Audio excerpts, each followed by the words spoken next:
He was known as a useless young master who only knew how to frequent brothels and indulge in revelry day after day. Yet, he accidentally awakened a divine skill. Just by making contact, he could infinitely copy others' abilities. Possessing two unique arts was already considered an astonishing genius. But when faced with him, it was like a father overwhelming his son. Let's rewind. A few days ago, a giant meteor fell. The Lin family, already in dire straits, became even worse off. Outsiders looking in might have thought they'd splurged on whole massive decorative rockery. Lin Xiu woke up when he heard someone calling young master. Opening his eyes, he saw the face of a guard and immediately reacted with a kick to the man's vulnerable spot. He frantically asked, "Who are you? Why are you in my house?" The guard, in pain and confusion, said, "Young master, don't you recognize me? It's Sun Dali, your personal guard." Lin Xiu still didn't understand the situation. He ran outside to check and became even more bewildered, seeing the completely unfamiliar surroundings. He stood there dazed,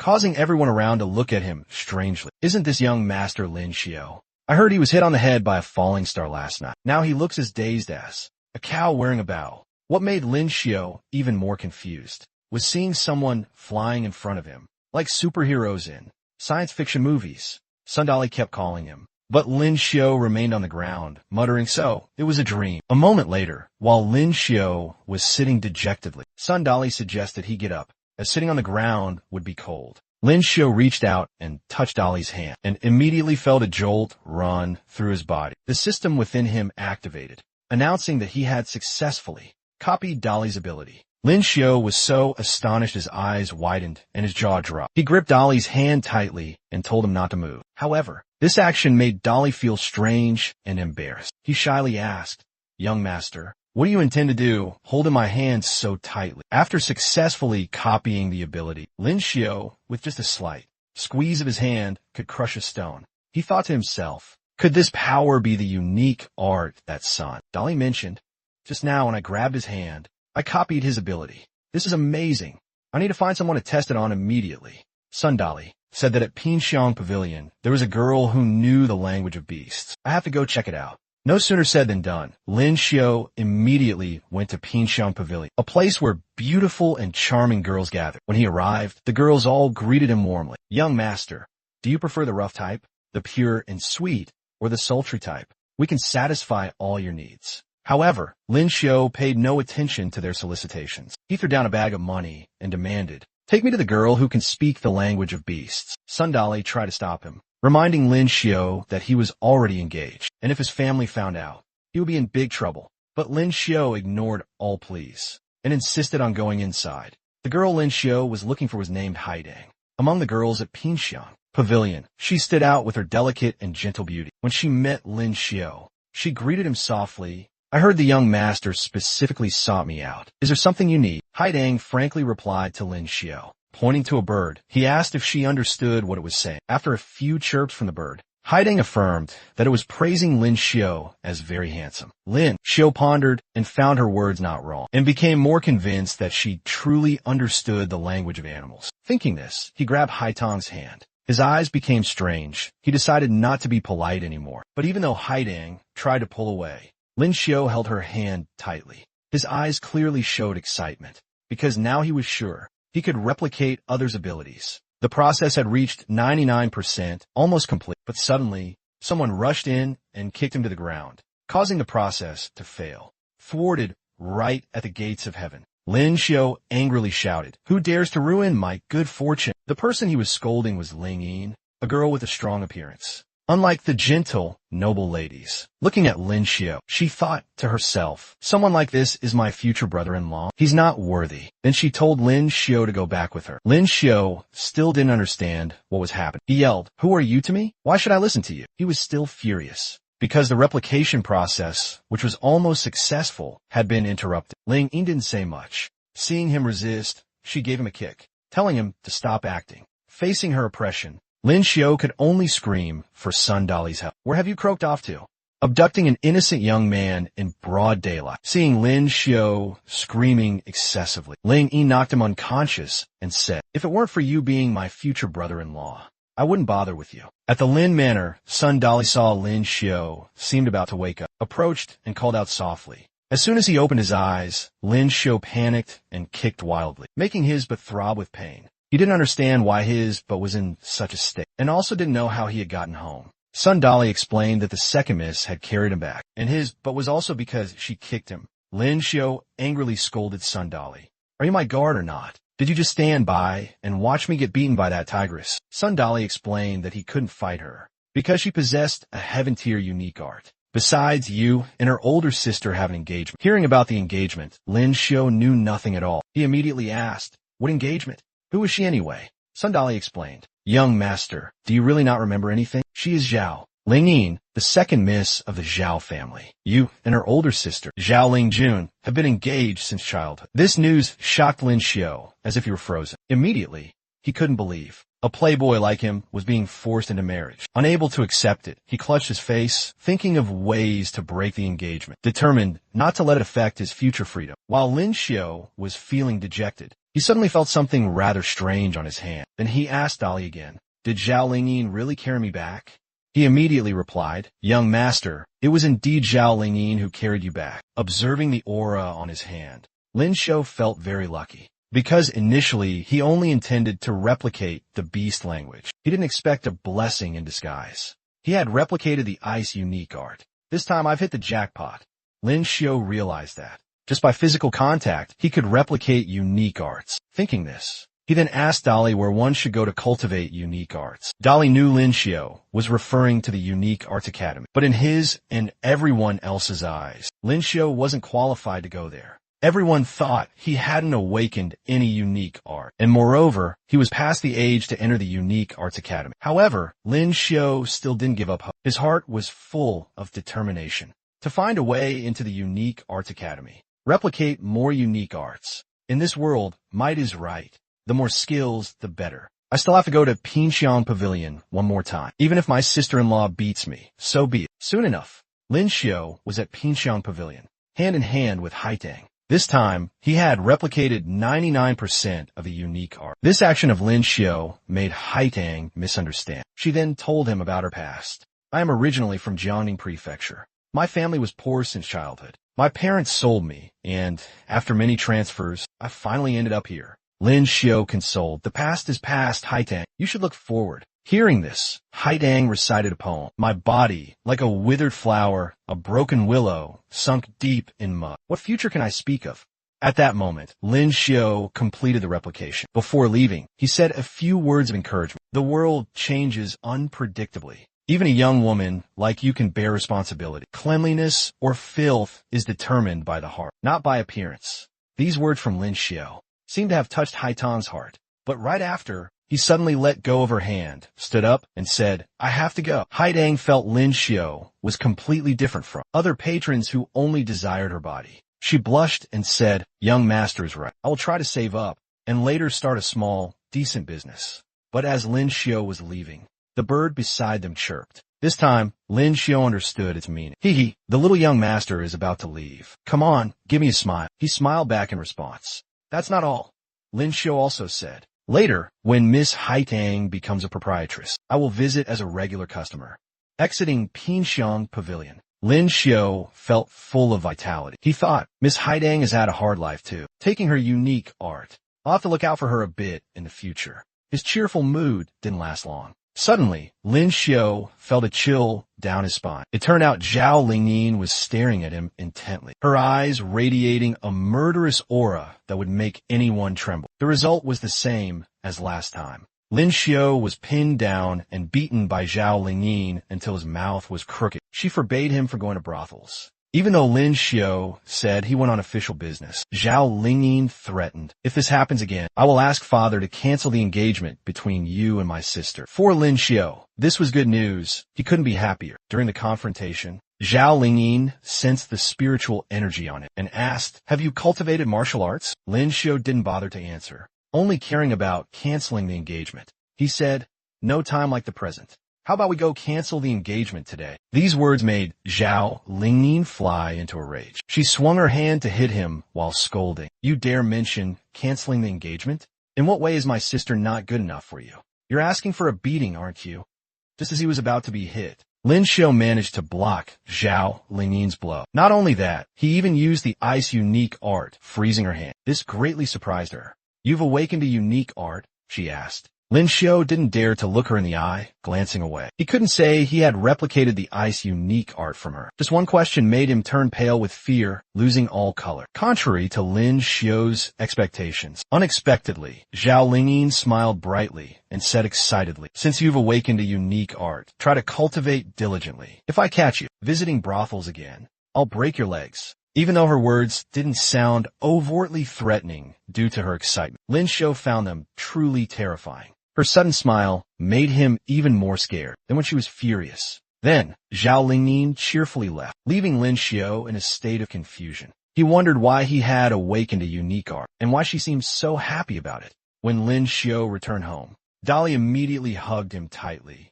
crying pitifully, and announced that the master and madam had returned. These two were Lin Xiao's parents. Or rather, the original owner's parents. Realizing this was a good opportunity to feign amnesia, Lin Xiao pretended to be dazed and asked, "Who are these two?" Seeing her son didn't recognize her, his mother was extremely shocked and horrified, thinking Lin Xiao's brain was damaged. Dolly also immediately knelt and confessed, "Master, madam, it's all my fault for not protecting the young master well." Lin Xiao's father was even more shocked when he heard Dolly say that he had been hit by a falling star and awakened a heaven-tier ice unique art. However, his parents didn't care too much about this. They just wished for their son's safety. His mother lovingly handed him a bowl of soup, saying, "Drink up quickly, show her."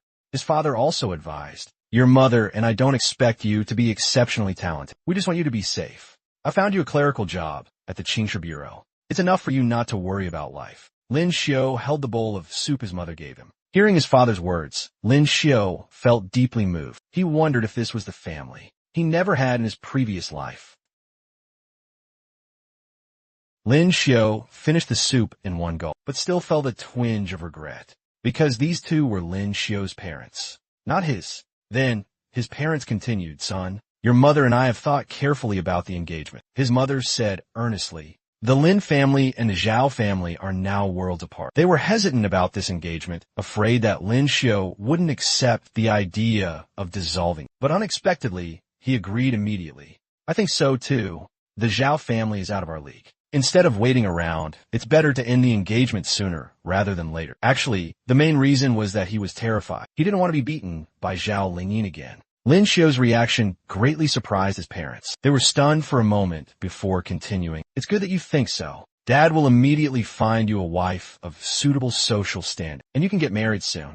His mother chimed in enthusiastically, "Yes, yes. Let me hold my grandchildren soon." Hearing about marriage, Lin Xiao immediately turned tail and fled. He said he was only 18 and didn't want to be tied down yet. What he wanted to focus on most right now was how to enhance his special abilities. While he was thinking, suddenly, a woman passed by, carrying a heavy water bucket. Lin Xiao immediately ran over to help her. He felt he had strength to spare after awakening his special abilities. Just then, he heard a familiar voice call his name. Recognizing it was Zhao Lingyin, Lin Xiao instantly broke into a sweat and hid behind the woman. He silently wondered why she was there. "She's not here to beat me up, is she?" But this time, she just told Lin Xiao to follow her. At the Special Abilities Academy, the headmaster expressed regret. "If only you had awakened your special abilities sooner," he said. "However, since I promised Lingyin, I can't go back on my word." He handed Lin Xiao some equipment and instructed, "From now on, you're a student of the Special Abilities Academy. You must strive hard and contribute your strength for the country." Lin Xiao's training would be guided by Zhao Lingyin. She also promised to teach him diligently. And so, Lin Xiao's wish to enter the Special Abilities Academy had come true. He just never expected this wish to be granted by his prospective younger sister-in-law. News of Lin Xiao getting into the Special Abilities Academy spread, and people couldn't stop talking about it. What a rare occurrence. The good-for-nothing son of Ping and Bo actually managed to awaken special abilities. Seeing how well young Miss Lingyin treats him, could it be that the Zhao family has young Miss Lingyin really accepted him? Meanwhile, Lin Xiao was lost in imagining a different scenario, one where Zhao Lingyin would give him a sum of money and demand he stay away from her older sister. Previously, he had always wanted to experience being a kept man just once, and he never thought it would actually happen. In this situation, he could both dissolve the engagement and get into the Special Abilities Academy. Lin Xiao felt this prospective younger sister-in-law was truly amazing. Suddenly, Zhao Lingyin apologized to Lin Xiao, admitting that she was in the wrong before. Lin Xiao thought she was apologizing for breaking off the engagement, so he said casually,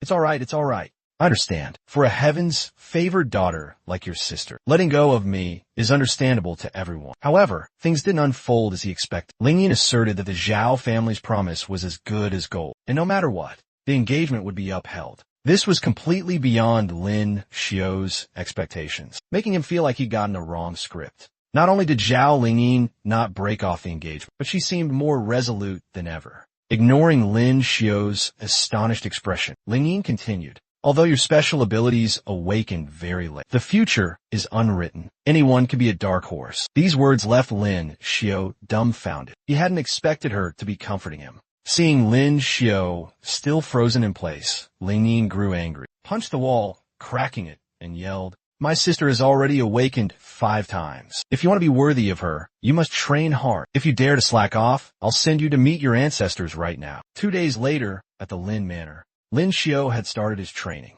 He realized that each awakening of his special abilities not only increased his power, but also unlocked entirely new skills. The key to awakening was accumulating enough yuan power. After a tiring training session, Lin Xiao muttered, the books say the fastest way to cultivate special abilities is to train in a corresponding environment. Cultivating ice-type special abilities in this hot weather. It's been 2 days, and I've only improved a tiny bit. When he accidentally touched a teapot, he found it shattered even though he hadn't used any force. To test this, he tried lifting a table and found he could do it easily. Lin Xiao concluded that even when cultivating ice-type abilities, his strength-related abilities also grew. So, as long as I cultivate one type of special ability, my other abilities also improve. Lin Xiao thought proudly. In that case, who could possibly be my match? Just then, Zhao Lingyin appeared and told him to take off his shirt. Lin Xiao blushed. I'm still a virgin, and besides, you're my prospective sister-in-law. This isn't appropriate for us. Before he could finish, Lingyin used her special ability to tear Lin Xiao's shirt to shreds, revealing his scrawny physique. 2 hours later, Lingyin said seriously, your performance wasn't bad.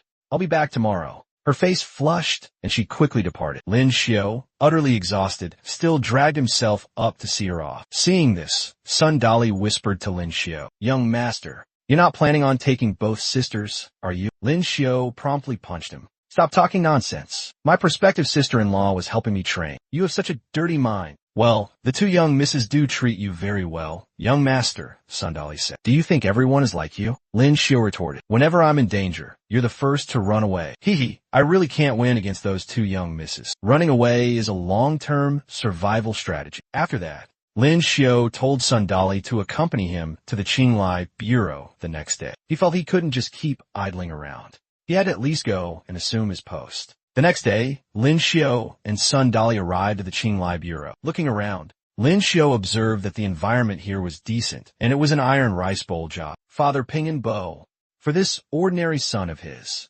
really put in a lot of effort. At the Qinglai bureau, a case was currently in progress. Family members were weeping grievously, begging the presiding official for a just ruling for their daughter. Hearing this, the prefectural magistrate interrogated Qin Tong. Someone saw Wang Shi entering and leaving your residence yesterday. Today, she was found hanged in her home. Do you have any explanation? Yesterday, she took my money and willingly came to my residence to serve me. Her dying in her own home today has nothing to do with me. My daughter was always virtuous. How could she possibly do such a thing with him?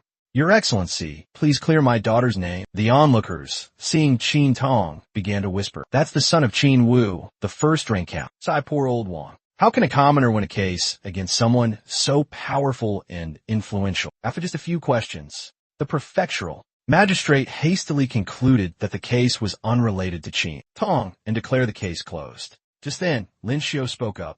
Wang Shi did not hang herself. If she had hanged herself, her legs would be dangling towards the ground, but her legs are rigid and pointing upwards. This proves she was already dead before being hanged. Moreover, those who hang themselves usually have their tongues protruding and their faces turned bluish-purple. Lin Xiao's analysis astonished everyone. Many concluded that she had been murdered, not that she had committed suicide. With the scene in an uproar, the prefectural magistrate was forced to announce that the case had many questionable aspects. Qin Tong would be temporarily detained and the trial postponed. Qin Tong appeared very confident, believing the official would clear his name. Old Wang was immensely grateful to Lin Xiu and kowtowed repeatedly to Lin Xiu for seeking justice for his daughter. 2 hours later, at the Special Abilities Academy, Qin Tong had already been released. He sought out Lin Xiu, the son of Ping and Bo, for revenge. Your father, Lin Ting, is indeed very knowledgeable. Thanks to you, I was detained for 4 hours. Breaking a couple of your ribs wouldn't be too excessive, right? Lin Xiu, terrified and sweating, asked, "What are you trying to do?" "Fighting is forbidden in the Special Abilities Academy." Qin Tong sneered. "This is outside the academy grounds. That rule doesn't apply here." He activated his special ability, preparing to attack Lin Xiu. But before he could make a move, his legs were frozen solid, unable to budge. The one who did this was none other than Zhao Lingyin. Qin Tong, still shameless, brought up the rule about no fighting within the academy, telling Lingyin to release him. Zhao Lingyin retorted sarcastically, "Oh, no fighting allowed inside the academy, you say? But this is outside the Special Abilities Academy. Have you forgotten that already?" With that, she landed a powerful kick on Qin Tong, so hard that he spat blood. The kick was like a cannonball, sending up a cloud of dust as Qin Tong was launched tens of meters away. Zhao Lingyin warned, "Consider this a warning. Next time, you won't be so lucky." Qin Tong, full of resentment, threatened Lin Xiu. "We'll meet again." Seeing Lin Xiu's curiosity about Qin Tong's abilities, Zhao Lingyin explained, "It's just an Earth-rank special ability. Once you awaken again, he'll be no match for you." This incident made Lin Xiu even more determined to grow stronger. In this world, strength is everything. Besides, I might even get to play the hero saving the damsel act. Since I've ended up in this world, I should at least have a legendary tale like that to my name. It was late at night, and Lin Xiu was so engrossed in his books that he lost track of time. He felt his knowledge of special abilities was still too limited. He needed to learn more quickly before the academy term began. Suddenly, a dog started barking incessantly. Thanks to previously copying an ability from Haiden, Lin Xiu could understand its barks. This person has been hiding in the alley for a while. Where are they up to? A dart shot out from the dark alley. Sun Dali quickly shielded Lin Xiu with his body. The sword-wielding assailant charged out, attacking Sun Dali directly. Fortunately, Sun Dali managed to dodge just in time. This was perhaps the first time Lin Xiu had faced such a situation, and he panicked, unsure how to react. He could only grab Sun Dali's hand and urge him, "Let's go quickly." However, the assailant wouldn't let them escape so easily. He attacked relentlessly. Seeing this, Sun Dali told Lin Xiu to go on ahead, while he would cover their retreat. Just as the enemy's blade was about to strike, Sun Dali instantly activated his special ability. The muscles on his body bulged impressively. His skin became as hard as steel. The opponent's sword shattered upon impact. As a result, the attacker was soundly defeated. In the blink of an eye, Sun Dali had subdued the opponent, leaving Lin Xiu utterly astounded. He couldn't help but ask for confirmation. "Is it really over?" "That's right, it's over," Sun Dali said with a proud smile. That's all there was to him. He's been dealt with. But his smile quickly vanished as he suddenly collapsed, unconscious, covered by collapsed. The cause, he had been hit by a poison dart. Sun Dali was brought back to the Lin Manor, awaiting the imperial physician to treat him. Lin Xiu's father asked him, "Son, try to recall. Have you offended anyone lately?" Lin Xiu immediately thought of Qin Tong. Just then, the imperial physician arrived. A young woman named by Shuang was the one sent to treat Sun Dali. After examining him, she smiled reassuringly at Lin Xiu. "Don't worry, his time isn't up yet."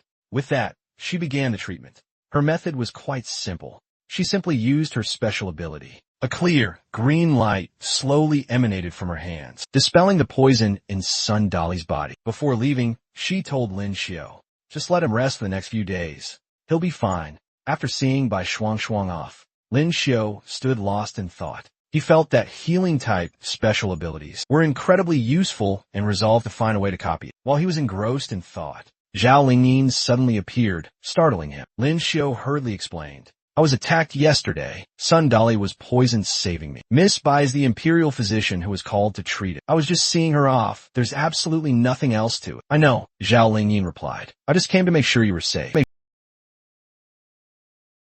Is Qin Tong behind this? Ling Ying disagreed. She believed assassinating a noble is a serious crime. The small grudge between you two isn't enough to drag the entire Qin family into this. If it's not the Qin family. Lin Xiu thought of another possibility. It could be an enemy from before he transmigrated to this world. At the Qin Manor, Qin Tong was angrily storming into his room, muttering, "Lin Xiu, just you wait." His face was covered in bruises. As soon as he entered the room, he discovered a masked person waiting for him. Before he could react, that person threw a dart. Red blood splattered all over the room. Qin Tong was sent to meet his maker in an instant. The next day, looking at Qin Tong's body, Lin Xiu thought to himself, he really meant what he said. We really did meet again quickly. After some thought, Lin Xiu suspected Ling Yin. Ling Yin was the culprit. He thought she had harmed Qin Tong out of anger towards him. Meanwhile, Ling Yin also suspected Lin Xiu. She thought he had hired an assassin to eliminate Qin Tong. After examining the body, the examiner concluded the time of death was last night. There was only one fatal wound, a sword cut to the throat. The prefectural magistrate appeared and declared, "Your suspicions have been cleared. This case was definitely caused by that female assassin." According to him, this woman had committed many similar cases. Seeing Lin Xiu's curiosity, a guard explained, "She is a female assassin who has awakened a stealth-type special ability. She moves without leaving a trace.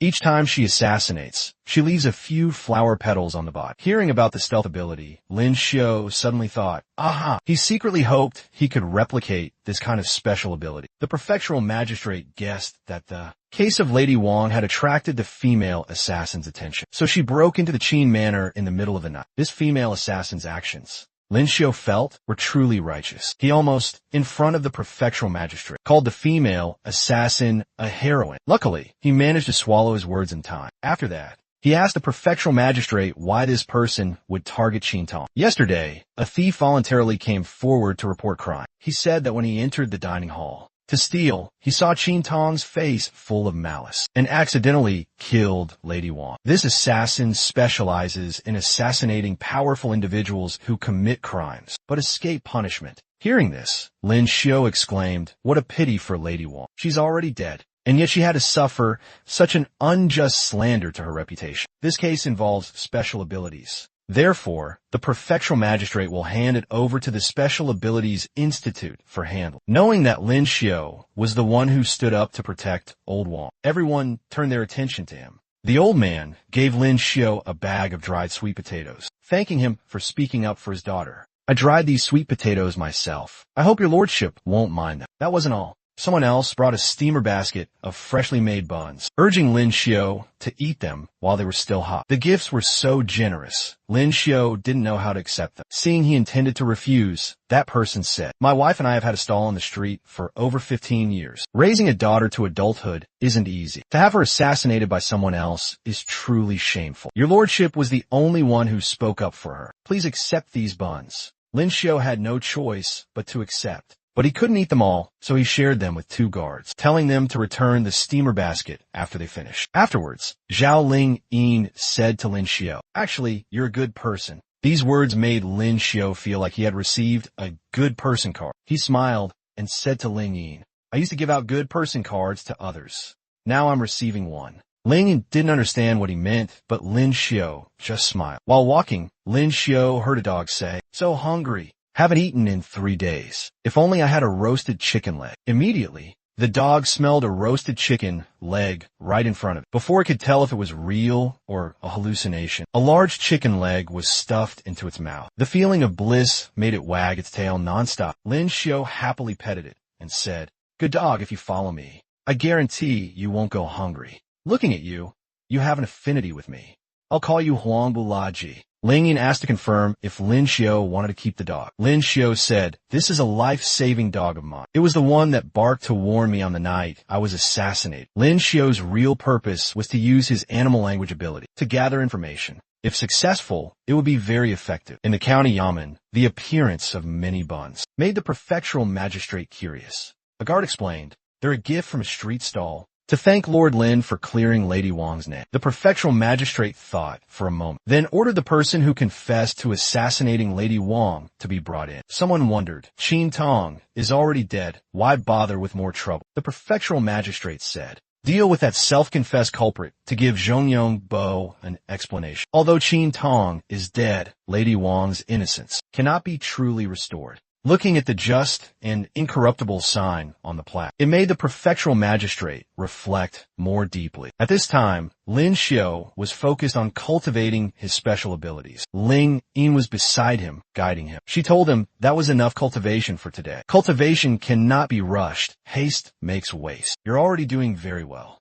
As soon as Lin Xiu heard that's enough, he flopped onto the bed, exhausted and sighing. He said, cultivating special abilities consumes so much energy. My stomach is on strike. Ling Yin told Lin Xiu to try and rest well, saying she would visit again in a few days. After saying that, she quickly left. After Ling Yin left, Lin Xiu's mother brought in a basket of food. She had asked Ali and learned that cultivating special abilities consumes a lot of physical strength, so she had prepared some late-night snacks to nourish him. At this moment, Lin Xiu still acted a bit shy, telling his mother she didn't need to go to such trouble. But when he saw the dishes on the table, he couldn't hold back anymore, so he began to eat heartily, constantly praising and thanking his mother. Seeing her son eat with such appetite, she also felt happy and said that if he wanted to eat anything, just tell her and she would cook it. Hearing these words, Lin Xiu was moved to tears. He thought about his past, when he only ate takeout or instant noodles, occasionally meeting friends to eat out. Having lived through 2 lifetimes, this was the first time he had enjoyed a meal cooked by his own mother. He happily said, "I know, Mom." In the living room of the Lin Manor, Dali, though recently injured, was still diligently lifting weights. Lin Xiu saw this and asked, "Why aren't you resting in bed? The imperial physician already instructed you to get plenty of rest." However, Dali felt his wound was fine, and staying in one place made him feel restless. Lin Xiu firmly told him he had to listen to the imperial physician this time. If Mom and Dad hadn't invited the imperial physician, your life would have truly been in danger. Hearing this, Dali said frankly, "Protecting the young master is my responsibility. As long as the young master is okay, my sacrifice is worth it." Speaking of this, Lin Xiu felt annoyed again, because every time he was beaten by Zhao Lingyi, Dali was always the fastest to run away. Even so, Dali explained that he knew Ling Yin wouldn't really harm Lin Xiu, so he didn't interfere. While they were talking, the two heard the old masters and madam's voices discussing something in the courtyard. They had calculated that there wasn't much silver left in the house, and they couldn't afford to keep the current number of servants. They decided to give some of them a little money to find their own way elsewhere. Lin Xiu looked at the list of servants in the house, including the gatekeeper, old Xiong, the head cook, a young maid, and workers. Their wages were 2 coins a day and 3 meals. As for Dali, he got 5 meals a day, but no wages. Lin Xiu looked at the list and was surprised at his family employed so many people. When 2 servants pleaded to stay, Lin Xiu felt that this was what a true family looked like. He thought that being hit by a meteor wasn't a punishment, but a grace from heaven. Under the scorching 40-degree sun, Lin Xiu and Dali were walking down the street, drenched in sweat. Lin Xiu said seriously, "Without money, you can't do anything. We have to find a way to solve our livelihood problem." Seeing the two standing under the sun, a passerby muttered, "Are these two crazy, walking under such a hot sun?" The other person then suggested going to Pinxiangge to find some enjoyment. Hearing that, the first person scolded him, "Are you stupid? All the ice in the capital has been used up. Pinxiangge is as hot as a steamer basket. There's no relief at all." Lin Xiu had overheard the entire conversation between the two friends, and what concerned him most was the shortage of ice. Immediately, an idea flashed in his mind. At a restaurant, an employee was dejected by the oppressive heat. He wondered when this unbearable weather would end. Just then, Lin Xiu appeared. Seeing him, the employee enthusiastically asked what the customer would like to order. Lin Xiu took a sip of tea and said, "I'm not here to eat. I'm here to see your manager to discuss business." As soon as he finished speaking, the teacup in his hand froze. Even the table was covered with a layer of cold ice. Meeting the manager, Lin Xiu proposed to use his well, offering his ice-making service for 10 taels of silver per day. At this, the manager, after an initial misunderstanding, showed enthusiasm. "It seems young master also knows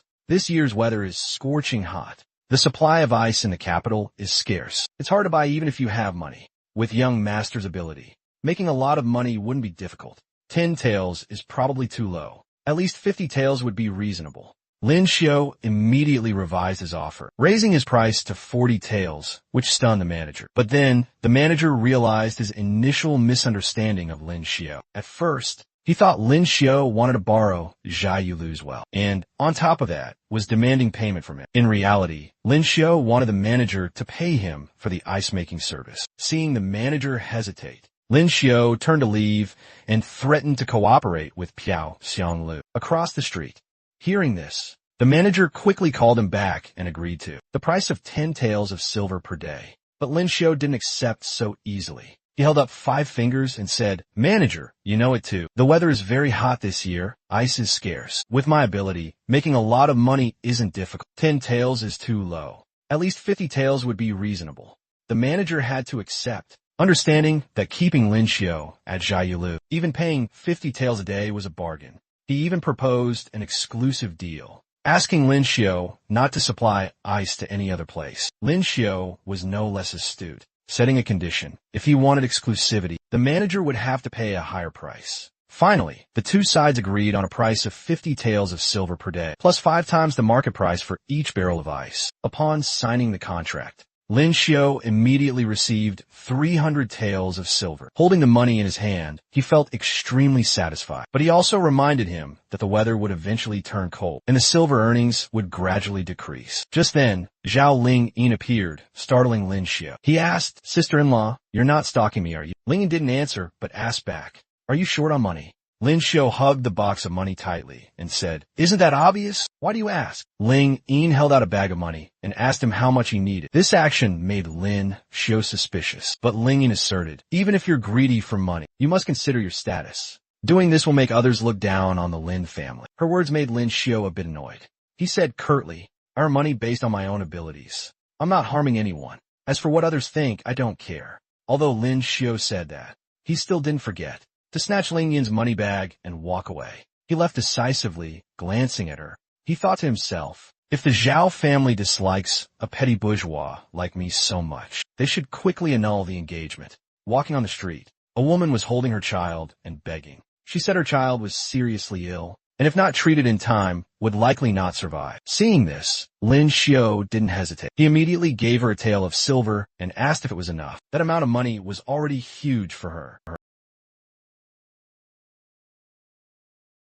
Ling Yin was all too familiar with this. She was certain that 80 to 90% of these were scams. So she asked Lin Xiu if doing so was worth it. Lin Xiu wasn't bothered by this at all. A silver ingot wasn't even enough for a meal at Zhaiyulu, but it could save a person's life. He felt it was worth doing. After saying that, Lin Xiu told Ali to go with him to buy some fabric for Aunt Wang, a servant in his household. He had noticed her clothes were old and nearly falling apart. The fact that Lin Xiu bought things for a servant left Ling Yin quite shocked. She couldn't believe he would do such a thing. But Lin Xiu considered them family, because they had stayed with the Lin Manor during its most difficult times. That was more precious than money. After an exhausting shopping trip, the three of them went into an eatery to rest. Li was already on his 5th bowl, while Lin Xiu was also eating heartily. Munching on his food, he asked Ling Yin why she wasn't eating. "The flavor of this restaurant isn't good at all. I heard it had 4-star reviews." But Ling Yin still adamantly refused to eat. Then she cheerfully commented on Lin Xiu. "Although you're greedy and lecherous, you are kind, upright, and unafraid of powerful authorities. You're truly a good person." Lin Xiu replied while eating, "Sister-in-law, you've really discovered my good person card. It's that good person card again." Ling Yin still didn't understand what it meant, but she didn't care anymore. She then stood up, determined to persuade her father. When her older sister returns to the capital, she would arrange for the two of them to marry. At the Lin residence, Li hurriedly ran into a room, calling for Lin Xiu. When Li opened the door, a blast of cold air rushed out. Perhaps Lin Xiu was inside, cultivating his special arts with Ling Yin. Li urgently reported that someone from the palace had come looking for him, Lin Xiu. This made Lin Xiu quite perplexed, and Lin Xiu's parents were also anxious, unsure if it's a good omen or a bad one. Ling Yin, however, was very certain that nothing serious would happen to Lin Xiu, and told the old couple to wait for his return without worry. On the way to the palace, the eunuch instructed Lin Xiu, "Later, in the inner palace, you will only be responsible for making ice. Don't look at what you shouldn't see, and don't ask what you shouldn't ask. You must remember this clearly." Hearing this, Lin Xiu thought to himself, "Clearly, my wife's younger sister's ability is stronger, yet they fetched a strong, able-bodied man like me. Marquis Yidong's daughter is indeed noble. It's a pity I run the Zhaiyuelu." Thinking of this, he sighed. The eunuch heard him and shot him a sharp glance, asking, "Are you unwilling to work for the imperial palace?" Lin Xiu quickly denied it. "Eunuch, you misunderstand. I'm just worried my abilities are a bit lacking, and I won't be able to make much ice." Gong Gong told him not to worry. His Majesty had already made arrangements. Then, he led Lin Xiu to have an audience with Gui Fei. Gui Fei was not feeling well today. Cradling a cat in one arm, she asked Gong Gong, "Who is this man?" Reporting to Nyang Yang,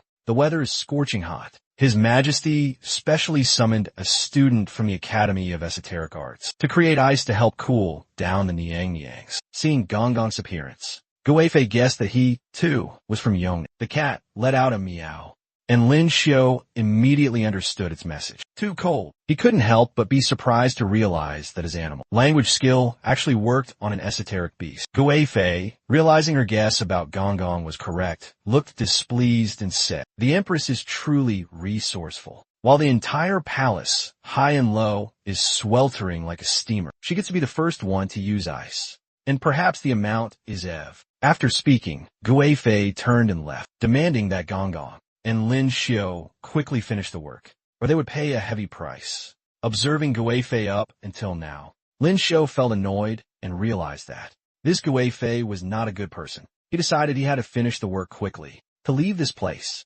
At Tian Shougong, Lin Xiu's ice-making work was almost complete. However, because he couldn't directly touch the water surface, the ice-making efficiency had significantly decreased. After working all morning, he felt almost exhausted. Just then, a maidservant brought a plate of grapes to Lin Xiu and said, "This is a reward from Shu Fei Nyanyang to thank Gongzi for your hard work in making ice." Lin Xiu immediately judged Shu Fei to be a good person, much better than the previous Gui Fei. He savored a grape and realized it was more delicious than any grape he had ever eaten before. He couldn't stop praising it as he ate. Seeing Lin Xiu's expression, the Gong Gong laughed heartily and explained, "Of course it's delicious. This is a tribute from the western regions. Only Shu Fei Nyanyang can bestow them upon others." Knowing this, Lin Xiu immediately invited the Gong Gong to enjoy them together. He said that the two of them had worked hard accompanying him all morning, so this was a well-deserved reward. After they finished eating, Lin Xiu and the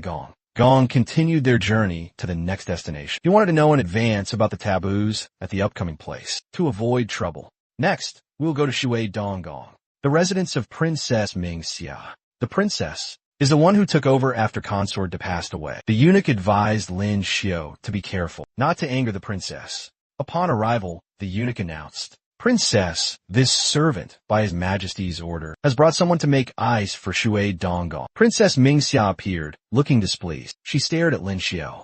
Their eyes met unintentionally, and the princess immediately grimaced like a monkey, asking her attendant, "Imperial physician, don't you find that person detestable?" The attendant, already used to the princess's antics, advised her to compose herself. The princess listened, but instead, she let out a long yawn and told Lin Xiu to finish the job quickly. After finishing the work, Lin Xiu silently blamed himself. Why had he only encountered ungrateful women today? On the way, he curiously asked Gong Gong whether the Gongzhu had awakened any special abilities. Gong Gong confirmed that the Gongzhu had awakened a fire-based special ability. Lin Xiu had anticipated this and thought that he should avoid her in the future, just when he thought it was over. Gong Gong then led Lin Xiu to Jiupin's residence. At this moment, Lin Xiu felt as exhausted as a limp noodle. He miserably asked Gong Gong, "Looking at me in this state, doesn't your conscience ache?" Gong Gong comforted him, "Don't worry, as I've already prepared a special gift."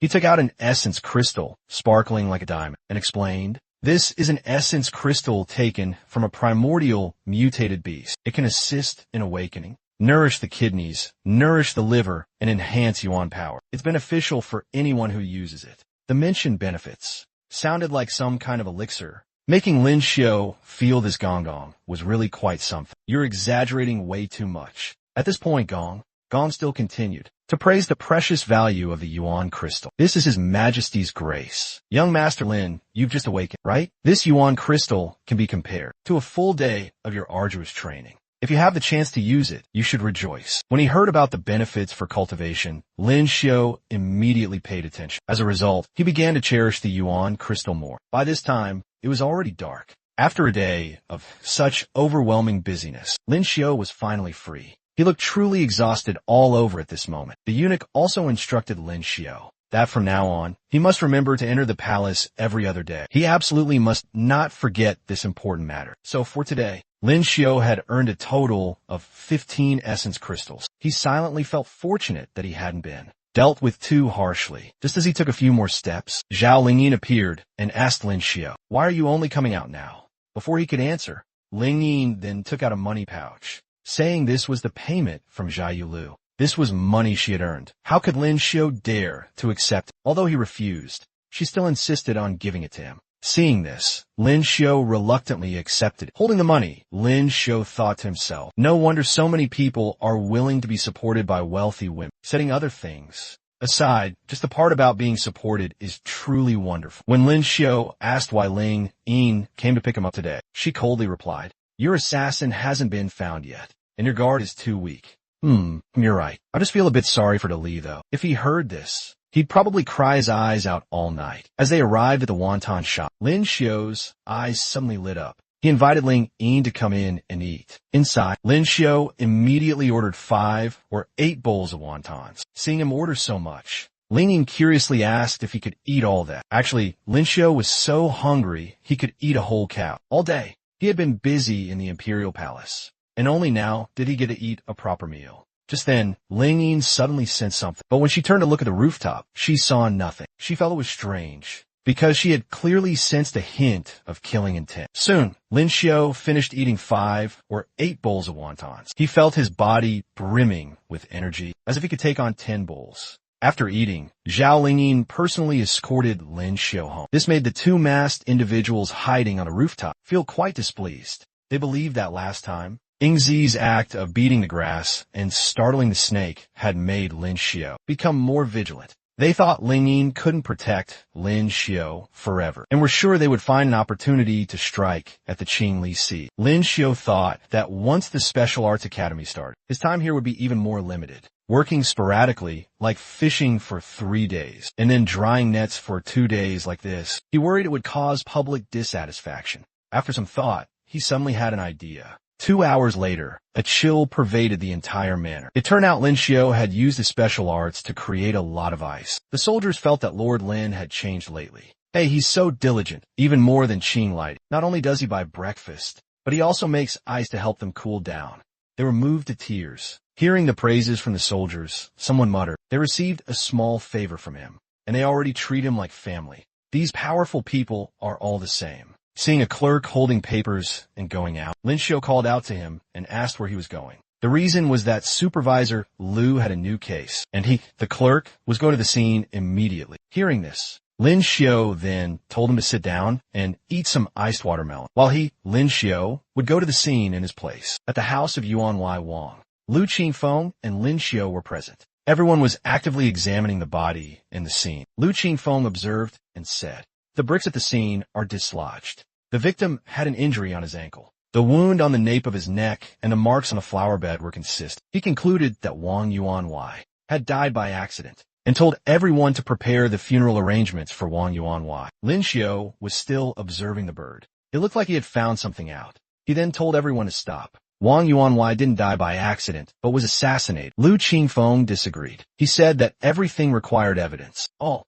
current clues indicated that Wang Yuanwai had committed suicide. What proof do you have that he was murdered? Lin Xiao answered frankly, "I don't have any evidence, but I know where to start investigating the case." Then he pointed to a man and said that interrogating him would be enough. As soon as he heard that, the man immediately fled. This action proved that he was the culprit. Lu Qingfeng immediately ordered his men to arrest him. Although he tried hard to escape, he was quickly caught anyway. In that situation, he immediately confessed he didn't mean to kill anyone, and was taken to the station. Just like that, the case was considered solved. Lu Qingfeng curiously asked Lin Xiao how he'd figured out who the culprit was. Lin Xiao just gave a short answer, "A guess." This reply left Lu Qingfeng speechless, completely lost for words. Back at the main courthouse, Magistrate T asked again if Lin Xiao had really just gotten lucky with his guess. Lu Qingfeng still couldn't get his head around it. The culprit hadn't left a single trace. How on earth could Lin Xiao have known it was him?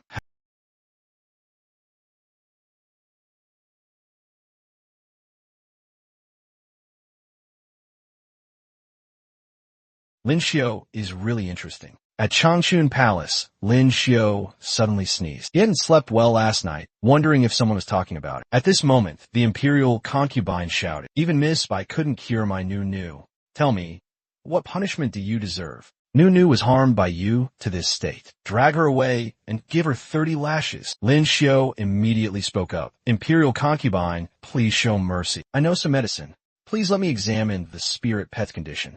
Even by Shuang, the genius of the Imperial Medical Academy, had no solution. The imperial concubine didn't believe Lin Xiu could cure it. Lin Xiu confidently said, "We'll know if there's a solution once I take a look." The imperial concubine warned, "If you can't cure it, then you might not even keep your life." Lin Xiu began to examine the cat's condition. After a few meows, he understood. It said, "My leg hurts so much. This princess's leg is about to be crippled. Who will come help this princess pull it out?" Lin Xiu quickly took pliers and pulled the sharp object from its paw. The cat immediately jumped down playfully, healthy once more. The noble consort was very pleased. She ordered someone to reward Lin Xiu with a pin. The others were also rewarded. Evening had fallen after a hard day's work. Lin Xiu finally left the imperial palace. As she was walking by, Shuang called out to Lin Xiu. She wanted to ask him how he had realized Nu's paw was injured. Lin Xiu found it hard to say. He couldn't reveal that he understood the cat's language. So he just gave the reason that one merely needed to be observed. "I don't have any secret at all." Hearing the word observant, Bai Shuang looked a bit bewildered, not quite understanding. Seeing this, Lin Xiu explained further to help her understand. At that time, the spirit pet had curled its front paws, its expression pain, so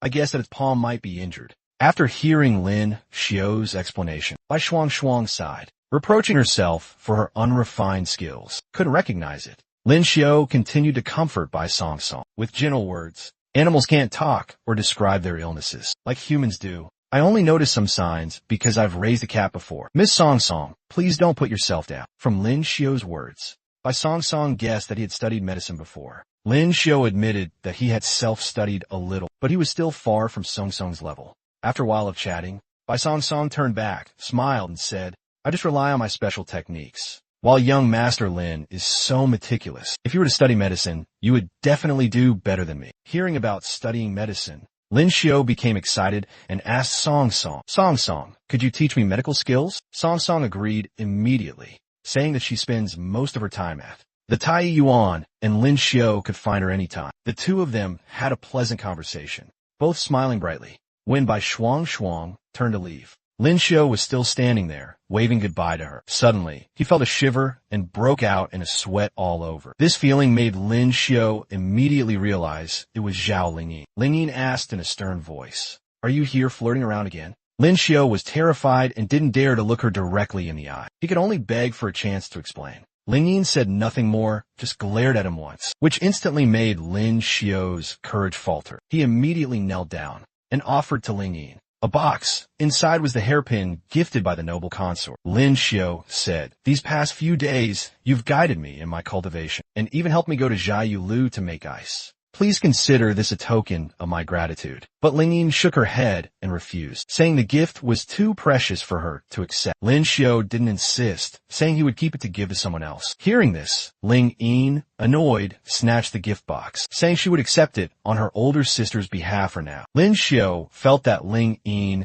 was truly obsessed with her older sister. He became curious about Lingyin's older sister, whom he had heard so much about but had not yet met. Looking at Lingyin, Lin Xiu guessed that her older sister was also no ordinary person. Her beauty must be of the kind that could topple cities and ruin states. At Jiayu, Lin Xiu stood before a crowd. He was inwardly glad that he had absorbed many Yuan Jing essence crystals over the past few days. His Yuan Li origin power having increased significantly. Crafting stones had also become faster. Suddenly, two tall men appeared and grabbed Lin Xiu's shoulders. Their gazes were unfriendly. "Young Master Lin," one of them said, "our boss wishes to speak with you." Lin Xiu was led inside. Before him was a table laden with food. He looked at the person opposite him and said bluntly, "Preparing such a grand display. If you have something to say, just say it directly." The man smiled and replied, "I invited Brother Lin here because I want to ask you to supply ice for our Tianxiang Lu. Whatever Jiayu Lu pays,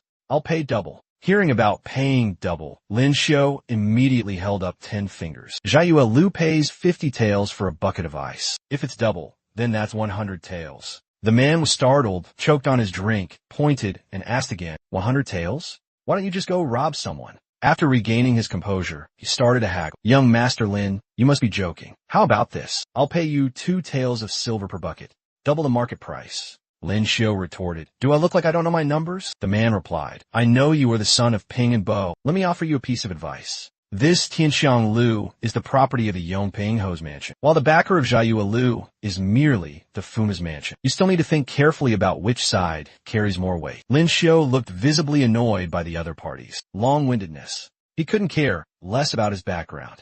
Without hesitation, he stood up and left, declaring an end to today's business negotiations. As Lin Xiu left, a vicious look appeared on the other party's face. He clenched the cup in his hand so tightly that it shattered, and muttered maliciously, if you refuse a toast, you'll be forced to drink a forfeit. I'll make you come back begging to me, and by then, you won't even get 2 taels of silver. Just then, a voice from a dark corner reminded him, young master, handle this matter properly. I hope you want an up like that, good-for-nothing Qin Tong. Meanwhile, Lin Xiu and Li were walking down the street when an old man suddenly rushed towards them. He grabbed Lin Xiu's clothes tightly and started shouting loudly, Ayo, my back, you bumped into me and broke it. You're not getting away. Lin Xiu tried to pull away, but the old man held on too tightly, making him feel as if his pants were about to fall down. He couldn't believe that he had come to another world, only to still encounter a scam like this. Just then, soldiers from the Dongxing Yamen appeared. They approached and asked who was causing trouble in the street. Li quickly and clearly explained, he's the one who bumped into him. This old man is trying to scam people, but the old man still wouldn't let go, insisting on blaming Lin Xiu, saying that his back was broken. The soldiers didn't listen to Lin Xiu's explanation. They ordered him to be arrested immediately. Observing the situation, Lin Xiu realized that these soldiers, this doesn't seem to be about justice. It's clearly targeting me. He hadn't expected Tianxiang Lu to act so quickly. Faced with the soldier's arrogance, Li was boiling with rage, ready to fight at any moment. But Lin Xiu promptly sent him back with instructions. If anyone asks, just say he's at the Dongxing Yamen. Lin Xiu appeared calm, offering no resistance. He just asked the 2 officers to lead the way. His easy cooperation surprised the 2 soldiers, as this was not what they had expected. Li also found it strange, because Lin Xiu didn't seem like someone being arrested, but more like he was going to banquet. At the Dongxing Yamen's main jail, Lin Xiu was put into a cell. Sitting in the jail cell, he thought about how he had lived 2 lifetimes, but this was his first time in jail. The feeling was quite novel. Not long after, someone from Tianxiang Lu appeared. It was none other than the man whose stone business Lin Xiu had previously refused. He hadn't come alone. He also brought the swindling old man with him. Looking at Lin Xiu, he smirked, young Master Lin, I didn't expect we'd meet again so soon. Lin Xiu replied coldly, you brought this fraudster who extorted me here for a confrontation. Am I supposed to thank you for that? The man sneered. Young Master Lin, are you joking? This old man's leg was broken by you, wasn't it? How could that possibly be considered scamming and extortion? Lin Xiu knew perfectly well the old man's leg wasn't actually broken, but the man then kicked the old man's leg and brazenly declared, now it is broken by you, isn't it? The old man also played his part well, clutching his leg and screaming, accusing Lin Xiu of having stepped on it. Witnessing this absurd scene, Lin Xiu asked the old man, doesn't your conscience bother you? Then he turned to the man and asked what he wanted. His purpose was still to force Lin Xiu to make ice. But this time, he lowered the price even further. 1 bucket of ice for 1 silver coin. If Lin Xiu agreed, he could get out of jail immediately. And if not, he looked at Lin Xiu with a threatening gaze. Just then, Lin Xiu heard the sound of footsteps approach. He smiled mysteriously and said to him, I've just discovered something interesting. Do you want to hear it? He asked curiously, what is it? Lin Xiu looked at him with a cold gaze and said, I see your Yintang is pitch black. A bloody disaster is imminent. Hearing this, he got angry, pointed his finger, and threatened Lin Xiu. You just stay in this prison until you croak. By then, you won't have a single silver coin left. But just as his words ended, a powerful kick landed on his face. The kick was so powerful it deformed his face. Witnessing Lin Xiu being imprisoned, Gong Gong was extremely panicked. He hurriedly comforted Lin Xiu, don't worry, and at the same time, ordered the gate to be opened immediately. Guan Dongcheng personally appeared, opened the gate for Lin Xiu, and explained that this was just a misunderstanding. I have investigated thoroughly. This incident has nothing to do with you. You're free to leave now. Before leaving, Lin Xiu couldn't resist a sarcastic remark. So, was my guess correct? The situation was clear. But the other fellow still refused to admit his mistake, continuing to scream, demanding his father not let Lin Xiu go. As soon as he finished speaking, he received another heavy blow. This time it wasn't from a shoe, but from his own father's foot. While disciplining his son, Guan Dongsheng turned to apologize to Lin Xiu. "Young Master Lin, I sincerely apologize for my son's rudeness. I hope you can forgive him." Everything was gradually resolved. Gong Gong hurriedly urged Lin Xiu to set off. The noble person in the palace was getting impatient and was about to lose their temper. Watching the scene of that fellow being disciplined by his father, Lin Xiu felt quite pleased. He even deliberately said, loudly, "Li Zongguan is right. We mustn't let the noble person get angry." Hearing this, the man, the father, became even more anxious. He urged Gong Gong and Lin Xiu to set off immediately. "If the noble person gets angry, we'll all be in big trouble." That fellow was beaten by his father to the point of near exhaustion. He pleaded, this was caused by the Gongzi. Mentioning the Gongzi made his father even angrier. He continued to beat him relentlessly. "Li Zongguan is already here. Huangshang is surely waiting for the person, and you still dare to detain him? If you dare associate with that lot again in the future, I'll break your legs." In the imperial palace, the scorching weather made Gui Fei feel extremely uncomfortable. Without a fan, it was hot, and even with a fan, the breeze was also hot. The palace maids didn't know how to soothe her frustration. Gui Fei kept asking if Lin Xiu had arrived yet. Just then, Gong Gong brought Lin Xiu in. He hurriedly paid his respects to Gui Fei for being later than usual. Gui Fei appeared annoyed. "So late? Do you want me to die from the heat?" Lin Xiu quickly apologized, explaining that he had been delayed by an unexpected matter. To soothe Gui Fei's anger, he offered to perform a magic trick for her. Lin Xiu's magic trick was a combination of ice and watermelon.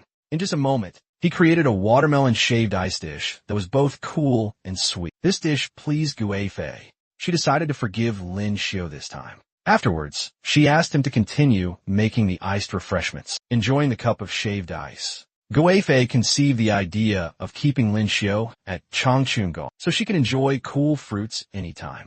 However, any given time, in the inner palace, only the emperor and eunuchs were allowed to stay. This thought made Lin Xiu break out in a cold sweat. He hurriedly refused. "This student is already engaged to the eldest daughter of the Zhao family. Thank you for your kind intentions, Your Highness." Hearing this, the imperial consort looked regretful but didn't press the matter further. Leaving Changchun Palace, Lin Xiu still felt terrified. He realized that he had almost gone from being young Master Lin to little Linzi. On his way, a palace maid from Radong Palace was waiting. She informed him that her palace rarely used ice, but they needed some today. She requested that the eunuch just come once every 2 days. Lin Xiu thought to himself, Princess Mingi prefers heat and dislikes cold. This ice must be for the palace maids. When he met Princess Mingi, she gave Lin Xiu a thorough, assessing look. Lin Xiu began to sweat even more, because as soon as he saw the princess, the ice sorcery in his body became restless. He told himself to remain calm and rational. After observing him for a moment, the princess asked his name. Upon hearing the name Lin Xiu,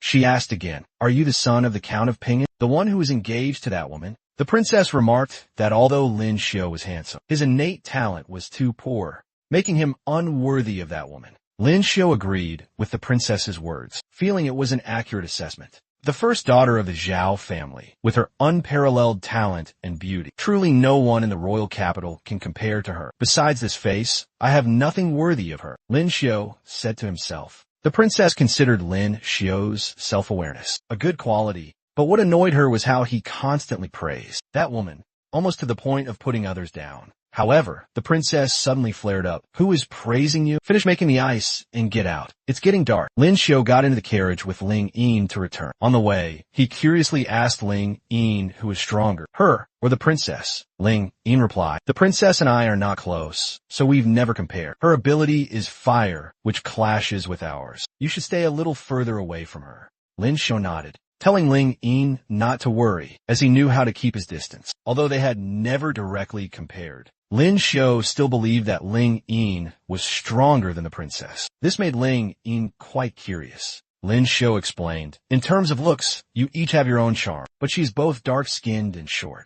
Besides, your ages are about the same, but you are much bigger than she is." Lin Xiu's words made Ling Yin misunderstand that he was calling her old, although that wasn't his intention. On the way back, Lin Xiu heard a melodious, singing voice coming from somewhere. He guessed someone was performing an opera. Nearby, a carriage passed by, and from the window, he glimpsed the face of a beautiful girl, her beauty delicate and gentle. The next morning, Lin Xiu returned to that place to find out who had sung the song the previous night. Stepping inside, Lin Xiu watched the girls sing and dance. The sound made him feel nostalgic. But even though the singing was good, it felt like something was missing. Lin Xiu called the owner over and asked about selecting a song. To choose a song cost 21, the owner replied. However, the song Lin Xiu wanted to choose wasn't on their list. He suggested the owner find a girl for him to teach his song to, and then she would sing it back to him. This strange request made the owner wary, and he refused. Li Huayuan only has the ladies sing songs they already know. Even when Lin Xiu offered more money,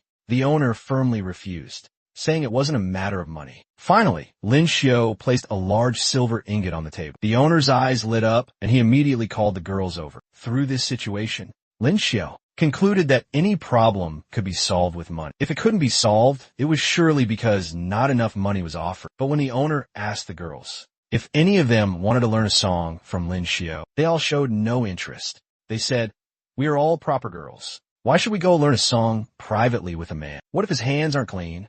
At that moment, a girl appeared and agreed to learn the song from Lin Xiu. She invited him upstairs. It was the same beautiful girl Lin Xiu had seen the previous night. He still remembered those eyes that had looked directly at him. The girl led Lin Xiu into a private room in Li Huayuan to learn the song. While the other girls had refused, she had volunteered. This made Lin Xiu curious. He asked her, "Aren't you afraid I have improper intentions?" The girl replied confidently, "Others might, but young master, you would not." During the trial of Qing Li, Ai Cai was also in the crowd. "Young master, you are not afraid of the powerful. You are righteous and upright, definitely not a despicable person." Hearing this, Lin Xiu began to teach her the song. He sang the lyrics first, and Miss Tsai sang along, accompanying it with her own dance. The patron below passes, seeing not the beauty of old. The performer on stage sings of a heart broken by separation. The word love is hard to forget. One must sing with blood in their song. The curtain opens and closes, but who is the guest? After listening to those melodies, Lin Xiu thought to himself, "I finally found that feeling again. I'm so grateful for the comfort of hearing familiar music in a strange world." As he thought of this, tears suddenly streamed down Lin Xiu's cheeks. He offered his sincere thanks to Tsai. "Miss, it's thanks to your song." The fact that Lin Xiu cried after hearing the music made Miss Tsai quite surprised, but she only wondered silently to herself. She felt the lyrics had an ancient quality, seemingly telling the story of a songstress like herself. But why did Lin Xiu cry? She still couldn't understand. After that, Lin Xiu quickly left, promising to return to hear her sing another day. Just then, Miss Tsai suddenly felt dizzy, lost her footing, and fell to the ground.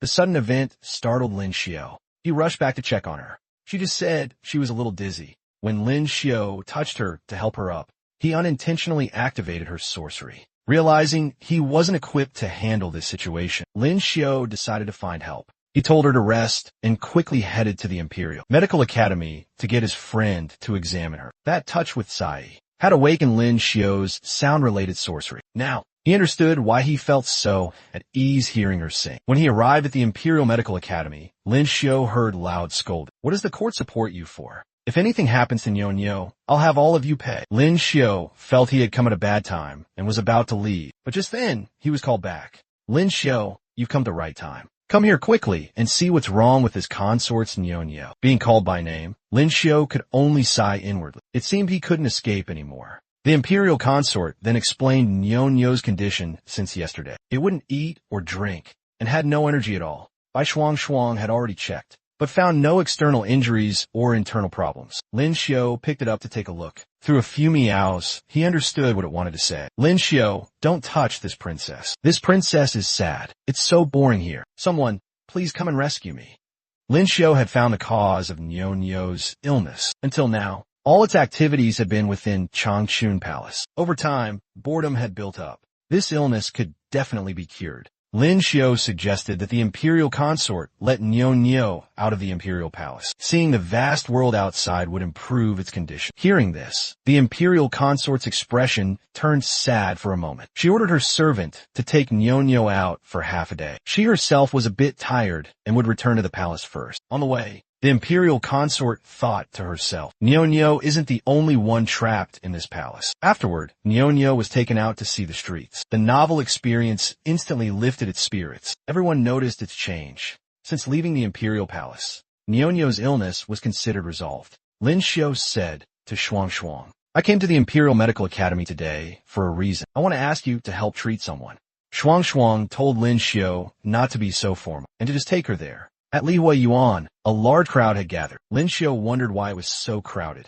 It turned out this guy was causing trouble. He and a few others were shouting loudly. I don't care how sick Sai is. This young master wants to hear Sai sing. We're paying double. And that's still not enough. Lin Xiu immediately intervened. He stood behind the man, clapping and saying with a laugh, Young Master Wu, you've brought such a large entourage. Could it be you're here to arrest me? He was probably still scared from the last time. The moment he saw Lin Xiu, he started trembling with fear, even asking why Lin Xiu was here. Faced with his fearful demeanor, Lin Xiu still had to add a few threatening words. Young Master Wu, have you already recovered from that beating so quickly? Or should I tell the commander of the East City Garrison about today's events and let him slowly teach you another lesson?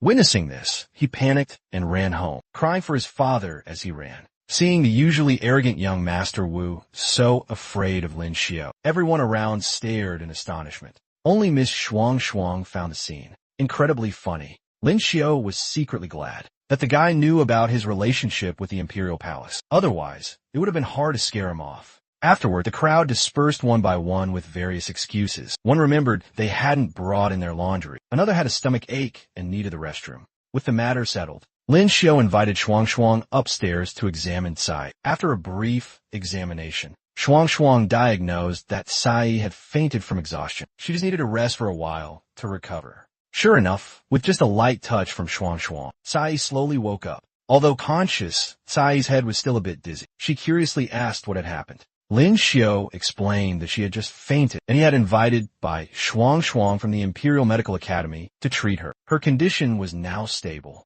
and there was nothing to worry about. Sai found it miraculous that she had recovered so quickly. Lin Xiu then said, Of course, Miss Shuang's medical skills are no ordinary thing. Seeing that Sai was fine, Shuang decided to take Nyo back and await further orders. To express her gratitude, Sai promised Lin Xiu that next time, she would tell the owner not to charge. When he came to listen to her sing, Lin Xiu smiled and said he considered her a kindred spirit, and a kindred spirit is priceless. But he was still willing to spend money to enjoy her voice. Lin Xiu's words made Sai blush shyly, but she was also happy about it. He asked if she knew why she had suddenly fainted. Sai thought it might be due to a lack of nutrition. Lin Xiu nodded in agreement, but then explained that the main reason was because she had awakened her sorcery. Sai still didn't quite understand. Lin Xiu then explained, Your singing voice is better than others. You just hadn't considered it was sorcery. Today you tried a new way of singing, which consumed more elemental power than usual. So you fainted. So that's what happened. Sai nodded, but still felt this sorcery was useless. Lin Xiu immediately asserted, That's not true. If you can integrate sorcery into your sound, you will surely become the #1 star performer of the capital city. By then, everyone will be scrambling to buy tickets to Lihua Yuan. It sounded appealing, but Sai didn't know how to develop her sorcery. Lin Xiu promised to go to the Sorcery Academy and borrow books on sound sorcery for her to practice with. Sai blushed shyly, saying she couldn't bear to trouble the young master so much. I greatly admire your voice, miss. In the future, I'll want to rely on your opera to relieve my sorrows, Lin Xiu said with a smile. Sai had no choice but to accept, promising to always sing for him. As Lin Xiu was leaving, the owner said to Sai,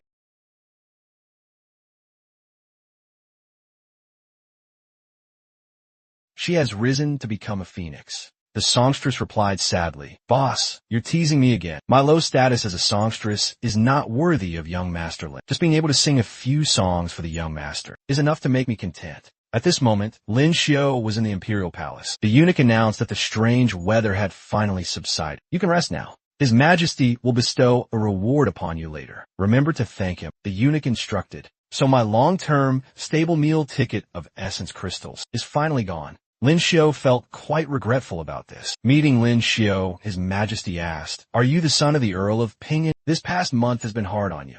You may propose to us whatever reward you desire. The person standing beside His Majesty was Consort Shu. His Majesty telling Lin Xiu to propose any reward he wanted put him in a bit of a difficult position. He didn't know what to choose. No one has ever so bluntly asked me what I want. If I ask for too much, they won't accept it. But if I ask for too little, I'll be selling myself short. I wish to own a spacious house near the imperial palace, but the price of such houses is not pleasant at all.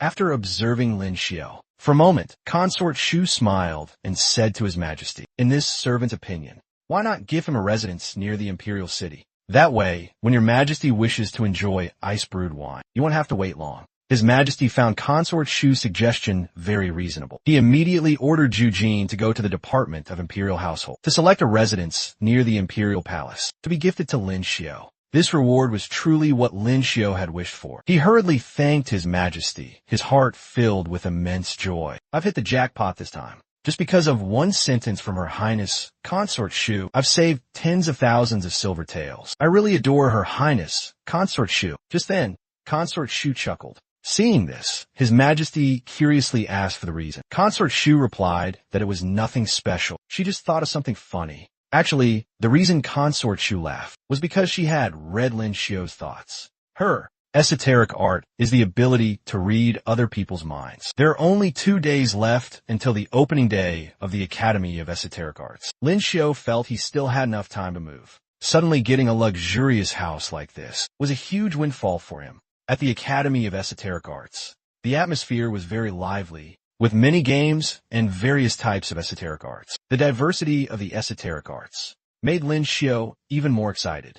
He felt like he was about to strike it rich, and that all these esoteric arts would become his. Over on the other side, everyone was gathering to admire Princess Mingi. Seeing this, Lin Xiu shook his head, thinking those people were too young and inexperienced. They don't know the true beauty of a mature woman, and instead treat young girls like treasures. Hearing Lin Xiu's puzzling words, the friend beside him asked about the meaning of mature woman. In Lin Xiu's mind, a mature woman must be beautiful, charming, with distinct and attractive features. After listening, the friend nodded in agreement. I also think that the most attractive woman in the Academy of Esoteric Arts is Miss Qin Wan. The friend's words resonated deeply with Lin Xiu. Hearing the name Lin Xiu, the friend asked if he was the son of the Earl of Ping'an, the fiancé of the Zhao family's daughter.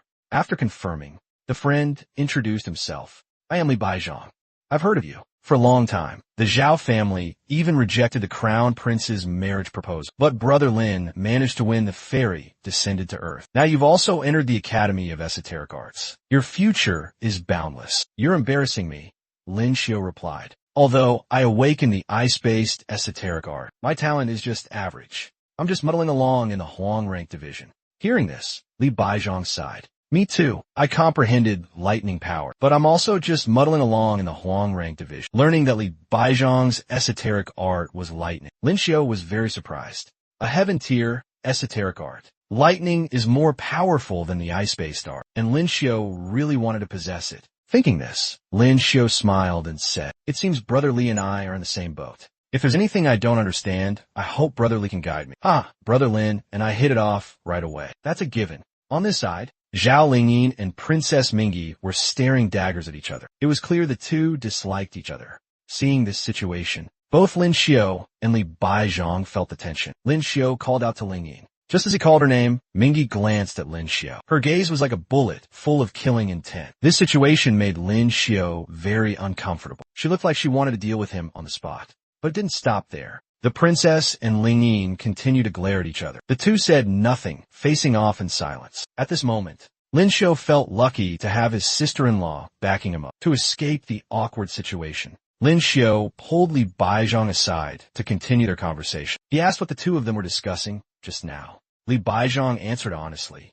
We were just talking about how Miss Wanner is the most beautiful person in this hall. So who is the second most beautiful? Hearing the answer, Lin Xiu broke out in a cold sweat. He asked in a low voice, were we really discussing this topic just now? It seemed that Li Baizhang didn't really get Lin Xiu's hint. Lin Xiu wanted to remind him to stop mentioning the topic of women. However, Li Baizhang enthusiastically continued. Brother Lin also said that, aside from Miss Qin Wan, Xuan Ninger is the most beautiful. And I share the same view. Besides Miss Qin Wan, Xue Ninger possesses the most outstanding looks, figure, and aura. Just then, Princess Mingi was standing right behind them. Her expression was even scarier than before, as if she were on fire. She asked in a stern voice, "In your eyes, besides looks and figure, is there nothing else to a woman? If not for appearance, then of course there are other things." Lin Xiao and Li Baizhong answered in unison. "That other thing is the soul." Right then, it seemed another beauty appeared. Li Baizhong hurriedly bid farewell to Lin Xiao and left. Seeing this, Lin Xiao judged that Li Baizhong was truly someone who'd ditch a friend for a girl. The moment he saw a beautiful woman, he'd immediately run after her. Now, only Ling Yin and Lin Xiao were left. She reminded him, "That woman is very dangerous. Don't get close to her, or you'll cause trouble." Hearing her advice, Lin Xiao confidently replied, "Don't worry," and promised to be careful. At the Academy of Esoteric Arts, today's classes had begun. Coincidentally, Li Baizhong was also in this class. Seeing Lin Xiao, he asked with some surprise, "Brother Lin, you signed up a martial arts class too? Can your body handle it?" Deducing on his own, he guessed that Lin Xiao must have other intentions for being here. And what he meant were these images. This place is full of beautiful girls. The more they looked, the more the two of them blushed, their faces gradually becoming dazed. Immediately after, the command to assemble was given. All the students had to line up neatly in a long row. The class instructor spoke up to introduce himself. "I am Instructor Sun. I will be teaching you martial arts. You can call me Instructor Sun. From now on, I will train you as if you were my soldiers. If anyone can't handle the hardship, you can withdraw now." Hearing this, everyone resolutely said no. Everyone was fired up and full of determination. "Good," said Instructor Sunday, "very good. I hope you won't change your minds in 2 hours." Then he ordered everyone to spread out and hold a horse stance. When it was time for the horse stance, everyone had to take off their shirts. Lin Xiao revealed his rippling muscles, which made all the girls who saw him swoon. Li Baizhong, seeing Lin Xiao's muscles, was equally impressed and asked him how he had trained such a body. Lin Xiao achieved this thanks to the effect of his strength-based esoteric art, but he only told Li Baizhong that it was from frequently lifting rocks and training with trees. Hearing this, Li Baizhong cheerfully continued, "Brother Lin is truly outstanding among us. A real man must have a strong body. Otherwise, how could you enjoy the company of ladies later on? Haha." The reason Lin Xiao practiced martial arts was to better conceal the fact that he possessed a strength-based esoteric art. Li Baizhong thought Lin Xiao was on the first level, but in reality, he had already reached the Grandmaster level. It seemed Instructor Sun noticed that Lin Xiao and Li Baizhong were stronger than the others. So he asked if the two of them had a foundation in martial arts before. When he touched Lin Xiao,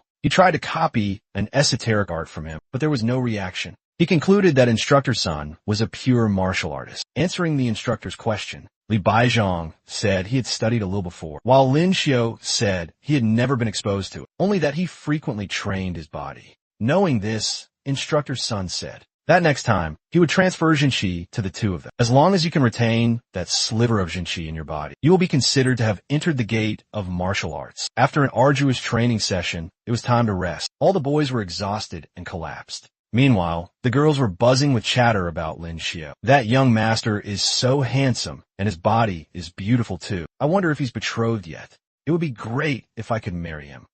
Stop dreaming. That's Lin Xiao, son of the Earl of Pingyuan, fiancé of Zhao Lingjun. The mention of Zhao Lingjun's name made her quite annoyed. She said, "So what if it's Zhao Lingjun? She's not here in the royal capital. It's not certain who will win or lose."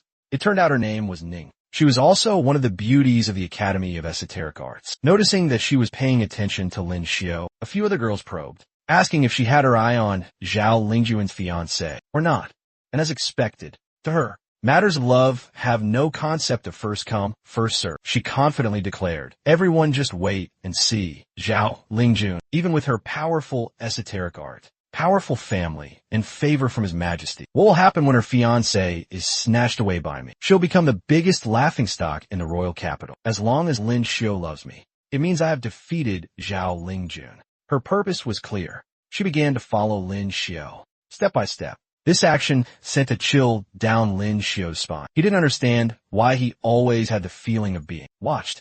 By now, class had ended. Everyone changed their clothes, preparing to leave. Just as he stepped out the door, Lin Xiao suddenly saw her appear and fall into him. When Lin Xiao asked if she was all right, she acted weak, saying she was fine.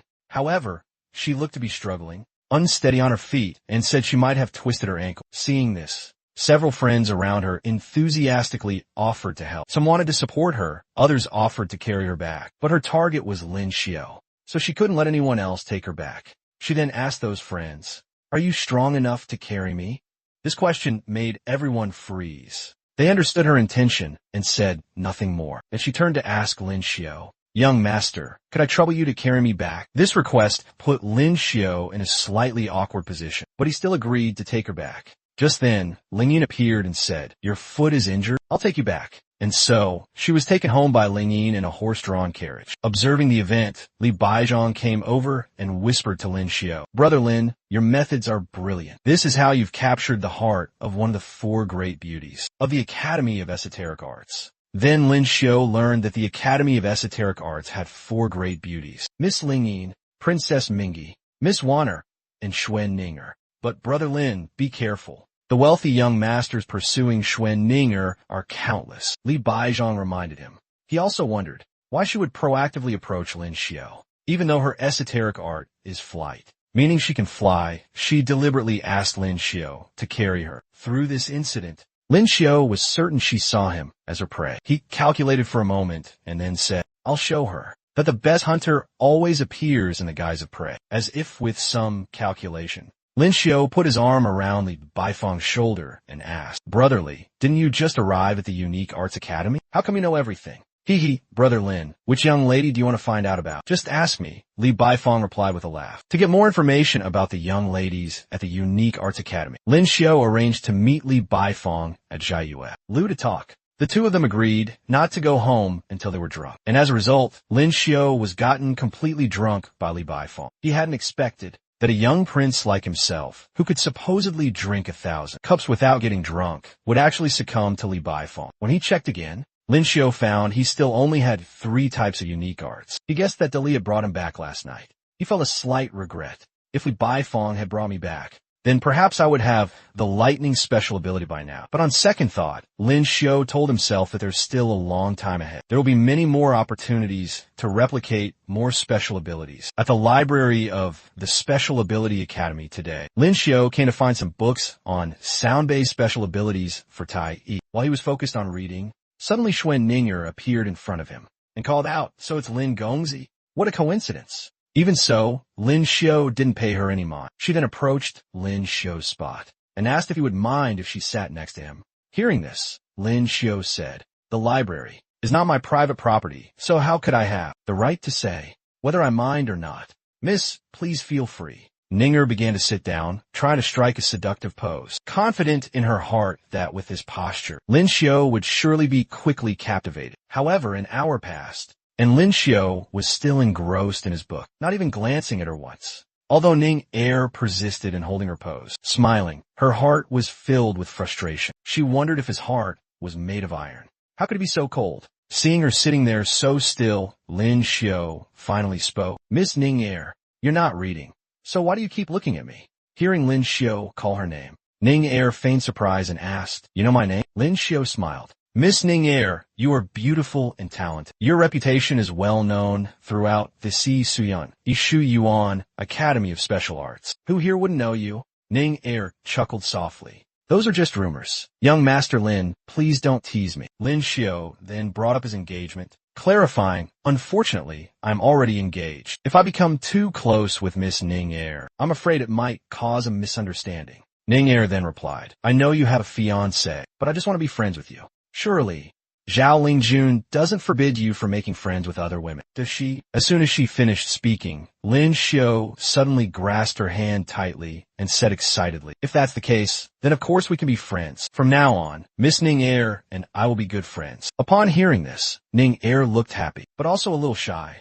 At the Academy of Special Arts, Lin Xiao met Li Baifeng, teasing him about his alcohol tolerance. And yet, Li Baifeng had dared to boast that day he could drink 1,000 cups without getting drunk. Lin Xiao himself had even challenged Li Baifeng back then. Thinking back on it now, Lin Xiao felt truly ashamed. As they were chatting, Ning Er suddenly appeared and spoke. "You two arrived so early." Knowing she mainly wanted to get close to Lin Xiao, Li Baifeng quietly left. Lin Xiao, however, enthusiastically greeted Ning Ni, saying that studies couldn't be neglected, so arriving early was natural. Although Li Baifeng had left, he still kept an eye on Lin Xiu and Ning Ni. He felt that Lin Xiu was truly too impressive. He wondered what Lin Xiu had said to make Ning Ni blush and laugh, who even said, "Lin Gongzi, you're so naughty, always saying such things." When it was time to gather, the conversation between Lin Xiu and Ning Ni had to stop. Lin Xiu looked at her, thinking to himself, she's truly a naive lamb. A 1,000-year-old vixen trying to discuss romance with me? Isn't she just walking in her own trap?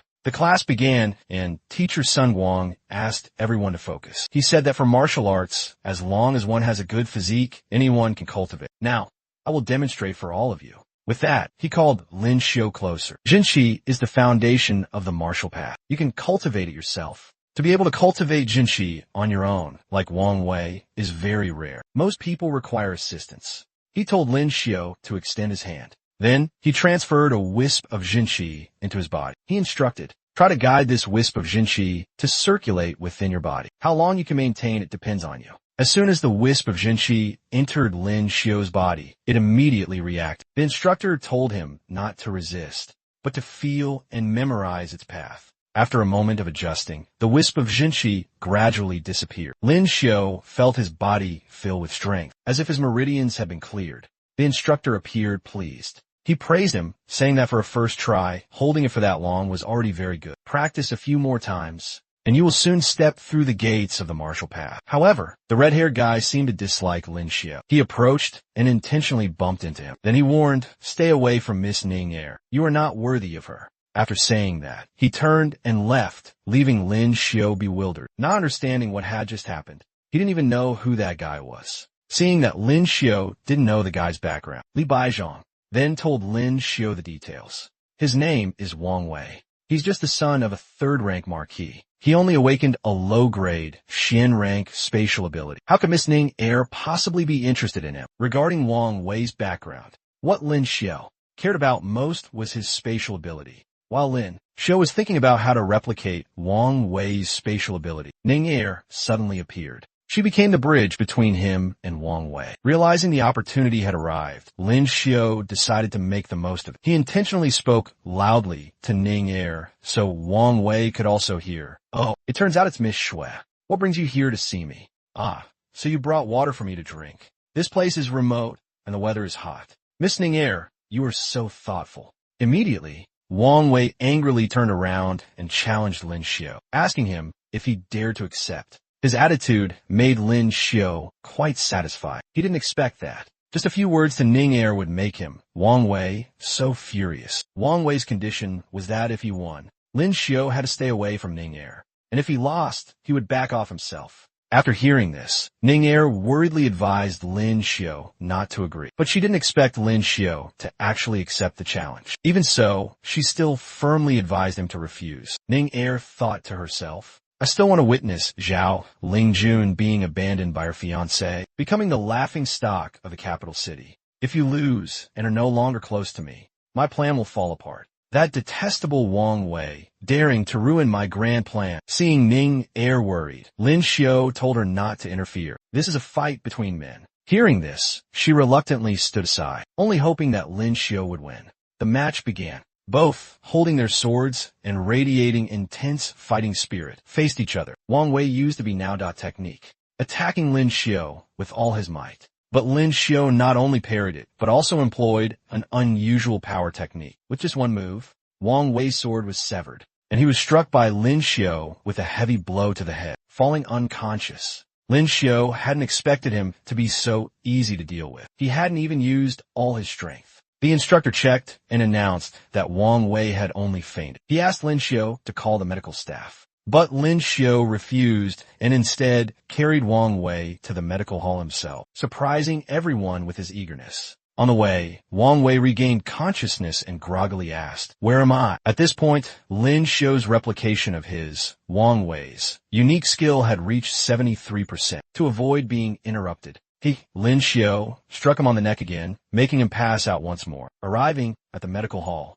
the physician stated that Wang Wei had no serious issues, only needing a change of medicine in the afternoon. The neck injury, however, would require additional help for its treatment. When the physician left, Lin Xiu picked up a vase to test the unique skill he had just replicated. As a result, He could make the vase disappear and reappear in the blink of an eye. Lin Xiao felt that this spatial ability was truly amazing. It would make things much more convenient for him when he went out. He also noticed the speed was faster than before, wondering if the efficiency of restoration was related to the contact area. While he was excitedly speculating, Song Song suddenly appeared. Both she and Lin Xiao were very surprised to see each other, as if they hadn't expected to meet here. Then Lin Xiao shyly asked, "Are you also at the Imperial Medical Academy?" Lin Xiao had asked a rather silly question, because Song Song was always at the Imperial Medical Academy. Actually, she should have been the one asking Lin Xiao. Currently, he was secretly feeling lucky because Song hadn't seen him using his special technique. He was almost exposed when he heard Song Song ask his reason for being at the Imperial Medical Academy. Lin Xiao immediately replied that he had brought a classmate for treatment and wanted to take this opportunity to learn her medical skills. He expressed his first desire was to learn how to take a pulse. Seeing Lin Xiao was interested in learning, Song Song began to instruct him. She explained that pulse conditions are divided into slow pulse, deep pulse, floating pulse, and rapid pulse. Each type has different manifestations. After explaining the theory, Song Song asked Lin Xiao to practice immediately by taking her pulse and describing his sensations. She promised to continue guiding him based on the results. Lin Xiao began to practice, but actually he wasn't interested in learning to take pulses. His main purpose was to replicate Song Song's unique healing technique. However, after trying for a while, he still hadn't made any progress. This made Lin Xiao feel bewildered. Song Song mistakenly thought he was worried because he couldn't feel the pulse. So she comforted him, "When you're just learning, you need to be patient. There's no need to rush." Her enthusiasm moved Lin Xiao, but his replication result was still 0%. Lin Xiao pondered for a long time, but couldn't figure out the reason. Song Song noticed his unusual expression and asked about it. At that moment, Lin Xiao was flustered because the system had unexpectedly lost its signal, but he still tried to appear calm and told Song Song that everything was fine.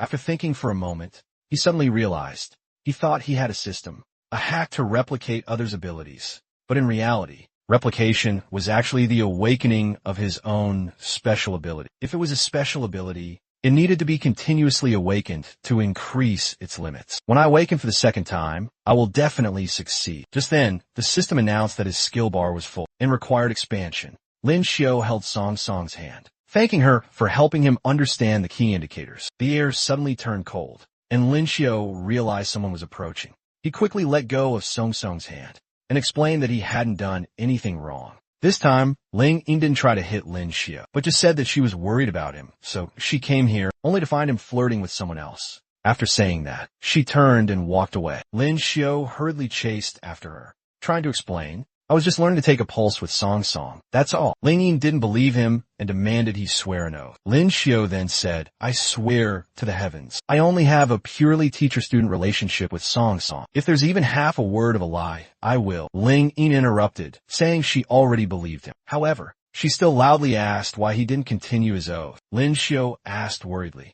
"Is there not even a little bit of trust between us?" This question made Ling Ying even angrier. She yelled, "Say it after me. If I'm telling even half a lie, may lightning strike me, and may I not die the good death." But faced with this, Lin Xiao had no choice but to confess. "I just wanted to touch that girl's hand. I'm not ashamed at all." Lin Xiao's attitude made Ling Ying furious. She immediately scolded him relentlessly. "You once promised to remain chaste, but now you've broken your promise. Lin Xiao, I understand you less and less. Before, whenever you met anyone, you'd mention your engagement to my older sister. Yet now you're going around flirting with everyone. You even asked me if the engagement could be canceled. What on earth do you want?" Hearing words like remaining chaste, Lin Xiao just timidly replied, "Don't take it to heart. Those were just the rash words of a youth." "Busi, have you already found someone you like?" Lin Xiao didn't dare to look Ling Ying in the eye. He nodded, admitting, "That's right. I already have someone in my heart. And for my whole life, I only want to marry her." After hearing this, Ling Ying began to speculate who the person Lin Xiao liked was. Recently, she had seen him frequently visiting the Lihua Yuan, so she suspected he was fond of one of the actors there. Lin Xiao didn't deny it. He even acted shy to make Ling Ying believe him more. He thought to himself, "Ling Ying has already picked out a match for me. If I don't go along with it, wouldn't I be disappointing her good intentions?" However, the fact that Ling Yin knew his whereabouts so well made Lin Xiao feel she was a little strange, though he wasn't entirely sure. Ling Yin asked again, "Do you really like an actor? How can an actor compare to my older sister?" Lin Xiao replied, "You don't understand love. When I truly love someone, they're the only one in my eyes. Whether it's your sister or a fairy from the heavens, they all pale in comparison to her." However, this reasoning wasn't enough to appease Ling Yin. She questioned, "If you already have someone in your heart, why did you touch that female imperial physician's hand? You already have someone in your heart.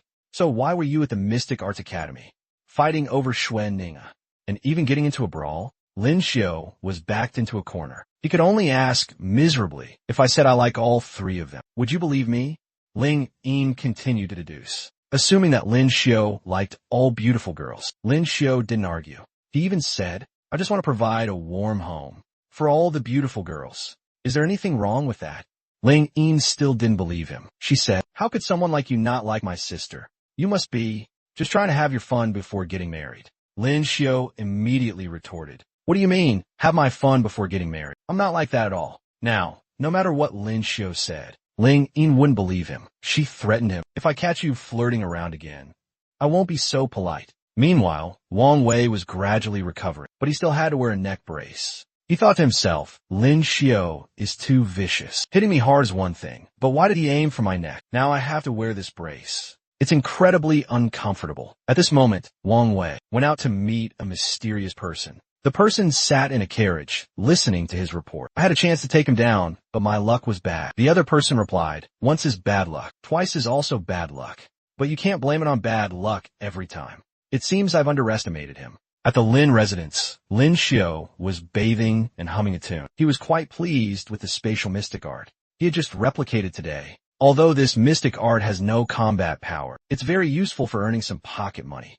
He thought that he could try to develop this skill when needed. Even if I can't fight with it, it's still good for self-defense. Speaking of self-defense, Lin Xiao recalled the time son Dali almost sacrificed himself to protect him. To ensure their safety, he decided he had to help Dali improve his strength. As for replicating mystic arts, Lin Xiao told himself he had to be more careful. "If my sister-in-law finds out like today, it'll surely be a disaster." After finishing his calculations, Lin Xiao continued to sing. "Once dreamed of roaming freely to the ends of the earth. Who knew I'd marry early and have child? Once dreamed of riding through a forest of flowers. Who knew I'd get a disobedient sister-in-law?" Today, Lin Xiao took Dali out, but it was unclear where they were going. Notably, Lin Xiao also had Dali carry a whole chest of money. Even though Dali had many questions, Lin Xiao steadfastly refused to reveal anything. Right now, he was highly focused, constantly observing his surroundings as if looking for something. After a while of searching, Lin Xiao finally found the place he was looking for. It was a place called Juingguan. Just a glance at the exterior revealed a powerful and imposing atmosphere. Lin Xiao noticed the price list hung outside the establishment. Earth rank martial artist, personal chi guidance, 100 taels per session, no bargain. Martial arts instruction, 100 taels per month, 100 taels per year. Back scrub massage, 100 taels. After reading it, Lin Xiao thought to himself, indeed, no matter the era, skills and abilities are the most valuable things, the most precious. Meanwhile, Dali felt this price list was far too expensive, especially the 100 tael fee for a single chi guidance session. Entering the hall, they both saw muscular martial artists, brimming with vitality. With a single kick, they could easily shatter a wooden log. Lin Xiao thought, no wonder they say that the combat prowess of an earth-rank martial artist is not inferior to a mystic arts user who has awakened 5 times. Just then, a man approached and asked Lin Xiao and Dali what their purpose for coming was. Lin Xiao replied, "We're here to request chi guidance from the master. We know the prices and the rules, and we've brought enough silver." After hearing this, the man led the two of them deeper inside. As soon as they entered, Lin Xiao and Dali saw a king of the jungle lion majestically in the room. Just one glance, and they were both trembling, sweating profusely. The man sitting and petting the tiger was the master, named Chen Xiong. The tiger was his pet. The guide advised Lin Xiao that as long as they didn't provoke it, the tiger wouldn't harm anyone. When the guide reported that clients had arrived for chi guidance, the master shook his head and refused. "Don't bother me. Right now, Ahu is sick. I'm not in the mood for anything." Hearing this, the guide turned and said, "You two heard him. Please come back another day." But at this moment, Lin Xiao had vanished. It turned out he had run over to the tiger sat down and listened to it. The tiger seemed to be trying to communicate that. Its throat was very uncomfortable. There's a bone stuck in my throat. It's about to kill me. Someone, please help me get it out. Lin Xiu then confidently said to the master, I can cure this tiger. Based on my many years of veterinary experience, it has a bone stuck in its throat. We just need to open its mouth and take the bone out. Following Lin Xiu's advice, the master opened the tiger's mouth, comforting it, don't be scared. After searching for a moment, he really did see a small bone. Please note, this action is extremely dangerous and should not be imitated. The master managed to remove the bone, which was slightly longer than his hand. The tiger's problem was solved. The master joyfully patted Lin Xiu on the shoulder and said, thank you, little brother. I was worried all morning, not knowing what was wrong with the Hu. Luckily, you found the cause. You two came for Qi guidance. We can start right away. Lin Xiu pointed to the box of money Dolly was holding and said, this is a small token of our sincerity. The master laughed loudly. What's the need for silver? Once he has successfully completed the Qi guidance, I won't charge you. Dolly was overjoyed but still acted shy. Lin Xiu, however, was silently celebrating, thinking that this time his animal language mystic art had saved him several hundred taels. He thought to himself, later, when Lady Haitang buys her freedom, I'll ask her to open a veterinary clinic with me and make a fortune. Thinking of this, Lin Xiu felt extremely excited. It seemed that getting rich in this world wasn't difficult at all. All this time, Dolly had been standing frozen like a statue, prompting Lin Xiu to shout at him. The master already agreed. What are you still standing there for? Hurry up. Only when he heard Lin Xiu's reminder did Dolly realize that they came here today for the master to perform Qi guidance on him. Before this, he thought his own young master was the one receiving the guidance. Seeing Dolly still hesitating, Lin Xiu gave him a light kick on the butt and urged, if you don't go, should I? At the end of the day, are you protecting me, or am I protecting you? Soon, Dolly successfully received Qi guidance from Master. His speed astonished the Master, because after just one try,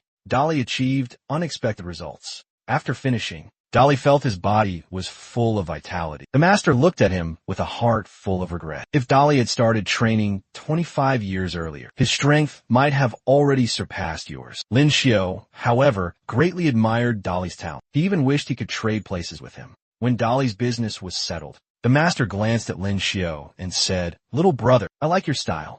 Want to try Qi guidance? It's free. Faced with such a good opportunity, Lin Xiu immediately agreed. He also promised the master that if anything happened to a Hu in the future, he could just find him. Hearing this, the master was very pleased and said to Lin Xiu with determination, today, if you can't achieve initiation, don't even think about going back. The master's words made Lin Xiu even more determined. His will burning fiercely, and this was the master's condition. After performing Qi guidance for Lin Xiu, when his disciple asked how he was, he could only sigh 20 times, exactly 20 times. Do you have any idea what this old master has been through in the past hour?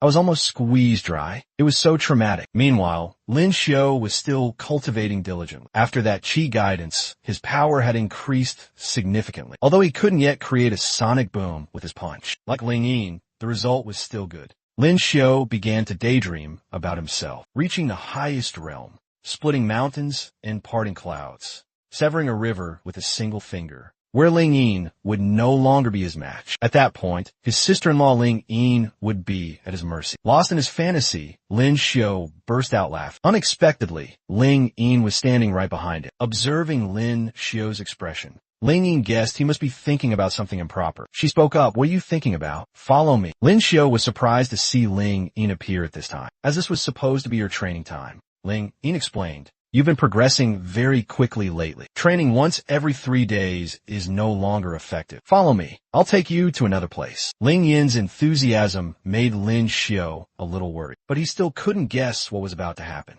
The place Ling Yin wanted to take him to was the Tianzi Yuan, a place reserved for the 10 most outstanding geniuses. Lin Xiu felt that, as a student of the Huangzi Yuan, it would be difficult for him to enter this place. Ling Yin reassured him, my sister is the real genius. Don't worry, I've already asked the headmaster for permission. You can enter now. As soon as he stepped through the gate, Lin Xiu felt a chilling cold that made him shiver. He asked Ling Yin, it's so cold here. Do you normally train in this place? Ling Yin didn't answer. Only ordering, stop talking nonsense and get inside. Their training room had an ice bed with a few penguins around. Seeing Ling Yin about to sit on the ice bed, Lin Xiu quickly protested. Ling Yin, If you want to send me to meet King Yama, just say so. Don't make me sit on this bed. Ling Yin replied coldly. You just sit next to the bed and train with me. No one is forcing you to sit on the bed. Hearing this, Lin Xiu sighed in relief and even joked. Why didn't you say so earlier? Watching Ling Yin sit comfortably on the ice bed, Lin Xiu thought to himself, does sitting directly on that really not freeze your butt off? My sister-in-law looks so comfortable on the bed. Maybe it's not that cold next to the bed,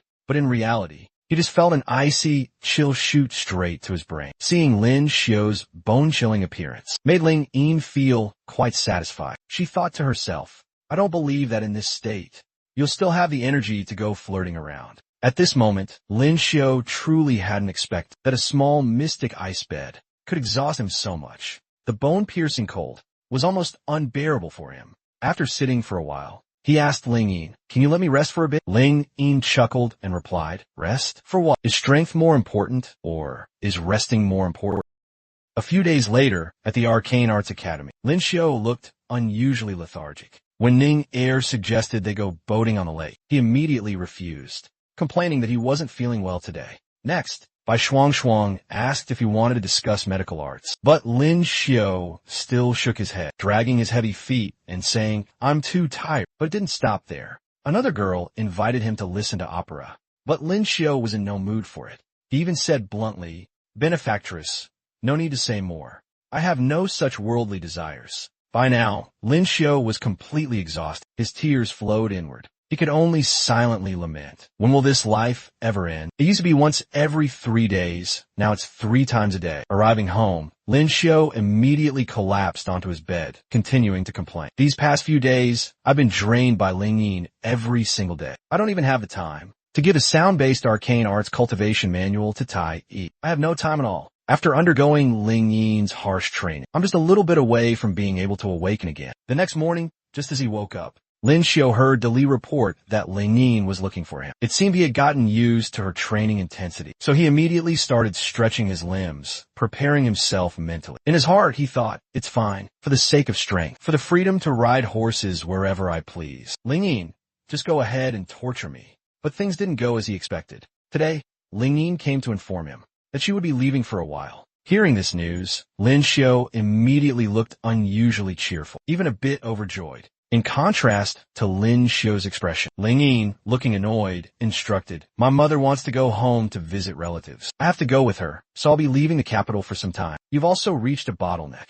There's no need to cultivate for the next few days. When I return, I should be able to help you awaken again. Seeing Lin Xiu's excessive joy, Ling Yin asked curiously, what are you so happy about? How could Lin Xiu dare to admit he was happy because she was leaving? He quickly replied, I was just thinking of some happy things. Before getting into the carriage, Ling Yin added a warning, while I'm not here, you are not allowed to go out and flirt with other women. To reassure her, Lin Xiu raised his hand and swore, Ling Yin, rest assured, I will definitely be good and stay at home. But in his heart, he thought otherwise, be good and stay at home? As if at Lihua courtyard, Miss Tai Yi was sadly thinking about Lin Xiu because he hadn't come to listen to her sing for several days. She thought that the young masters of the capital were all just whimsical. One day, they liked Tai.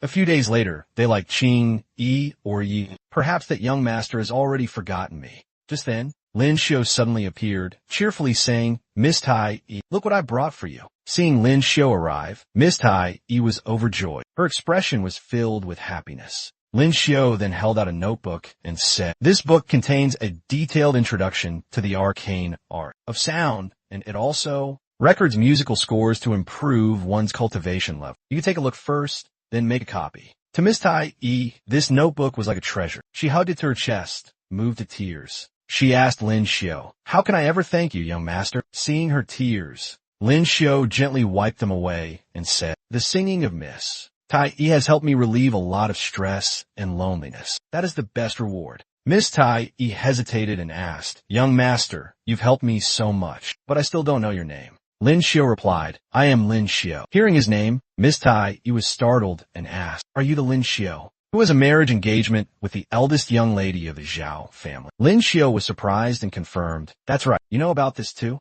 Tai Yi knew it well. That young lady is a rare genius. Her future is tied to the fate of the great Xia. I have always been curious, wondering what kind of man would be worthy of her. I never expected Hearing this, Lin Xiu continued her thought. Now that you've seen me, do you feel that I am not worthy of her? But that wasn't what Tai meant. She had always highly regarded Lin Xiu's talent. How could you not be worthy? Learning this news, Tai felt a bit sad. She said, you and Miss Zhao are a talented man and a beautiful woman, truly a match made in heaven. But from Tai's expression, Lin Xiu guessed she had developed some feelings for him. And so, Lin Xiu imagined a scene of blissful love, a romance with Tai. But the dream didn't last long before the image of Zhao Lingyin appeared in his mind. That scene was not pleasant at all. He was afraid that if Lingyin found out about this, she would beat him to a pulp. Seeing Lin Xiu standing there, speechless, Tai waved her hand to bring him back to reality. Miss Tai, I'm fine. Just spaced out for a moment. The thought of Lingyin made Lin Xiu scared. He thought Miss Tai was simple. It would be hard to avoid having my legs broken by Lingyin. It's better to wait and let things develop. After the engagement with the Zhao family is annulled, Lin Xiu thought, I will definitely win Tai over. At the martial arts class, the instructor was quite pleased to learn that Lin Xiu had successfully channeled his qi. He said, not bad. Now that you've successfully channeled qi, the teaching content will have to be adjusted from now on. Practice a lot, guiding your true qi to condense in different parts of your body. You can also choose a weapon that suits you and try to cover it with your true qi. Following the instructor's words, Lin Xiu chose a knife for himself. While he was still examining the knife, Ning'er suddenly stood in front of him. She presented an invitation card, saying that in a few days it would be her 18th birthday. At that time, there will be a party at my house. She asked Lin Xiu, you won't refuse this time, will you? I was really too busy a few days ago. I had no choice but to refuse you, Mississippi. This time, for Miss Ning'er's birthday. I will definitely be there, I promise. After speaking, Lin Xiu mumbled to himself, don't worry, I'll definitely give you a big gift that you'll never forget. Taking the opportunity, Lin Xiu asked her about Wang Wei. Has he been bothering you these days? At this, Ning'er put on a cute, shy act. You have a nerve to ask? You made me worry about you. What were you afraid of? Didn't I win? I don't have to get lost from your side either. But it is strange, now that you mention it. Wang Wei used to always hang around Qinwan. Why would he make a bet with you over me this time? This question from Ning'er seemed to make Lin Xiu realize something.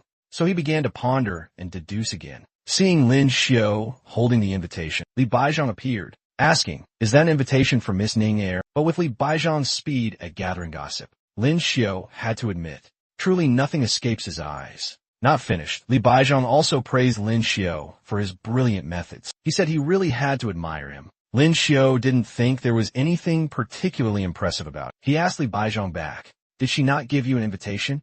And that's a matter of course. The birthday of the precious pearl of the Duke of Xiez Manor is not an event that just anyone can attend. There's so many people in the martial arts class, and you're the only one who got an invitation. Hearing that, Lin Xiu curiously asked, did Wang Wei get one? Regarding Wang Wei, Baizhang guessed he probably got one too, because his father is the Marquis of Guang'an. Logically, he should also have an invitation. But since Wang Wei lost the bet to Lin Xiu last time, Li Baizhang guessed that even if Miss Ning'er gave him an invitation, he wouldn't have the face to go. Everything Lin Xiu and Li Baizhang just said, Wang Wei heard all. He muttered to himself, when you discuss other people, can't you be a little quieter? I heard everything. After class, Lin Xiu and Li Baizhang decided to go to Jiayue Tower for a meal, but when they arrived, Lin Xiu refused to go in, just standing outside, staring blankly. Seeing this, Li Baizhang had to urge him to hurry inside. What are you just standing there for? At this point, Lin Xiu gently probed his opinion, suggesting, eating at Jiayue Tower all the time is getting boring. How about we try Tianxiang Tower? Hearing Tianxiang Tower mentioned, Li Baizhang showed hesitation. He advised that other restaurants were fine, but it's best to limit visits to Tianxiang Tower because Tianxiang Tower is the property of the Marquis of Yongping's manor. The Marquis of Yongping has personally gone to the Zhao family many times to propose marriage to Zhao Lingyin for his son. However, each time he was rejected by the Zhao family with the reason that there was a prior engagement. But the power of the Marquis of Yongping is not small. The Marquis of Guang'an, the Earl of Zhongyang, the Earl of Qingyi, along with the East City Magistrate and the East City Commandant are all his subordinates.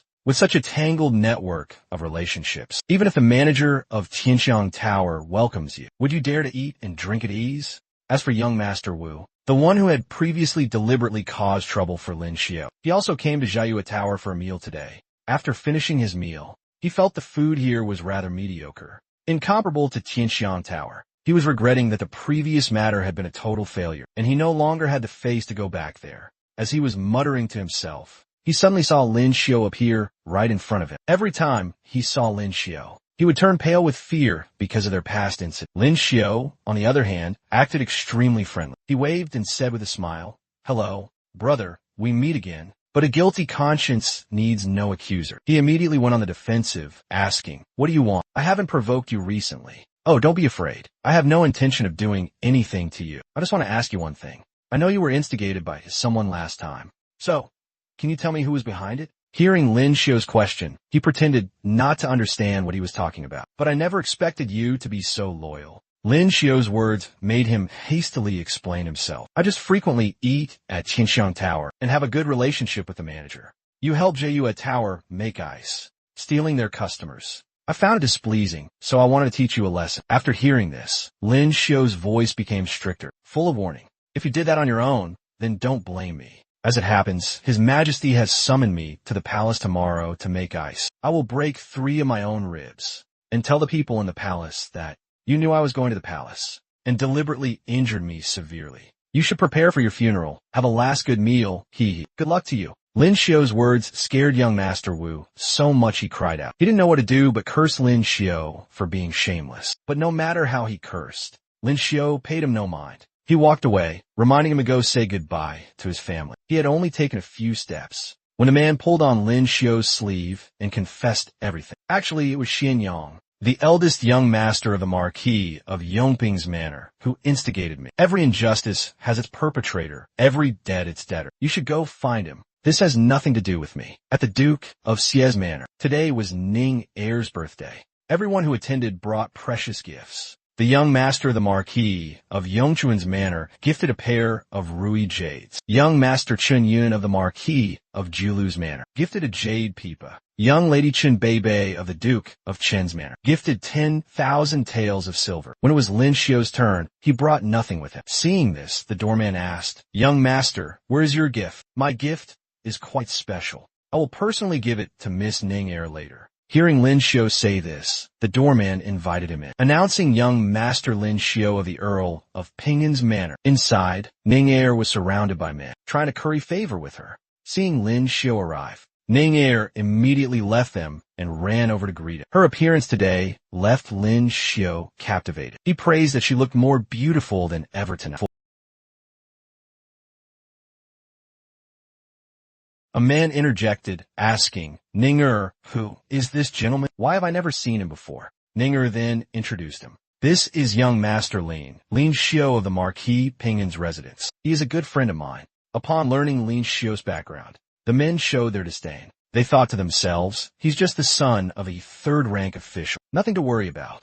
After a moment, everyone suddenly remembered that Lin Xiao was the fiancé of Zhao Linjuan. Immediately, jealous gazes from all directions fell upon him. At this moment, Ning Er also began to introduce the young masters present to Lin Xiao. "These are the 2 young masters of the Duke Wei Gui's residence. Wei Wenyuan," she said. "And this is the eldest young master of the Duke Qi Gui's residence, Qi Qingxiao." Lin Xiao glanced at their faces, feeling they were no different from common fish in a pond. Yet they always acted arrogantly, as if they were great figures.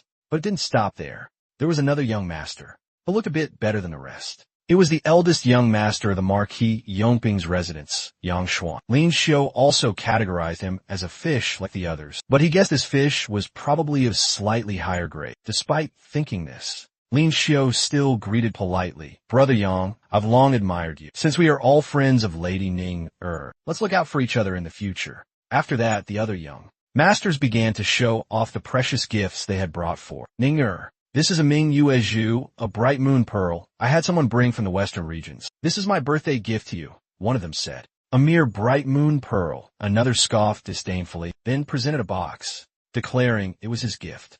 Inside was a top-grade essence crystal, sparkling and large. Everyone marveled at this precious gift. "My goodness, this essence crystal can help Lady Ning Er increase her level by at least 1 stage of cultivation. This must be the essence crystal of a 5th-level spirit beast," someone exclaimed. Lin Xiao couldn't help but covet that essence crystal. He thought of the low-level essence crystals he had used before, which could only increase his cultivation level. whereas a high-level essence crystal like this could increase the rate of awakening. This is truly a treasure that money can hardly buy, Lin Xiu thought to himself. He admitted that these brothers were truly lavish spenders, willing to part with a fortune just to win the heart of the girl of their dreams. After showing off their gifts, they turned their attention to Lin Xiu. Young Master Lin of Marquis Ping'an, what gift did you bring for Lady Ninger?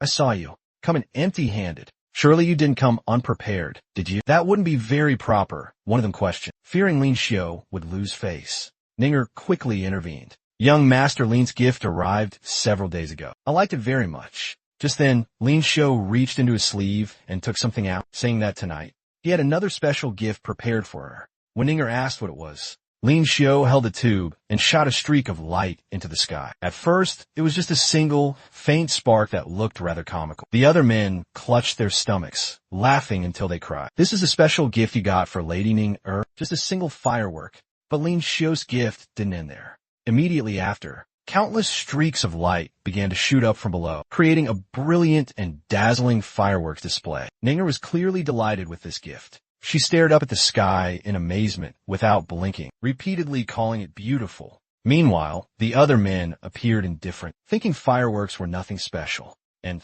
they're not even expensive. At most, it cost 10 taels. Even so, the young ladies present all loved it, and every one of them praised its beauty. The happiest person right now was Ninger herself. She shyly thanked Lin Xiu, saying it was the best gift she had received today. It wasn't by chance that Lin Xiu gave Ninger this gift. It was all part of his strategy. If she hasn't experienced much in life, I will show her the beauty of the world.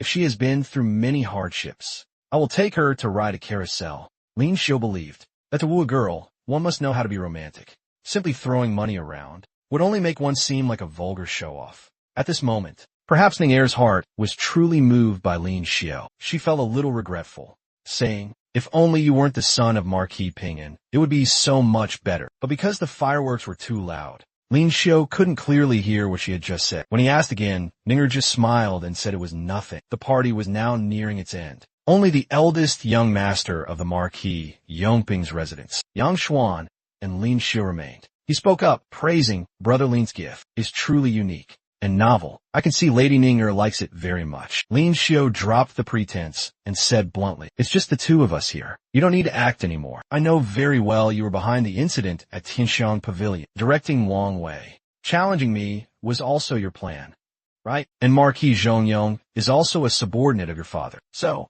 Qin Tong coming to cause trouble for me was also your arrangement, wasn't it? After hearing this, Yang Xuan's face remained impassive. He replied nonchalantly, I don't understand what Brother Lin is talking about. Lin Xiu sneered. If you don't understand, then never mind. Your schemes are quite amateurish. You'll have to try harder next time. Even though Lin Xiu had been direct, Yang Xuan still feigned innocence, as if it were all a misunderstanding. Lin Xiu then held up a finger, deliberately provoking it. I quite enjoy seeing you like this, hating my guts, but unable to do a thing about it. With that, he turned and left without a backward glance. Outside, Dolly was already waiting. The two exchanged a few words. It seemed Lin Xiu had asked Li to prepare a few things, which apparently cost quite a bit. After Lin Xiu left, Yang Xuan finally let his anger show. He thought to himself, I was going to let you enjoy yourself a little longer, but if you're so eager to die, then I'll grant you your wish.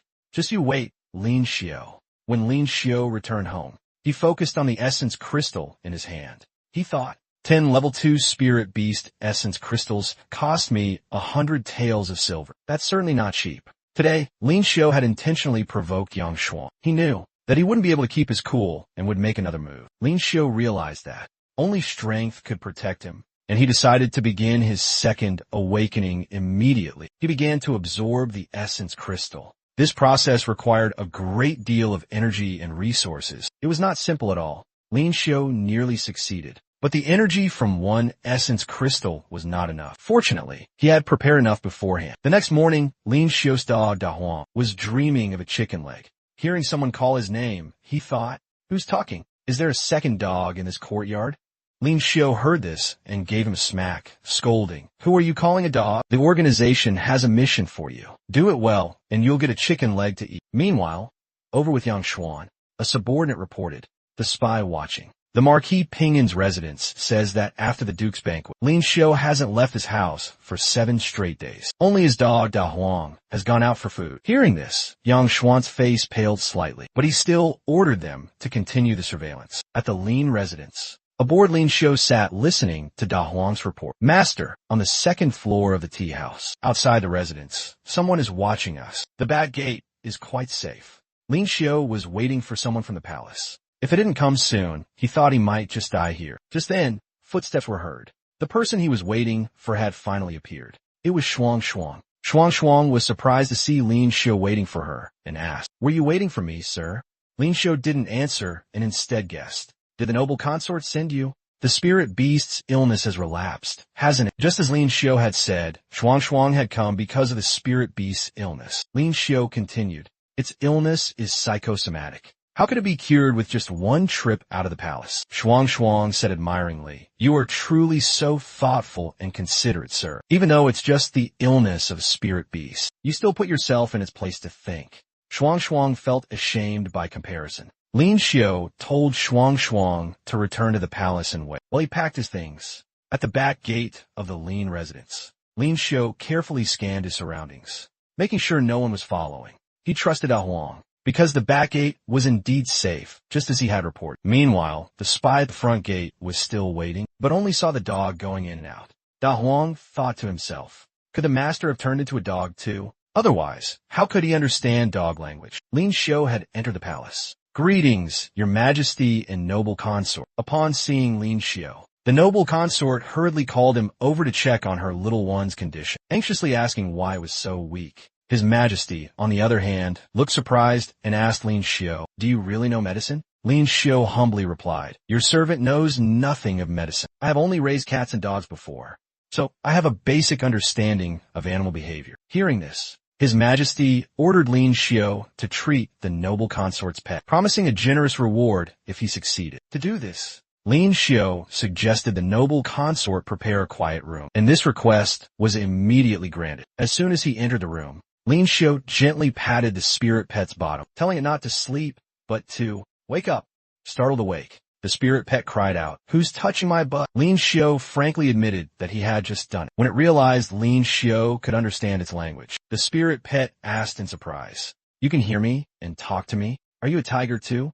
It was then that Lin Xiu realized the spirit pet was actually a tiger, and not a cat as he had previously thought. Being mistaken for a cat, the spirit pet became angry, struggling and repeatedly insisting, "I am Bai Ling, of the noble tiger clan. I'm not a cat. It was those bad people who captured me and forced me to live like a cat." Sensing the spirit pet's grievance, Lin Xiu consoled it. "I understand your feelings. I will help you communicate this." The spirit pet happily asked, "You're quite understanding. So, can you come play with me often?"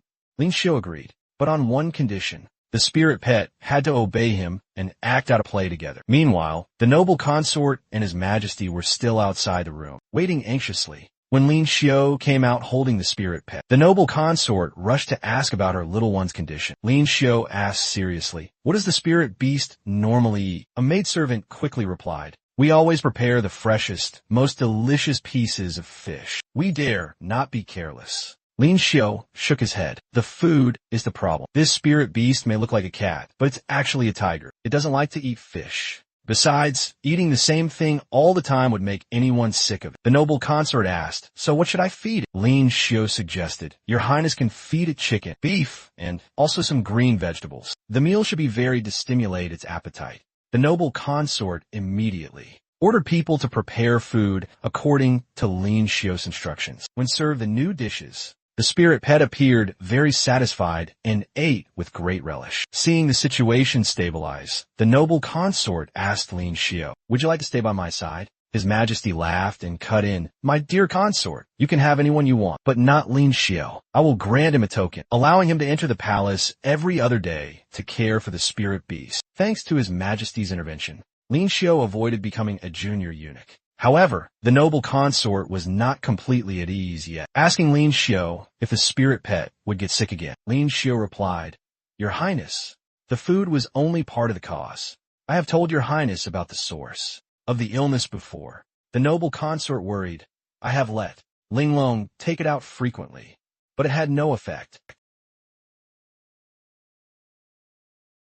but things could be different. Hearing this, a guard angrily berated Lin Xiao, calling him insolent. Her Highness the consort is of a precious status. If something happens, who will be responsible? Lin Xiao quickly knelt down to admit his fault. This servant did not think things through. I ask your majesty and your highness to punish me. Her Highness the consort was very eager to leave the palace. His majesty would agree the moment she asked. He then ordered the imperial guards to escort the consort. At the same time, he gave careful instructions. Act discreetly. Don't let the conservative ministers know that the consort has left to prevent them from filing complaints. His Majesty's actions greatly surprised Lin Xiao. He didn't expect such a majestic monarch to be so afraid of his wife. After everything was arranged, Lin Xiao asked for permission to return to his residence to prepare, planning to meet the consort. In half an hour at the entrance of Jiayue Tower, in front of the Lin residence, the scene was bustling as usual, with people coming and going. The dog,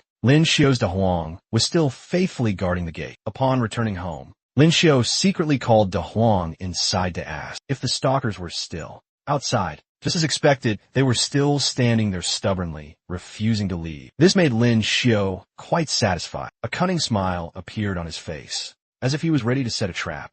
After careful calculation, Lin Xiao casually walked out of his residence through the main gate, no longer sneaking out like before. Seeing him appear, the two stalkers hastily reported to their master. Just as planned, Lin Xiao and the consort met in front of Jiayue Tower. The consort told him to just call her madam to avoid attention. At this moment, she seemed very happy, praising Lin Xiao for being right. After bringing the little one out of the palace, it became much more active. The consort spirit beast also winked at Lin Xiao, as if asking for his opinion on its performance. Lin Xiao responded with an appreciative wink. Although she was eager to leave the palace, the consort didn't really know what to do. Lin Xiao then suggested she carry the spirit beast and stroll the streets for a while, as a normal recreational activity, to ease her worries. The consort asked in surprise, "Stroll the streets? I have never tried that before." Lin Xiao explained, "Strolling the streets means walking freely through the streets of the capital, looking at whatever you want, buying whatever you want." Soon, the consort found something she liked. A hairpin. She exclaimed, "I've never seen these jewelry pieces before." The vendor enthusiastically introduced them as the latest designs and invited the consort to try one on. After just 3 seconds, she was pleased and decided to buy it immediately. It's been a long time since Her Highness has been this happy, the old guard thought to himself. He re-evaluated Lin Xiao, thinking that although the boy was a bit reckless, he had unintentionally done a good deed. Not stopping at the hairpin, the consort bought many other items, to the point that the old guard ran out of hands to carry them. When it was noon, the old guard suggested the consort dine at Jiayue Tower, as he had heard the food there was delicious. The consort agreed immediately. However, Lin Xiao had another suggestion. There's a small eatery nearby that makes delicious Jiangnan cuisine. Would madam like to try it? Hearing Jiangnan cuisine, the consort thought for a moment and then nodded in agreement. Arriving at the eatery, the guard was a bit worried. A small place like this with all sorts of people coming and going. I'm afraid it's not safe. But the consort insisted, "No one knows my identity. We're just ordinary people having a meal." At the Jiangnan restaurant, many dishes were served. Salted duck, crystal shrimp, water chestnut cake, and candied fruit. With just one bite, the consort felt extremely satisfied, as if the taste of her hometown was flooding back. She was about to compare it to the food in the imperial palace, but quickly corrected herself. We also have Jiangnan chefs at home, but the food is cold by the time it's served. It's been so long since I've tasted this flavor. Lin Xiao smiled and encouraged the consort to eat her fill. She was also very pleased with the meal, praising Lin Xiao for knowing how to make others happy. Perhaps this was a day the consort would remember forever, but the entire event was being carefully observed and recorded by someone. In just a flash, all the details were reported to Yang Xian. Lin Xiao was using sweet words to charm a lady on the street. The lady was not only beautiful, but also exuded a noble aura. After the meal, the two even discussed going to Lihua Garden together to enjoy the singing. Hearing this news, Yang Xian was furious and annoyed. He thought that Lin Xiao, despite being engaged to Ling Jun, still dared to flirt with other women. Therefore, he immediately ordered his subordinate to take action. That evening at Lihua Garden, in a luxurious room on the second floor, Lady Tai was engrossed in playing her instrument and singing. "I have a love song to share with you all. Please relax your minds and listen to this gentle tune as I pour my heart into every word." The melody Lady Tai sang made the consort realize it was a folk tune, familiar to her from Jiangnan. The consort hadn't returned there in over 15 years. Everything Lin Xiao had prepared today was related to Jiangnan. The consort subconsciously asked, "Could it be that you knew I was from Jiangnan?" Lin Xiao nodded, admitting that when he heard the madam speak, he recognized the characteristic Jiangnan accent. He boldly guessed that the madam was born and raised in that region. "Oh, really? But you grew up in the capital. How could you recognize a Jiangnan accent?" This question made Lin Xiao a bit flustered. Initially, he was going to say he had a girlfriend, but he quickly changed his mind, explaining that he had a friend who was also from Jiangnan, which is how he recognized. Today, the consort felt Lin Xiao was very thoughtful and didn't hesitate to praise him. This time, Lin Xiao considered it a chance to repay the consort's kindness. "Everything I did today was simply to repay you." After Lady Tai finished her song, the consort praised it as very beautiful and said her spirits were much better. Lin Xiao also didn't forget to add, "Lady Tai's voice is truly moving. Whenever I'm tired or upset, I often come here to enjoy her singing.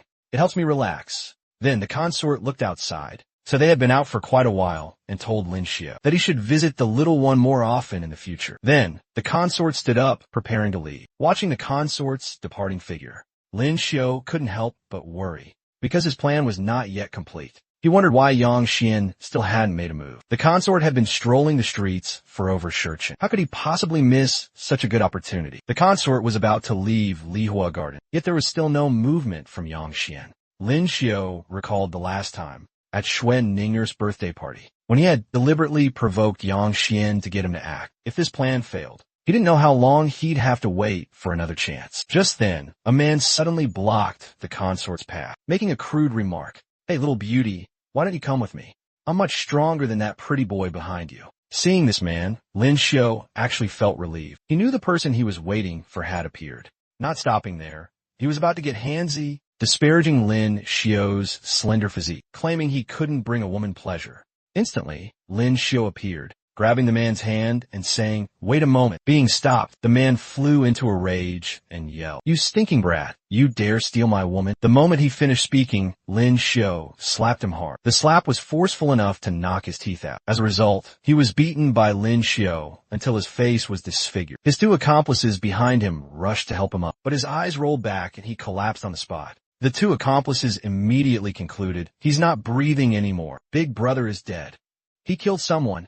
Right after, the constables appeared, asking, "Who is the murderer?" This situation made the old guard understand what was going on. Meanwhile, the consort was completely stunned by the event. As for Lin Xiao, he was inwardly delighted, because everything was going according to his plan. When the constables arrived, the two accomplices pointed directly at Lin Xiao as the murderer. The constable didn't ask any questions and immediately ordered his men to take Lin Xiao to the station. But in this situation, Lin Xiao remained calm. He advised the consort to return first, as it was no longer safe outside. What happened to Lin Xiao made the consort extremely indignant. She immediately ordered her guard, Zhou Jin, to return to the palace to report to His Majesty, and asked him to clear Lin Xiao's name. In the imperial palace, Zhou Jin respectfully reported everything to His Majesty. The person with that scoundrel used their qi to rupture his blood vessels. Furthermore, the bailiffs appeared immediately after. This suggests that the plot against Lin Xiao might involve the East City Yamen. Although Her Highness the Consort is unharmed, she is furious. She sent this old servant back to report to Your Majesty that no matter what, Lin Xiao's innocence must be proven. At this point, His Majesty began to suspect Lin Xiao. He thought that Lin Xiao might not be so innocent after all. Think about it. Why not choose another time? But the exact moment the consort leaves the palace to frame him, although His Majesty said that, Zhou Ji noted that the spirit beast condition had improved significantly. This made His Majesty have to acknowledge Lin Xiao's ingenuity. He recalled a past incident. "Do you remember the time we summoned him to the palace to be his stand-in? He arrived more than an hour late." Yes, Zhou Jin certainly remembered clearly. That time, Lin Xiao was also taken to the East City Yamen's jail, and it was Xiao Lizi who went to get him. He only needed to mention that we had summoned him to the palace, and would any Yamen dare to touch him? Hearing this, Zhou Jin seemed to understand His Majesty's meaning. He believed Lin Xiao had planned everything in advance. Through this incident, His Majesty assessed that while Lin Xiao appeared honest, he was actually deeply cunning. even factoring him and the consort into his calculations. Hearing this, Zhou Jin became furious, asking His Majesty to punish Lin Xiu severely, with absolutely no leniency. However, the consort immediately scolded Zhou Jin. "You dog of a slave, this consort wants His Majesty to help clear his name. What are you talking about? All you people do all day is plot against others. Do you think everyone is like you?" The consort's words made His Majesty feel embarrassed, as if he himself was also being scolded. Then, the consort turned to His Majesty. "This consort is very fond of him. You absolutely must not let him be wronged." Just one sentence from the consort sent His Majesty into a flurry. He immediately ordered Zhou Jin to send someone to the East City Yamen to rescue Lin Xiu. After the consort left, Zhou Jin asked His Majesty again if he was really not going to punish Lin Xiu. And indeed, after the consort's words, His Majesty's attitude towards Lin Xiu had changed. He remarked, "This boy, though young, is exceptionally quick-witted. He doesn't act like someone who relies on power and influence. Most importantly, he has married a young lady of the Zhao family. So we are very reassured." At the East City Yamen, Lin Xiu had arrived. The head of the Yamen was the father of young Master Wu, the one who had caused trouble with Lin Xiu before. He said awkwardly, "Young Master Lin, this case is being directly overseen by the magistrate. There's nothing I can do." Lin Xiu immediately gave him a look, as if to remind him not to get involved. Understanding the hint, he immediately clutched his stomach, crying out in pain, saying he had to go to the lavatory urgently, and suggested the magistrate interrogate the case himself. Then, he ran off, clutching his stomach. The magistrate personally questioned Lin Xiu. "You harmed someone in public. Do you plead guilty?" Lin Xiu didn't answer, but asked back, "If this is a murder case, the East City Yamen shouldn't have the jurisdiction to interrogate." The magistrate snorted coldly at Lin Xiu. "You are just a clerk in the Ministry of Personnel. If we hand you over, who knows how they will defend you? It's better if this official interrogates you myself. First, hand over the evidence to the Ministry of Justice. That's the only way to be fair." Lin Xiu smiled. "Unbiased? Whether or not I harm someone. Aren't you the one who knows best, Your Excellency?" Lin Xiu's words sent the other man into a furious rage. He bellowed, "Insolence!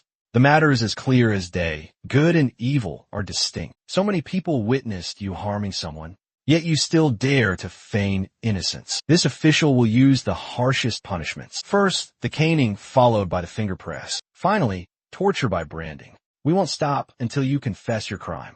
After speaking, the city commander threw down a command token, signaling for the punishment to be carried out. But before the token could hit the ground, a throwing dart suddenly appeared, slicing the command token in two. The city commander was startled by this sight. He stammered, "The Mesian Sea? You're from the Mesian Sea?"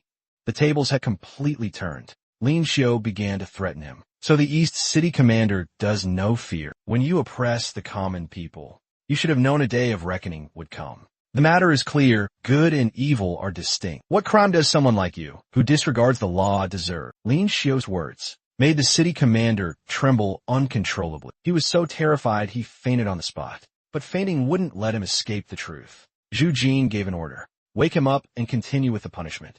Thinking that everything had been resolved, Lin Xiu was delighted. "Thank you, Chief Steward Zhu, for arriving in time to save me. This time, it was Her Highness who protected you. Next time, if you dare to scheme against His Majesty, I'm afraid you won't be so lucky." As soon as Chief Steward Zhu finished speaking, Lin Xiu understood that his plan had been discovered. If it weren't for Her Highness's help, he would surely be facing a long prison sentence. From this incident, Lin Xiu learned a lesson. You can't just keep plucking wool from the same sheep. By scheming twice in a row, he had provoked a counterattack. At this moment, the city commander had woken up and was being beaten mercilessly. Unable to bear the pain, he agreed to confess everything. Once the city commander had confessed, Lin Xiu didn't stay any longer. He asked for leave to depart. But just as he was about to leave, he smelled a pungent stench. Lin Xiu held his nose and asked, "Whose latrine pit is this?" It turned out the stench was coming from the city commander himself. He lamented that he had been hiding in the lavatory for an hour, but still couldn't escape. Seeing this scene, Lin Xiu spoke up to help Chief Steward Zhu. "This case has nothing to do with the East City captain. He even gave me a warning earlier." Hearing this, Chief Steward Zhu decided not to arrest the East City captain. He ordered his men to release him immediately. Meanwhile, Yang Xuan's subordinate was reporting the situation. "Rest assured, young master, the Yamen, of the East City and the Ministry of Justice will pay special attention to this case. Lin Xiu cannot escape this charge. Yang Xuan looked satisfied after hearing this. He thought everything was going according to his plan. He believed that as long as Lin Xiu was convicted of harming someone, the Zhao family would never marry Ling Juan to a criminal. At the mansion of the Marquis of Yongping, the Marquis, Yang Xuan's father, had heard that his son was confronting the son of Ping. He immediately asked Yang Xuan if this was true. It is true, Yang Xuan answered frankly. Lin Xiu is not worthy of Zhao Lingjuan. When his father asked if Yang Xuan himself was worthy of Zhao Lingjuan, he also answered honestly that he wasn't. I don't even have an occult art. If she were marry the crown prince or Prince Zhao, I would have no objections. But marrying her to a good-for-nothing like Lin Xiu is unacceptable. If Yang Xuan thought that he was in for a disappointment because his father assured him that His Majesty would not cancel the marriage contract between the Zhao and Lin families. Yang Xuan, hearing this, was puzzled and asked his father why. But before he could get an answer, Chief Steward Zhu appeared. Yang Xuan's father asked him to speak his mind if he had business. This time, Chief Steward Zhu didn't come alone. He brought several others with him. Greetings, Marquis of Yongping. We do not mean to question your wisdom, Marquis, but you've been rather lax in managing the young Master Yang. This time, he has committed a great crime. After saying this, he ordered Yang Xuan's immediate arrest. At the Imperial Palace, when Lin Xiu appeared, the spirit beast was overjoyed. It asked him why he had come so quickly. It wasn't just the spirit beast who was happy to see Lin Xiu. The noble consort was also very pleased. She asked if anyone had done anything to him. Lin Xiu replied that everything was fine, thanks to Chief Steward Zhu's timely arrival. Hearing this, the noble consort looked proud. I dare him not to obey this consort. Otherwise, this consort will have his skin. This time, Lin Xiu realized that the emperor already knew his plan. He decided to confess frankly to receive leniency. Lin Xiu suddenly spoke to the noble consort. This student came here today to apologize to your highness. His unexpected words surprised the noble consort. Seeing this, Lin Xiu recounted the entire story from beginning to end. His story seemed to be very captivating. So much so that the spirit beast fell into a deep, entranced sleep. After listening, the noble consort didn't blame Lin Xiu at all. Instead, she repeatedly criticized Yang Xuan, that Yang is always hiding in the background, playing tricks. This consort detests cunning and devious people like him the most. After scolding Yang Xuan, the noble consort turned to praise. Lin Xiu, I never expected that while you usually look a bit foolish, you could come up with a way to deal with the Marquis' mansion. Truly clever and quick-witted. Hearing the noble consort say this, Lin Xiu remarked, Your Highness has double standards, too. The noble consort looked confused. So Lin Xiu explained double standards. It means that Yang Xuan and I did the same thing. But Your Highness called him devious while praising me as clever. To the noble consort, this was perfectly reasonable. She believed that because Lin Xiu treated the spirit beast and everyone well, he deserved her favor. Then, the noble consort decided to recognize Lin Xiu as one of her own from the Changchun Palace. She declared she would protect him and not let anyone bully him. Hearing this, Lin Xiu whispered something to the spirit beast. Immediately, it ran to the noble consort and gently kissed her cheek. The noble consort was thrilled and asked Lin Xiu, Did you tell it to do that? Lin Xiu smiled and replied, How could this student have such an ability? It must be because of Your Highness's devastating beauty, a peerless beauty that even the spirit beast couldn't resist. Lin Xiu's praise made the noble consort blush. She said, This consort is old already. You don't need to say these things to please me. Even though the noble consort said this, Lin Xiu continued, Old, Your Highness? If you and Princess Mingyi stood together, anyone who didn't know better would think you were sisters. Unfortunately, these words reached Mingyi's ears. She sat in a corner, muttering and calling Lin Xiu shameless and a flatterer. Meanwhile, the noble consort was extremely pleased with Lin Xiu's compliments. She laughed and said, This won't do. If this continues, this consort will get more wrinkles. Then the noble consort announced that was all for today. This consort will go tell His Majesty to promote you, so no one will dare to bully my person again. The noble consort told Lin Xiu to go ahead and leave. Come visit the spirit beast when you have time. Just as he left the gate, Lin Xiu ran into Princess Mingyi. She loudly scolded him, calling him a shameless flatterer. Lin Xiu feigned innocence and asked, Why does the princess call this student a flatterer? Mingyi, furious, retorted, You said that Her Highness the noble consort and I look like sisters when we stand together. What did you mean by that? Lin Xiu replied with a sincere expression. The features of the princess and her highness the noble consort do bear a slight resemblance. Lin Xiu's words made Mingy think. Since the noble consort and her imperial father were cousins, it wasn't wrong to say they had similar features. But while Mingy was still pondering, Lin Xiu was already planning to tease her. He gave a sly smile and said loudly, "Little sister, when her highness the noble consort and the princess stand together, they truly resemble the princess." These words were no different from implying Mingy looked old, which made her fly into a rage. Even so, Lin Xiu didn't stop teasing, sticking out his tongue at her, which only made Mingy angrier. After teasing the princess, Lin Xiu went to the prison of the Qingli department to taunt Yang Xuan. As soon as he entered, he waved his hand and said, "The smell in here is even worse than the East City yum." But he didn't stop there. Lin Xiu also brought a hot steamed bun and asked Yang Xuan, "Tomorrow you'll be exiled 3,000 li. If you don't eat this now, I'm afraid you'll never have the chance to eat one again in your life." Yang Xuan ignored Lin Xiu's words and only wanted to know if he had orchestrated everything. Lin Xiu gave a faint smile and asked back, "Does it matter?" Yang Xuan didn't answer. Instead, he began to recount his suspicions. "On Xue Ning'er's birthday, you deliberately provoked me. Then you locked yourself away and didn't come out. On one hand, it was to give me time to prepare. On the other, it made me anxious so that when you appeared, I wouldn't be able to stop myself from making a move. Furthermore, you convinced Her Highness the noble consort to leave the palace, just waiting for me to walk into your trap, step by step." Yang Xuan had guessed Lin Xiu's plan completely. At this point, Yang Xuan was forced to admit that Lin Xiu was indeed a devious person. Hearing this, Lin Xiu just chuckled and said, "We're not so different, are we?" Then, Lin Xiu tossed a steam bun towards Yang Xuan and continued to ask, "The last time Qin Tong came to the Academy of Occult Arts to cause trouble for me, was that instigated by you?" "Yes, it was me," Yang Xuan admitted without hesitation. "You and Qin Tong already had a grudge. I simply used him to try and take you down." Lin Xiu nodded, but there was still something that puzzled him. "There's one thing I still don't understand. Before, you were as timid as a rabbit. But that day, you dared, for the sake of a woman, to stand up in the court of the Qingli department, unafraid of offending Qin Tong. That wasn't the Lin Xiu I knew." Lin Xiu was surprised that his own enemy was the first person to ask about this. Seeing him silent, Yang Xuan said, "If you don't want to talk about it, that's fine. There's another thing I don't understand." Lin Xiu continued, "Your reputation among the nobility is held in very high regard. So why are you so determined to make things difficult for me?" Hearing this question, Yang Xuan exploded with anger. Like a feral cat, he screamed, "Because you are not worthy of Ling Juan.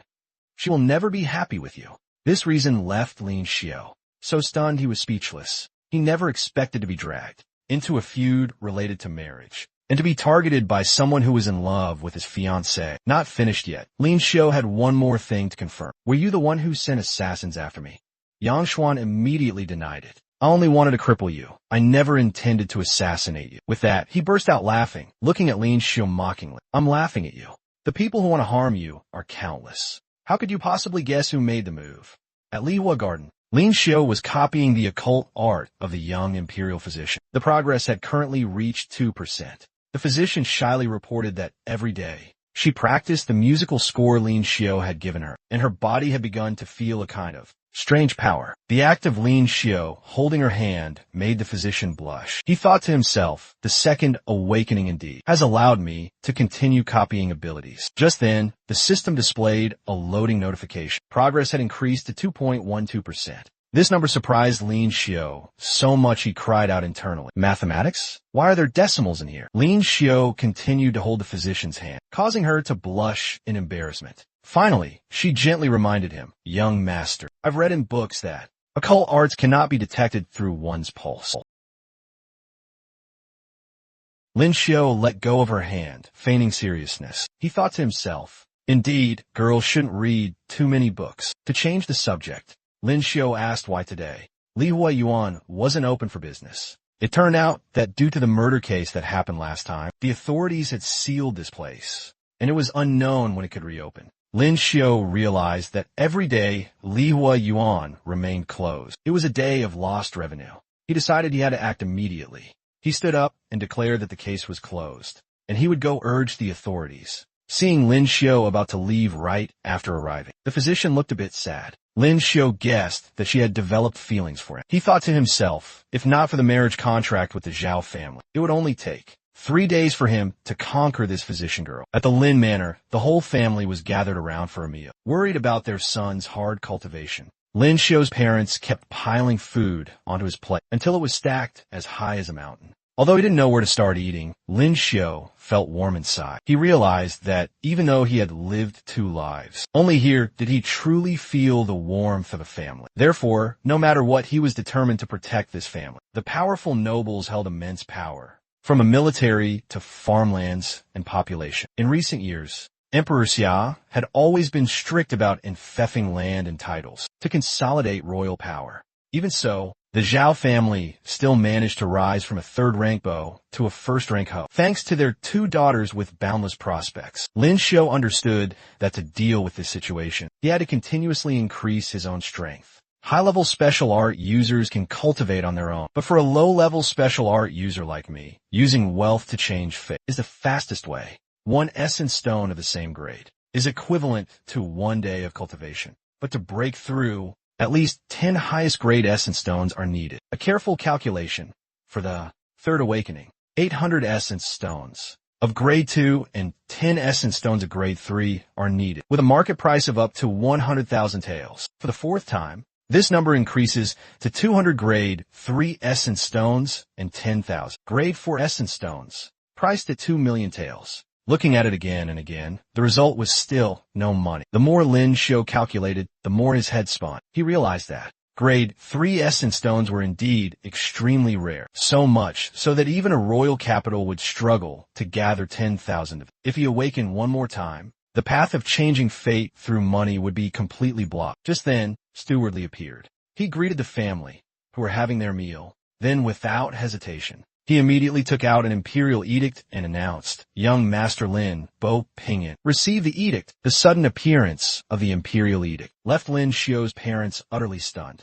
Their faces clearly showed anxiety. Lin Xiu was no less bewildered. He couldn't yet guess the content of this edict. Lin Xiu, son of Bo Pingyan, has repeatedly cured the noble consort's spirit beast, helping the noble consort alleviate her worries, and is worthy of praise. From this day forward, Bo Pingyan is promoted to a 2nd-rank beau, rewarded with 100 ching of land, 100 bolts of cloth, and 10 servants. After hearing the imperial edict, Lin Xiu's entire family was wide-eyed with astonishment. Lin Xiu was still pondering how the enfeoffment by nobles could be so strictly controlled. Yet just because the noble consort said a word, his family's rank was elevated. This was indeed great news for the Lin Manor. Lin Xiu's mother immediately rewarded Steward Li with a golding as a token of gratitude for bringing the good news. After delivering the edict, Steward Li also immediately returned to the palace. At this moment, Lin Xiu suddenly noticed 2 figures lurking, observing him. It turned out to be Officer Wu and his son. He made his son kneel and said, "We came here this time to thank young Master Lin. If not for the young master speaking up for this humble official would surely have faced many disasters, let alone being promoted to Dongcheng Ling. Today I brought this unfilial son to express our gratitude for the young master's life-saving grace." Seeing this, Lin Xiu also gently reminded him, "Officer Wu, you are now a parental official. In the future, you must bring happiness to the common people. Don't always rely on the power of nobles. You've seen the fate of your predecessor." Hearing these words, Officer Wu immediately promised to remember Lin Xiu's teachings and absolutely not to defy them. Not stopping there, Lin Xiu also requested him to unseal Lihua Yuan. Small merchants cannot endure such torment. Lin Xiu also asked Officer Wu to look after this place because he had a friend there. This request was, of course, immediately agreed to by Officer Wu. At this moment, Lin Xiu was attracted by the few jars of wine Officer Wu had brought. "This is a small token of gratitude. Please accept it, young master." Looking at these wine jars, Lin Xiu suddenly remembered his brotherly Baizhang, the man who could drink 1,000 cups without getting drunk. Thinking this, he gave a smile that seemed to hide some scheme. The next day, at the Yishu Yuan, Lin Xiu carried a jug of wine. He walked and mumbled, "I must let the people of this other world witness a bit of what's called science and processing technology." Just then, Ning'er called out to Lin Xiu. Her face showed displeasure. and she asked why she hadn't seen him in class for so long. Lin Xiao had to make an excuse, saying there was a family matter, so he took a few days off. After that, Lin Xiao began to tease Ning. Haven't seen you for a few days. How come you seem even more beautiful? Just a few simple words made Ninger blush, not daring to look Lin Xiao directly in the eye. Just then, a young man came looking for Ninger. He stammered for a while before daring to speak directly. Miss Ninger, this is my family's heirloom jade. I want to give it to you.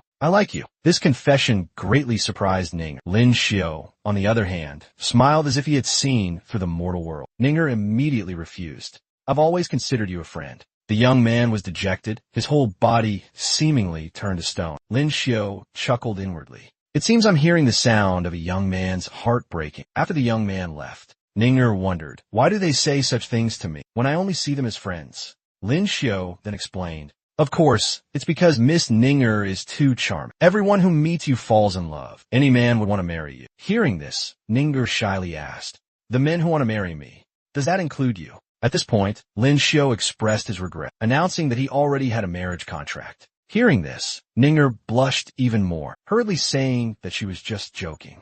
Faced with Ninger's reaction, Lin Xiao gave a slight, cunning smile. He thought to himself, a player and a green tea girl.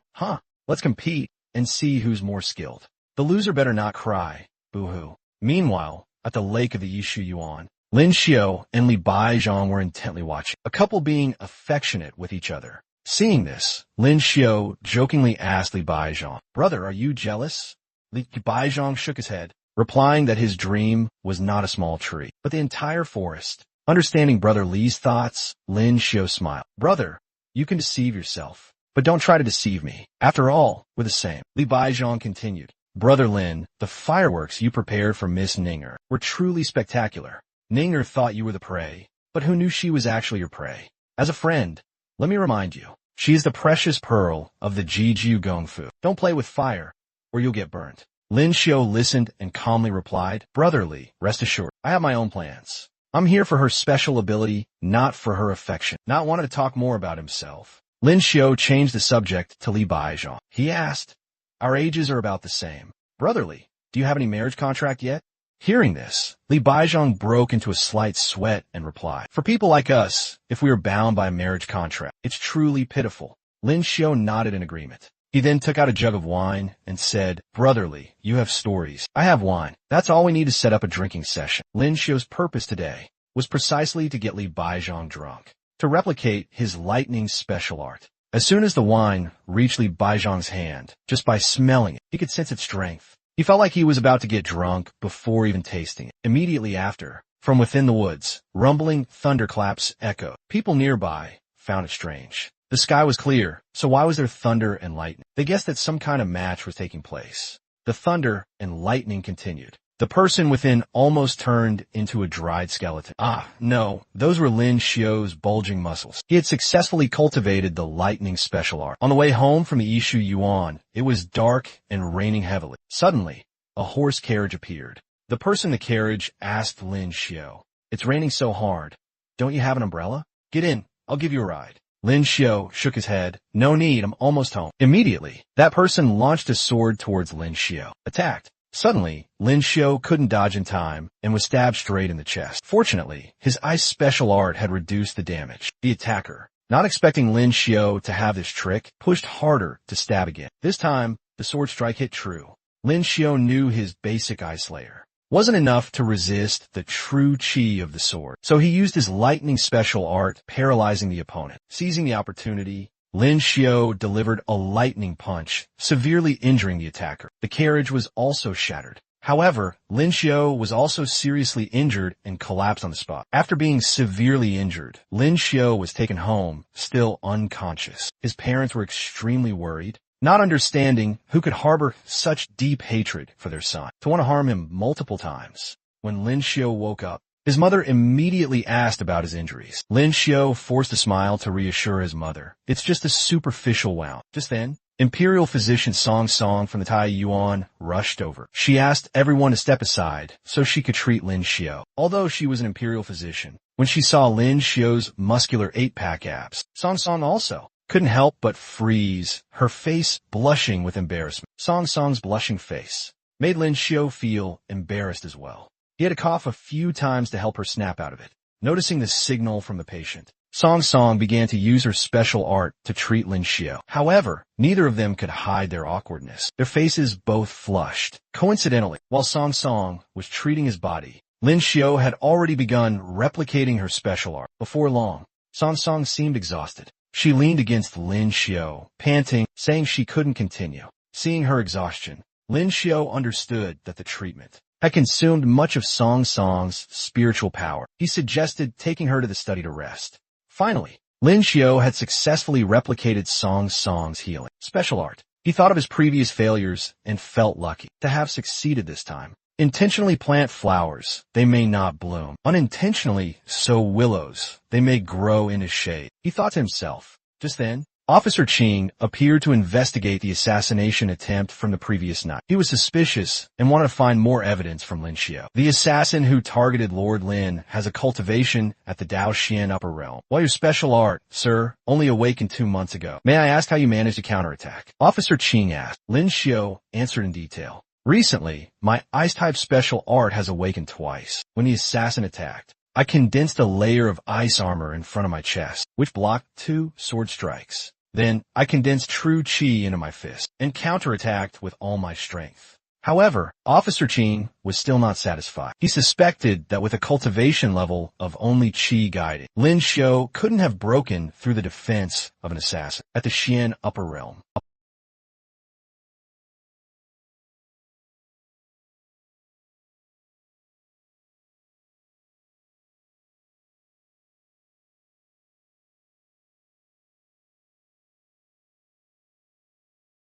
No, to avoid attention, I occasionally disguise myself as a servant. Officer Qing deduced that the assassin had directly targeted Lin Xiao. He asked him if he suspected anyone, but Lin Xiao affirmed he had no clues. Officer Qing then suggested, Sir, you disguise yourself so well. How did the enemy know you went out? Lin Xiao suddenly remembered the young, stable sweeper when he went out the back door. Just then, Dilly rushed in to report bad news. Lin Yu was dead. After examining the body, Officer Qing concluded he had committed suicide by taking poison. Perhaps he was a death warrior raised by someone else. This person was a servant bestowed upon Lin Xiao by His Majesty. This matter would be very difficult to trace back to its origin. Lin Xiao sighed, realizing this case exceeded the jurisdiction of the Qingshi department. Officer Qing then asked about the previous case. How did Lord Lin realize Wang Er was the culprit? Lin Xiao didn't answer in detail, only saying, Officer Qing, you've worked hard. After Officer Qing left, Lin Xiao began to speculate. Who hates me enough to assassinate me?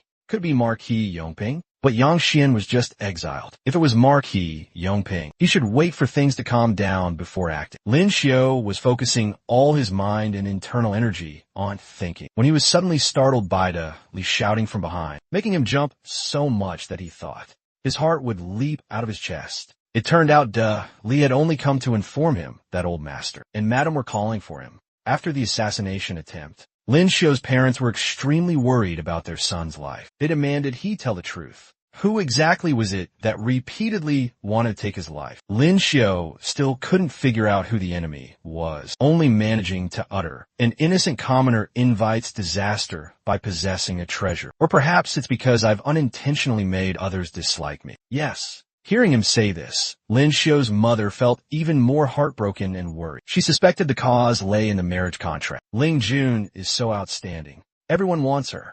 Our Lin family. We cannot win her. If that's the case, Mother doesn't need you to be exceptional. I only wish for your safety. At this moment, Lin Xiao's eyes suddenly lit up. He thought his parents had decided to break off the engagement. He rejoiced inwardly, imagining that his spring had finally arrived. He could play freely, no longer controlled by anyone. Go watch dances, listen to songs, drink wine, and enjoy life. But just then, the image of Ling Yin suddenly appeared in his mind, making Lin Xiao shiver and break out in a cold sweat. But when it came to breaking off the engagement, Lin Xiao's father felt it was a complicated issue because the marriage contract was decided by their ancestors. Meanwhile, his mother thought the marriage contract only stated that the Zhao and Lin families would intermarry, but didn't specify who had to marry whom. She wanted him to marry Ling Yin instead of Ling Jun. Mentioning Ling Yin, Lin Xiao started to think about his future life. Although Ling Yin was somewhat fierce, she was the only one who was sincere with him, not asking for anything in return. Moreover, She and Lin Xiu had similar attributes. If they married, they could cultivate together every day. Thinking of this, Lin Xiu couldn't help but be surprised that he was imagining married life with Ling Yin. He even clearly remembered her every expression, wondering if he had already fallen for Ling Yin. Finally, Lin Xiu decided to speak frankly with his parents. Ling Yin is currently visiting relatives. Why don't we wait for her to return and then go to their house to negotiate about changing the person? It would be good if we could switch to Ling Yin. But his father immediately and vehemently objected. This marriage contract was decided when Ling Jun and Xiu'er were born. Moreover, it was intended for those two. Now you want to change the person? Where would the Zhao family's face be? Hearing this, Lin Xiu's mother also found it reasonable, but she became even more worried about her son's happiness. She looked at Lin Xiu with tears in her eyes, making him realize his hopes had been dashed. Lin Xiu decided not to bother with this matter anymore. He told his parents there were more important things to worry about. That is, a few servants in the manor had just resigned. His father also felt he had been backstabbed. The people bestowed by His Majesty were not trustworthy. Lin Xiu offered to take care of this matter. He decided to go ask Aunt Wang to stew chicken soup for Song Song because she had exhausted her origin power, saving him. Speaking of Song Song, Lin Xiu's mother asked what his relationship with her was. Lin Xiu shyly said it was just friendship, but his mother didn't care, saying frankly, "I find her honest and very caring towards you. The young lady from the Zhao family can't be relied upon. Your father and I both want to have grandchildren soon." Hearing this, Lin Xiu quickly bid his mother farewell and fled. The next day, at Lihua Yuan, Li saw that Lin Xiu, having just recovered from his injuries, had already rushed over, and asked why he didn't rest for a few more days. Lin Xiu replied, "I have to make the most of my time now. Once Ling Yin returns, I'll be squeezed dry again." When he arrived at Song Song's room, Lin Xiu heard an unfamiliar voice. It turned out she was teaching a younger apprentice to sing. Song Song instructed her to continue practicing, saying that once she got used to singing, she wouldn't make mistakes anymore. When Lin Xiu appeared, Song Song's eyes suddenly lit up and she quickly turned to call him. Lin Xiu, with a slightly mischievous look, remarked that he didn't expect physician Song Song to be so strict when teaching. Hearing this, Song Song blushed and replied shyly, "Young master, please don't tease me anymore." Lin Xiu then switched to asking about the recent situation at Lihua Yuan to see if anyone had come to cause trouble. Song Song replied, "Last time Dong Chungling himself came here and arrested all those troublemaking ruffians. Now, no one dares to come and cause trouble anymore. This is also thanks to you, young master. I just mentioned it a few times.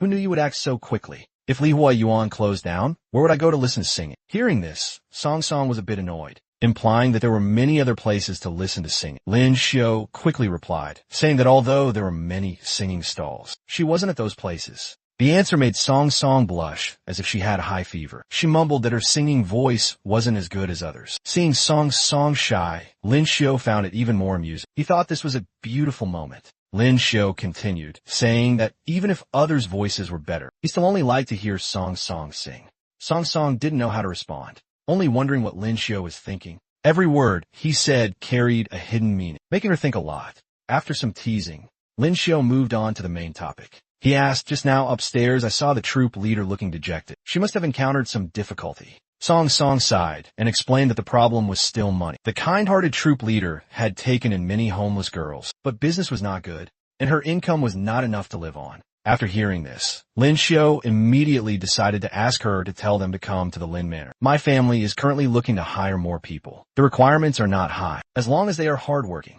Song Song hesitated slightly and asked if they would meet the standards. Lin Xiu reassured her, "The people the troop leader takes in all have clear backgrounds. I can use them with peace of mind. Joining the Lin Manor doesn't require servant registration. Their wages will be enough for them to live comfortably. This is mutually beneficial." Song Song was overjoyed and thanked Lin Xiu. The girls who were accepted to work at the Lin Manor were all excited. Lin Xiu told the troop leader that if she was worried, she could come and visit, but she was already very much at ease. After everything was settled, Lin Xiu took the people back to the manor. After he left, the troop leader turned to Song Song and said, "I've also noticed that young Master Lin treats you very differently from others. From young Master Wu, the Dongqing to this time, when he helped Lihua Yuan so much. If it wasn't for you, who else could it be? But think carefully, his fiancée is Zhao Lingjun, such a talented person. Would she accept him taking a concubine?" Song Song understood that clearly. She only hoped to serve Lin Xiu, even if it was just pouring tea or water. At the gate of the Lin Manor, Lin Xiu wondered why it was so bustling today. Yamen runners were constantly coming and going. Steward Zhu appeared and explained. The noble consort heard that the young master was assassinated and went to speak with His Majesty. His Majesty ordered to strengthen the guard around the Pingyinbo Manor and specially dispatch people from the Secret Investigation Department to protect you secretly. Steward Zhu reassured Lin Xiu. The people from the Secret Investigation Department are very good at disguising themselves. They absolutely won't reveal any clues. These people were members of the Secret Investigation Department in disguise. One was nicknamed Wulong, the other was Feng Huang. Observing their method of disguise, Lin Xiu felt that Steward Zhu might have misunderstood the concept of good disguise. They're dressed as chefs but refuse to sell anything, only focusing on guarding. It's hard not to be conspicuous. Anyway, this was the good intention of His Majesty and the noble consort. He asked Steward Zhu to express his gratitude on his behalf. Having guards was good,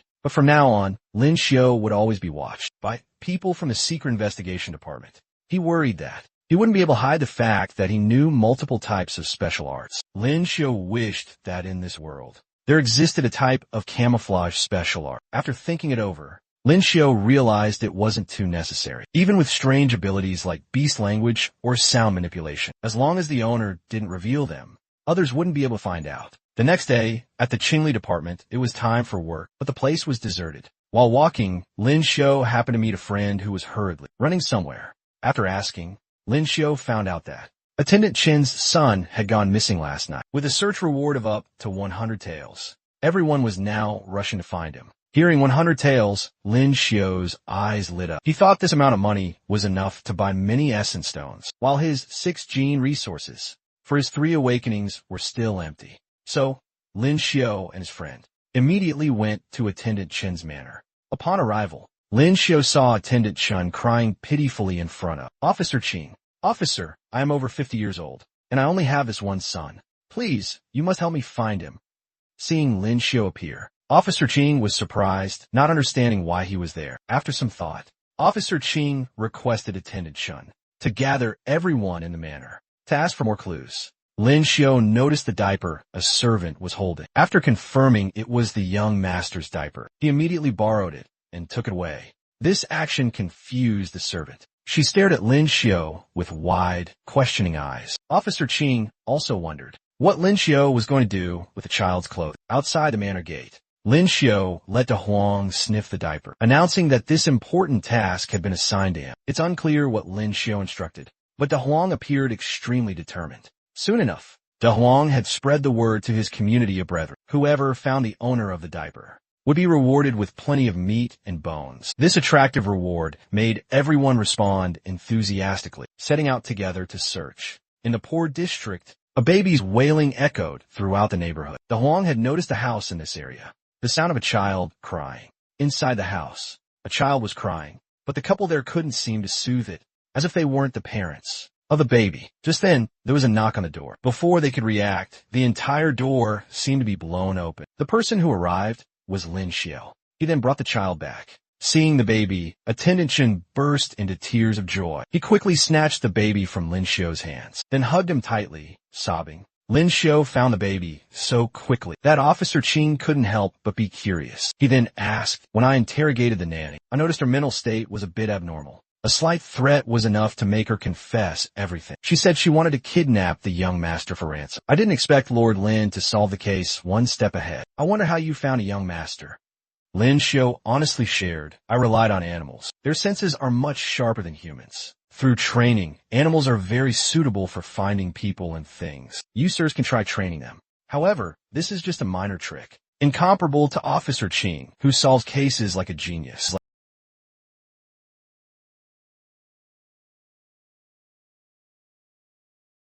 Lin Xiu truly made him admire him wholeheartedly. After this incident, Lin Xiu also had to admit that Officer Qing was by no means ordinary to be able to solve the case in such a short time. However, Lin Xiu still thought he was faster, thanks to his beast language ability and some other special arts. As promised, whoever found Attendant Chen's son would be rewarded with 1,000 taels of silver, and Lin Xiu was the one who found him.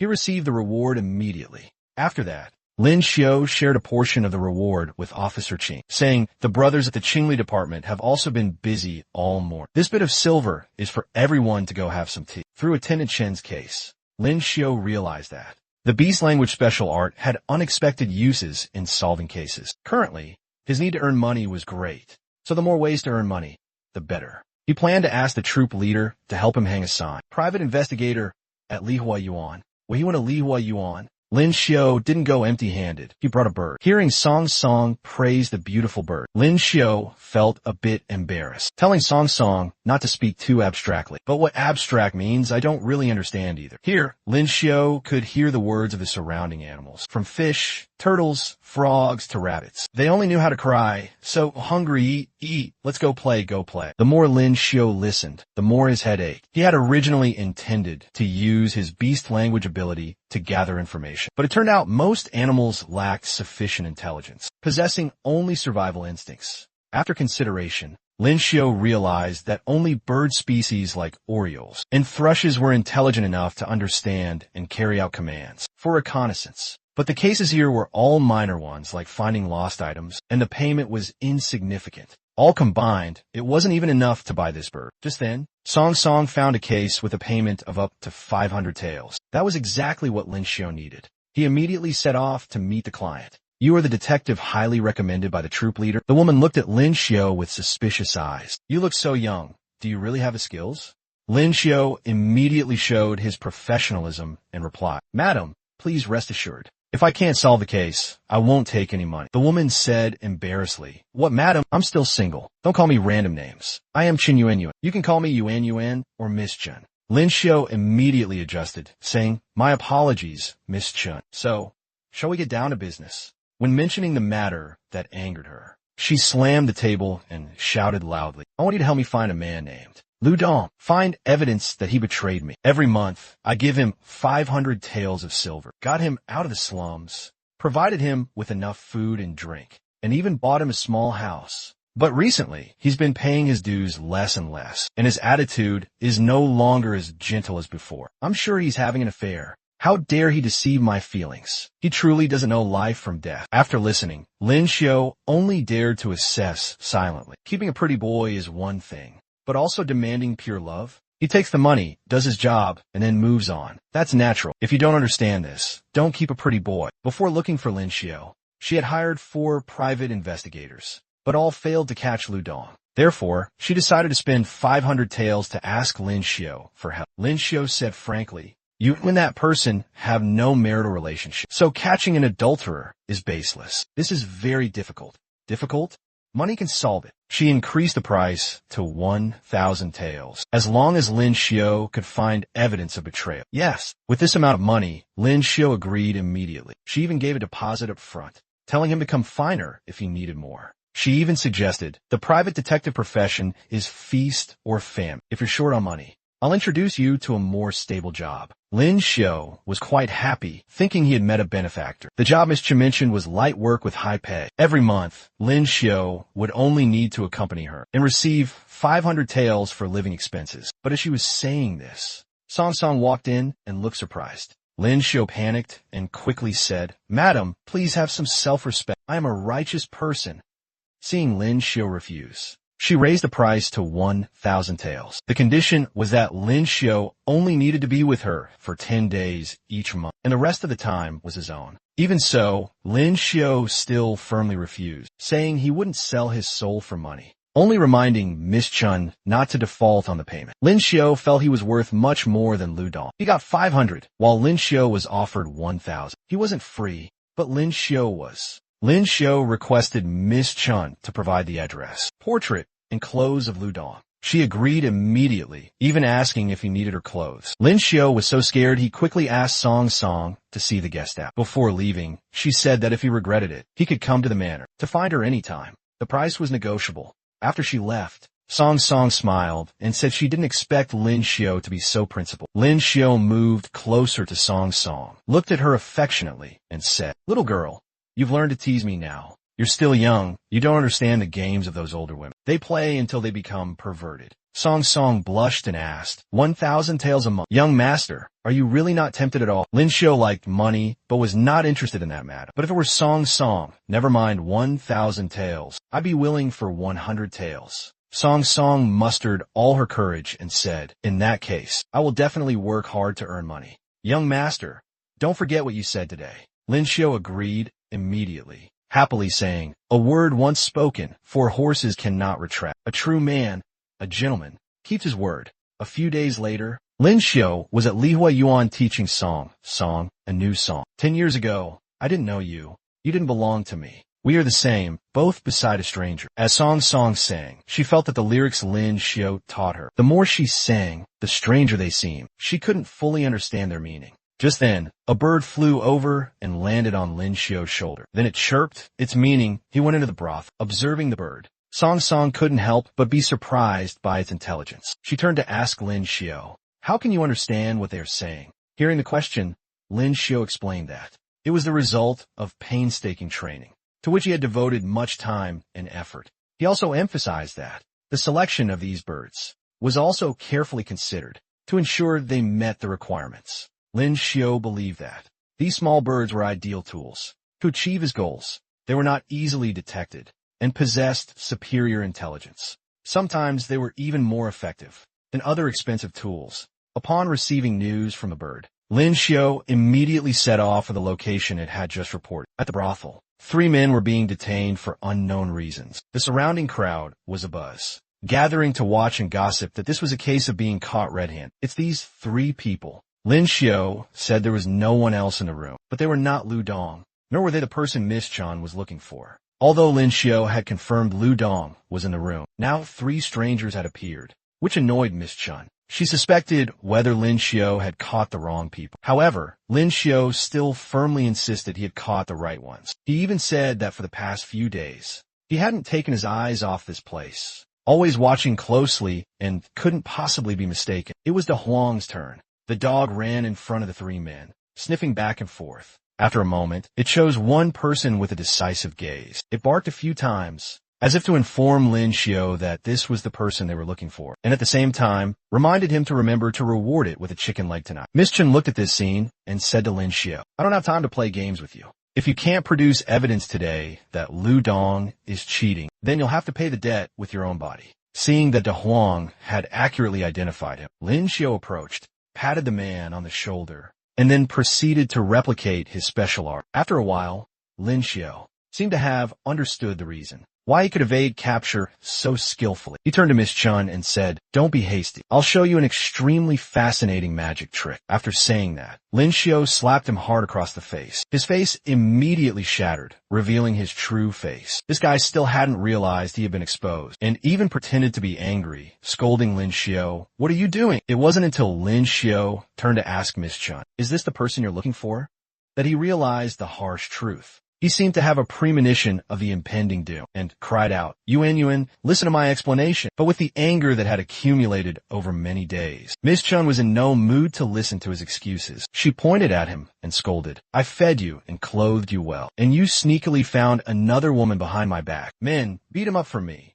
No matter how much he tried to apologize, it was useless. He was still beaten to a pulp. Watching the scene, Lin Xiu smiled, thinking to himself that the young man's fate had long been sealed. When Lu Dong was beaten to the point of being unrecognizable, Lin Xiu intervened and said, if you beat him to death, it will be troublesome. But actually, the main reason was his appearance-changing special art. Lin Xiu didn't want this unique ability to be lost. But Miss Chen still hadn't given up on Lin Xiu. She repeated her previous promise. If he agreed, he could shorten 25 years of effort. If you thought it through, you can come to the Baoding home manor to find me anytime. Hearing this, Lin Xiu was scared enough. He quickly made an excuse, saying he had to take Lu Dong to the clinic to avoid her. Before leaving, he reminded her to remember to add the medical fees. In front of the Lin Manor gate, the secret investigation department team still guarded day and night. The chef proudly presented a pancake and asked the beggar, my pancake making skills have improved a lot, right?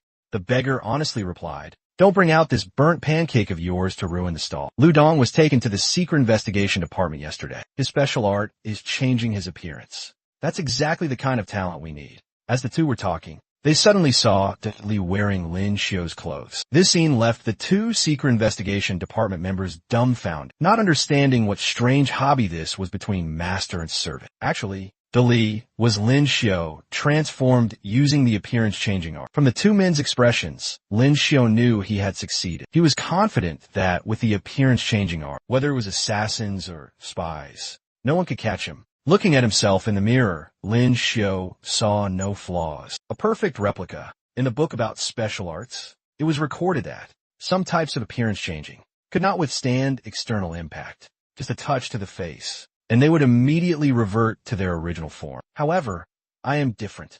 I can freely switch between faces, seamlessly. It seems that with each awakening, this low-level special ability becomes even stronger. There are some low-level special arts that are underestimated, but who knows, maybe I can cultivate them to a high level. Today, Lin Xiu went out to eat noodles and happened to meet Lu Qingfeng. It's so early, and you're already out? Lin Xiu asked curiously. Lu Qingfeng explained that his mother was seriously ill, so every day he had to go get medicine for her before going to work at the Qingli department. Oh, is that so? I wonder what illness Lord Lu's mother has, and what medicine she needs. I know an imperial physician in the palace. How about you bring your esteemed mother to the Lin Manor, and I'll invite that imperial physician to examine her. Lin Xiu's offer made Lu Qingfeng extremely grateful. To Lin Xiu, this was also the right thing to do, as they were colleagues after all. Then Lu Qingfeng switched to asking Lin Xiu about using animals to assist in solving cases. Talking about solving cases again, Lin Xiu felt a bit apprehensive. He wondered if Lord Lu Darren, are you perhaps too obsessed with handling cases, to the point that you can't forget about it? This matter isn't over yet. Lu Qingfeng continued honestly with Lu Darren. Not long ago, I also raised a small black dog. Although it could perform some simple commands after a few days of training, it wasn't capable enough to assist in investigations. Lin Xiu explained while eating noodles. Everyone's physique and abilities are different. My forte is communicating with animals, which is difficult for others to learn. Lu Darren, you don't need to be envious. Even without animals to assist, can't you still find the culprit? To be honest, when I solve cases, I often rely on my special ability. Knowing Lu Qingfeng also possessed a special ability, Lin Xiu became excited and asked him about his type of special ability. It's the eye of detail special ability. It allows me to see details of the crime scene, especially during interrogations. Even if a suspect shows just a fleeting moment of unnaturalness, they cannot escape my sight. The utility of this special ability greatly impressed Lin Xiu. He had the idea to invite Lu Qingfeng for drinks. To learn more. Sounds interesting. Lin Xiu smiled, saying he would invite Lu Qingfeng for drinks another day. In the imperial palace, Lin Xiu noticed a noble consort was confined to the point of near depression. He used a nightingale. He had trained to tease her, making her happier. Thanks to that, the noble consort gifted him a treasure. Lin Xiu found this item not very useful, as items from the palace couldn't be exchanged. He decided to use his special ability to store it in his private space. While walking, Lin Xiu unexpectedly met Li Baizhong. He called out loudly, "Brotherly." Li Baizhong appeared a bit flustered, as if caught red-handed doing something wrong. Before he could say anything, the guard spoke up, greeting, "Your Highness, Prince Qin." Only then did Lin Xiu realize that Li Baizhong was actually a prince. This was a big shock to him, but he quickly regained his composure and bowed. According to proper etiquette, "Your Highness Prince Qin, I was previously unaware of your identity. I have spoken disrespectfully many times. Please don't blame me." Prince Qin quickly replied, "Oh, Brother Lin, don't be like that. It was very difficult for me to make a like-minded friend. We can't become distant because of my status." Lin Xiu could only smile wryly, blaming Li Baizhong for keeping it so well hidden. Through this incident, Lin Xiu also learned that Li Baizhong was the son of Consort Shu and a brother of Princess Mingi. He had previously suspected Li Baizhong's identity, but never expected him to be a prince. "Please, Brother Lin, keep my identity a secret. To thank you, I will treat you to drinks." Lin Xiu politely declined, saying he had to go to the Imperial Medical Academy today. Currently, at the Special Abilities Academy, Lin Xiu and Li Baizhong were admiring beautiful girls. Lin Xiu even used his eye of detail, special ability, to observe more closely. He noticed Li Baizhong had successfully guided his chi, so this martial arts practice was no longer meaningful for him. Therefore, he suggested going to Li Baizhong's house for drinks to relax. Upon arriving at Prince Qin's residence, Li Baizhong seemed a bit hesitant, as if he wasn't very keen on returning home. After all, we are also some dash. What famous figures in the royal capital? Are we really going to take wine to a diner to drink? Only when Lin Xiu said this did Li Baizhang agree to take him to Prince Qin's residence to enjoy wine together. Afterwards, Lin Xiu took out a box, saying he recently acquired a pair of earrings, but didn't know who to give them to, so he wanted Li Baizhang to take a look. As soon as he glanced at them, Li Baizhang recognized they were valuable items from the palace, and curiously asked Lin Xiu how he obtained them. Lin Xiu honestly replied that they were gifted to him by someone. At this moment, Lin Xiu was wondering whether to wait for Zhao Lingyin to return to give them to her. But on second thought, he felt it wasn't appropriate, because if he gave them to Zhao Lingyin, she would surely accept them on behalf of her older sister. Just then, Ninger appeared, praising the earrings as absolutely beautiful, and claimed they were a gift from Lin Xiu for her. Lin Xiu could only silently curse Ninger for being so shameless. In her thought, where did this green tea, scheming girl, come from? In her thought, if I don't give them, she'll call me stingy, but giving them away really hurts. Even so, he suppressed his feelings and forced himself to say they were a gift for her, asking if she liked them. Ninger showed great interest, saying that the item looked very precious at first glance, and Lin Xiu's fiancée would surely be unhappy if she found out. Lin Xiu replied, if that were the case, I'd be overjoyed. She quickly clutched the gift, saying, you're absolutely right. But in reality, she was already holding the gift box tightly. Lin Xiu tried to snatch it back but failed. In this situation, Lin Xiu forced a smile, thinking to himself, detestable girl, let go quickly. Why are you holding on so tight? While Ninger also smiled, thinking to herself, since it's already been given to me, don't even think about taking it back. I must keep it. Immediately after, Ninger snatched the gift box. To Lin Xiu's surprise, she even said, people aren't paying attention. You shouldn't overthink it either. Lin Xiu couldn't listen anymore. He was wondering why his special ability had no reaction. From this, he deduced that each awakening only had 4 slots. After securing the gift, Ninger shyly turned away, saying she liked it very much. Lin Xiu had to accept it all, solely because of her special ability. Otherwise, he wouldn't want to curry favor with her at all. At the Special Abilities Academy, Lin Xiu prepared to go to his residence to get wine, while Li Baizhang went home first to prepare snacks. Today, the two were determined not to return until they were drunk. Having walked just a few steps, Lin Xiu was attacked with firepower by Princess Mingi. He clutched his head and asked, Princess, what are you doing? Because the rules in the Special Abilities Academy forbid fight. Princess Mingi didn't care about any rules. She even told Lin Xiu to quickly call someone to punish her. Lin Xiu hadn't yet grasped the situation when she continued to unleash fire, angrily saying, last time we met in the palace, this princess, weren't you very arrogant? Let's see if you can still be like that this time. But in this situation, Lin Xiu knew he couldn't defeat the princess, as she had awakened 2 more times than him.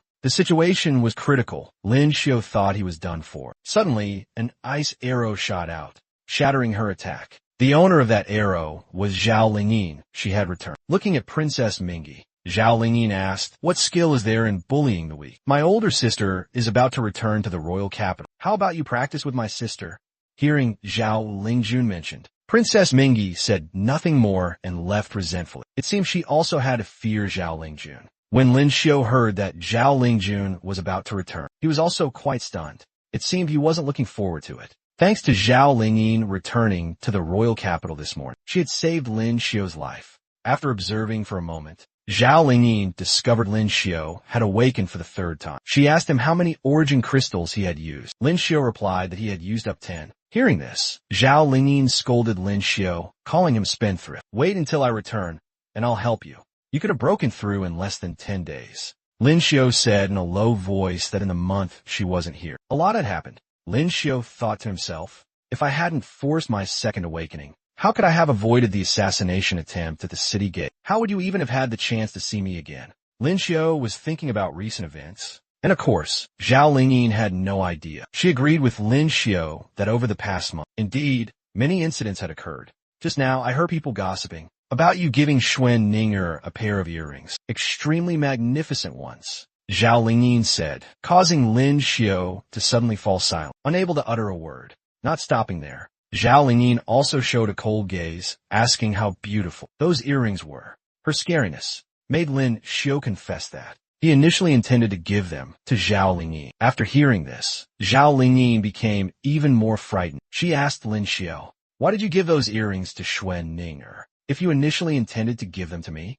If I gave them to you, you would surely keep them and say, They are for your older sister, Lin Xiu explained. Lin Xiu explained, my older sister is your future wife. What's wrong with you giving her a gift? Zhao Lingyin retorted. If I wanted to give a gift, I would get it myself. Not if you take what I give you and give it to someone else. Zhao Lingyin replied. Even though Lin Xiu had spoken so clearly, Zhao Lingyin still seemed not to understand. He wondered if she genuinely didn't understand or was just deliberately making things difficult for him. It seemed Zhao Lingyin truly didn't understand. She still insisted, saying that her older sister was not an outsider. Hearing this, Lin Xiu became annoyed and said, that's right, I won't be continuously assassinated because of someone else. Hearing Lin Xiu had been assassinated, Zhao Lingyin immediately checked if he was injured, while Lin Xiu enthusiastically recounted the events that occurred during her absence. Half a month after you left, if it weren't for my second awakening, you might not have seen me again. I'm just a small, insignificant character. I haven't offended anyone. Do you know why there are always people trying to kill me? Hearing this, Zhao Lingyin raised her hand, signaling Lin Xiu to stop. Regarding canceling the engagement between him and her sister, Zhao Lingyin had already asked her father. This action moved Lin Xiu. He blamed himself for telling her about this, even though it wasn't her fault. But canceling Lin Xiu's engagement was likely impossible because it was an engagement supported by the emperor. Have you noticed that? The rate at which descendants of nobility awaken special abilities is higher than that of commoners? Zhao Lingyin asked. From this question by Zhao Lingyin, Lin Xiu guessed that awakening special abilities was related to bloodline. When two special ability users unite, their children have a higher chance of also awakening special abilities. Furthermore, the stronger the parent's talents, the more likely the child born will possess powerful special abilities. That's why the nobility constantly intermarries, not just to consolidate family power, but also to ensure the next generation is stronger. Even commoners, if they awaken a special ability, will quickly be sought after for marriage by noble families. An outstanding genius like Zhao Lingjun, if married into any family, could make that power even stronger. Only by marrying her to a useless person like me, who has no talent for cultivation, can the emperor sit firmly on the throne. Now Lin Xiu understood why the emperor supported this marriage, because he was a powerless good-for-nothing. He felt that emperor was truly detestable, and his marriage was decided, unchangeable. Zhao Lingyin believed her sister was both strong and beautiful, assuring Lin Xiu he would like her. Hearing this, Lin Xiu sadly patted Zhao Lingyin's shoulder and said, that's right, someone like me, being with your sister, who knows how happy I'd be. I don't want to marry a woman I've never met. Their conversation ended there, and they each went home. Lin Xiu told himself, you are not the only one who defies everything in this world. There are things one must accept, even if unwillingly. At Prince Qin's residence, Lin Xiu and Li Baizhong were each holding a jar of wine. It was this very taste that Prince Qin always longed for. As the two were walking, they suddenly heard scolding and a woman's cries. This surprised Lin Xiu. While Prince Qin seemed to already know what was happening, the shouting was coming from this way. One person was forced to kneel, held by two people on either side, while another person stood, loudly scolding, how dare you seduce His Highness? Today, I must send you to reunite with your ancestors. And that person was Princess Qin, Li Baizhong's wife. Looking at her demeanor, anyone could tell she was not an ordinary person. Seeing his wife like this, Prince Qin's expression was quite displeased. Perhaps this happened often. Annoyed, Prince Qin spoke up. That's enough.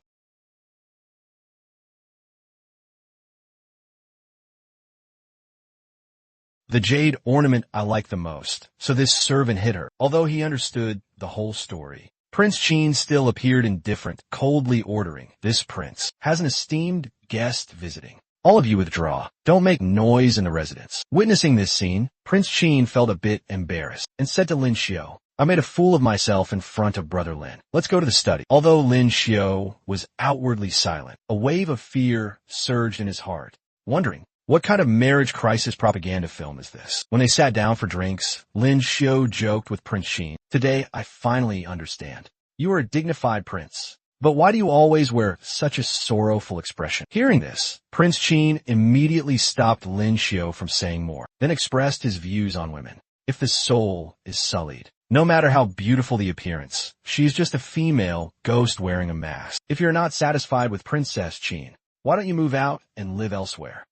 Lin Xiu asked. Prince Qin sighed. I've thought about it too. But the problem is, I don't have money. In the royal capital, casually choosing a place to live costs at least 100,000 taels. A dignified Prince Qin complaining about poverty made Lin Xiu find it unbelievable. Prince Qin sighed again, saying his wife was afraid he would move out, so she tightly controlled the money. Hearing Prince Qin's sad story, Lin Xiu thought it was a good opportunity. He said excitedly, I have an idea. If we sell the wine we're drinking today on the market, would it be worth 100 taels? I think those who pay 100 taels must be extremely wealthy people. Besides the quality of the wine, they also care about the feeling of nobility. The rarer the item, the more precious. Each month, we only need to sell 100 bottles, depending on availability. Prince Qin wasn't very convinced. Asking him again, are you really serious? Lin Xiu affirmed, of course. We are good brothers. If there's a way to get rich, I'll think of you first. Lin Xiu had calculated carefully with the quality of the wine. It could be divided into several price ranges. Each price point would have precise product positioning. For personal use, gifting, collection, 100 taels 5 times distilled. Limited quantity. It will be packaged in red-capped porcelain bottles. Once distilled, 10 taels. Packaged in simple local wine jars. Prince Qin had to admit Lin Xiu was a genius. According to the plan, Lin Xiu would contribute the technique, while Prince Qin would provide personnel and materials, splitting profits 60-40. The brand name had also been thought of.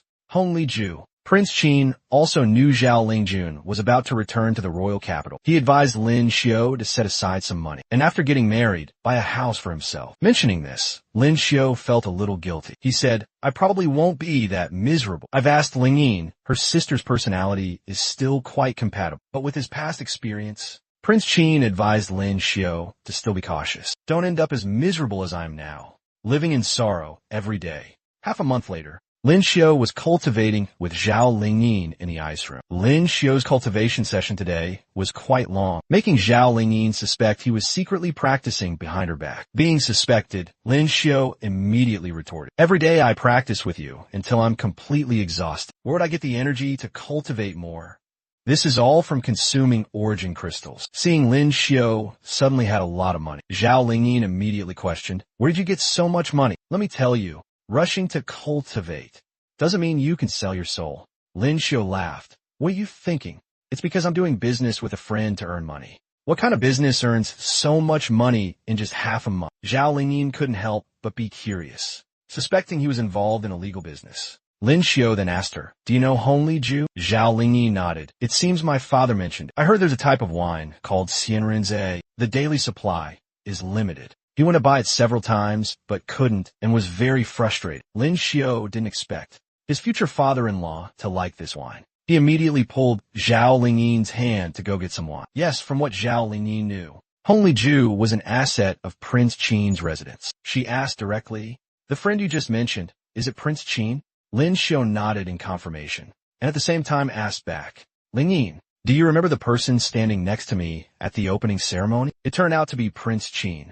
After hearing this, Zhao Lingyin couldn't help but be stunned. She thought to herself, truly, anything can happen in this world. Outside, it was raining heavily with loud thunder and lightning. Tai was worried about Lin Xiu, afraid something bad might happen to him. She remembered half an hour ago. Lin Xiu said he needed to go out for a while, telling Tai absolutely not to let anyone know he left. Even though thunder was already rumbling and heavy rain was about to fall, Lin Xiu insisted on going. Tai sighed, guessing Lin Xiu was in such a hurry to secretly meet the person in his heart. Just then, Lin Xiu returned, his clothes covered in mud, soaking wet. Worried he might catch a cold, Tai told him to go behind the screen, dry himself, and change into another set of clothes. After the trip, Lin Xiu realized the power of lightning. It was truly a natural disaster-type special ability, even more useful than him sitting cooped up in Ling Yin's room all day while changing clothes. He felt the new clothes had a strange scent and asked Tai. She said it was the outfit she wore when disguised as a man, to go singing, probably still smelling of cosmetics. Hearing this, Lin Xiu's face turned red, and he felt hot all over. He didn't expect he was wearing Tai's clothes.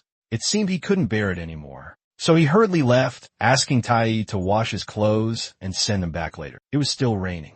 On the way back, Lin Xiu and Dolly met Wanner, one of the 4 great beauties of the Special Abilities Academy, taking shelter from the rain under the eaves. With such beauty, It was no wonder she was among the 4 great beauties. Any man who met her would probably be stunned. Lin Xiu was no exception. Seeing she had no umbrella, he approached and asked, "Miss Wanner, did you forget to bring an umbrella? How about you take my umbrella and use it?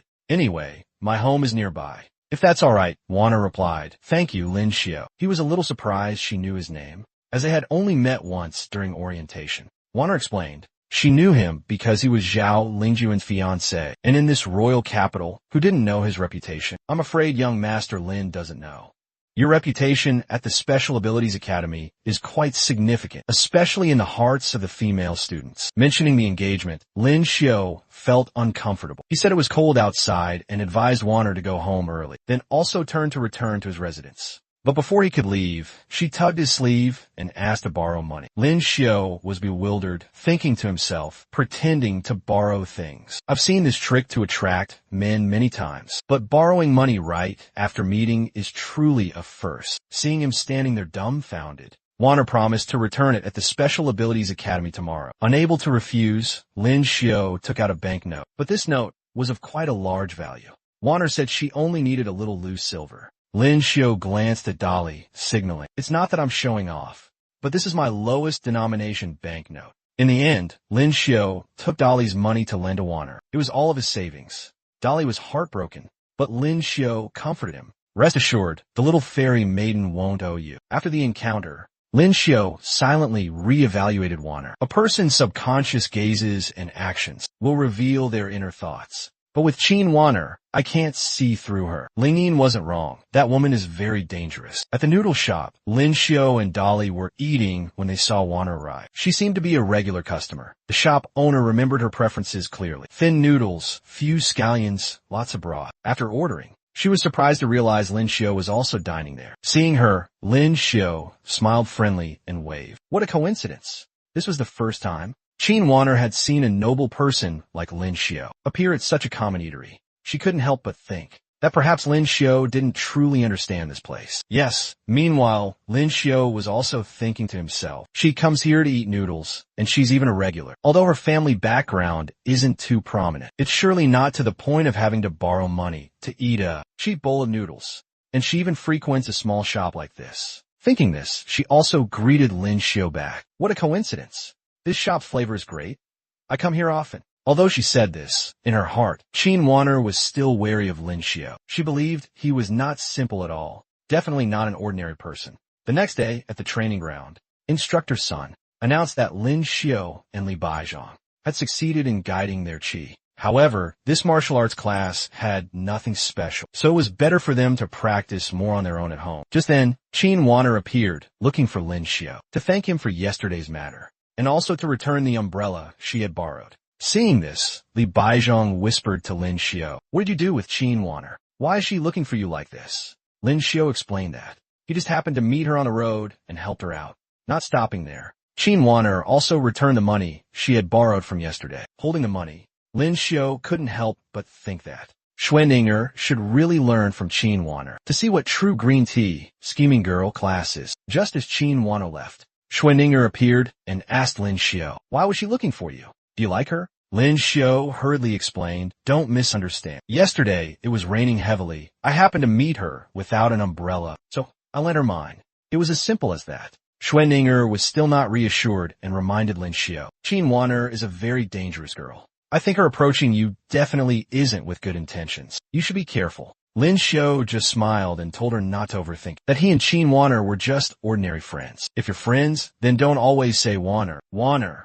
It sounds annoying. "But I also call you Miss Ninga," Lin Xiu said. This statement from Lin Xiu angered Schwenning. She immediately scolded him as a blockhead and left. After walking a few steps, she glanced back, wondering why Lin Xiu wasn't chasing after her. It turned out Lin Xiu was busy practicing his punches and kicks, not caring at all about her being upset. Soon after, Schwenninger started thinking, a charming person like Lin Xiu definitely couldn't ignore a girl getting wet in the rain. Besides, we are fellow students.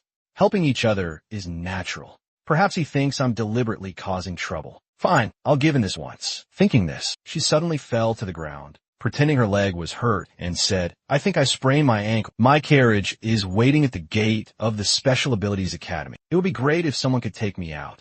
Seeing this, Lin Xiu couldn't help but laugh, feeling her acting skills were too clumsy. Xuan Ninger didn't know she had been exposed, and continued to complain. Finally, Lin Xiu had to approach her and ask, "Isn't your special ability flight? Why don't you fly out yourself?" Since she had already started acting, Xuan Ninger had to continue. "I've cultivated so hard. My origin power is depleted. If you don't want to help, I'll crawl out myself." At this moment, Lin Xiu felt regret for having copied Lu Qingfeng's ability. Otherwise, he could have copied Xuan Ninger's flying ability, something he had always wanted. So be it.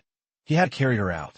He couldn't let her crawl. This situation made Lin Xiu think he had no choice but to maintain a good relationship with Xuan Ninger. Otherwise, all his efforts would be in vain. Meanwhile, Xuan Ninger thought Lin Xiu liked her very much, and she could easily break his heart if she wanted to. But she also couldn't help worrying. That would deeply hurt Lin Xiu. Realizing she had gradually developed feelings for Lin Xiu, the girl hurriedly told herself to sober up, not to let emotions take control. After some thought, she decided to use her special ability to fly up.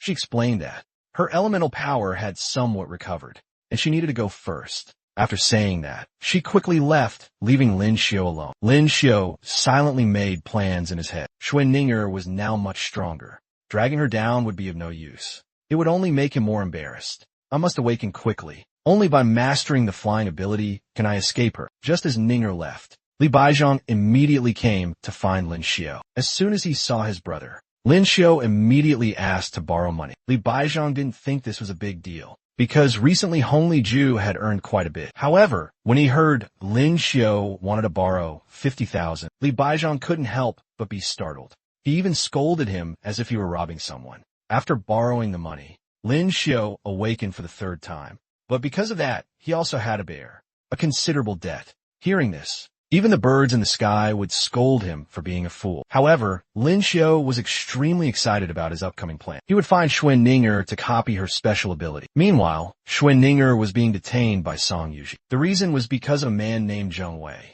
Song Yuji declared, "Zheng Wei is my man. You dare to seduce him. Aren't you afraid of losing your life?" Xuan Ninger asserted that she had never known Zheng Wei, but Song Yuji didn't believe her, thinking she was pretending. If you didn't seduce him, why would he suddenly fawn over you? Song Yuji suspected. Unable to convince Song Yuji, Ninger then brought up her family background to threaten her. "Others may fear you, but I don't. Your family is only a third-ranked duke, while my grandfather is a second-ranked duke. Today, I will show everyone the consequences of stealing someone else's lover." Just as Song Yuji was about to strike, Lin Xiu suddenly appeared and timely blocked her arm. Song Yuji asked who Lin Xiu was, daring to interfere in her affairs. "Aren't you afraid of sharing Xuan Ninger's fate?" Lin Xiu calmly replied, "Just a nobody, but seeing injustice, I stepped in to help." At this moment, someone used a special ability like hypnosis, causing the other two to seem dazed. Thanks to that, she easily escaped their grasp. After escaping, Ninger ran to hug Lin Xiu and used her flying ability to take him with her. Seeing Xuan Ninger escape so easily again, Song Yuji angrily slapped her two servants. "Didn't I tell you to catch that bitch? She can fly." The two servants felt strange, not understanding why they were dazed just now, their limbs lacking strength. The confrontation ended, and the crowd of onlookers gradually dispersed. Tan1 was also in the crowd, watching everything with a meaningful gaze. "It seems you are still the one who benefits." In the air, Lin Xiu and Ninger were hovering. Both were panicking and screaming. "Miss Ninger, you must hold on to me tightly," Lin Xiu exclaimed. "Young Master Lin, don't hug so tightly. I'm about to suffocate," Ninger replied. After hovering for a while, they both lost their balance and fell into the lake. Sitting by the lake, Xuan Ninger was dejected, blaming the onlookers from before. "They talk a good game, willing to go through mountains of daggers and seas of fire for me. Yet they just stood by and watched when I was bullied." Lin Xiu chuckled.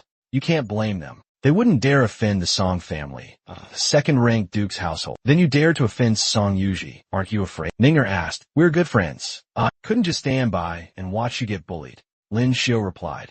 Actually, Lin Xiu knew that two people from the secret investigation department were hidden in the crowd. If Song Yuji had really attacked, they wouldn't have just watched. Besides, even if it's a second-ranked duke, Lin Xiu wasn't afraid, because his backing was the emperor, the one who stands above tens of thousands. If something happened to him, who would marry Zhao Lingjun? After hearing this, Schwenninger felt a bit guilty and reminded Lin Xiao, "You're so honest and naive, you'll be deceived by others." Lin Xiao couldn't help but be surprised when Ninger used the word naive to describe him. In his heart, he thought, "The truly naive one is you, to the point that you don't even realize your place in the food chain." Just then, Schwenninger suddenly stood up, her tone decisive. "The more beautiful a woman is, the more she knows how to deceive others. Don't be foolish enough to trust anyone. Not just beautiful people, but don't trust those who aren't beautiful either.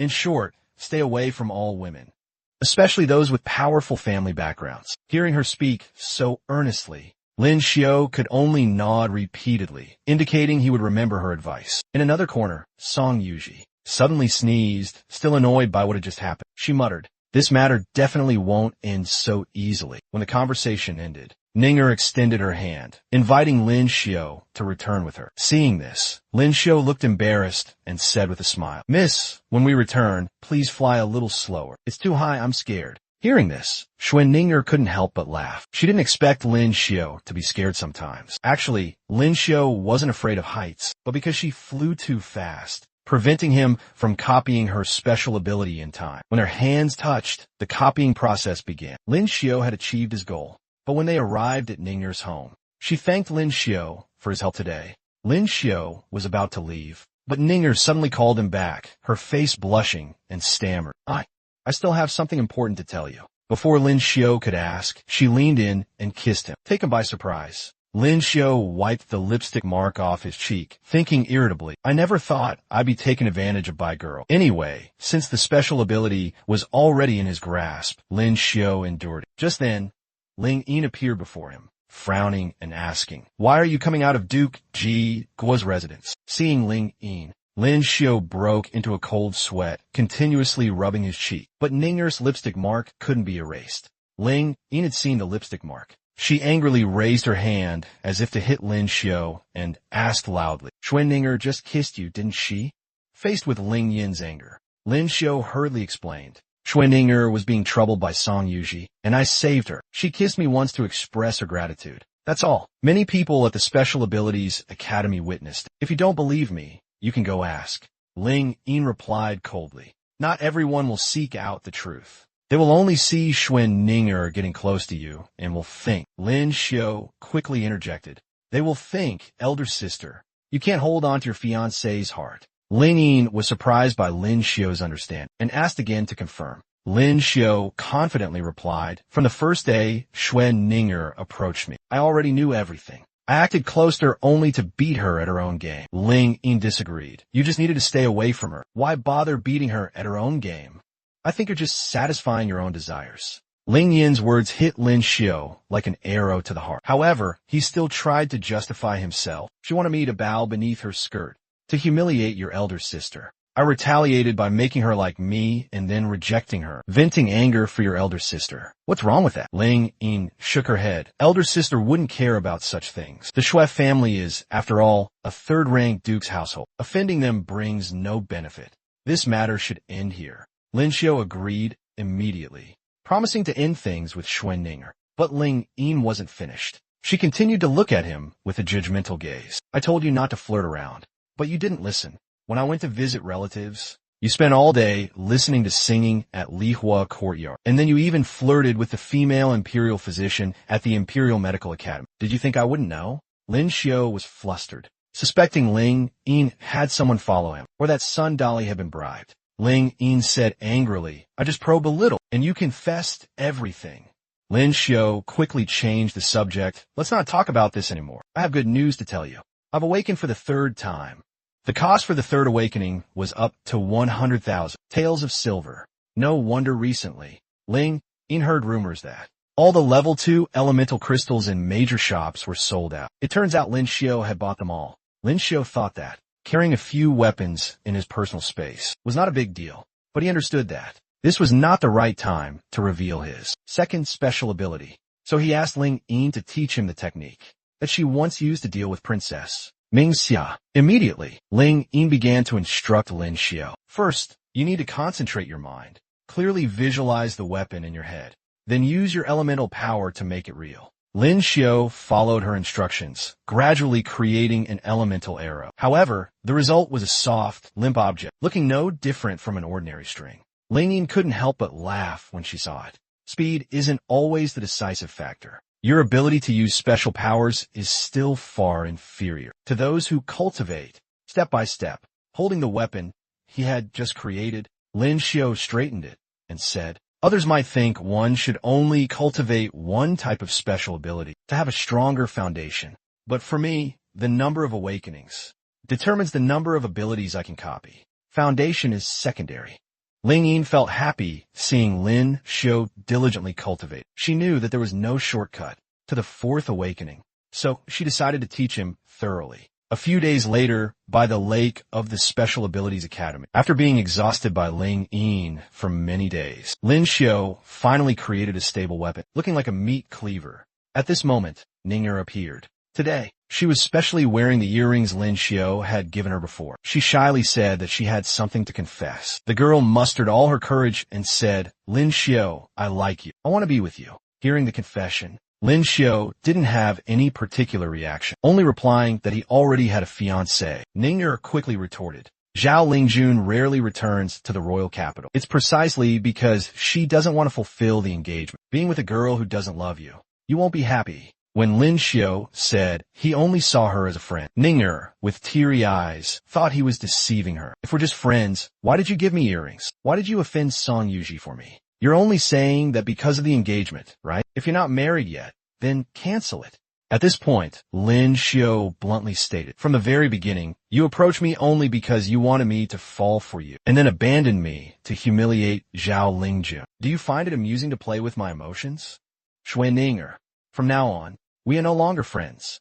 Ning'er tried to explain that things weren't like that, but her words seemed to have no meaning anymore. She was heartbroken because she had truly fallen in love with Lin Xiao. A few days later, at the Special Abilities Academy, Lin Xiao heard Li Baizhang say that Ning'er had graduated early and left. The four beauties are now only three. This martial arts class is truly meaningless. Lin Xiao wondered why she left so early, but Li Baizhang didn't know for sure either. He asked Lin Xiao why Ning'er had stopped pursuing him. Lin Xiao recounted the events, and Li Baizhang felt he was really cruel. "If we're talking about cruel, it should be Ning'er. She used me first." Li Baizhang asked, did Lin Xiao really not realize that Ning'er was sincere with him? This question made Lin Xiao freeze, feeling as if he had made a big mistake. In a few days, it's the Empress Dowager's birthday. All officials in the royal capital will go to the palace. If you want to find her, just wait until then. During the grand birthday banquet of the Empress Dowager, most of the officials in the palace were present.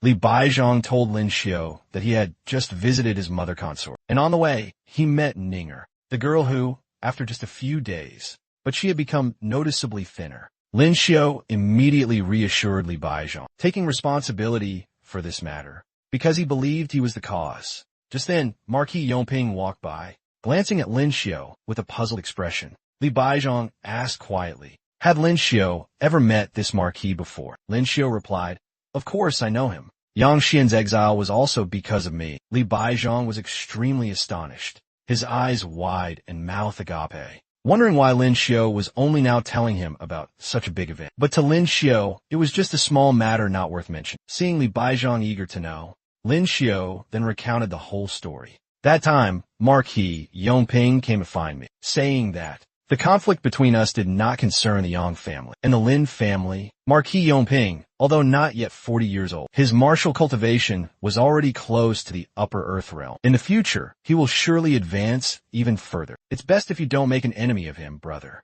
During the banquet, thanks to Li Baizhang, Lin Xiao got to know many people. He enthusiastically introduced the person walking. In front is Prince Qi, and behind is Prince Zhao. After 3 awakenings, Lin Xiao's special ability had reached the point of photographic memory. Added to that were Li Baizhang's reminders, which made Lin Xiao feel that the evening was truly not wasted. Suddenly, it was announced, His Highness the Crown Prince has arrived. Everyone bowed in greeting. The Crown Prince appeared, handsome with a cold face. One could guess his personality wasn't very good either. As he passed by Lin Xiao, the Crown Prince gave him a particularly judgmental look. Lin Xiao could only lower his head, feeling slightly anxious. After observing the Crown Prince, Lin Xiao asked Li Baizhang, is the Crown Prince's special ability water control. The Crown Prince's special ability was supposed to be a secret not to be revealed. The fact that Lin Xiao knew it made Li Baizhang extremely surprised. Just then, the Crown Prince showed a strange expression, but he quickly denied it and urged everyone to continue the banquet.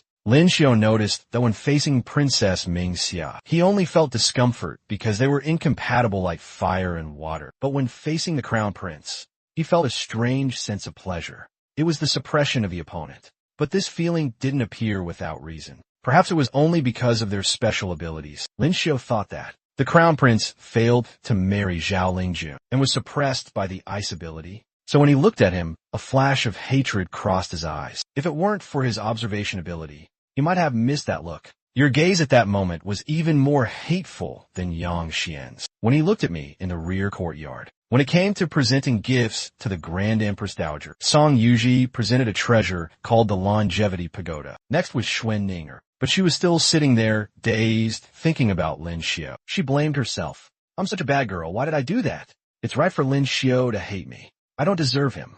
It took her maid calling her several times for Ninger to come to her senses and hurriedly stand up to present her gift. These are the Buddhist prayer beads that Chan Master Hui Kong held in his hand when he passed away. I respectfully present them to the Grand Empress Dowager, wishing you eternal spring like the pine and crane, and boundless fortune and longevity. Hearing about Chan Master Hui Kong, the Grand Empress Dowager was very pleased and wanted to see them immediately. But when the box was opened, it was empty inside. The person beside the Grand Empress Dowager immediately scolded loudly. Miss Xue, what is the meaning of this? Do you dare to bring an empty box to mock the Grand Empress Dowager? Ninger panicked and quickly knelt down, asserting that she had checked very carefully before entering the hall. The prayer beads were still inside. Now, they had suddenly disappeared. She truly couldn't understand. The young ladies around showed schadenfreude, making critical remarks. How could the granddaughter of Duke Ji Guo's residence be so careless? She looks beautiful, but inside she's useless. The Grand Empress Dowager greatly reveres Shan Master Hui Kong. What a false joy. At this very moment, Noble Consort suddenly noticed Ninger's earrings. Those were the ones she had previously gifted to Lin Xiao. Upon hearing this, Noble Consort then turned to Noble Lady Wang sitting beside her and said, "Give me the jade necklace you were planning to present to the Grand Empress Dowager. In the future, I will protect you." Having received the jade necklace, Noble Consort quickly stood up to rescue Ninger. Imperial Grandmother, it was my carelessness. Just now outside the hall, I borrowed Miss Xue's prayer beads to look at them, but I forgot to return them. After saying this, Noble Consort handed the prayer beads back to Ninger and asked, "Why didn't you remind me? Surely you didn't think I would covet your prayer beads, did you?" Seeing Noble Consort act this way, Ninger also went along with it. But in her heart, she still wondered why Noble Consort would step in to help her. Noble Consort looked again at Xue Ninger's earrings and was certain those were the very earrings she had gifted to Lin Xiao. From this, Noble Consort guessed that Ninger was the person Lin Xiao cherished. At this time, Virtuous Consort Song spoke up and asked Noble Consort, "Why did your ladyship have to deceive the Grand Empress Dowager and try to protect Miss Xue like this?" Already included, Noble Consort replied, "I didn't want to trouble Imperial Grandmother. I was afraid this matter would affect her happiness. If Virtuous Consort wants to investigate thoroughly, we can close the hall doors and investigate.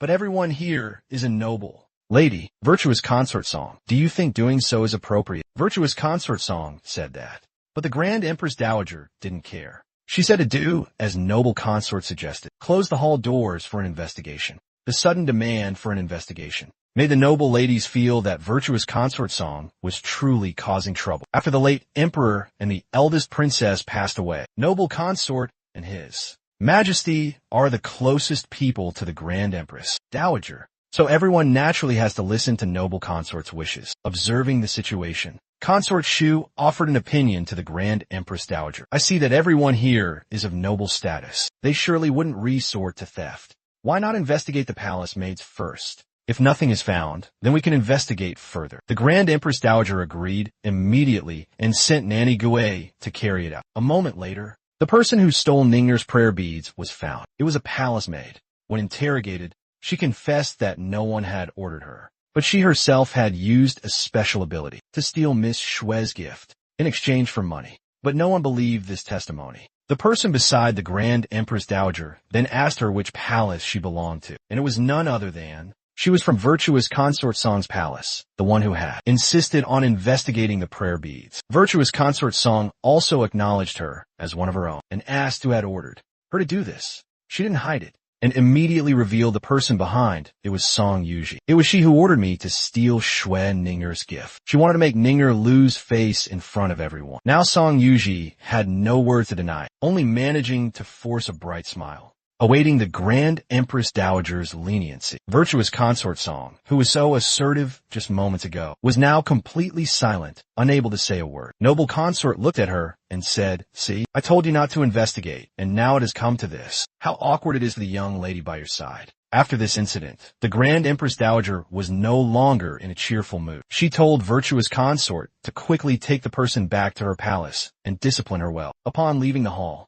Virtuous Consort Song, furious, slapped Song Yuji. She scolded her for being a fool. "Even if you wanted to harm the Xue family, don't arrange for someone from my palace. Go back home. For 3 months, you're not allowed out." The next day, Lin Xiao brought Noble Consort's favorite dish to the palace. Noble Consort praised Lin Xiao, saying he still understood her best. Lin Xiao had come to thank Noble Consort for rescuing Xue Ning'er the day before. Noble Consort excitedly asked, "Is she the one in your heart? Isn't the Zhao family's daughter your fiancée?" Lin Xiao was a bit embarrassed and hurriedly said, "Xue Ning'er and I are just good friends." Good friends. Noble Consort didn't believe him and teased Lin Xiao with a smile. Just then, Xue Ning'er arrived. She was very surprised to see Lin Xiao there, froze for a moment, then bowed to Noble Consort. Lin Xiao glanced at Ning'er and saw she had lost a lot of weight. Their expressions did not escape Noble Consort's notice. She then said to both of them, "Are you two really just good friends? If you come just to express gratitude, then it's really not necessary. Those earrings were a gift from me to Lin Xiao. If he has decided to give them to you, then from now on, I will also consider you as one of my own. You just need to give the items to Ling Long. Don't disturb me while I'm eating." Hearing her ladyship's decisive words, Ning'er and Lin Xiao immediately took their leave from Noble Consort's palace. Xue Ning'er walked quickly, making Lin Xiao have to run to keep up. At that moment, Ning'er took off the earrings and returned them to Lin Xiao, admitting that previously she didn't know how precious this item was, so she had tried to trick him to get it. Now, she felt she wasn't worthy of receiving it, so today she decided to return it. Hearing this, Lin Xiao suddenly thought in his heart, "This is truly an ill-fated romance. I didn't expect things to go this far." He then apologized to Ning'er for his harsh word from before. Ning'er also sincerely replied, "Actually, Ning'er is the one who should apologize. Initially, approaching you was only because she wanted to humiliate Zhao Lingjun. She considers herself a bad girl, unworthy of Lin Xiao's kindness." After hearing this, Lin Xiao took the earrings and put them back on, saying that past matters were over and didn't need to be brought up again. "There's one more." He reminded her to put it on as well. This act moved Ning'er, her eyes welling up with tears. She asked Lin Xiao if he had forgiven her. Lin Xiao smiled brightly, nodding in confirmation. "Of course, I've already forgiven you." Hearing these words, Ning'er blushed shyly, hurriedly bid farewell, and said she would see Lin Xiao next time. After they parted, Lin Xiao blamed himself for his carelessness. Because of the flying ability, he had unintentionally gotten involved in unnecessary trouble. Upon returning to the Lin residence, Lin Xiao greeted the 2 people from the Secret Investigation Department, thanking them for silently protecting him all this time. "You two have worked hard." Seeing Lin Xiao clearly knew their identities, the cook couldn't help but doubt his own disguise skills. When asked for the reason, Lin Xiao pointed to the plate of food and said, "If you were really running a business, by now you probably wouldn't even have pants to wear."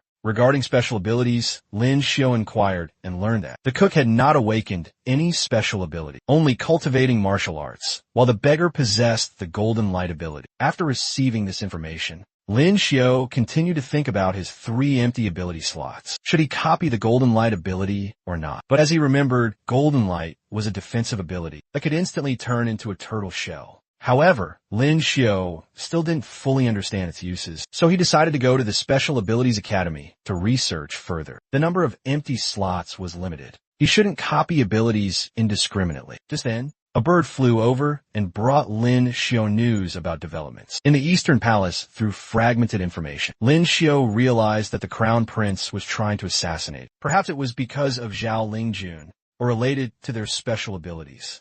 If it's not because of Zhao Lingjun, then it can only be because of the special abilities. No wonder Wangdu was so cold and desolate back then. I even thought I was just having bad luck. Lin Xiu decided not to hesitate. Lin Xiu set off for the Qingli department to investigate further. On the way, he met Ling Yin, who asked about his cultivation. Lin Xiu hurriedly replied that he had urgent business at the Qingli department and quickly left. In the records room, Lin Xiu found a register recording 3 people in Wangdu who had awakened the ice ability 5 years ago, but all of them had died within half a year. Just because an ability is countered, they want to assassinate everyone with the ice ability? Lin Xiu wondered, feeling uneasy at the ruthlessness of those behind this conspiracy. Just then, Lin Xiu suddenly heard someone sighing. This old Wang, his fate is truly pitiful. No wonder he suffered so much. Upon asking, he learned that old Wang's death was caused by Qin Rui.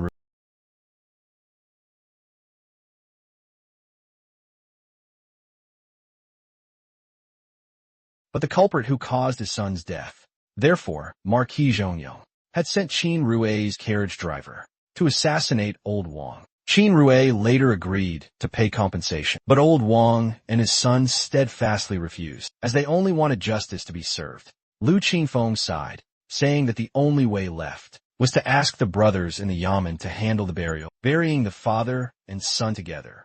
One can only hope that heaven has eyes to punish those inhumane people, Lu Qingfeng concluded. After hearing this, Lin Xiu suddenly had an idea. His eyes glinted with excitement as he thought about his upcoming plan. On the streets, Lin Xiu began to spread a rumor. Have you heard? The second son of Marquis Zhongyong has awakened the ice special ability. It's true, I saw it with my own eyes. Everyone who heard it expressed concern. They believed that dandies like Qin Rui, who are already good for nothing, now, having awakened a special ability, would surely cause even more trouble. In just a short while, the rumor spread everywhere, from one person to another. Anyone they met, they would ask, have you heard?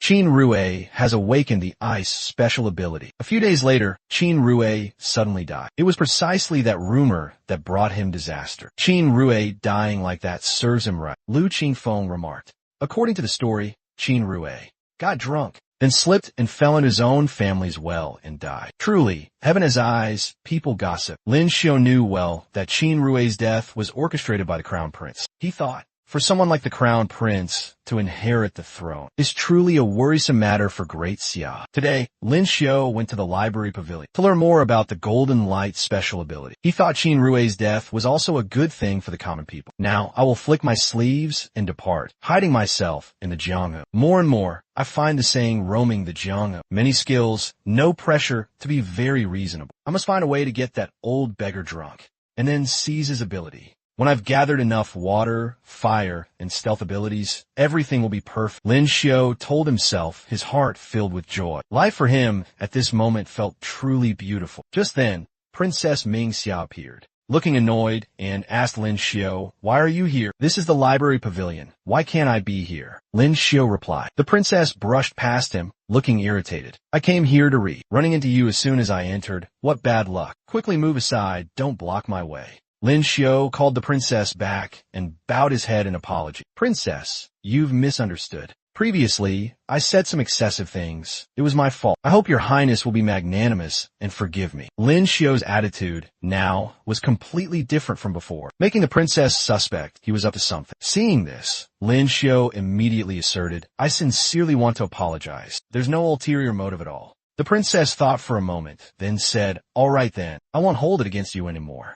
But on one condition, you must fight me openly in a duel. If you win, the grudge between us will be wiped clean. Lin Xiu agreed immediately, praising the princess's noble martial virtue. He wanted to reconcile with the princess, because he knew that he and the crown prince were already irreconcilable enemies. Already implied, there's no reason for me to make enemies everywhere. If the grudge can be resolved with a duel, that is what I wish for, Lin Xiu thought. The two quickly went to the martial arts arena, ready to fight. As soon as they entered, the princess had already activated her special ability, asking Lin Xiu if he was ready. Lin Xiu's expression was now quite calm, showing no fear at all. He said he was ready, and the princess could attack at any time.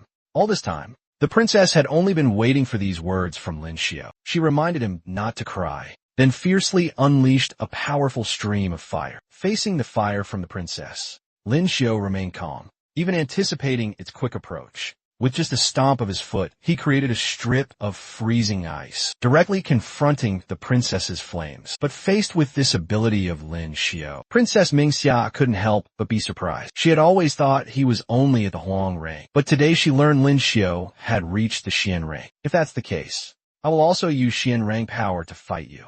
The princess immediately summoned her flames, this time even fiercer than before. But Lin Xiao remained nonchalant, even inviting the princess to attack faster. Immediately after the challenge, the princess created a giant fire dragon, surging towards Lin Xiao. To counter it, he used the ice arrow technique Ling Yin had taught him. With just one shot, Lin Xiao shattered the princess's technique, causing her flames to gradually die down after a brief exchange. Lin Xiao secretly rejoiced that he was still safe. It seemed his recent cultivation had not been in vain. While Lin Xiao was thinking, Princess Mingxia unexpectedly launched a kick towards him. Luckily, Lin Xiao quickly dodged it in time. This made the princess even more surprised. She wondered why Lin Xiao's martial arts had improved so much. It seems I underestimated you. Now I will be more serious. The princess became increasingly fired up, but against the princess's powerful techniques, Lin Xiao was forced to use his observation special ability to cope. This skill helped him predict the opponent's next attacks. Thanks to this, Lin Xiao easily dodged the princess's flurry of kicks, already implied, completely unscathed. However, Lin Xiao realized that prolonging this situation was not a good idea. He decided to find an opportunity to take a hit and then pretend to lose. After taking a few more blows, Lin Xiao clutched his chest, panting heavily, raised his hand in surrender, and asked the princess to withdraw her powers. Even so, the princess had seen through his feigned act. She thought to herself, this guy's become much smarter now. After Lin Xiao surrendered, the princess didn't pursue it further. She declared that all grudges between them would end from now on. Seeing Lin Xiao so tired he looked like he was about to faint, the princess reached out to help him up. When the two touched, an unexpected spark of energy appeared, causing both of them to feel an increase in their elemental power. Lin Xiao wondered, why just a little contact with the princess could help him advance, while Ling Yin previously couldn't do that. The duel between Lin Xiao and the princess had been observed from above by two mysterious people. They discussed, he is a good seedling, such speed and strength, appearing in someone with weak cultivation, truly a fearsome genius. If we hadn't chanced upon him today, he might have been buried in the Special Abilities Academy. But the next day, Lin Xiao still couldn't stop thinking about yesterday's event. Ice and fire attributes were inherently conflicting, yet they could increase each other's elemental power. He guessed that perhaps ice and fire could be co-cultivated. However, Lin Xiao was also worried that if he tried, his body might explode. Meanwhile, Sun Dali, sitting beside him, was also melancholic. He sighed and thought, I never thought there would be a day I'd be troubled by my third awakening. I want to practice, but I'm afraid of disturbing Madam, and I don't have enough money to buy props.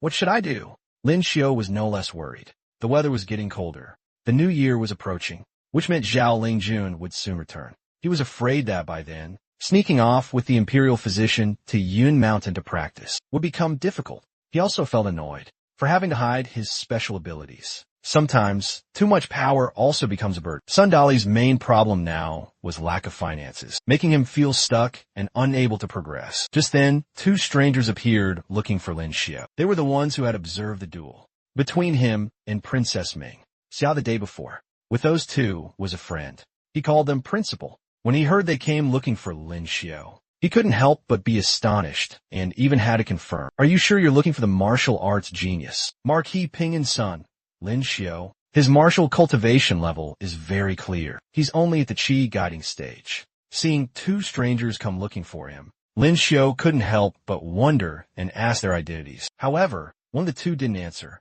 but just looked towards their friend and said seriously, what we see is his future potential. It has nothing to do with his current strength. If you don't believe it, watch this. After saying that, he immediately launched a surprise attack towards Lin Xiao. That attack of his was easily dodged by Lin Xiao. He even managed to counterattack. At this point, he was completely sure he hadn't been mistaken. To be able to counterattack in that situation, he had to admit that Lin Xiao was not simple at all. Seeing Lin Xiao attacked, Sun Dali immediately stood up to protect his young master. What do you want to do? At this moment, Sundali's entire body emitted a strange golden light, attracting even more of their attention. Realizing that the two of them had no intention of causing harm, Lin Xiao told Sundali not to be on guard. When Lin Xiao asked the reason for their visit, the two of them answered frankly, "I'm the vice principal of the Martial Arts Academy, little fella. Are you interested in joining our martial arts academy?" "Not just you. Sundali can also come along." Yes, coming here today, the vice principal felt extremely lucky. Initially, he only hoped to find one treasure, Lin Xiao, but the result was another surprise.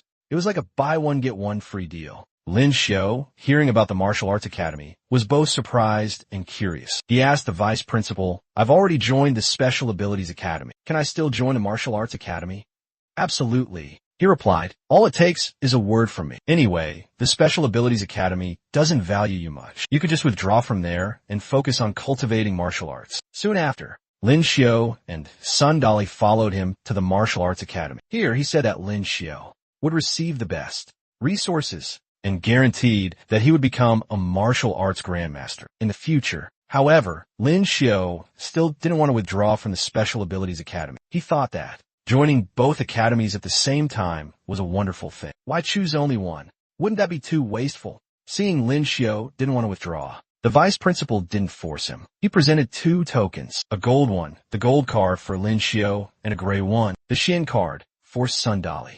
Holding the gold card in his hand, Lin Xiao couldn't help but think. At the Special Abilities Academy, he was just a martial student of the Huang Character Courtyard. But at the Martial Arts Academy, he became a student of the Tian Character Courtyard. Fate truly makes one bewildered. After going inside, the vice principal introduced Instructor Wang to Lin Xiao and Sundali. After completing the procedures, Instructor Wang led the two on a tour. At the martial arts training ground, the main training area of the Martial Arts Academy, Instructor Wang told Lin Xiao and Sundali to ask if they didn't understand anything. Observing around, Lin Xiao realized that this was truly a professional martial arts class, already implied, while the class at the Special Abilities Academy was just like a regular physical education class. Lin Xiao thought about telling Sundali to attend lectures here together later. While strolling, he discovered some stones by the roadside and curiously asked Instructor Wang about them. These are extraterrestrial meteorite stones, a type of meteorite 100 times heavier than iron, of the same volume. They're very suitable for honing strength, Instructor Wang explained. Hearing this, Lin Xiao became even more excited. He didn't expect these small stones to have such a great effect. Instructor Wang also said that with Lin Xiao's talent, later, when he advanced to Grandmaster, he could easily use this type of stone. Lin Xiao noticed that the stones here were all good quality. With them, he could cultivate his special abilities in his room. After touring the martial arts ground, Instructor Wang led Lin Xiao to the next place. Today is just for familiarization. Classes officially start tomorrow. Throughout the tour, Lin Xiao couldn't stop thinking about the stones. He had already targeted two of them and assumed that if two were missing, probably no one would notice. On the first day at the Martial Arts Academy, Lin Xiao told Sundali to attend classes with him later and that he must listen to the instructor. He also promised to secretly reteach Sundali what he learned. Being able to enter the Martial Arts Academy with Young Master is already a blessing of 8 lifetimes for me. Now, Young Master is even going to teach me. Isn't that too much? While the two were talking, Sundali suddenly hurried away, saying he had something to attend to and needed to leave first. Lin Xiao was still wondering where he was going in such a hurry when Ning suddenly appeared at this moment. Lin Xiao now understood why Sundali had run off so quickly. He silently cursed him for being a coward. Whenever there's trouble, he runs away.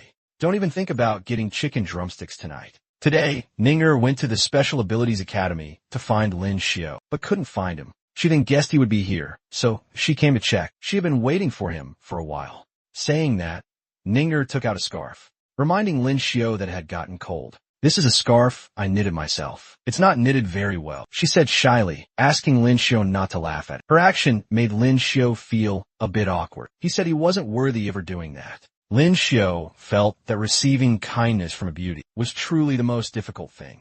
If I had known this earlier, I would rather lose the ability to fly than hurt a girl willing to knit a scarf for me. Of course, Ning knew well that Lin Xiao already had a fiancé, but she was still persistent.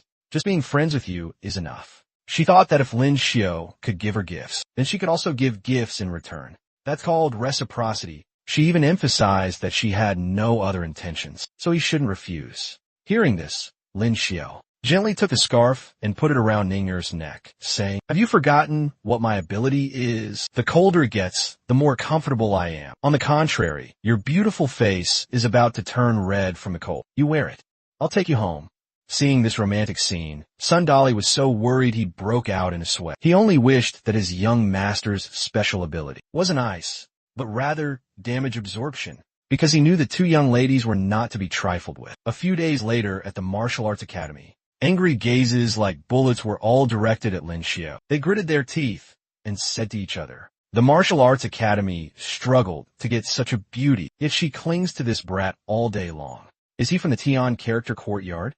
Does he have upper Xian rank cultivation?" And the beauty they were talking about was Ning'er. She had joined the martial arts academy to study. Since the day she gave the scarf, Ning'er had been around Lin Xiao all day, causing the number of people who disliked him to grow. Noticing the fiery glares from the men in the martial arts academy, when they looked at him, Lin Xiao thought he had to find a way to make Ning'er go away. He then asked her, "Don't you have your own things to do?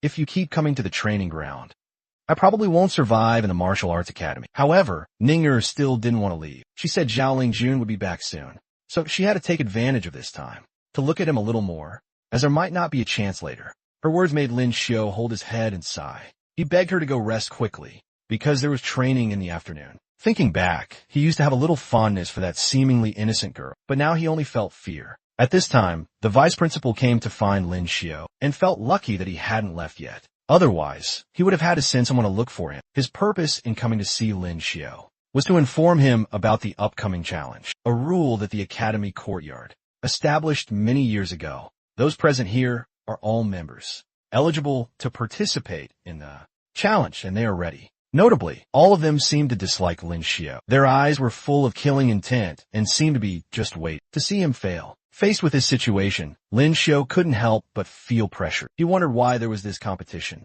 Originally, he was only disliked by the whole class, but after this match, perhaps he would become the enemy of the entire academy. Meanwhile, His Majesty was also present to watch the match. He unexpectedly asked the vice principal about Lin Xiao, because normally, he should be at the Special Abilities Academy, not here. The vice principal replied with pride, boasting that he himself had discovered Lin Xiao's outstanding martial arts talent, already included. So he decided to let him join the martial arts academy. Noble consort, who was very worried about Lin Xiao, because before, she had only heard about his not-so-good strength. She feared that when a match started, everyone would want to challenge him. However, the vice principal remained calm and affirmed that, even if Lin Xiao lost, he would not give up on a talent like him. When he heard the vice principal praising Lin Xiao's martial arts talent, His Majesty couldn't help but wonder. He stroked his beard, thinking, should I reconsider the marriage between Lin Xiao and the Zhao family? Lin Xiao also didn't expect that His Majesty would personally come to watch the match. He thought this was a good opportunity to advance the engagement between himself and Zhao Lingjun, hoping to end this matter soon. Meanwhile, the senior students who were eligible all wanted to challenge Lin Xiao. They thought he had offended too much, even making the academy's only goddess dote on him in front of them. Faced with this situation, Lin Xiao asked everyone to calm down and said that, before starting, he had one thing to say. I know everyone wants to challenge me, but fighting one by one will be too time-consuming. How about all of you come at once? I still need to go home for dinner soon. This statement from Lin Xiao made them extremely angry. They roared and thought he was too arrogant to dare challenge 8 people at once. They couldn't believe he dared to look down on them so much. His Majesty heard Lin Xiao's proposal and seemed quite interested. He agreed to let things proceed according to his wishes, as he also wanted to see if Lin Xiao was truly all talk or not. After receiving His Majesty's approval, all 8 people immediately drew their swords and surrounded Lin Xiao. They attacked simultaneously, determined to defeat him at all costs. The match began. Lin Xiao used his observation, special ability to predict his opponent's moves. Next, he utilized his strength, special ability. Each blow was delivered with maximum power. His speed also reached its limit. In just an instant, all 8 people were defeated by Lin Xiao. This result left everyone utterly astonished. They couldn't believe what had just happened before their eyes. Li Baizhong, who had previously been worried about Lin Xiao's life, was now astounded to see him easily defeat 8 opponents. This far exceeded all his imaginations. After the victory, The vice principal continued to praise Lin Xiao in front of His Majesty. Lin Xiao is a rare martial arts genius, even a genius that appears only once every few hundred years. If it weren't for discovering him too late, surely he would have reached the great realm by the age of 18. After hearing this, His Majesty continued to ponder the marriage between the Lin and Zhao families. This time, it seemed he had reached a clear decision. Lin Xiao's victory made Ning'er admire him even more. She told herself she had to practice diligently, lest he leave her far behind. What concerned Lin Xiao most at this moment was His Majesty's attitude, and he boldly predicted that His Majesty would cancel the engagement. However, Lin Xiao's joy didn't last long, as Li Baizhang appeared, bringing some not-so-good news. Brother Lin, your intention to use your martial arts talent to make Father Emperor change his decision has been discovered. Father Emperor said that when Miss Zhao returns, he will decree the marriage, and all wedding expenses will be covered by the imperial court. Hearing the news, Lin Xiao almost wanted to scream, thinking Li Baizhang had betrayed him, letting His Majesty know his intentions. It was Zhu Jin. Brother, you underestimated the secret investigation department. Zhu Jin guessed your thoughts and reported them to Father Emperor. Father Emperor is very pleased, thinking that your marriage to Zhao Lingjun is a good thing. After offering his condolences, Li Baizhang quickly left. Lin Xiao knew that Zhu Jin was behind this, silently cursing him as a scoundrel. He thought, a talented couple, but not in harmony with each other, won't affect the emperor's position at all, contrary to Lin Xiao's mood.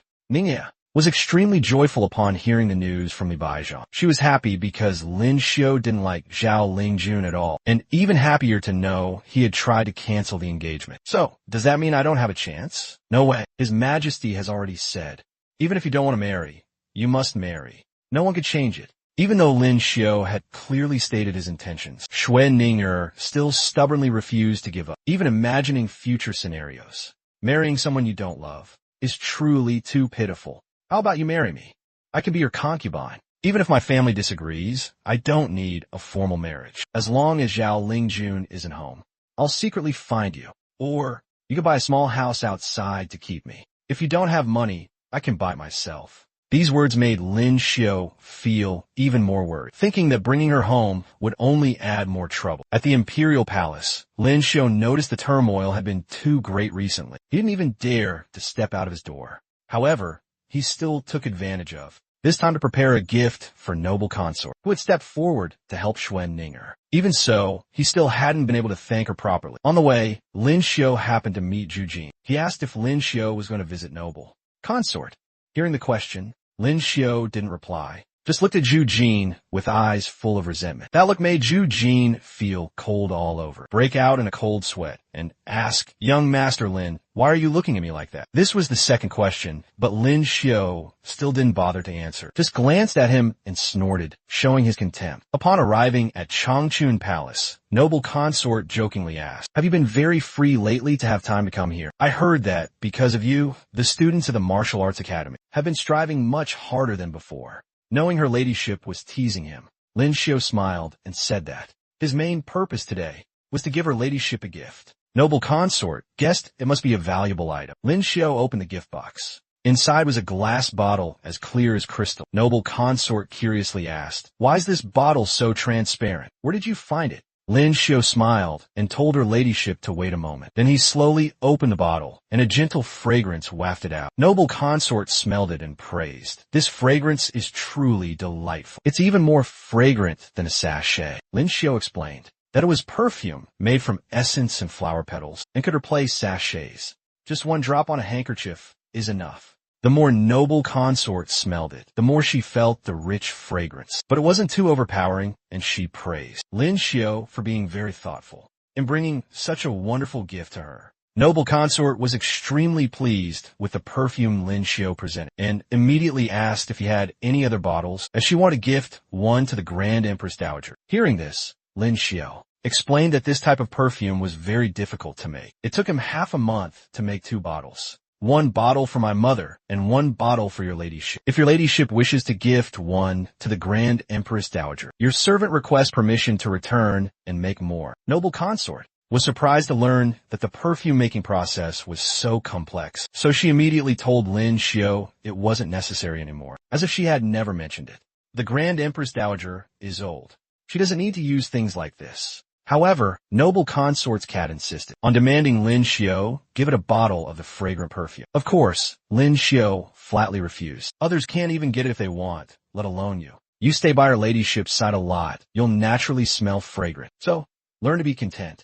After leaving noble consort's palace, Lin Xiao suddenly realized that women in his previous life also really liked fragrant scents, and cats were no exception. Initially, he only intended to give a gift and didn't think about making money. But after this trip, he started to reconsider. Perhaps I should take Ninger to fleece the imperial family and nobility. In the end, buying a house outside is quite expensive. At this thought, Lin Xiao was startled. He didn't expect himself to be so meticulous with calculations. Just then, the princess suddenly appeared from behind, grabbed Lin Xiao's shoulder, and said loudly, "I've caught you." Before he could react, Lin Xiao was dragged away by the princess holding his hand, causing him to exclaim in panic, "The grudge between us, hasn't it already been resolved?" The princess reassured him, "Don't worry, I'm not here to cause trouble today. Just be quiet and follow me." The place the princess led Lin Xiao to was her private palace, Shuidong Palace. As soon as they entered, the princess pinned Lin Xiao against the wall and asked about yesterday's events. "Didn't you realize that when we make physical contact, our internal energy experiences a breakthrough?" Lin Xiao nodded, admitting he knew that too. The princess then scolded him. "You're so foolish. That means every day we can use this method to cultivate and progress faster."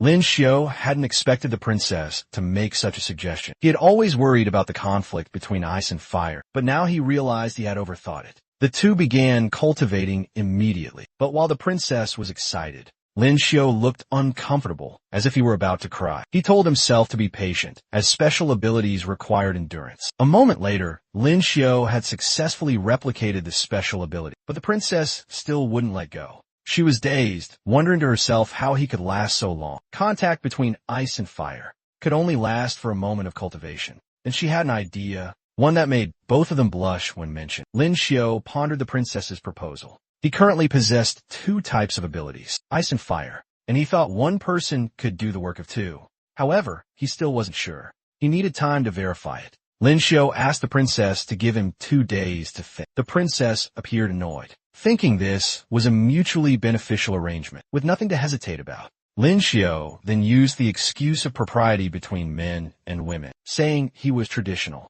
and needed time to accept it. This reason angered the princess, but she reluctantly accepted, scheduling to meet him again in 3 days at the Tianzi Courtyard Small Yard. Meanwhile, Zhu Jin was reporting to His Majesty about Lin Xiao's movements. "Your Majesty, Lin Xiao just came out of Changchun Palace and was taken into Ruidong Palace by Her Highness Ming He." When His Majesty asked about Lin Xiao entering Ruidong Palace, Zhu Jin quickly explained. He didn't enter on his own. He was captured and taken in by Her Highness Ming. Hearing this, His Majesty immediately guessed that the princess had feelings for Lin Xiao and instantly summoned the princess. As soon as he saw the princess, His Majesty brought up the matter of marriage. "You have reached marriageable age. Your father wishes to find a prince consort for you." Upon hearing this, the princess vehemently objected, insisting she didn't want to marry yet. His Majesty gently said, "Don't be hasty, let me finish. I have chosen a prince consort for you who is only 2 years older than you, with supreme martial arts skills. If you want Lin Xiao, I can annul his engagement with Zhao Lingjun and make him your prince consort." Just as His Majesty finished speaking, Lin Xiao suddenly sneezed. He immediately re-examined his fire and ice special abilities, discovering that the two inherently conflicting special abilities could actually coexist. This made him feel it was incredibly magical. However, despite trying many times, he still couldn't fuse these two types of special abilities. Could it be that to speed up cultivation, I can only cooperate with Princess Minghe? At the Tianzi Courtyard, the princess was sitting and thinking about what His Majesty had said earlier. She hadn't expected that when His Majesty mentioned Lin Xiao, her heart would flutter a little. But she didn't know Lin Xiao well, nor did she want to steal someone else's fiancé. So she decided to abandon this idea. Just then, Lin Xiao appeared. He waved at the princess with a friendly smile and asked what she was thinking. "I've thought it through. Cultivation is still the top priority." Hearing this, the princess pulled Lin Xiao into the room and began cultivating immediately, with the surroundings entirely of fire. The princess had an absolute advantage. She appeared very satisfied, thinking to herself, come on, the power that has been dormant in my body is gradually awakened. Keep going.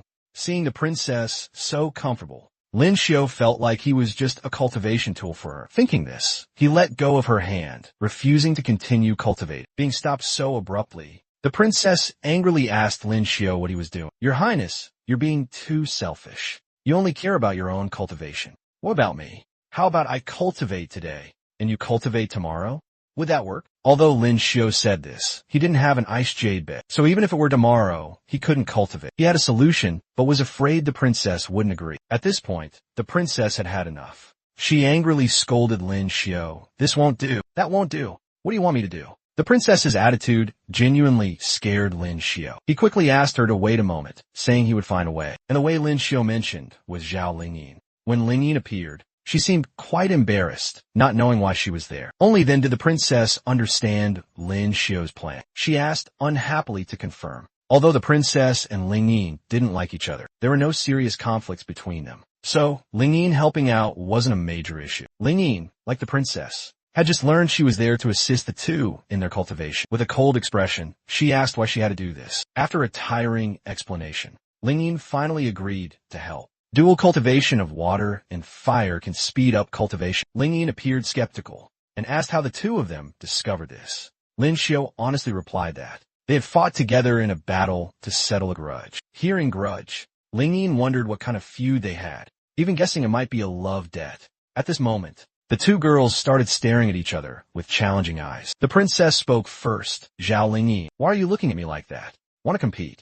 What does your highness the princess want to compete in? I'm always ready. Seeing the princess acting so childish, Lingyin guessed she probably wasn't Lin Xiao's type. He wouldn't be interested in you. The two girls kept glaring at each other with killing intent, making Lin Xiao feel a chill. He timidly advised the two to calm down and focus on cultivation. As soon as he finished speaking, Lin Xiao was yelled at by both of them to shut up. After the scolding, both the princess and Lingyin quickly returned to the fire, just to continue cultivating. Lin Xiao initially thought Lingyin would use the ice jade bed, but unexpectedly, she acted on her own. Lingyin noticed that the ice jade bed wasn't as effective as expected, so she decided to appear in person. In just a brief moment, the princess felt her cultivation speed double. Meanwhile, Lingyin was a bit confused, wondering if the sensation just now was accurate, as she felt her bottleneck slightly waver. However, it was clear that Lin Xiao only possessed the ice special ability. After everything was over, the princess declared, I will go see the dean right after this. Zhao Lingyin will come too.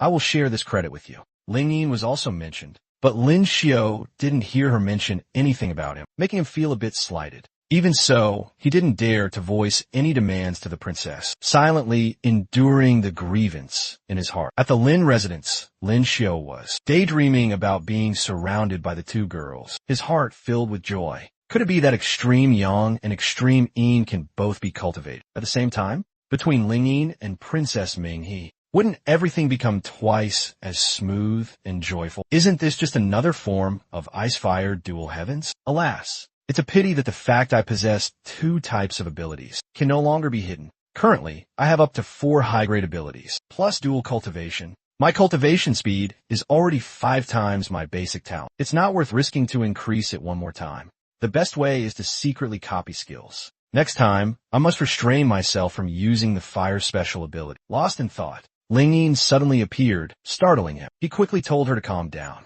I didn't call you here for help only to be assassinated. And silence did I? However, things were not as Lin Xiao thought. Today, she came only to give him a gift. Lingyin presented a spear in front of Lin Xiao and said, you have outstanding martial arts talent, and your spear skills even surpass mine. This spear is made from meteorite. I cannot use it, so I want to give it to you. Holding the spear, Lin Xiao felt extremely delighted, thinking this item was too precious. Seeing this, Lingyin told him not to overthink it. She had another reason for gifting this spear. My older sister sent a message, saying she wants to take a trip to the Desu dynasty before this Lunar New Year. She might not make it back in time, but she will definitely be back before the Lantern Festival. Your talent and strength are both genius level. The Martial Arts Academy will definitely send you out for practical training. Having a suitable weapon will help you survive better. I don't want to see my sister become a widow. Hearing this, Lin Xiu was a bit moved. He was about to say something, but Ling Yin stopped him immediately, saying she had to return to cultivate, as she couldn't fall too far behind him. Receiving the gift from Ling Yin, Lin Xiu decided he would find a more suitable weapon to gift her in return. A few days later at the Martial Arts Academy, Lin Xiu had become proficient with the spear Ling Yin had given him. The instructor announced that he had completed his training. You've passed. Maintain good physical condition. Tomorrow, be at the school grounds on time. Several instructors will take you out for practical training. Remember not to be late. This was the day Lin Xiu had long awaited, when he could engage in real combat and gain more experience. Early the next morning, everyone was present. The instructor began to disseminate information about the trip. A few days ago, an extremely vicious group of bandits appeared in the Yinshan area. They ambushed a caravan passing the foot of Yinshan Mountain, assassinated all the merchants and guards, and then fled into Yinshan without a trace. Your mission is to find and eliminate these bandits. This group of bandits consists of about 10 people. Among them, 2 are at the upper level Xian realm. The rest are at the lower level Xian realm or Huang realm. None of them possess special abilities. Lin Xiu noted that this trip was somewhat dangerous, as he had never faced a D-realm expert. If the Crown Prince wanted to harm him, this would be the perfect opportunity. However, the reward for this mission was just right: to gift his little disciple a good spear. The goal of the trip was to destroy the bandits' lair. The reward was a piece of weapon crafting iron. An instructor continued to remind them, practical training is not like fighting dummies in the academy. You must always maintain a high level of alertness. Although we will ensure your safety, we cannot rule out unexpected situations. In the past 15 years, 2 students have died in similar missions. Therefore, you must take responsibility for your own safety. By now, they had ventured deep into the forest, the area where, according to intelligence reports, the bandits had disappeared. The team decided to split up to search for clues, and upon discovery, they would confront them together. Observing everyone, Lin Xiu noticed they were all very serious, but he wanted to find a shortcut. While thinking, he suddenly saw a bird perched nearby. Lin Xiu immediately caught the bird to ask for its help. "This is far enough," the bird said. "They are right ahead. No need to lead the way anymore." Indeed, from a hidden corner, Lin Xiu heard the bandits talking. "Without salt or spices, the food tastes awful. When can we go out?"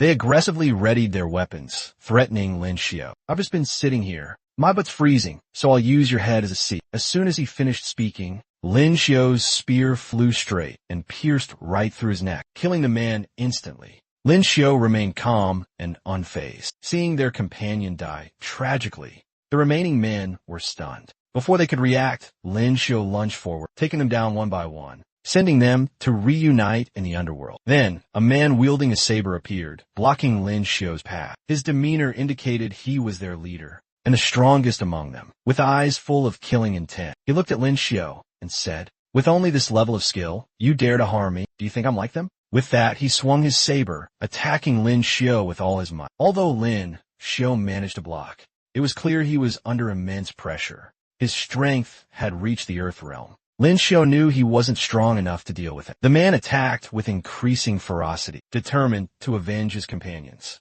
Just then, someone appeared, his entire body emitting a dazzling golden light. He launched a kick straight at the bandit. After the kick, the bandit's face was distorted. Realizing the newcomer's strength also reached the earth realm. Knowing he couldn't win, the bandit grabbed Lin Xiu, intending for Lin Xiu to die with him, and both plunged into the chasm. As a result, the bandit died at the bottom of the chasm, while Lin Xiu managed to grab onto a tree branch, dangling in the middle of the chasm. His face showed a cheerful expression as he said to himself, "Unexpected, right? This old man knows that trick." A moment later, someone called out to Lin Xiu from above. It was Nai Nai. He anxiously asked about Lin Xiu's condition. "Not dead yet, but I broke a bone. Could you please carry me back?"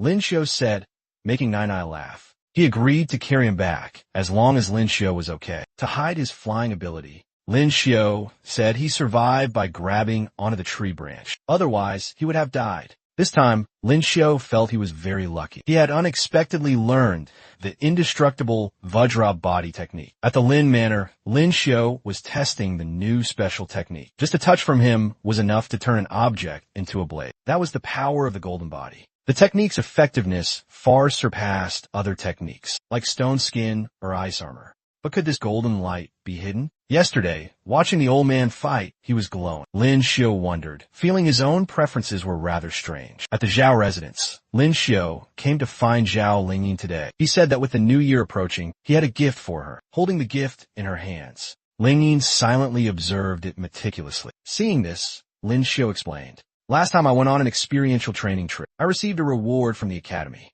It was a block of refined iron. I thought of crafting a long spear suitable for you." After Lin Xiu finished speaking, Lingyin pondered for a moment before speaking. "You're very thoughtful. Since the new year is approaching, many people from all over are flocking to the capital streets, trading and performing arts." Lingyin asked Lin Xiu if he wanted to go out for a stroll with her. Hearing this, Lin Xiu immediately agreed, saying he also wanted to go out for a walk. After walking for a while, the two of them stopped in front of a brothel. Lingyin looked displeased and uncomfortably asked Lin Xiu why they had come to such a place. Brothels in the city aren't exactly rare. Strolling to this area is quite normal. Lin Xiu explained. Just as he finished, an acquaintance suddenly called out to him. It was Miss Haidang, the one from whom Lin Xiu had learned the language of beasts, so he always showed her special concern. Seeing she was still at the brothel, Lin Xiu asked, "You haven't bought your freedom yet?" "I'm still short 200 taels of silver, but I'm almost there," Haidang replied. Immediately, Lin Xiu gave her 200 taels of silver, saying, "Now it's enough. You don't have to wait anymore." Despite Haitang's repeated refusals, Lin Xiu insisted she take it and buy her freedom soon. He was still waiting for her tofu shop to open. Speaking of which, Lin Xiu suddenly remembered that his abilities today were largely thanks to Ms. Haidang. Considering it, she could be seen as his benefactor. Since Lingyin was still there, Lin Xiu had to leave immediately. But before leaving, he managed to say, "I currently hold a position at the Qingli office. If you need anything, just come find me there. If I'm not there, you can find Director Lu Qingfeng regarding your tofu shop. When business is booming, it won't be too late to pay me back then." Miss Haidang still managed to reply, "Thanks to your kind words, sir. I will definitely work hard to earn money to pay you back. And also, my name is not Haidang. My name is Chunyu. Haidang is the name they gave me. I don't like this name." "Chunyu," Lin Xiu said, "I will definitely remember this name." Leaving there, Lingyin expressed her disapproval of Lin Xiu's excessive generosity, casually giving away 200 taels of silver to a woman from a brothel, remarking that he didn't even consider that. Half a year ago, his entire Lin family couldn't have produced such a sum. When Lin Xiu said, "Miss Chun, you was a pitiful person," Lingyin retorted, "A woman who uses her body to entertain men. What's so pitiful about that? She could perfectly well support herself with her own two hands, not by relying on her body." Lin Xiu understood what Lingyin was saying. He knew she had lived in different circumstances her whole life, and naturally wouldn't understand Chenyu's hardships. They don't have a choice, Lin Xiu thought to himself. A little later, Chenyu brought the money to the brothel madam to buy her freedom. The madam knew she was still short over 100 taels, yet today she had gathered enough. This made her curious, and she asked about it. Regardless, Chenyu just said, "The silver for you, the indenture contract for me. It's good that you're going. Take advantage of the fact that now you still have some beauty. Go out, find a kind man, and marry him. Don't wait until your beauty fades and clients abandon you. Then it will be too late." The madam told Chenyu to take 100 taels of it, open a small shop, earn some money to live on, so you won't go hungry. It seemed this madam still had some humanity, even thinking about Chenyu's future. Then she told her to hurry and go, before she changed her mind. Chenyu was free. She also freed the bird she had been raising. From this moment on, she was no longer a woman of the brothel, and the name Haidang no longer belonged to her. But as soon as she reached the street, Chunyu encountered some ruffians. They recognized her, grabbed her arm, and tried to force her to go with them. "Today, this young master wants to introduce you to a distinguished guest. As long as you entertain him well, you'll get your share." Chunyu explained that she no longer worked at the brothel. "Not working anymore?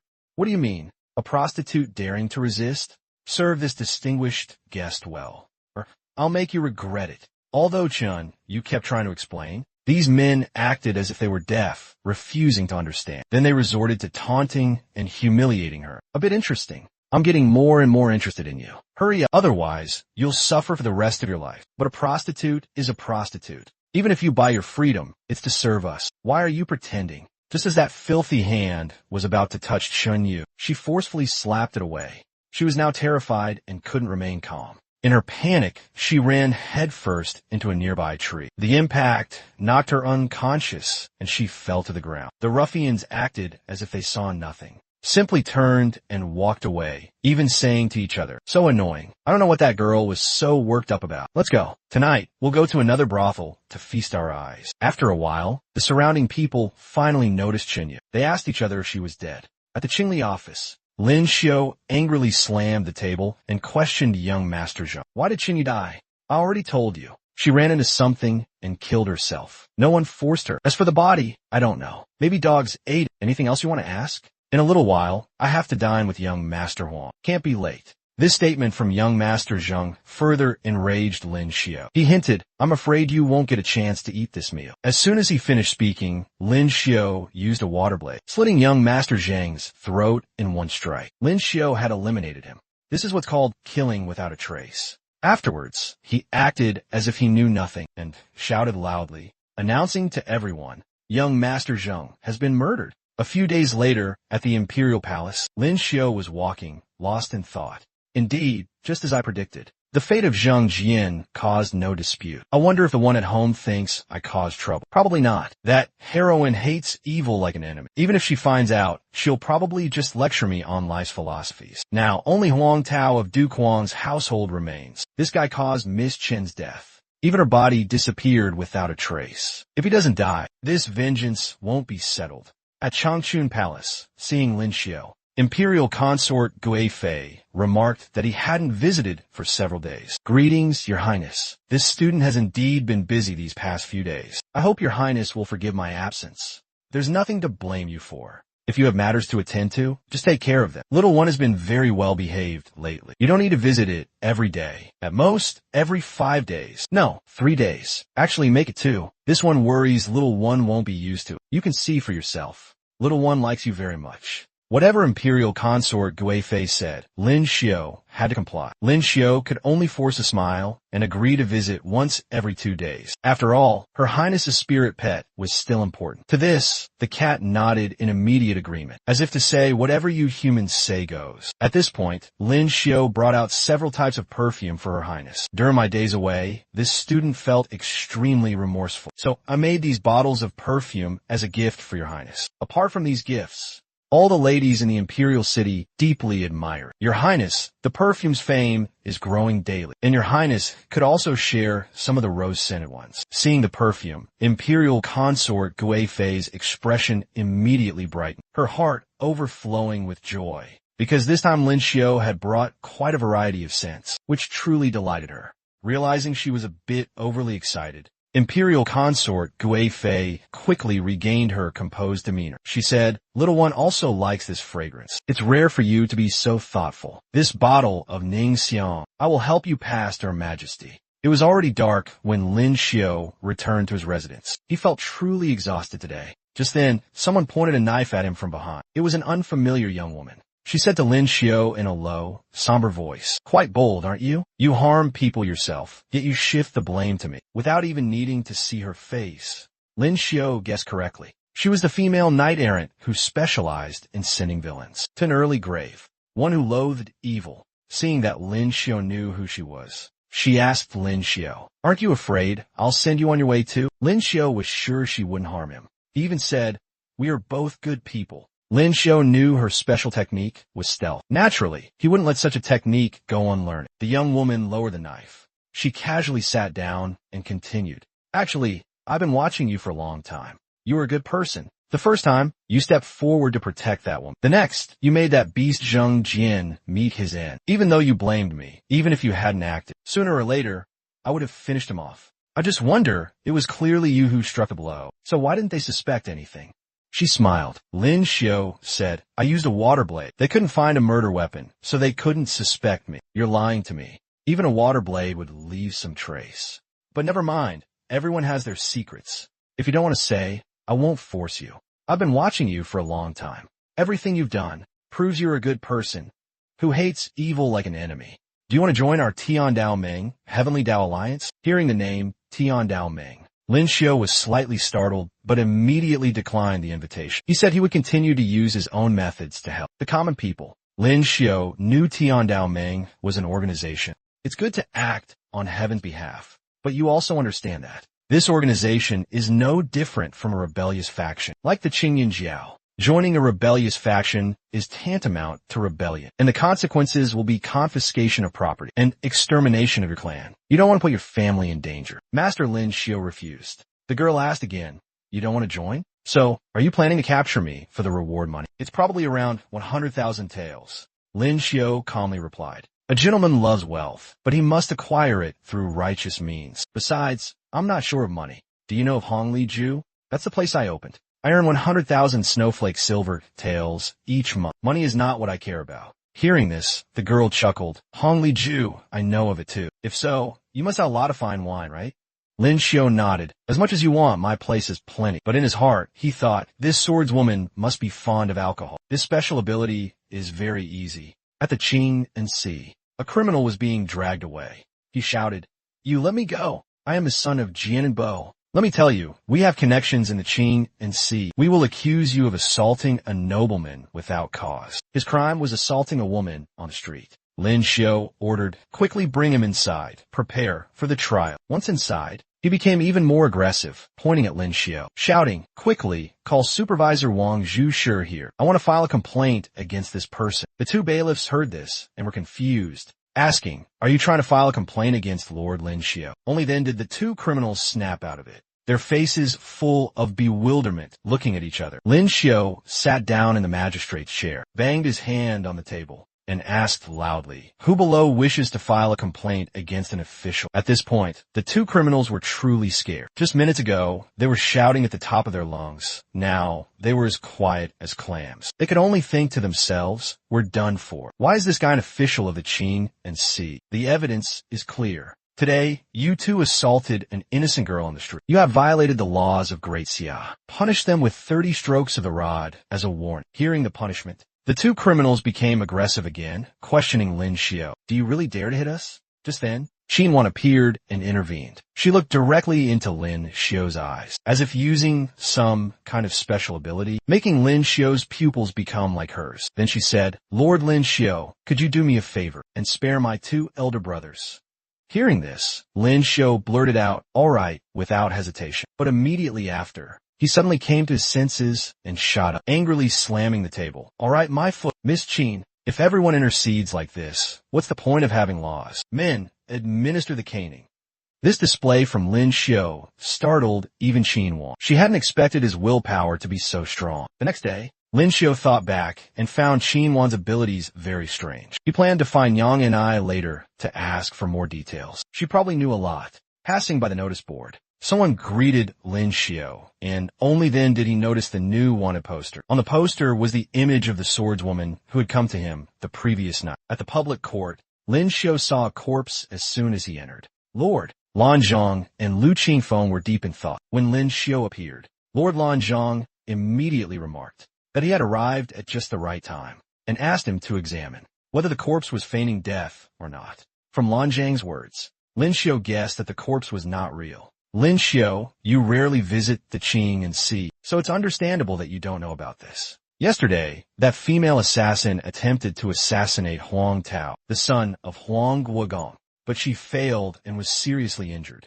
while the imperial court was outraged. I took this opportunity to spread rumors and set up a play. First, it was rumored that heir Dang Bo, the son of Cheng Yangbo, had beaten a commoner to death on the street. Cheng Yangbo used his connections to get his son out of the Qing and Sea. Then, I laid traps all over Cheng Yangbo's residence, because I knew that with the female assassin's personality, she would definitely come to assassinate Huang Tao." Hearing this plan, Lin Xiao silently scoffed. Who would come up with such a foolish plan? Last time, that female assassin killed Chun Jian and still wasn't caught. Would she walk into a trap this time, outside the Cheng Yangbo residence? It was dark, and snow had begun to fall. As expected, the female assassin appeared. The moment she stepped into the residence's entrance, she triggered a trap. A loud explosion rang out, sending her tumbling several times. Her severe injuries left her with no strength to resist. Just then, a man approached, laughing loudly and said, "You try to run, but you can't run anymore, can you? You dared to assassinate me amidst this heavy snow, thinking you were invincible in hiding." After speaking, he raised his saber, intending to finish her off. It seemed she was at a dead end. But at the critical moment, Lin Xiu appeared, parrying the saber blow, and quickly moved her out of harm's way. Lin Xiu was using a special ability to disguise himself. She is worth 20,000 taels of silver, so he was determined to chase after Lin Xiu to reclaim the female assassin. Reaching a dead end, Lin Xiu was forced to stop. Seeing this, the man looked smug, believing the 20,000 taels were already in his grasp. He pointed his sword at Lin Xiu, laughed loudly and asked, "Nowhere to run, right? Let's see where you can run now." Lin Xiu gently replied, "You are still young. You should learn to be forgiving. Though she harmed deserve to die. Let go today. You old fool, you're truly muddled. All right then, if that's what you want, I'll send you to the Yellow Springs first. Then take this female assassin's head to claim the reward." He swung his saber to attack, but his face suddenly changed color. When he saw Lin Xiu catch the blow barehanded, Lin Xiu remained calm, as if the saber strike had no effect on him. "I told you, you are young and should learn to be forgiving. Today, I will not harm you. You may leave." Terrified, the man sheathed his sword, bowed his head in thanks, and hurriedly fled. That saber strike had injured Lin Xiu's hand. He hadn't expected that blocking a blow from a DGF level expert would be so dangerous. Even his Jin Gang special ability could not completely withstand it. Leaving that place, Lin Xiu took the female assassin to a cave. After checking her, he realized she was quite seriously injured, and decided to use his primal essence to treat her. Her appearance made Lin Xiu blush slightly. He felt as if he was taking advantage of the situation, but on second thought, he believed saving a life was what mattered most. Her body was covered in scars, making Lin Xiu sigh. He sympathized with her and wondered how much pain she must have endured. Lin Xiu activated his healing special ability, massaging her to help her recover. The next morning, Lin Xiu, exhausted, went to see the Tai. "Last night's case solving was too tiring. I came here to rest. Listening to you sing will help me relax a bit." Last night, treating the female assassin Chun Ku had exhausted Lin Xiu, but luckily, he had managed to save her. Lin Xiu guessed that when Chun Ku woke up, she would leave on her own. Thanks to the soothing singing of the young Lady Tai, Lin Xiu gradually felt at ease and fell into a deep sleep, unaware of anything. During that time, the young Lady Tai had the chance to carefully observe Lin Xiu's devastatingly handsome face. Not missing the opportunity, she secretly planted a light kiss on his cheek. When Lin Xiu returned to the Lin Fu, he suddenly felt his mouth was parched. He wondered why, then suddenly remembered a dream that was both soft and fragrant, leaving an unforgettable aftertaste. As soon as he opened his room door, he heard a question. What dream had such an endless aftertaste? It turned out to be the female assassin Chun Ku. Seeing her appear, Lin Xiu was slightly startled, because the streets were full of wanted posters for her. He reminded her not to show herself recklessly. Chun Ku didn't beat around the bush and said directly, "All right, stop pretending. I know it was you who saved me last night." Lin Xiu was surprised, because last night he had used a special ability to disguise himself as an old man. Moreover, she had fainted. "How did you know?" he asked. "Tien kiskivi ko smelit." That's the scent of a person from the Tian Dao Ming. We are very sensitive to smells. No matter how you change your appearance, you can't hide your scent. Lin Xiu thought to himself, do people from the Tian Dao Ming all have noses as keen as a dog's? Even so, he politely praised her perceptiveness. And from this incident, Lin Xiu learned a lesson. Next time he disguised himself, he would have to spray on some perfume to cover his scent. When he asked why Chun Ku came here, she answered frankly, "Because your special ability can remove scars. So I want to ask you to remove all the scars on my body." Lin Xiu was startled and refused, because this method required removing all clothing, something he couldn't accept, due to the principle that men and women should maintain distance. Chun Ku didn't hesitate to remove her clothes and said, "You saw everything last night. What's there to be shy about now? Let's begin." Lin Xiu had no choice but to agree, and inwardly felt that this healing special ability was truly wonderful, giving him the opportunity to witness unforgettable, beautiful sights. After an hour, Lin Xiu had completed the treatment. Although she knew of his abilities beforehand, Chun Ku was still amazed, because there were no scars left on her body. Lin Xiao was exhausted, but the result was well worth it. At this moment, Lin Xiao couldn't take his eyes off Chen Ku, comparing her beauty when clothed and unclothed. Seeing him staring, Chen Ku asked, "Have you looked enough? Why did you want to save me?" Lin Xiao replied, "You and I are both good people. Your wounds haven't fully healed, and the city is full of wanted posters for you. Stay here for these few days. I'll sleep on the floor, you sleep on the bed." Both were ready for bed, but neither could sleep. Lin Xiao couldn't sleep, because the image of Chen Ku was still vivid in his mind, making his heart flutter. He asked, "Has the Tian Daoming made any moves recently?" Chen Ku replied, "It's unclear. Currently, only I'm active near the imperial city. The others have probably gone home for the new year." When Lin Xiao asked about the reason for her hatred of dandies, Chen Ku avoided the question and quickly closed her eyes to sleep. The next morning, before Lin Xiao was fully awake, he cried out loudly, "Blood Temple! Ling Yin, please don't hit me. I didn't look at that big, white thing." After crying for a while, Lin Xiao finally calmed down and realized it was just a nightmare. He didn't expect that even though Chen Ku had been gone for many days, he would still dream of that image. Today is the first day of the Lunar New Year. Lin Xiao thought he couldn't stay home all the time. He needed to get up early to pay New Year visits. His first destination was the home of his future father-in-law and mother-in-law. He brought gifts and said, "Bofu, Bomu, I've specially brought some gifts. This is fine wine from Hongliju, and this is perfume from Ningxiang Zhai." Lin Xiao's thoughtfulness made the two elders very pleased. They praised him for being so considerate. Just then, Zhao Lingyin's younger brother spoke up in protest. "Second sister, this Lin Xiao is not worthy of eldest sister. We should kick him out immediately." However, he had barely finished speaking when Lingyin slapped him hard across the face. She scolded him for not knowing his place and told him to call Lin Xiao Jiefu, brother-in-law from now on. Right at that moment, an imperial edict was delivered. The daughter of Wu Ho, Zhao Lingjun, possesses outstanding natural talent, exceptional appearance, and character, and is as kind as a fairy. The son of Ping and Bo, Lin Xiao, is of noble character and extraordinary appearance. The two are a match made in heaven, betrothed since childhood. Now is the time for their marriage. A reward of a complete mansion in Dongcheng, 20 servants, 20,000 taels of silver, and 100 bolts of silk is bestowed. The rites will be overseen by the Guantian Sea and the Libu Sea, to be held on the 9th day of the second lunar month. By imperial command, Lin Xiao heard the edict and didn't know whether to laugh or cry. He silently cursed the dog emperor for being so impatient. She hasn't even returned, and he's already rushing to bestow the marriage. Zhu Jin also relayed a message from His Majesty. He asked me to tell Wu and Bo,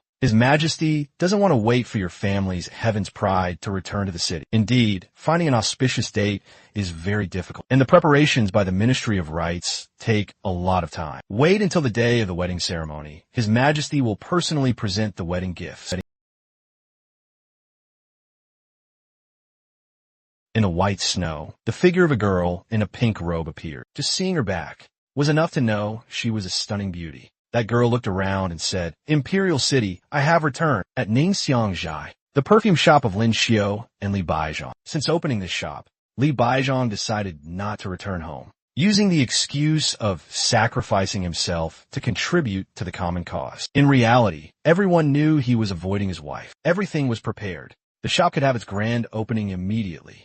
Ning Er heard that. The other sisters had already sent people to watch the shop entrance early on. When Lin Xiao opened the door, he couldn't help but be surprised to see a large crowd waiting to make purchases. The number of customers grew, forming a long queue that stretched out into the street. Everyone was eager to buy. "Shopkeeper Li, sell to me first. I've been here since before sunrise. Sell to me first. I'm buying for my young mistress." Inside the shop, people were packed so tightly there was no room to move. After a period of brisk business, Ningxiang Zhai had earned a lot of money, making Li Baizhang incredibly excited.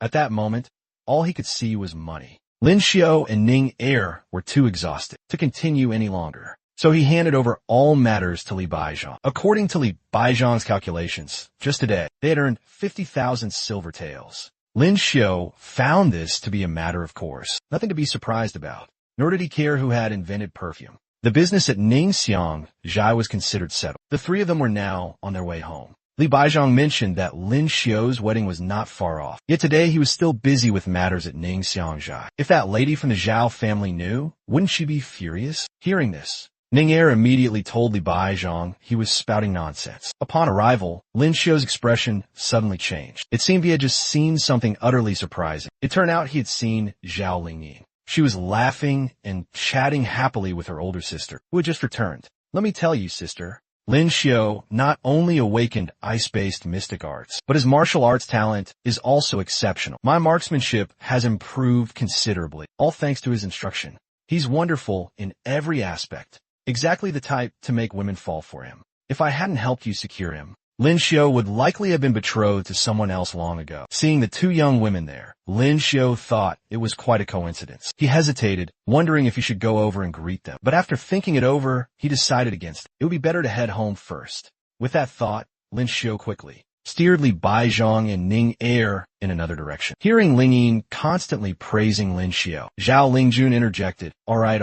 Why do you understand him so well? The firearm in your courtyard, was that also a gift from him, forged from NDT0 meteorite? Of course, I've looked out for him for such a long time, and I even recommended him to the Mystic Arts Academy. I didn't get this firearm for nothing, you know. I also gifted him a good one, for his own protection. Tomorrow is your grand wedding day. We must eat and drink to our heart's content. And so, the wedding day of Lin Xiu and Zhao Lingjun finally arrived. February 9th. Everything auspicious. A perfect day for marriage. In a flash, the auspicious hour struck. The groom and bride stepped forward to conduct the wedding ceremony. Amidst the blessings of all present, the groom, Lin Xiu, had to step over a brazier of fire. A ritual to pray for future prosperity and a warm, blissful married life. Next were the rituals. First bow to heaven and earth. Second bow to the parents, husband and wife. Bow to each other, then escorted to the bridal chamber. The wedding ceremony concluded. Before entering the bridal chamber, Zhao Lingjun's father had a few words of advice for Lin Xiu. Lingjun can be somewhat headstrong at times. I hope you will be indulgent with her. Afterward, Li Baizhong wished Lin Xiu a fantastic evening. Princess Minghe, however, still found it hard to believe that woman had ended up in Lin Xiu's hands. Hearing these remarks, Lin Xiu sighed. From now on, he'd have to obey his wife. He could no longer roam as freely as before. The fact that Lin Xiu, after getting married, would no longer cultivate with the princess left her feeling somewhat dejected. She chided him. You're such a cad, prioritizing romance over friendship. Now that you have a wife, you won't cultivate with your companion anymore, will you? Hearing this, Ling Yin approached and warned Lin Xiu that the words he had just spoken had better be the truth. Ling Yin had drunk a fair amount today. Her face was already flushed, and she still held a wine cup in her hand. Just then, fireworks began to explode outside. Both Li Baizhong and the princess rushed off to watch. Ling Yin's tone shifted from a reminder to a threat towards Lin Xiu. Furthermore, don't let me catch you dallying with other women again, or I'll break your legs. Meanwhile, in another corner, the young imperial physicianess was gazing at the fireworks. Her expression held a trace of wistfulness, yet she silently wished Lin Xiu well. To her, Lin Xiu's happiness was all that mattered. Ning Er, too, was sitting alone, watching the fireworks. She lamented that the bride beside Lin Xiu today was not her. The crown prince's mood was no better. He thought inwardly, the one I detest the most has married the one I desire the most. Lin Xiu, just you wait. In Lin Xiu and Zhao Lingjuan's bridal chamber, standing before the door, Lin Xiu couldn't understand why he felt so nervous, about to enter the bridal chamber, with someone whose figure he had only glimpsed from behind. He also felt a sliver of anticipation. But when he pushed open the door, there was no one inside. It was completely empty. This turn of events struck Lin Xiu as rather logical. He had already surmised that someone like Zhao Lingjun wouldn't be so accommodating. And if that was the case, it wasn't bad at all. Sleeping alone on such a large bed as this would only be more comfortable. At Tianshu Yuan, early the morning after the wedding, Lin Xiu showed up, much to the princess's surprise. She immediately questioned him. Why aren't you off looking for that woman of yours? Hearing this, Lin Xiu scratched his head, gave an awkward laugh, and explained that his words from the previous day were merely a jest. Cultivation, he insisted, was the most important thing. Ling Yin also arrived, but she appeared dejected, not wanting to say much. She simply requested to begin cultivation immediately after an hour. The princess, satisfied, reminded Lin Xiu to visit frequently, as she was always at Tianshu Yuan.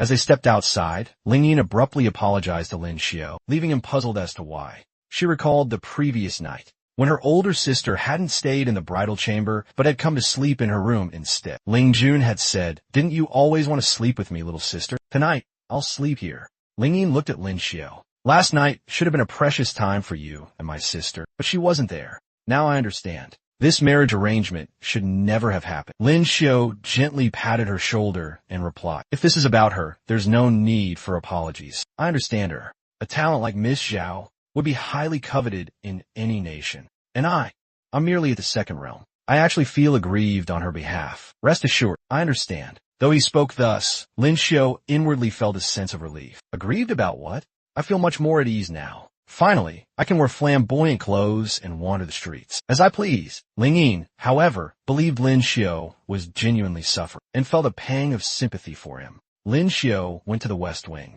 and knocked on the door to see if Zhao Lingjun was in. Finding her still there, he became even more convinced that she, too, harbored no feelings for this marriage. The moment Zhao Lingjun saw Lin Xiu, she brought up the events of the previous night. I'm truly sorry. If you have something to discuss, please sit down first. She then used her mystic art to bring a chair over for Lin Xiu to sit on. With a glance, Lin Xiu recognized that she had just employed a telekinetic mystic art. He understood why the emperor was so wary of her. Given enough time, she would sooner or later become an unmatched existence under the heavens. However, with Lin Xiu present, she could only take a secondary role. Lin Xiu spoke bluntly. Although we are now wed, it's best to be clear. This marital arrangement was not of our own choosing. You did not wish to marry, and neither did I. Nominally, we are husband and wife, but in truth, we are not.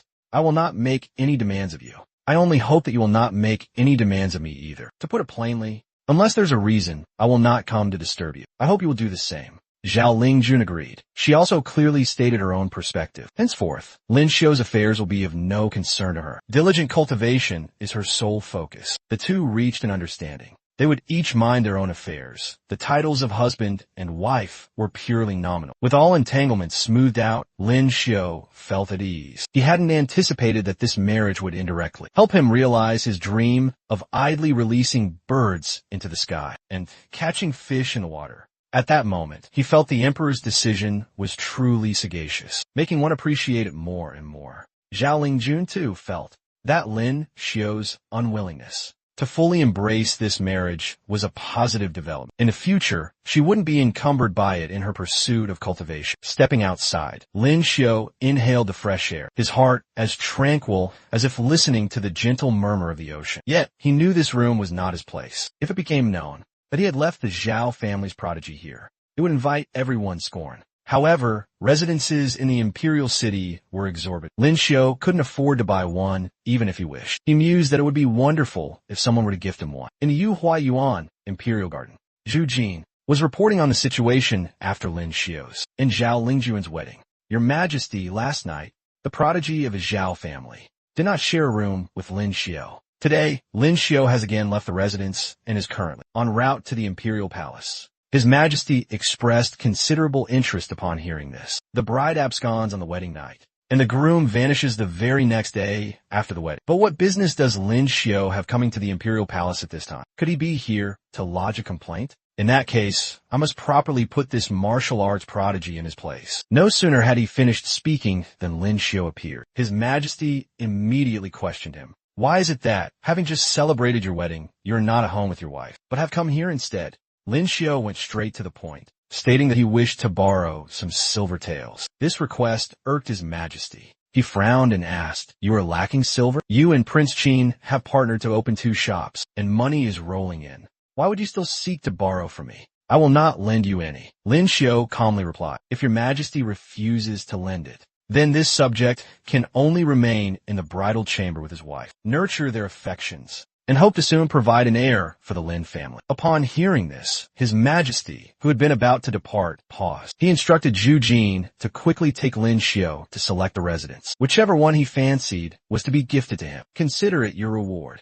And just like that, Lin Xiu's request was swiftly approved by His Majesty. However, upon further reflection, His Majesty felt that nurturing, affection, and having children were perfectly normal matters for a married couple. Yet, in the specific case of Lin Xiu and Zhao Lingjun, His Majesty found himself hoping they would never consummate their marriage or have children for the rest of their lives. Lin Xiu's accommodation issue was resolved. He mused that only a blissful life awaited him now. However, the new house still required renovations and wasn't immediately habitable. Thus, for tonight, Lin Xiao had to find temporary lodging at an inn. The moment he arrived, he bumped into Qin Wan. Both were surprised and simultaneously asked each other why they weren't at home but were here instead. Subsequently, they both approached to book a room, but with an eagerness that could almost be described as a contest. Both slammed money onto the counter as if trying to outdo the other. At first glance, however, Lin Xiao appeared to have a slight advantage. Unfortunately, then only had one vacant room left. The innkeeper, flustered, suggested the two of them calm down and negotiate. Hearing this, both became even more incensed, neither willing to concede. Lin Xiao demanded loudly, "Negotiate how?" The innkeeper was at a loss. Qin Wan retorted, "Just because you have money, doesn't it occur to you to consider who arrived first?" Lin Xiao sighed. "Then what is to be done? I, too, am unwilling to have made a long journey, tired and hungry, only to find no place to rest." Qin Wan appeared even more pressed. But it's not entirely impossible. In the end, they decided to share the room. Qin Wan would take the bed, while Lin Xiao would sleep on the floor. She asked skeptically, "Is this the solution you had in mind?" Lin Xiao chuckled lightly. "Miss Qin Wan, you have a home, but don't return to it. The Earl's daughter even borrows money from me. Compared to that, what's a small matter like this?"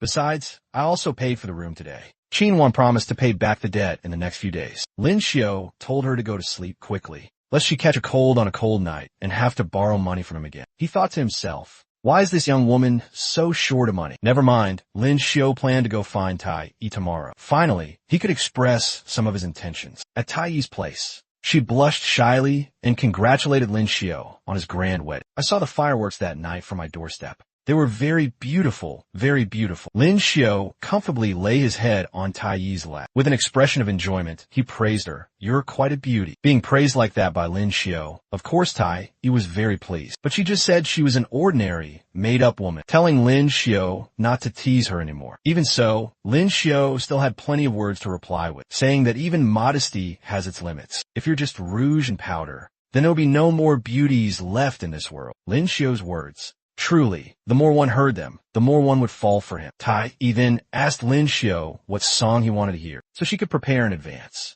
Lin Xiao replied, "As long as you're the one singing, I like it. Sing whatever song you want to sing." Tai Yi felt this wasn't quite right. She thought, how could a young master be so considerate of me? If every guest were as easygoing as you, young master, then our silver would indeed be too easy to earn. Lin Xiao then said, "Well, that's because I can't tear myself away from you. If I don't dote on you, who should I dote on then? How about you stop performing on stage? Just sing for me alone." But singing was Tai Yi's profession. She said, "If I don't sing anymore, how can I support myself?" Hearing this, Lin Xiao immediately replied, "I can support you. I will buy Li Hua Yuan. Then if you like to sing, you sing. If you don't like it, then don't. I have enough ability to take care of you."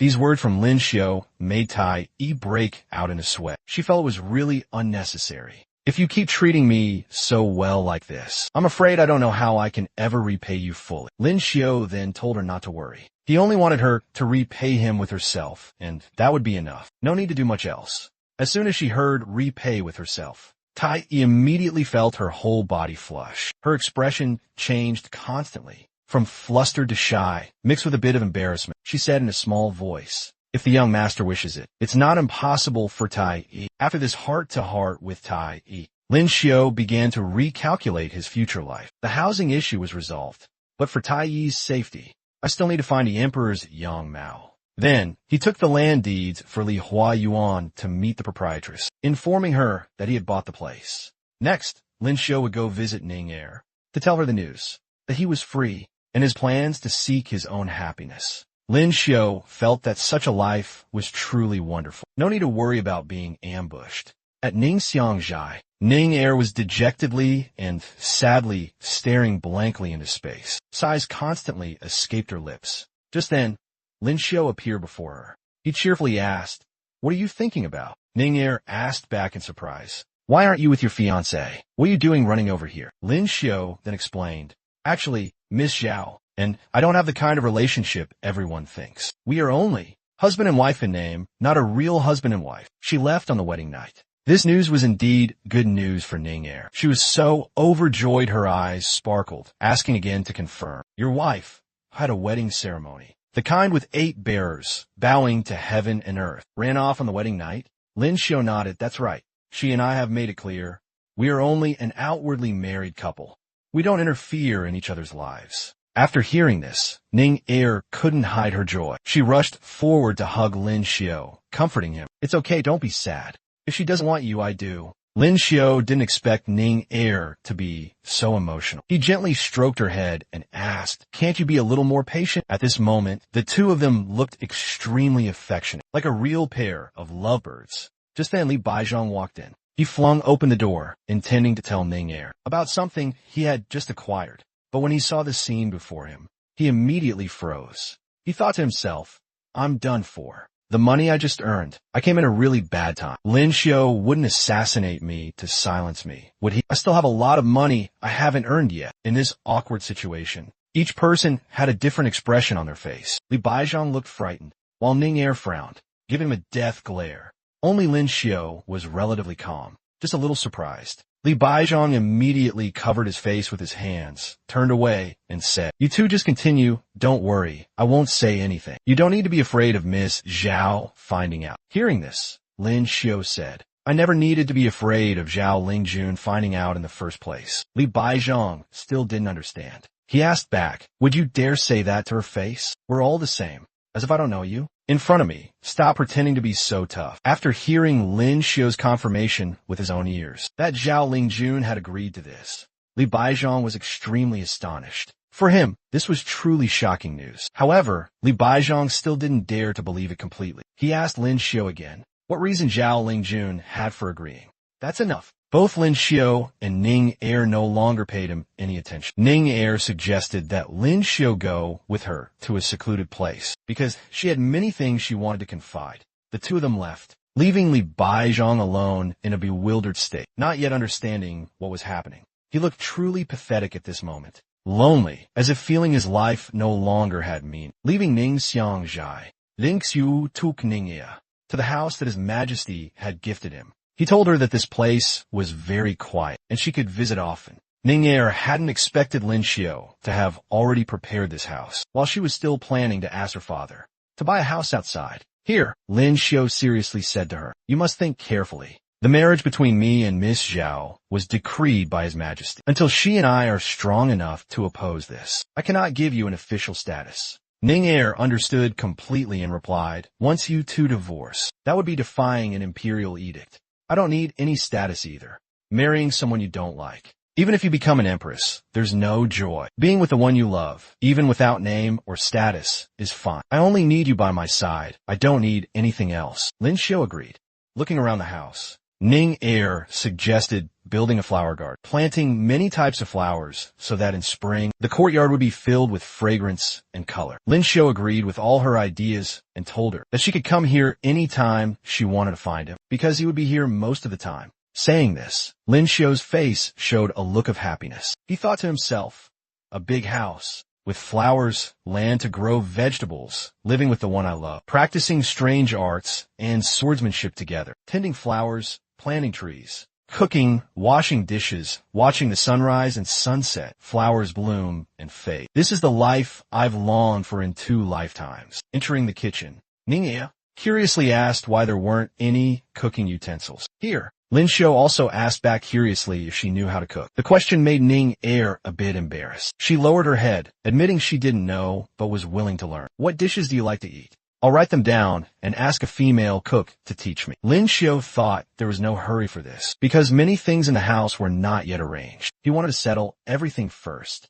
Ning Er agreed, but worried that if the two of them were always seen together like this, it would easily lead to misunderstandings, and this could cause trouble. She came up with the idea of inviting Li Baizhang over, because last time he also wanted to stay at Ning Xiangjai. Lin Xiao approved of this idea, and the two of them went to find Li Baizhang. However, Li Baizhang was not easily persuaded. He bluntly refused, no way, I'm not going. Even if you beat me to death, I'm not going.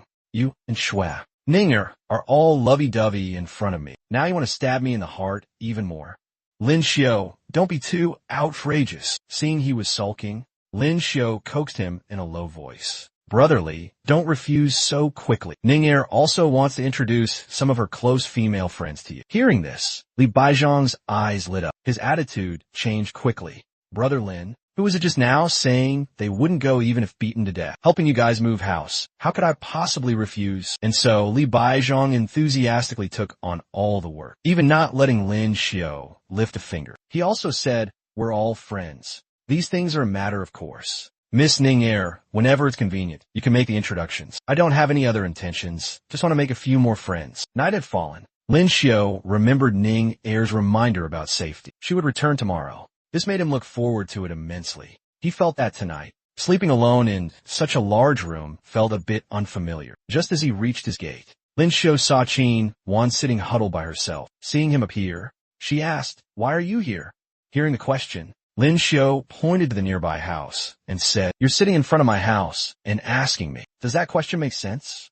Qin Wan couldn't help but be surprised, because as far as she knew, this house was originally unoccupied. But now Lin Xiao was asserting it was his house. Seeing this, Lin Xiao took out his key, opened the door, then turned back to explain. It didn't have one before, but now it does. Not only did he enter the house himself, he also invited Qin Wan to follow, not wanting her to sit outside all night. Entering the room, Qin Wan curiously asked if Lin Xiao had bought this house. He frankly replied that it was a gift from His Majesty. At this moment, Lin Xiao felt relieved to be free from Zhao Lingjuan's control. At night, he could help homeless girls without feeling any pressure.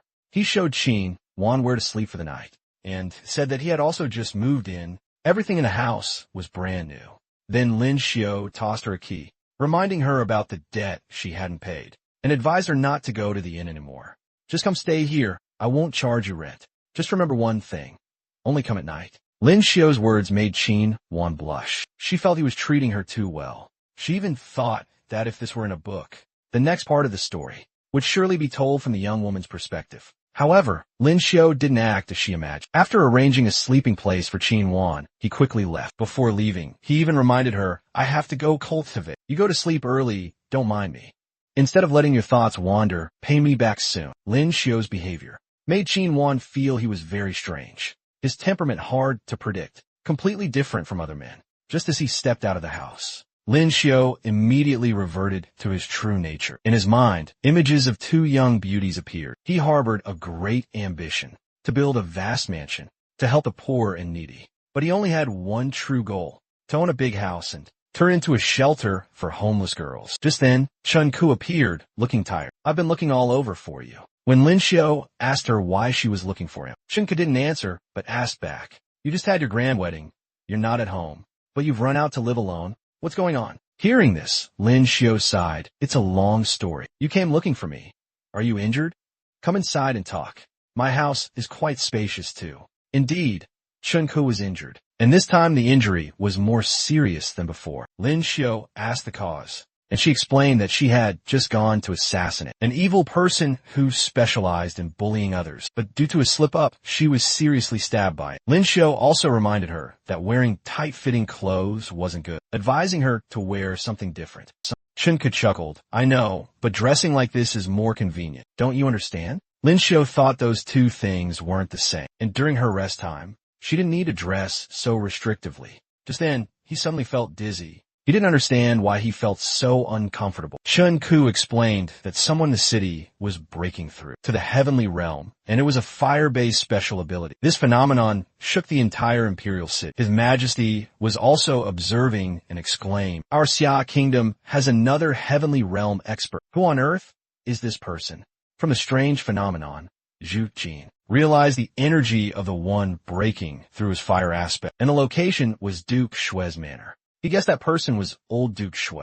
Upon hearing the news, His Majesty immediately issued a decree. Old Duke Shue, diligent and hardworking, has contributed greatly to Great Xia. Promote him to first-rank Duke with hereditary rights. Department of Internal Affairs. Prepare gifts for the Shue manor. At Duke Shue's manor, old Duke Shue was still in the process of breaking through. Flames swirled around his body. After many years of arduous cultivation, he had finally reached the heavenly realm. Joy surged in his heart, causing him to exclaim, "I've finally reached the heavenly realm." But immediately after, his expression turned fierce, his voice full of indignation. It's time to settle debts. With that, he immediately rushed towards the Song family's manor, shouting, "Song family, get out here and face me." But faced with this unexpected situation, the old master of the Song family was extremely bewildered. He thought to himself, there's no major grudge between the Song family and the Shui family. Why would old Duke Shui, having just reached the heavenly realm, be so angry with me?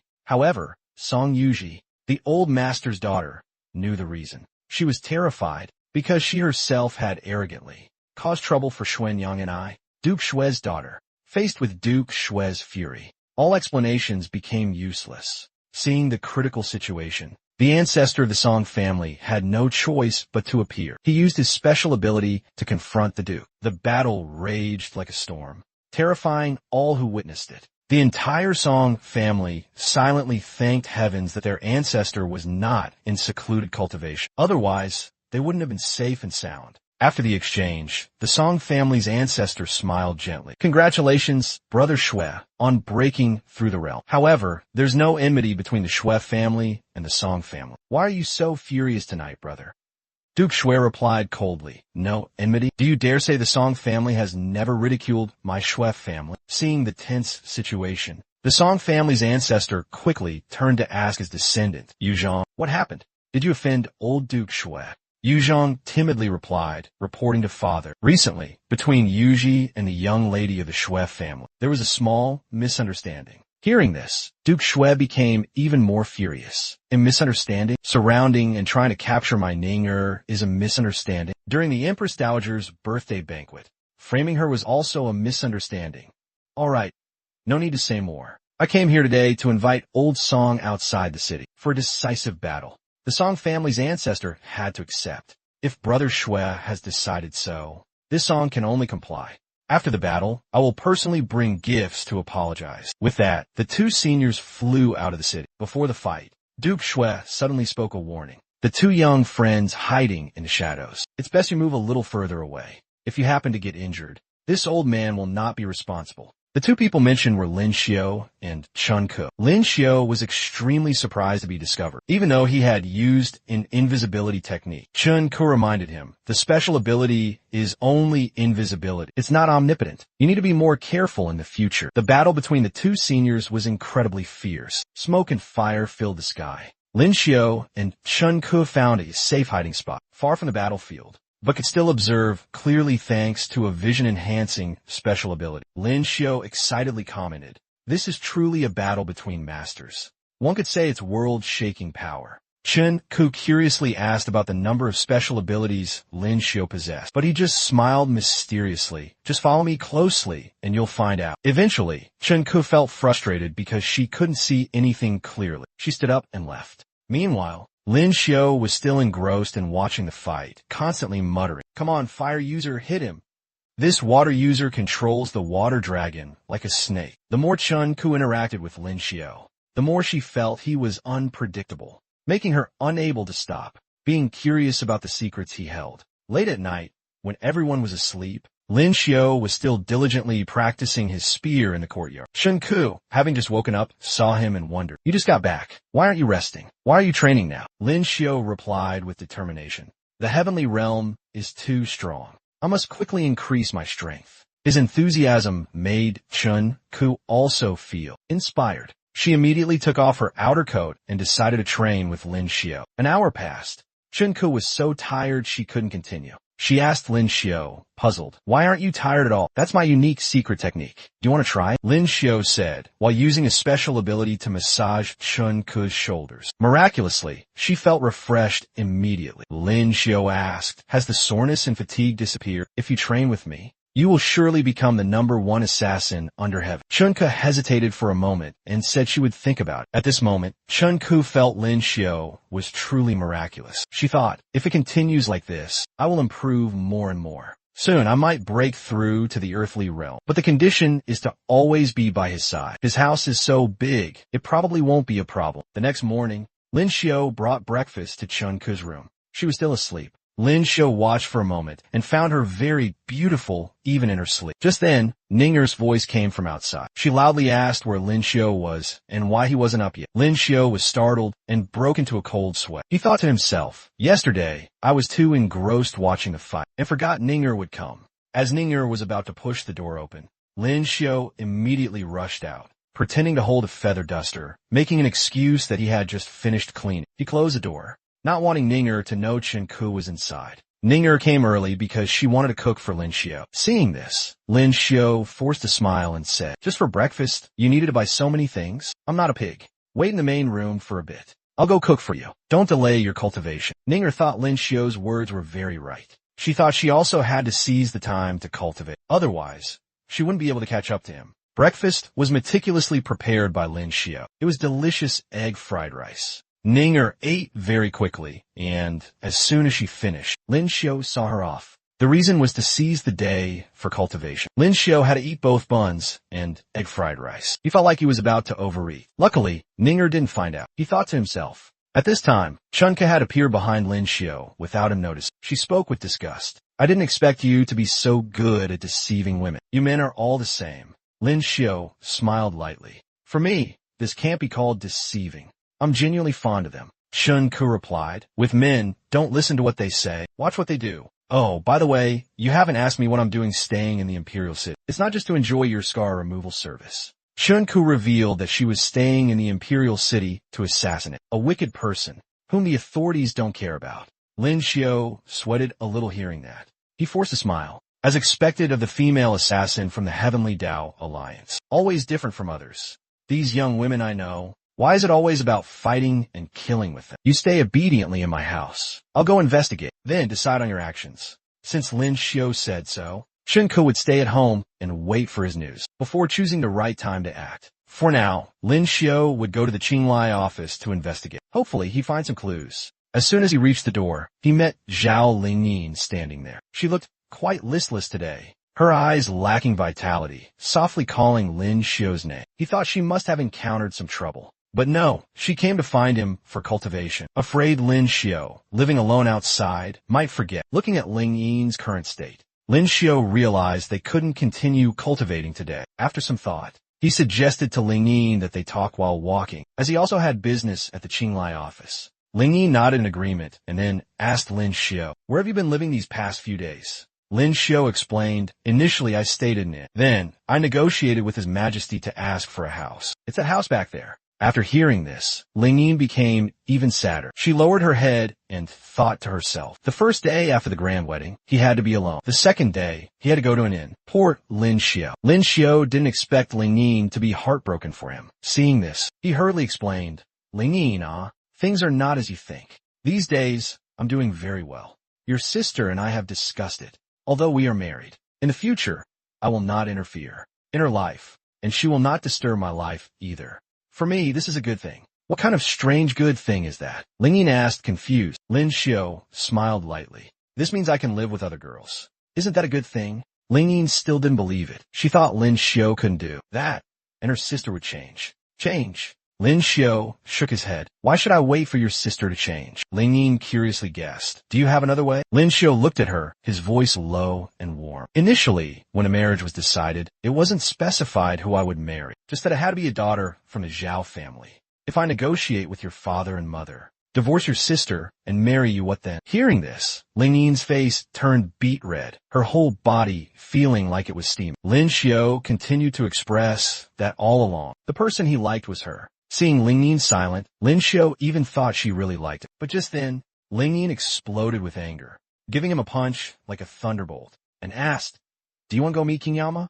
Lin Xiu not only wasn't angry, but actually felt happy. He saw that Ling Yin acting like this was her true nature. Her pitiful appearance before was just an act. After hitting Lin Xiu, Ling Yin was still angry. She said, "You even dare to tease me. I won't meddle in your affairs anymore." Lin Xiu thought this was even better. He'd rather face a violent Ling Yin than see her constantly melancholy. Just then, Qin Wan appeared and extended a hand to help Lin Xiu up, saying, "Liking the younger sister but marrying the older one. Fate truly plays tricks on people." Lin Xiu gave a faint smile and said it was just a joke. Qin Wan replied, "In this world, how many true feelings are expressed through joking? Her words made Lin Xiu uncomfortable. He thought to himself, this woman, I was kind enough to take her in, yet she mercilessly disturbs my peace of mind. Then he showed his displeasure, holding out his hand to demand the silver chain Juan had borrowed earlier. Just as Lin Xiu thought, she came today to repay the money, holding the money pouch. Lin Xiu said he had to go to the Qinglai office and asked Qin Wan if she wanted to go with him. She agreed. It just so happens I have some business back home. Let's go together, young Master Lin. At this moment, Lin Xiu recalled Ninger's words about Qin Wan. That woman's special ability is mind manipulation. You should stay a bit further away from her. He hesitated, wondering if he should keep his distance from her. On the way, the two of them were stopped by two strangers. They said, we've been looking for you for a long time. So you're here. You got the money from the academy. Hurry up and return it to us. Lin Xiu was about to step forward to help. Lin Xiu took out money to pay them. Seeing the money, they snatched it and left resentfully. But before leaving, they turned back to threaten Lin Xiu. The matter from last time isn't over. You just wait for me. Lin Xiu knew they used Shinshan-san. He didn't expect that guy to still remember him. Seeing Qin Wan easily give the money, Lin Xiu reminded her, if you keep giving the money, they've already used Shinshan-san and will go gambling again. It's no use. Qin Wan just smiled lightly and said nothing. Lin Xiu thought to himself, she truly is an enigmatic woman. Qin Wan, of course, already knew this, but she couldn't be bothered. What they do has nothing to do with me. Even the emperor can't stop Shinshan-san, let alone us. Just 35,326 su more, and I'll be free. Lin Xiu didn't expect Qin Wan to be in so much debt. He was curious to know whom she owed. It turned out to be her father. He demanded 12,000 silver taels from her as repayment for raising her. Knowing this, Lin Xiu offered to lend her the money. You can pay me back slowly later. But Qin Wan refused. She thought Lin Xiu was pitying her. If so, I don't need it. My debt, I will repay it myself. Saying that, she decided to go her own way. Wanted to go to the Occult Arts Institute to cultivate, because without cultivation, there would be no reward money from the institute. At Qingli Si, Lin Xiu was shouting loudly, startling several officials.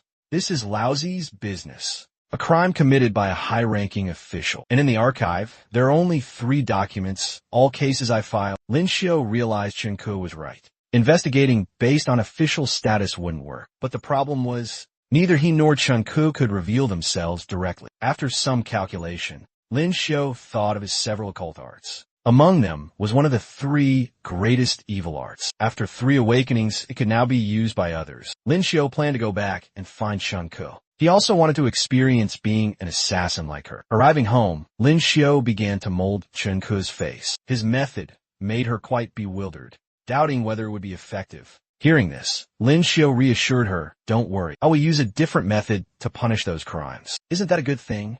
Then he asked her not to move. He began using his occult art to change her face. On the street, people were admiring a beautiful couple, wondering why there was such a handsome man and beautiful woman. It turned out to be Lin Xiu and Chen Ke, disguised as a pair of golden boy and jade girl, making everyone who saw them envious. Chen Ke noticed everyone staring at her and asked, has my face reverted to its original appearance? Lin Xiu smiled, of course not. I gave you such a beautiful face. Naturally, people will notice. Rest assured, as long as you don't touch it, there won't be any problem. Lin Xiu suggested they go to North City to eat and drink, to gather news and handle business at the same time. Chen Ke agreed. She too was curious to see how Lin Xiu would handle things. Just then, Lin Xiu suddenly felt danger approaching, giving him goosebumps. It turned out the danger he sensed was Ling Yin. As she passed by Lin Xiu, she found this person looked unfamiliar, yet felt strangely familiar. Even after she had gone far, Lin Xiu was still sweating. He always thought his occult art wouldn't run into acquaintances. He didn't expect something like this to happen today. By now, Lin Xiu and Chen Ke had arrived at the tea house, and he had reverted to his true appearance. Chen Ke anxiously touched her face, asking why only he could change back. Lin Xiu explained, Zilong here is a local tyrant. Although he doesn't have a significant background, he relies on a gang of over 20 people, making everyone wary of dealing with him. Directly sending him to meet King Yama would be too wasteful and easy. Just wait and see how I handle it. Soon after, the person Lin Xiu was waiting for appeared. He was muttering, wondering why the goods in a brothel weren't satisfactory. When he saw Chen Ke, he immediately took notice, thinking to himself, how can North City have such a beautiful woman? However, he quickly regained his composure, telling himself, why am I getting lecherous thoughts? These two clearly look like they are from a noble family. How could they be in North City?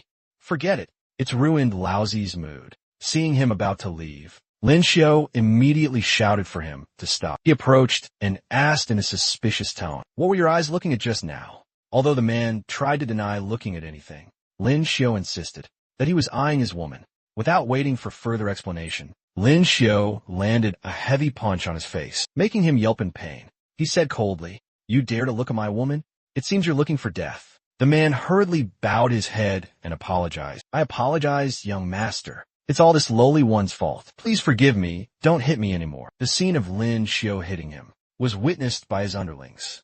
They rushed over to save their boss. Meanwhile, he continued to beg, "Big brother, it was just a glance. There's no need to beat this lowly one to death here." Just then, an officer appeared. He loudly ordered everyone to step aside. "Let me see who dares to bully my younger brother Z." Seeing the officer appear, Lin Xiao was not only unafraid, but also seemed pleased, as if it were a buy one, get one free deal. He thought to himself, getting rid of two of them at once, how convenient. The officer's purpose was to make Z Long owe him a favor, thereby earning a large sum of money. He stood straight, looked at Lin Xiao, and asked defiantly, "So, it's you who dares to bully my brother Zilong? Come with me." To the yamen immediately. Just as he finished speaking, Lin Xiao raised his command token, his voice full of authority. "I am Lin Xiao, son of Ping and Bo, and also a director at Qingli Si. You dare to openly rape young women, and even attack an imperially appointed court official. Do you know your crimes?" Hearing this, the officer was immediately terrified. He clasped his hands, bowed his head, and apologized. This lowly one had eyes but failed to see Mount Tai. "Please forgive me, Lord Lin. Please allow this lowly one to arrest them and take them to Qingli Si to be brought to justice. We can together wipe out the troublemaking gangs in North City." Lin Xiao nodded in agreement. Constable Zhang's idea is also good. Not a single one of these culprits should be missing. Lin Xiao's way of handling things made Chun Ku feel very satisfied, but she still doubted whether they would truly be punished appropriately or not, especially that constable who is originally from the government office. Lin Xiao gave a faint smile and replied, "The wicked will be dealt with by the wicked. I am a man of privilege, and I have colleagues at Qingli Si who also hate evil deeds. This is just a petty constable from North City. He has many unresolved cases on him. At most, in 3 days, they will be beheaded. Let's just go back and wait for the good news." After hearing this, Chun Ku felt Lin Xiao was being too long-winded. She even wanted to send another person to meet King Yama. "A woman like you, why are you so disobedient? Who do you want to assassinate next?" The person Chun Ku was targeting was Zhongyong Bo Qinwu. Meanwhile, the crown prince was furious, shouting loudly, "How much? 12,000 taels of gold to assassinate Lin Xiao." The reporter hurriedly explained. The assassin said that the son of Ping and Bo is only worth 100 taels, but the husband of Zhao, Ling Jun, is worth 12,000 taels. After hearing this, the crown prince ordered to hold off and bide their time, secretly wait for the right opportunity. These 12,000 taels cannot be given so easily. Elsewhere, Chun Ku now learned that Qin Rui's death was due to Lin Xiao borrowing the crown prince's hand. She said to Lin Xiao, at that time, the crown prince appeared very honest, but in reality, his heart is extremely dark and twisted. Not a few users of ice-type occult arts have been killed by him. So you stage a play to make the crown prince suspect Qin Rui, considered as borrowing a knife to kill someone. You did that to eliminate harm for the people. But to let someone like the crown prince ascend the throne as emperor would truly be a disaster for the people. Lin Xiao nodded and said, "I know about that. But it won't be easy for that brat to ascend the throne either. The universe is not yet settled. Every emperor is a dark horse." Speaking of this, Lin Xiao suddenly remembered Li Baizhang's contributions. Every time he goes out with Nyang Zi, he always asks him, Li Baizhang, to be a shield. To compensate, Lin Xiao decided he would help Li Baizhang ascend to the throne. Chun Ku and Lin Xiao's next target was Qin Wu. Her plan was to directly infiltrate his ranks to carry out the mission. Lin Xiao still felt her plan wasn't truly sound. He gently said, "This humble one already has a plan. You just need to cooperate with me a little." Today, Lin Xiao went to the Imperial Medical Academy to meet Song Song. As soon as she saw him, Song Song smiled and said, "It's been a long time since you, elder brother, came to the Imperial Medical Academy." Lin Xiao smiled and replied, "Sorry, cultivation has been too busy lately. Wait a few more days when I rest. I will visit you often." Song Song said, "I'm just kidding. Big brother Lin just had his grand wedding. Surely you must be with your new bride." Mentioning the grand wedding, Lin Xiao's face suddenly became embarrassed. He tried to force an awkward smile. "That's normal. But this time I came I want to ask Song.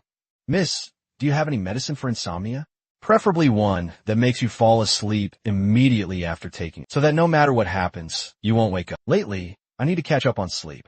Song heard this and thought Lin Xiao didn't need medicine. She could help him in another way. Her method was to use 3 parts potent medicine combined with massage. No need for actual drugs. However, what Lin Xiao really wanted was a knockout drug. Seeing Song so enthusiastic, Lin Xiao could only silently comply. He lay down on the bed for Song to proceed with the treatment. In just a few seconds, Lin Xiao fell fast asleep. No more signs of insomnia. A while later, Lin Xiao woke up. He felt Song's massage technique was truly effective. More importantly, he had obtained what he needed, a sedative for pets, for use at Zhongyongbo's residence. At Zhongyongbo's residence, Lin Xiao was carrying out his plan. He, Qin Wu, ate and drank his fill, determined to nourish his health to have a son. Soon enough, he had finished all the food on the table and collapsed. Everything went according to Lin Xiao and Chun Ku's plan. Then, Lin Xiao gave Chun Ku a task, telling her to hide Zhongyongbo for 2 days. If he wakes up, give him a little more of the drugged food. Then, Lin Xiao, disguised as Zhongyongbo, stepped out of the residence. Everyone who saw him bowed and greeted him as Old Master. Lin Xiao felt reassured because Qin Wu's clothes still fit him well. Without anyone suspecting, he arrived at Qin Wu's harem. The beauties all eagerly called out, "Old Master, where are you going? We want to go with you." Lin Xiao had to linger and tease them a bit, saying that the old master had to go discuss official matters. After teasing the girls, Lin Xiao felt relaxed, but also a little reluctant to leave. Next, Lin Xiao planned to go to the Crown Prince's mansion. There, the Crown Prince was listening to a report about an assassin who had lowered his price. Only a prepayment of 5,000 taels was needed. The Crown Prince agreed immediately, on the condition that the assassin must kill the user of the ice type. Occult art. Yes, Your Highness, a subordinate said. According to investigations, it seems we assassinated the wrong person, Qin Rue, last time. No one in the Qin family uses ice-type occult art. Furthermore, Qin Tong is a user of earth-type occult art. Hearing this, the Crown Prince showed no regret, only saying, he was just the son of a beau. If he's dead, he's dead. Tell that assassin to prepare. I remember there's someone in Shui Palace who knows ice-type occult art. I originally assigned him to protect the border, but he is too far from the imperial city. Now it's time to send him to meet King Yama. The Crown Prince then ordered people to prepare a sedan chair to go admire the scenery, intending to choose a place with good feng shui for Lin Xiao's burial. The Crown Prince's sedan chair stopped in the middle of the street, a place with a steady stream of activity. He found it noisy and bustling. The Crown Prince felt uneasy, wondering, what is this all about? Shueiji, why does the heteromorphic art on my body make me feel so restless? He immediately sent someone to investigate, who was sitting in that sedan chair. The Crown Prince's subordinate quickly confirmed. It was Count Zhongyong, Qinyu. This news was truly a shock to the Crown Prince, making him extremely angry. He gritted his teeth and muttered, Count Zhongyong, who dare say his family has no one skilled in ice-type heteromorphic arts? It seems I wasn't wrong to order his assassination last time. Tell that assassin to change the target from Tui to Count Zhongyong. Once he's dead, I'll immediately pay 5,000 taels of gold. Thus, the Crown Prince fell into the trap Lin Xiao had set. He believed the bait had been cast. Now, he just had to wait for news of Qin Yu's death. At Count Zhongyong's residence, he was assassinated that very night. Thus, the assassin's target, Qin Yu, was eliminated, and his next target was Lin Xiao. In the imperial palace, in the imperial study, His Majesty asked, Count Zhongyong died last night. Qingli Si has been investigating all day. What are the results? Your Majesty, Qingli Si investigated and found that Count Zhongyong died from overexertion due to excessive indulgence and catching a chill. However, His Majesty knew well that this result was not accurate. He asked for the results from the secret investigation chamber. Your Majesty, the secret investigation chamber examined Qin Yu's body and found that he died in a very strange way. The initial judgment indicates Qin Yu did not die suddenly from natural causes, but was poisoned by a rare toxin,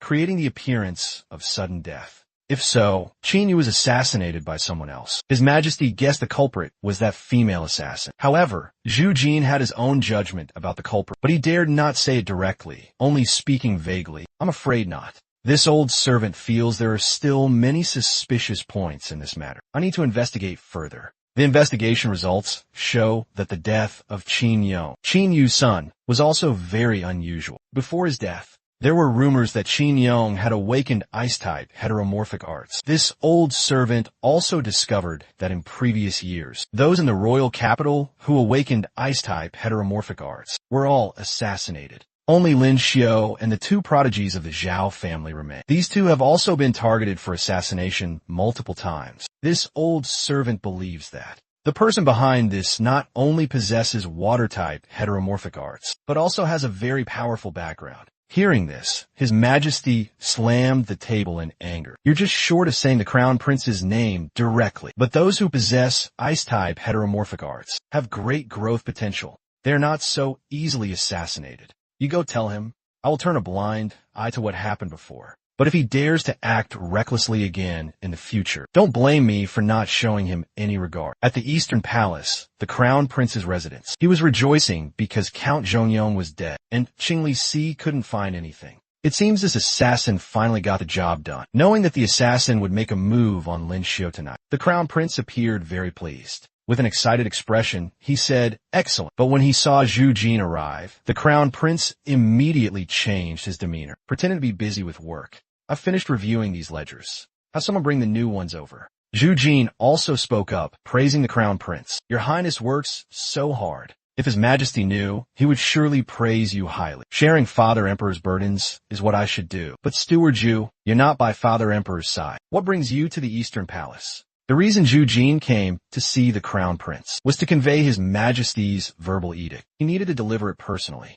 Before speaking, Zhu Jin requested all of the Crown Prince's subordinates to withdraw. Seeing this, the Crown Prince guessed that Father Emperor was unwell, perhaps wanting to abdicate the throne to him. Thinking this, he asked Zhu Jin if there was anything important. As soon as he finished speaking, Zhu Jin directly slapped the Crown Prince hard across the face. Without any hesitation, slapped suddenly, the Crown Prince was furious. He intended to use his authority to deal with and curse Zhu Jin. But before he could speak, Zhu Jin spoke, cutting him off. His Majesty instructed this old servant to convey a message to Your Highness, the Crown Prince. His Majesty will turn a blind eye to what happened before. But if you act recklessly again in the future, targeting those who have awakened ice-type heteromorphic arts, especially Lin Xiao and the two young ladies of the Zhao family, at that time, do not blame His Majesty for showing no regard. Your Highness, take care of yourself. Your Highness, please don't blame us 1,000 times over. We are merely relaying His Majesty's intentions. Including the slap just now, His Majesty ordered me to deliver it. In any case, it is Father Emperor's decree. Steward Zhu, if there's nothing else, you may leave first. These words were only superficial.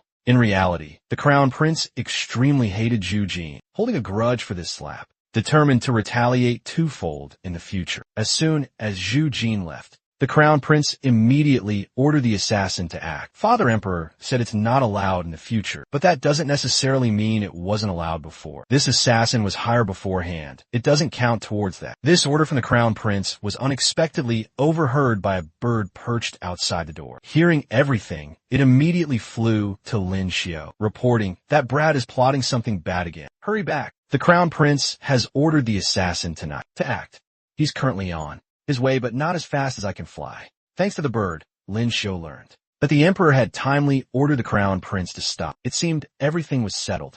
Now that Qin Yu had passed away, Lin Xiao asked Chen Ku where else she could go. Why not stay at my place? Hearing this, Chen Ku hesitated a little. It seemed she still couldn't make a decision. Lin Xiao understood her hesitation. He gently patted her shoulder and said, it's okay. Many partings on life's peaks, each a handful of earth. In a martial world's night rain, 10 years by the land. The road is long, mountains high, rivers vast. If you feel tired out there, my place will always be your home.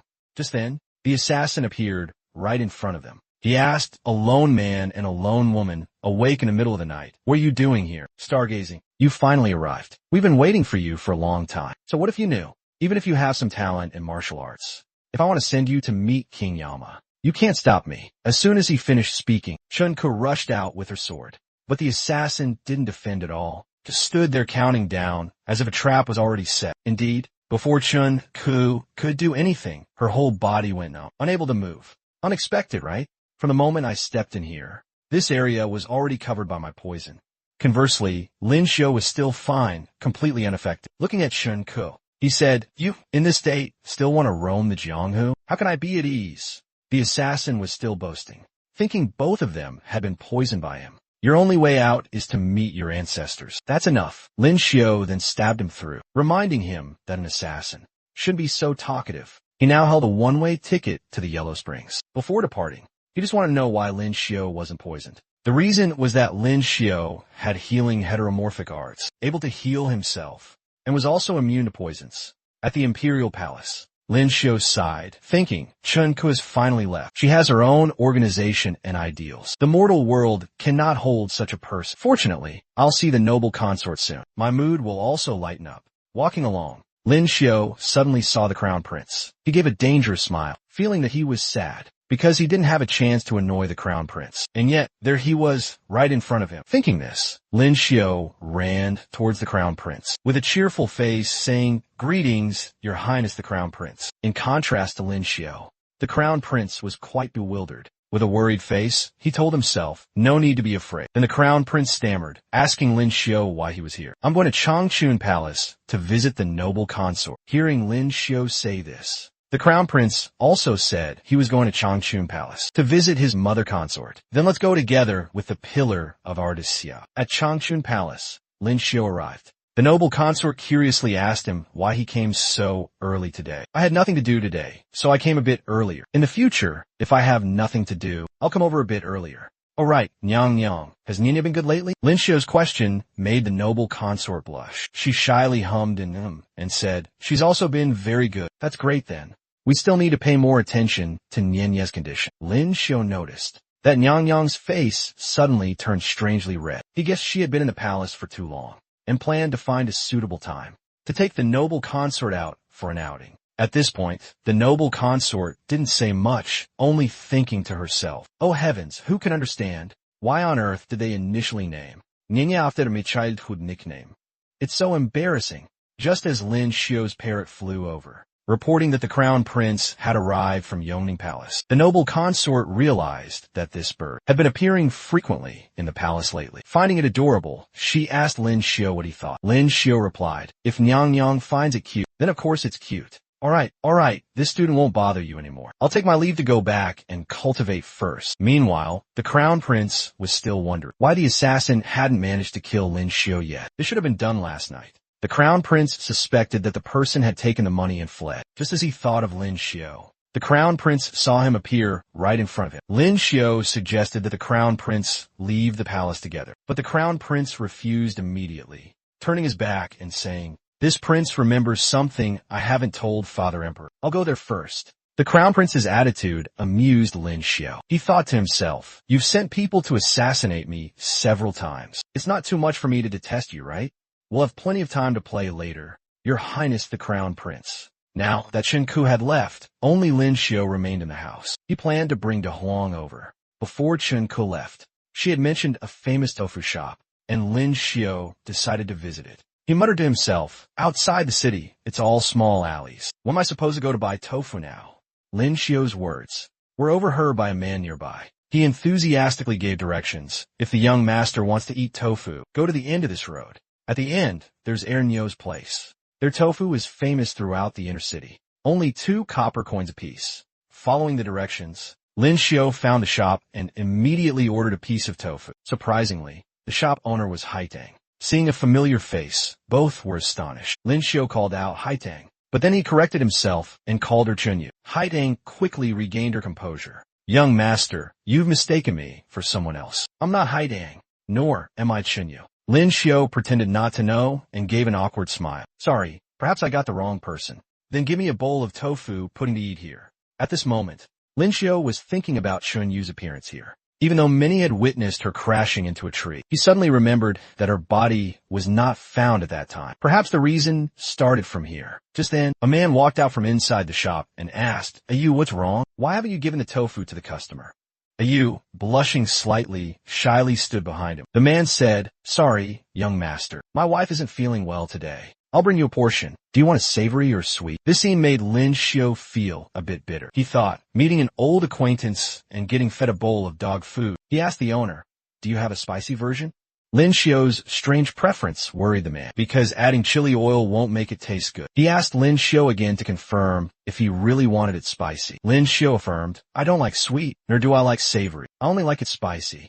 Add a lot of chili. The man had to comply with the customer, whispering to Chunyu, this kid seems a bit unusual. Give him a bit more. Maybe he'll be normal after eating his fill. Chunyu tried to suppress her laughter and told her husband, don't worry, he doesn't look like a bad person.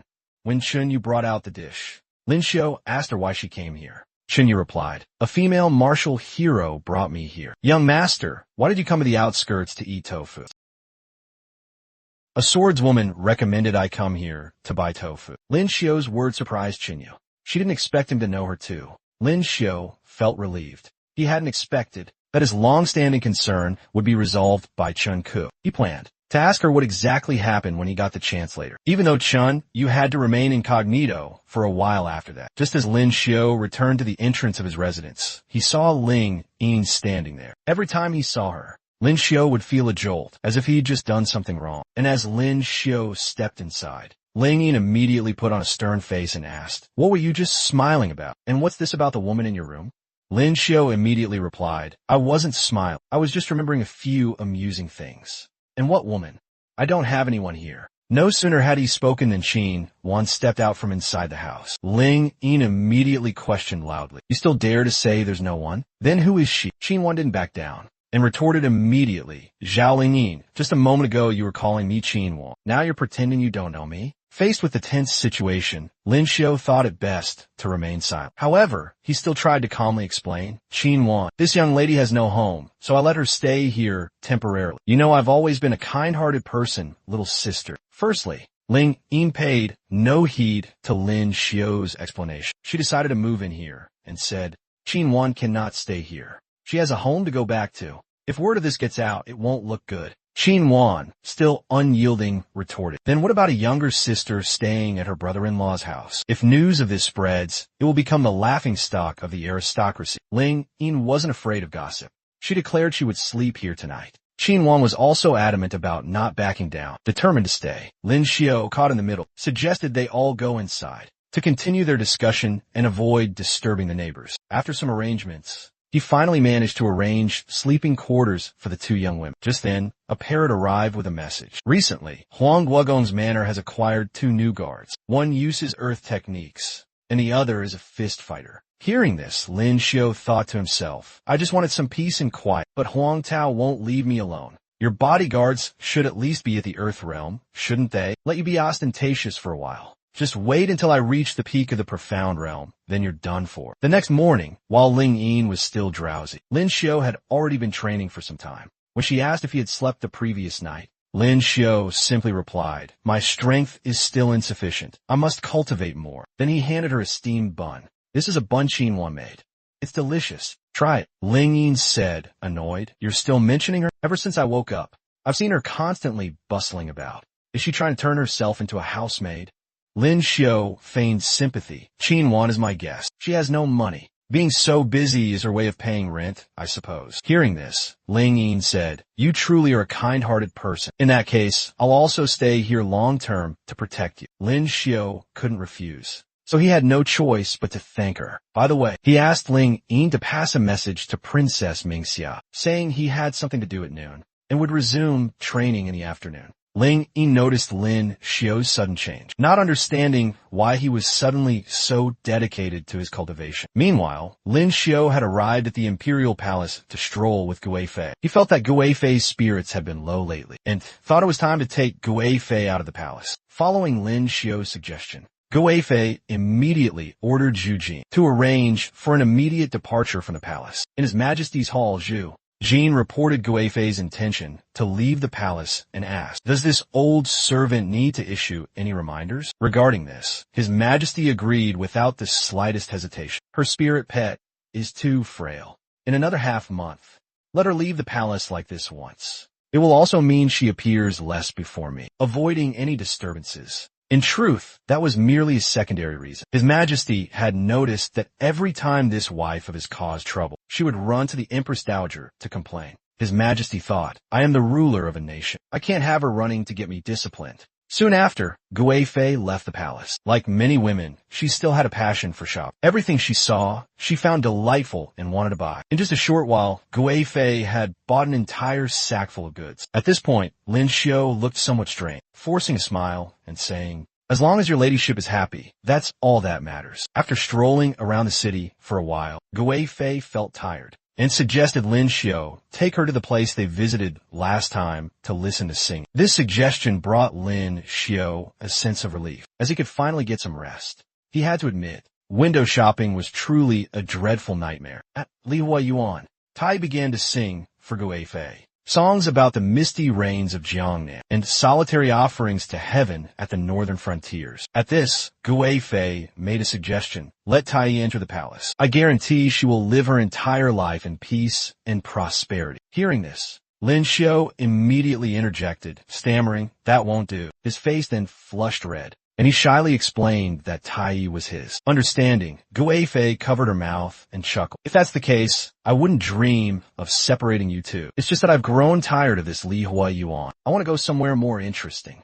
And that more interesting place turned out to be Lin Xiu's new house. Upon entering, Gui Fei noted that his house was quite clean and asked, "Does someone come to clean it regularly?" Lin Xiu, "No, I only drop by this place occasionally." Lin Xiu didn't want many people to know that he and Zhao Lingjun were living separately, so he always gave this answer when asked. Just then, Qin Wan emerged from inside the house, calling Lin Xiu's name and saying she had finished moving her things. Fearing a misunderstanding, Lin Xiu hurriedly explained to Gui Fei, "She's a friend of mine. She's having some family issues and had nowhere to stay, so I rented a room to her. This is her ladyship Gui Fei. Qin Wan, come quickly and pay your respects." After Qin Wan had paid her respects, Gui Fei teased Lin Xiu a bit. "If we wait a little longer, will even more people appear?" Gui Fei's question made Lin Xiu break out in a nervous sweat. He hurriedly insisted that there was no one else. No sooner had he spoken than Princess Mingxia and Zhao Lingyin unexpectedly appeared. The princess called out loudly, "Lin Xiu, I've come to find you. I have something more important than cultivation to discuss." Only after saying this did the princess notice Gui Fei's presence. The two immediately bowed their heads in greeting. "Greetings, your ladyship." In this situation, Gui Fei found it extremely amusing. A smile played on her lips.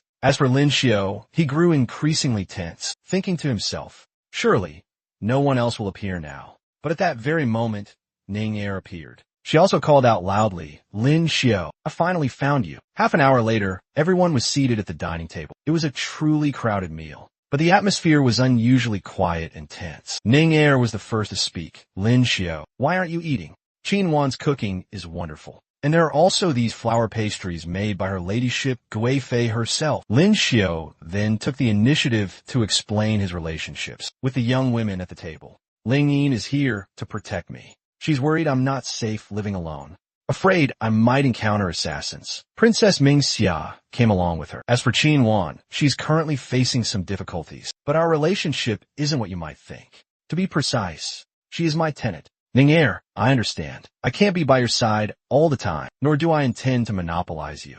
After grandfather's breakthrough, a master from the heavenly realm wants to personally guide my cultivation. I'm afraid I won't be able to, like before, come find you every day." As she said this, the two began to hold hands, as if they were about to be separated for a very long time. Ning Er even promised she would definitely work hard, so they could openly be together. From this, Lin Xiu hadn't expected Ning Er to be so easily reassured. Such an understanding person, it was truly touching. This affectionate scene made it hard for the princess and Ling Yin to swallow their food. The princess nudged Ling Yin. "Aren't you going to do something about this?" Ling Yin shook her head. "Regarding Lin Xiu's affairs, I have no right to interfere." At Shanlei Luo, thunderclaps boomed and lightning flashed. Lin Xiu sat there, enduring wave after wave of lightning striking his body. Lin Xiu had waited a long time for this spring thunderstorm. It was powerful enough, thus all the more painful. But because his martial cultivation and lightning art could advance rapidly, Lin Xiu felt that such endurance was well worth it. After 2 hours, his cultivation level had significantly improved. There was no longer any trace of the pain. With his power, Lin Xiu reckoned that even a martial artist at the lower to middle earth realm would not have an easy time. Having finished his training, Lin Xiu realized his strength was no longer ordinary. He decided to go see what Zhao Lingjun was up to, thinking he probably wouldn't be discovered. Lin Xiao used a concealment art and a flying art to reach Zhao Lingjun. Zhao Lingjun was still diligently cultivating her psychic abilities. Her technique allowed her to effortlessly lift 2 large stones high into the air. Observing from high above, Lin Xiao judged the scene of her psychic power cultivation to be somewhat impressive, but still a far cry from the spectacle of his own lightning art cultivation. Suddenly, Zhao Lingjun seemed to sense something. She immediately shot to her feet and meticulously scanned her surroundings. Even so, she still couldn't make him out. Lin Xiao, in turn, only felt that someone was watching him. Lin Xiao now had to try hard to hold his breath. He hadn't expected her to sense him from so far away, nor had he expected her psychic art to be so powerful. Lin Xiao felt fortunate that, ostensibly, she was his wife. There would undoubtedly be opportunities for physical contact. That psychic art of hers would sooner or later be his. Lin Xiao noticed that after enduring the lightning for so long, his martial cultivation had reached the peak profound realm, even faster than his art cultivation. It seemed that for his art to progress faster, he would still need to rely on money for origin crystals. Back at his house, Lin Xiao was furious because someone had hoarded all the origin crystals in the entire royal capital. He had even gone home to gather money, only to find there was nowhere to spend it. Just then, the parrot brought him some good news. Boss, there's activity at the Crown Prince's mansion. Someone just gifted the Crown Prince a lot of dazzling origin crystals. Now, just hearing the words origin crystals, Lin Xiao's eyes immediately lit up, brimming with anticipation. He eagerly asked the bird to recount the entire story from beginning to end. Parrot, in the Crown Prince's room, there's a flower vase. A slight turn of it reveals a secret passage. I saw the Crown Prince holding a box of origin crystals, and going there, the bird recounted. Hearing this, Lin Xiao felt his luck was about to change. If what the bird said was true, there would surely be origin crystals in that secret passage as well. To reward the bird, Lin Xiao gave it a heaping bowl of food and promised that if it accompanied him for 3 days, it would be treated to 10 meals. But the story didn't end there. Munching away, the bird continued. The Crown Prince also mentioned he's attending a banquet tonight. The one who gifted the origin crystals will be there too. Lin Xiao hadn't realized that while he'd been searching for origin crystals for so long, it turned out the Crown Prince had bought them all up. He thought to himself, Crown Prince, oh Crown Prince, don't blame me. It's time for me to reap some benefits. By evening, Lin Xiao was already positioned, waiting for the Crown Prince to emerge. Through an overheard conversation, he learned the Crown Prince was on his way to Mansion 99. Lin Xiao guessed that the one who gifted the origin crystals to the Crown Prince was precisely Duke Dinghua. For the sake of royal favor, he wasn't afraid to spend lavishly. Once the Crown Prince had departed, Lin Xiao immediately snuck into his room and located the blue flower vase the bird had described. He thought to himself, to leave it in such an obvious place, is the Crown Prince using the tactic? The most dangerous place is the safest place. I get it, but unfortunately for you, you've run into me. After turning the vase, a secret room was revealed. Lin Xiao realized that the information from the bird, Xiaolon, was completely accurate. And gold coins piled up like mountains. Lin Xiao felt like his life had truly turned around. He was determined to take everything, not leaving a single thing for the Taizi. There are even 5th rank essence crystals here. Awesome. Hopefully, there'll be Earth rank essence crystals too. Meanwhile, the Taizi was dead drunk and staggering back to his room. As he walked, he recalled Jojo's words. The 5th rank essence crystal will help you advance to the Earth rank. As for the 4th rank essence crystal, it's enough for you to reach the Xian rank, upper stage. Hurry back and cultivate. Don't disappoint me. The more the Taizi thought about it, the angrier he became. He gritted his teeth and muttered, this old man always looks down on me. If you weren't Jujio, I would have sent you to the netherworld long ago. But now, the most important thing is cultivation. My essence crystals, I'm back. However, upon entering the secret room, the Taizi was immediately stunned. He looked around with a dazed expression, not understanding what was happening. Where's my stuff? Where did everything go? Meanwhile, Lin Xiao had absorbed the essence crystals and reached the Xian realm, upper stage. This was the 4th time he had awakened his special ability, and the power this time felt much stronger. Lin Xiao wondered if he could defeat Zhao Lingjun, but he quickly dismissed that thought. The most important thing was that after this awakening, he could copy 4 more special abilities. In a cheerful mood, Lin Xiao decided to go to Lihua Yuan to listen to music. Here, his expression suddenly became pensive. Seeing this, Tai curiously asked, young master, is something wrong? Lin Xiao sighed. I was thinking, I wonder when I'll be able to discuss with Miss Zhao, Ling Jun, to give her Tai a proper status. If so, I can then officially be with her. Tai smiled. With these words from you, young master, Tai is already happy enough. Tai doesn't need a formal status. I only hope that in the future, young master won't abandon me. After a heart-to-heart talk, Lin Xiao had copied over 73% of Tai's special ability. He thought to himself, oh, I forgot. My copying special ability isn't controlled by me. But anyway, I'll have to copy it sooner or later, so whatever. Then he looked at Tai with a tender gaze. What are you saying? I want to be with you until we're old. Hearing this, Tai was moved and willing to entrust her entire self to Lin Xiao. However, Lin Xiao decided to wait until their wedding night because he considered it a momentous occasion, not to be lost to a moment of impulse. Tai also agreed and followed his decision. Just then, Lin Xiao suddenly heard countless strange sounds. After some thought, he realized that after his fourth awakening, the state of his sound special ability had transformed into the heaven realm. All surrounding sounds turned into origin power for him to use. Currently, there are 3 empty slots. Zhao Lingjuan's telekinesis special ability also needed to occupy 1 slot. The remaining 2 slots should be for offensive abilities. This way, there would be more options to deal with enemies. After some consideration, Lin Xiao suddenly thought of Qin Wan's special ability, which Ling Yin had rated as extremely dangerous. It was definitely a worthwhile power. He decided to find a chance to test it when he returned. At Lin Xiao's home, Qin Wan was busy kneading dough and cooking. Seeing this, Ling Yin looked annoyed and asked her with a hint of challenge. So, you plan to be the mistress of the house for life? What if Zhao Ling Yin, are you trying to provoke me? Not at all. I was just asking curiously, because I see you skulking in the kitchen all day. Mind your own business. My affairs are none of your concern. At this moment, Lin Xiao had returned. He called Qin Wan outside for a moment, as he had something to say. Hearing his call, Qin Wan agreed and told him to go out first. She would clean up a bit and come out right away. Lin Xiao's voice today caught Ling Yin's attention. She wondered why his voice sounded so pleasant. This reaction from Ling Yin did not escape Qin Wan's eyes. She immediately teased Ling Yin. You're so concerned about the change in Lin Xiao. Does that mean you like him now?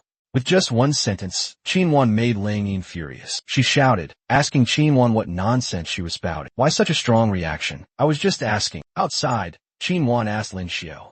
You call me out? What's the matter? Nothing major. I just wanted to ask about your special ability. The sudden question made Qin Wan suspicious. She looked at Lin Xiao and confirmed, you're asking about my special ability? From Qin Wan's expression, Lin Xiao realized she wouldn't easily oblige. He'd have to find another chance to try. After a moment's hesitation, Qin Wan asked Lin Xiao if he wanted to try. Of course, Lin Xiao didn't miss this opportunity and agreed immediately. Instantly, Lin Xiao fell into an illusion technique without realizing. Around him were girls trying to provoke him. Even so, Lin Xiao remained clear-headed, realizing this illusion technique was truly potent. It created unbelievably realistic illusions. Unable to bear it any longer, Lin Xiao used his eye special ability, shattering all illusions created by the technique. When everything ended, Qin Wan asked Lin Xiao how he felt. Do you want to try again?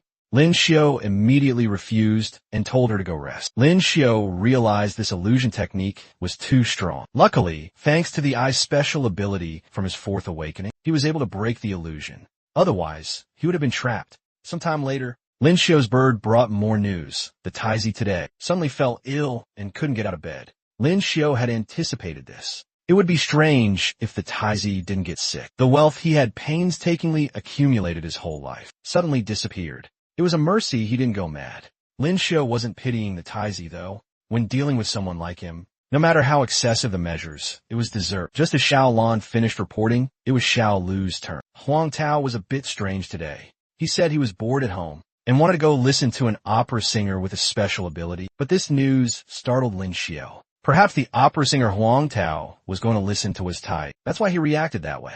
Out on the street, Huang Tao was instructing his subordinates. In a moment, when you see the actor, be a little gentle. His subordinate also didn't forget to remind him. Don't go beyond 5 paces from us. The assassin from last time still hasn't been caught. Why mention her? So what if she knows special abilities? Is that supposed to be scary? When I catch her, I'll make her wish she were dead and unable to die even if she wanted to. Just then, Huang Tao suddenly froze, muttering, how can there be a woman in this world with such an ethereal, fairy-like aura? Her beauty captivated him, and he couldn't take his eyes off her. She looked just like a fairy. In an instant, a wicked thought arose in his mind. He was determined to have this girl. After a moment of thought, he spoke up to strike a conversation with the girl. "Excuse me, miss. Are you by any chance facing some difficulty? If you need help, I would be glad to offer my assistance." Hearing this, the girl coldly refused at once. "No need. My mother said that the way you young men talk is always full of ill intentions. Get lost." "All right, if miss tells me to get lost, I'll get lost." But those were just words on the surface. When the girl left, he immediately ordered his men to capture her and bring her to his private room. Following Huang Tao's order, his subordinates followed and knocked the girl out. They even urged each other to act quickly. Absolutely don't let the young master wait long. That stunningly beautiful girl was actually Lin Xiao in disguise. Everything was going according to the plan he had set. Moreover, while Huang Tao was carrying Lin Xiao, he had seized the opportunity to copy his Earth special ability. Lin Xiao also hadn't expected that this trip would yield an unexpected reward. It was truly a great bargain. Upon returning to the Huang Guogong mansion, Lin Xiao had completed copying Huang Tao's Earth special ability. Huang Tao at this moment was eagerly preparing to enjoy a beautiful spring night with the beauty. Suddenly, a masculine voice rang out. "Young master, what's the hurry?" In a hurry to depart, Huang Tao was startled and hurriedly asked, "Who are you?" Lin Xiao replied, "I'm the one who has come to end your life." Saying that, he drew a sword from his storage space and ended Huang Tao's life instantly. Hearing the blood-curdling scream from the room, the subordinates rushed in, but by then it was too late. Huang Tao was dead, and the woman they had captured had also disappeared. From this, they deduced that the girl was the one who killed the young master. Merged with 20202. Merged with 200. They immediately dispatched men to hunt her down. After searching for a while, they saw a familiar figure from behind. But when the girl turned around, they were all aghast because it wasn't the person they were looking for. Moreover, this girl's figure and face didn't match the target at all. This made them even more suspicious. They were angry and cursed her as ugly. "Yet you dare to imitate others by wearing a white dress." After the fourth awakening, Lin Xiao felt that his special abilities had improved a lot, though he still felt a bit unfamiliar with them. At Lin Xiao's home, Ling Yin asked him if he had seen her dress, because she had been looking for it everywhere but couldn't find it. Lin Xiao felt a little guilty and said he knew nothing about the dress. Faced with Ling Yin's suspicion, he tried to explain, "I definitely didn't take your dress. Besides, why would a great man like me take your dress?" Then Lin Xiao told Ling Yin to prepare a little. They would go to see her older sister later. Lin Xiao's sudden thought about her older sister made Ling Yin feel happy and moved. She thought that finally, Lin Xiao remembered he had a wife. Lin Xiao made an excuse that it had been a long time since he took his wife, her older sister, to visit her parents. If they aroused suspicion, it wouldn't be good. But in reality, he wanted to acquire Zhao Lingjuan's telekinesis special ability. Soon after, Lin Xiao and Zhao Lingjun were at her parents' house. Seeing the couple getting along harmoniously, her parents were very pleased. They told the two of them not to be so formal and had prepared a sumptuous feast. Her mother also asked Lin Xiao if he had suffered any grievances, because Lingjuan's personality was a bit cold. Lin Xiao immediately spoke well of Lingjun, saying she always gave in to him. She must be the one suffering grievances. Both of them switched to deep acting mode, speaking well of each other like an exemplary married couple. Ling Yin, who understood the situation better than anyone, also had to admit that their acting was like that of professional actors. After the meal, Zhao Lingjuan's father told Lin Xiao, "It's late today, just rest here for the night. Visiting relatives tomorrow won't be too late." Lin Xiao hesitated a bit, but Zhao Lingjun interjected, "Father said to stay, so just stay." "Husband, what are you still hesitating about?" So Lin Xiao had no choice but to obey and stay with his wife tonight. To avoid an awkward situation for the two of them, Ling Yin quickly spoke up.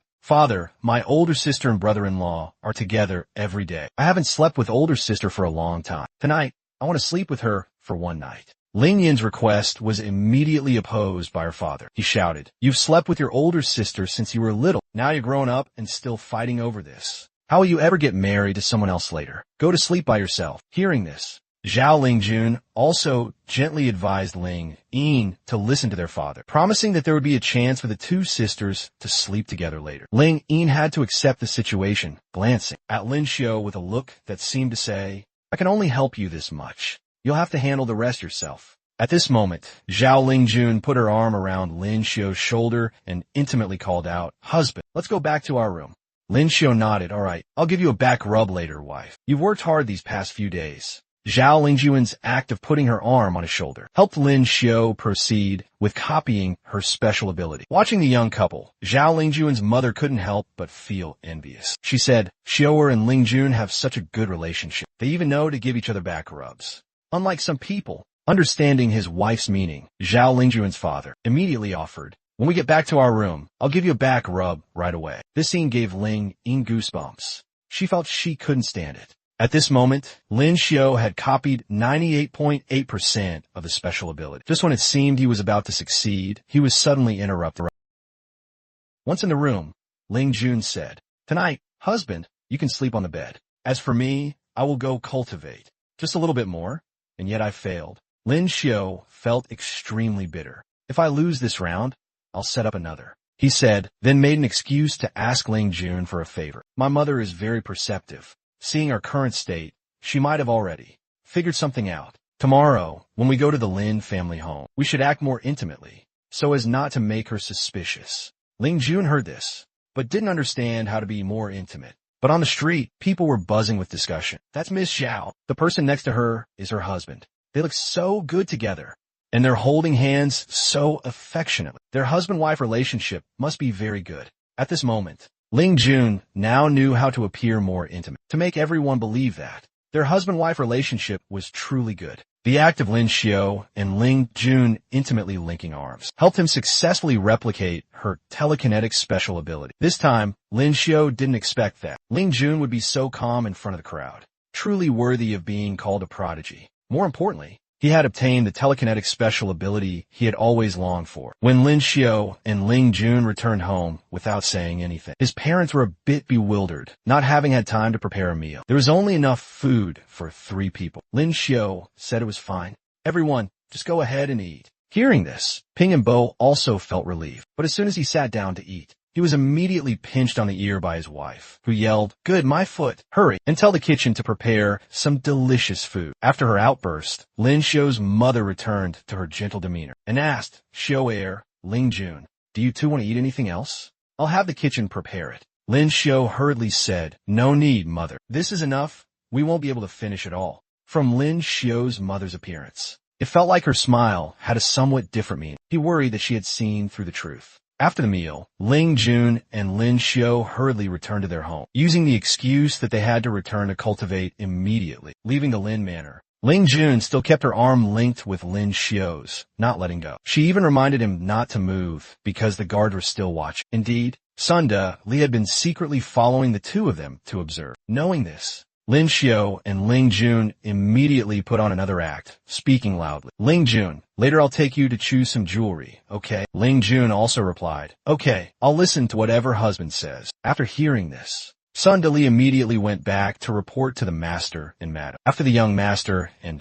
young madam returned, I secretly followed them for a while and didn't notice anything unusual. The young master also said he would take the young madam to choose jewelry. Hearing this, Lin Xiao's mother became less suspicious, thinking she was overthinking things. As long as Lin Xiao and his wife were harmonious, she would be happy. Ping and Bo thought what she said was also right. He even told her she was just thinking nonsense. As soon as he finished speaking, the old man was pinched hard on the ear by his wife, accompanied by a yell that stung his ears. What would an old fogey with an old-fashioned mind like you know? I saw that before, when Ling Jun was with Xiaoer. He was much happier than he is now. Meanwhile, Lin Xiao had just reached his home gate when he witnessed 2 thugs demanding money from Qin Wang. Even though she had already given them 50 taels, they stubbornly returned to demand more. Ignoring all reason, they stood there shouting loudly, You just lost. Hurry up and give us the money. We know you're with that guy, surnamed Lin, and he's very rich. Don't lie and say you have no money. We've investigated thoroughly. His house is worth up to 200,000 taels. Do you understand how much 200,000 taels is? As long as you know how to please him. A few tens of taels of silver would be nothing. They're vulgar and insulting words. Made Qin Wang blush crimson. At this moment, Lin Xiao stepped out with a gentle smile. You 2 big brothers, your words are a bit harsh. If you want to borrow money, I'm willing to help. Here is 10,000 taels. I'll lend it to you. But even sworn brothers need to be clear about things. If you borrow, there must be conditions. Knowing the amount and the repayment deadline, this isn't too much to ask, right? Seeing the money, the two thugs' eyes lit up. They paid no attention to Lin Xiu's conditions. They hurriedly signed their names and fingerprinted the document to receive the money. Immediately, they gloatingly cursed Lin Xiu as an easily fooled idiot, not expecting they had fallen into a trap. Our sister is living with him now. We'll be family in the future, spending a little of a family member's money. How can that be called borrowing? We'll have to come and get a bit more later. They sneered, not suspecting a thing. Qinwan appeared dissatisfied with Lin Xiu's solution. She worried that if he just kept giving them money like that, they would lose it all again, and he wouldn't be able to get a single coin back. But Lin Xiu just smiled lightly and told her not to worry. Just focus on your cultivation first. Lin Xiu thought to himself, if you borrow money, you must repay it. That's a matter of course. If you can't repay in 3 days, sell your house or use your sister as collateral. You can only choose one. As for collecting the debt, leave it to me. At the casino, as soon as the two thugs got the money, they rushed to gamble. They bet on small, but big came up. They bet on big, but small came up, and so they lost heavily. Lin Xiu also went to the casino, but he had disguised himself as a man with a mustache. The casino owner came over to introduce the big or small dice game. Other games are too complicated, so they aren't set up. Lin Xiu's appearance immediately attracted the attention of the two thugs. They thought he was a rich target, with lots of money, but no skill in playing. Lin Xiu pretended to lose continuously, acting angry and about to give up. The two thugs immediately spoke up. Young master, let's teach you how to play. Play again, you'll definitely win. Lin Xiu pretended to agree and let them guide him. As a result, he won big in the next round. The two thugs, excited, asked if he wanted to play more. Lin Xiu smiled lightly. All right, this time I'll bet 100 taels. I want to win back double. His words made them even more convinced that the prey had taken the bait. They shook the dice, and this time Lin Xiu lost. He acted angry and decided to bet big, 500 taels. Hearing this amount, the two thugs broke out in a sweat, but tried to appear calm. Young master, you just won quite a bit. If you bet again, I'm afraid you'll lose again. It's not logical. After he finished speaking, Lin Xiu shouted even louder, thinking the thug was scared. If you don't have money, don't you dare stand here and bet with me. Hurry and find someone else to take your place. The sum of 500 taels had stirred the greed of many people. Everyone agreed to a change of player, wanted to take his place. At the same time, they berated him, the thug, saying that if he didn't have money, he should get out immediately. Such a rich target that so many coveted. Of course, the thug couldn't bear to pass it up. Therefore, he was determined to bet with Lin Xiu to the end. And right after that,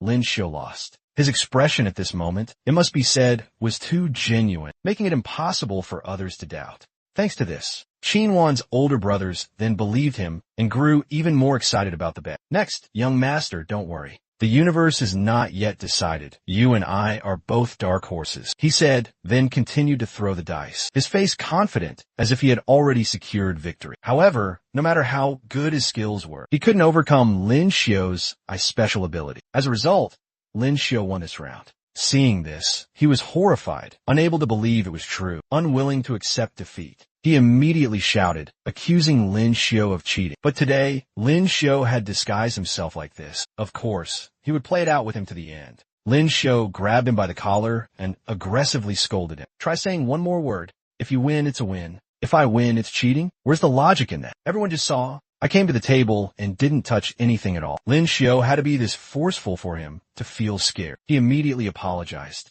accepted defeat, and didn't dare to scheme further. This guy was dealt with, but the other ones still wouldn't give up, wanting Lin Xiu to bet one more round. Hearing this, Lin Xiu immediately refused. I was just lucky just now. I won't play this game again. I'm sure I'd just lose it all again soon. If we don't play dice, that's fine too. Let's go to the second floor and play cockfighting and cricket fight. How can you just win? Take the money and leave, he suggested. These games sound quite interesting. Lin Xiu agreed to try. With Lin Xiu accepting, he, the brother, immediately felt confident he would win, believing he was the king of these games. Betting against him was like giving money away for free. But that was only his thought. The result was completely the opposite. The more he played, the more he lost. His rooster was thrashed by Lin Xiu's rooster, losing miserably. The reason Lin Xiu won was also very simple. It was because he knew animal language. So, bribing the two roosters was not difficult. With such a result, he still didn't believe it and demanded to switch to cricket fight. And after switching to crickets, the result was no better. He still lost completely. Having lost to this extent, they, the brothers, had to accept and stop for the night, leaving empty-handed. If they persisted further, they feared even their belts wouldn't be left. At the Jian and Bone Manor today, Lin Xiao suddenly brought Qin here, making her quite curious. When she asked, he wouldn't say. He just told her wait a bit and she would find out. Inside the manor, Lin Xiao loudly called, "The two brothers of the Qin family, come out here for me." Suddenly, a stranger burst into the house. The old couple didn't understand what was happening. They also didn't know who Lin Xiao was. At this point, the old couple's two freeloader sons also appeared. They cheerfully called Lin Xiao brother-in-law and even invited him to sit down quickly. As for being called brother-in-law or anything of the sort, Lin Xiao paid no heed. He came here today precisely to demand money, saying that he held out the IOU. On it, it clearly stated that the two young masters of the Qin family borrowed 10,000 taels of silver from Lin Xiao to be repaid in 3 days, written clearly in black and white. Lin Xiao continued, "Your two sons owe me 10,000 taels of silver. Today is the repayment deadline." Hearing the sum of 10,000 taels of silver, the head of the Qin family felt like he was struck by lightning. He only wished it was a nightmare. Unable to accept this, the mother of the two young masters immediately said loudly, "Impossible. You brought this slut Qin with you. You must be colluding with her. How could they borrow so much? I don't care whether you think it's possible or not. The evidence is clearly here. If you can't repay the money, using other things as collateral is also fine." Lin Xiao replied, "What do you want to take? Let me say first, this house of mine isn't worth that much." At this point, Lin Xiao put his arm around Qin shoulder and said, "I don't need this house of yours. Your daughter has some beauty. She happens to be worth 10,000 taels." Lin Xiao's suggestion made the old man quite bitter. He had hoped to sell Qin for a better price, but today he was easily giving her to Lin Xiao. It was truly too much of a loss. In such a situation, he had no other choice. He had to grit his teeth and accept. Before leaving, Lin Xiao turned back, his voice full of authority. "From now on, Qin belongs to me. You're not allowed to contact her anymore." Everything seemed to have been resolved smoothly. Qin couldn't help but be curious, so she asked Lin Xiao why he helped her. Lin Xiao smiled and replied, "You can consider it my compassion. Everyone has flaws, and my biggest flaw is that I like to meddle in other people's business." Qin heard this and disagreed in her heart. She thought Lin Xiao's flaw wasn't liking to meddle in worldly affairs,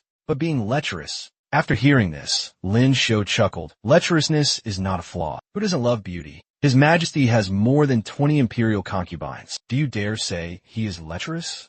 Then he added, "Of course, it's not out of the question that I wanted to use this matter to gain your affection. After all, for a normal man, who wouldn't want to have Qin?" Hearing Lin Xiao say this, Qin immediately changed her attitude and said with a seductive look, "Now I am yours. You can do whatever you want with me." But right at that moment, Lin Xiao quickly realized that danger was approaching. Just as you thought, seeing his courage, Ling Yin had been standing behind the two of them, unnoticed. Her whole body exuded a murderous aura. Her cold eyes stared intently. Ling Yin spoke, her voice full of suspicion. "Lin Xiao, what are you doing in broad daylight?" Qin, seeing the situation was not good, quickly left, leaving Lin Xiao alone to face Ling Yin. Lin Xiao tried to remain calm. "I suggest you could move back to the Zhao mansion.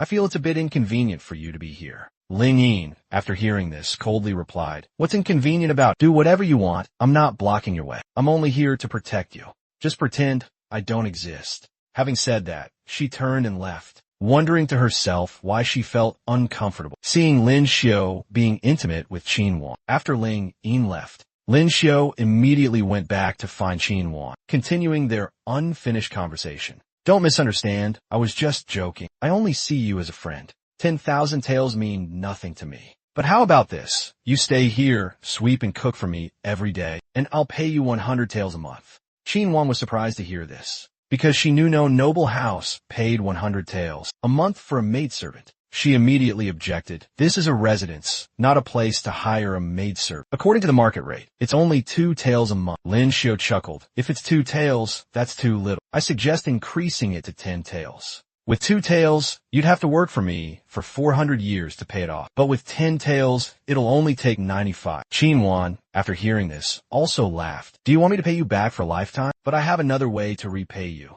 10 taels of silver one time can make you fall into an illusion with Zhao Lingyi." Lin Xiao, hearing this, immediately asked back, "Why not with you?" This question made Qin blush, both surprised and a little shy. She said, "If you want, that's fine too." Anyway, before she could finish, Lin Xiao pulled her into his embrace, his voice gentle. All right, you don't need to be strong anymore during this time. If you want to cry, then cry. I know you're very sad right now. After all, you were abandoned by your own family. You can lean on me here. These words from Lin Xiao seemed to touch the deepest pain in Qin Wan's heart, causing her to burst into tears as if she hadn't been able to release her emotions for a long time. Meanwhile, in the Yushu Fong, His Majesty was sitting and reviewing reports. He then summoned Zhu Jin. You said Lin Xiao really knows how to play.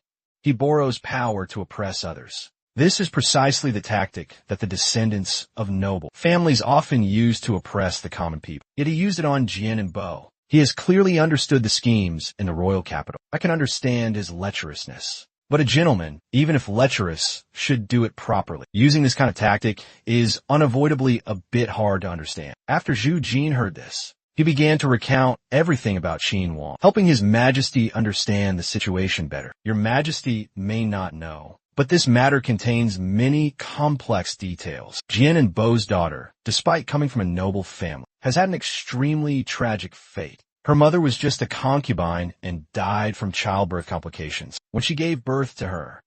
From a young age, she had to endure beatings and scoldings, and was even frequently kicked out of her home, wandering the streets and alleys. If not for her low status, perhaps many would have come to propose marriage to her. It wasn't until a few years ago that she awakened her abilities and was discovered by the Institute of Esoteric Arts, and was specially selected since then. Although she only possesses Xian realm power, her talent is by no means ordinary, and perhaps in the future, she will achieve significant breakthroughs. The Institute of Esoteric Arts decided to accept her, not only because of her special abilities, but also because she can play an important role in many situations. The Mijunsi has asked for her assistance many times in investigations abroad and in the upcoming war between the vassal states. She could create resounding miracles. His Majesty feels she is truly to be cherished, especially in the context of the approaching war between the vassal states. He decided to let Zhu Jin leave the young people alone, not needing to interfere too deeply.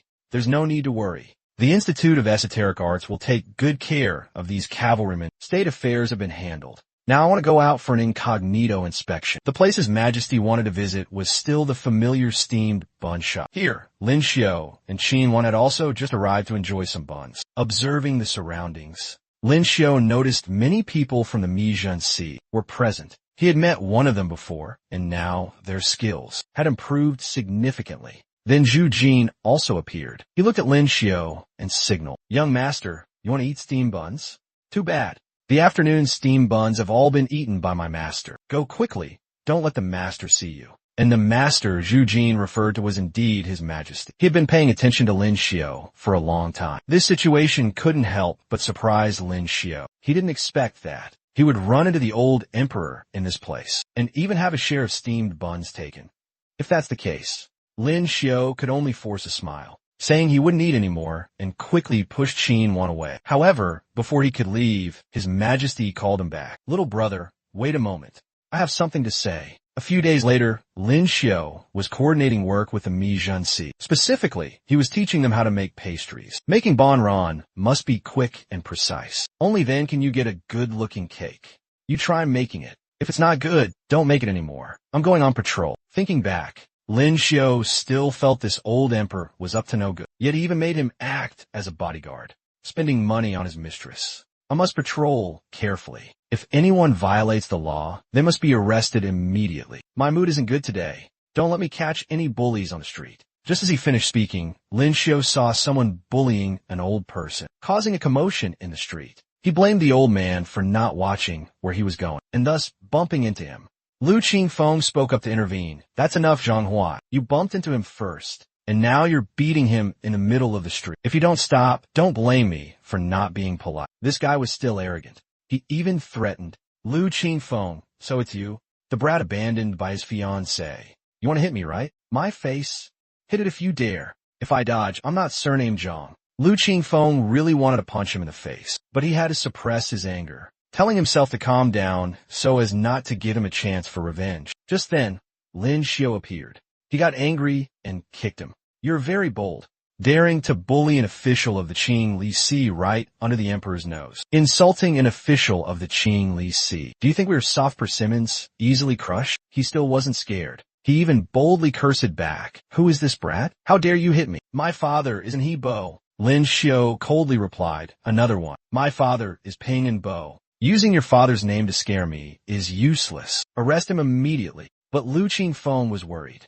Because he was indeed a powerful noble of the current court, and also had connections with the Duke's mansion. But Lin Xiu asserted, Luderun, it takes a villain to deal with a villain. You just need to stand by and watch. At the Qing Li Si, Lin Xiu personally punished him. Zhang Huai, son of an Hebo, you bullied an old person in the street. Disrespected an official of the Qing Li Si. This head sentences you to 30 strokes of the cane, 15 days in jail, and a fine of 10 taels of silver. Do you have any objections? He was still defiant. But Lin Xiu coldly said, under the emperor's nose, disregarding the royal law. Where do you place his majesty? Carry out the punishment immediately. After the order was given, Zhang Huai still acted arrogantly, thinking no one would dare to touch him. The bailiffs also looked worried and hesitant, not daring to act. Seeing this, Lin Xiu became furious, rolled up his sleeves, and declared he would handle it himself. Zhang Huai then realized Lin Xiu actually dared to hit him, breaking out in a cold sweat from fear. Immediately after, his screams echoed, but he still tried to threaten Lin Xiu, saying he wouldn't let this matter go. Arriving home, Lin Xiu felt tired, but very refreshed for having taken control of the situation. Qin Wan saw he returned late, and asked why he didn't come back for lunch earlier. Because recently he had been working at the steamed bun shop. Lin Xiu immediately snatched her bowl of food, saying he had been busy all morning and was very tired. Qin Wan said unhappily, if you want to eat, why couldn't you wait for me? To make some for you? Why did you snatch mine? What am I supposed to eat now? Lin Xiu, while eating, said, I have a VIP card for Tian Xiang Lu. I've already ordered a meal to be delivered here. Just wait a bit. Half an hour later, a table full of delicious food was laid out. Lin Xiu invited Qin Wan to eat, and she thanked him, saying she would pay back some money. Lin Xiu didn't understand what she meant, and was still gazing at her as she ate. After that, Lin Xiu was pulled into an illusion by Qin Wan, where Ling Yin proactively became intimate with him. Although he really liked this scene, Lin Xiu still tried to stay clear-headed and realized it was an illusion. Ling Yin became even bolder, pushing him down and saying, what illusion? This is me, Zhao Ling Yin. Lin Xiu gradually shifted into a state of enjoyment. Ling Yin arrived and asked Qin Wan, what is he doing? Qin Wan just smiled and said, perhaps he's dreaming. And in Hebo's mansion, a subordinate reported to Zhang Huai about Lin Xiu's situation. Zhang Huai believed that the widow, who sold steam buns, was Lin Xiu's mistress, kept outside, and he decided to make Lin Xiu suffer. He arranged a present to the two young masters of the Ding Guogong Fu, an exceptionally beautiful woman. The little bird Xiaolon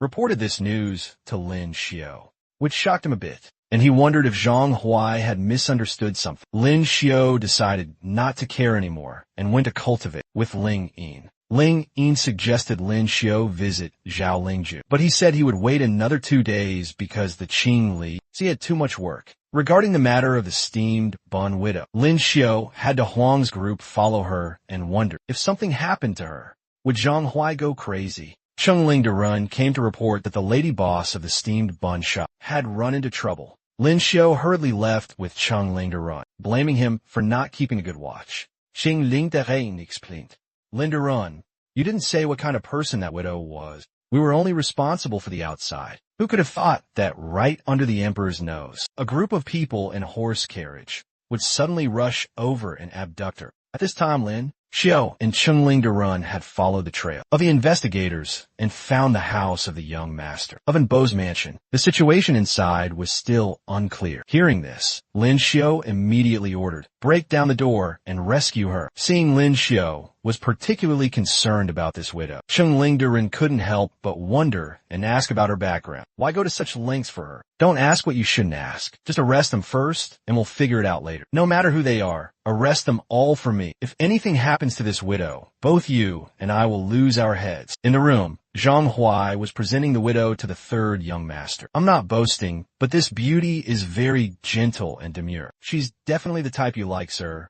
Just as he said, the third young master was very pleased upon seeing her, judging her to be a rare beauty. as long as the third young master likes her. A spring night is worth 1,000 gold pieces. This lowly one will not disturb you further. But Zhang Huai was still smugly thinking to himself, Lin Xiao, I can't touch you, but someone else definitely can. Even if you are Zhao Lingjuan's husband.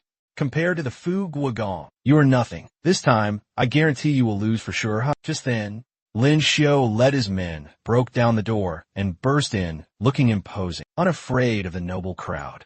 Zhang Huai shouted, Who is it? Don't you know the third young master is handling important matters? Wait a minute, I want to see what a petty little official from the Qing Li Si can do. Lu Qingfeng leaned in and reminded Lin Xiao. Lin to run. This person cannot be arrested. He is the young master of the Dinggua Gongfu. The crown prince is his older cousin. The empress is his paternal aunt. The Qing Li Si can't handle this. Lin Xiao, I am the head of the Qing Li Si. I cannot coexist with evil under the same sky. Whatever your status is, it's useless.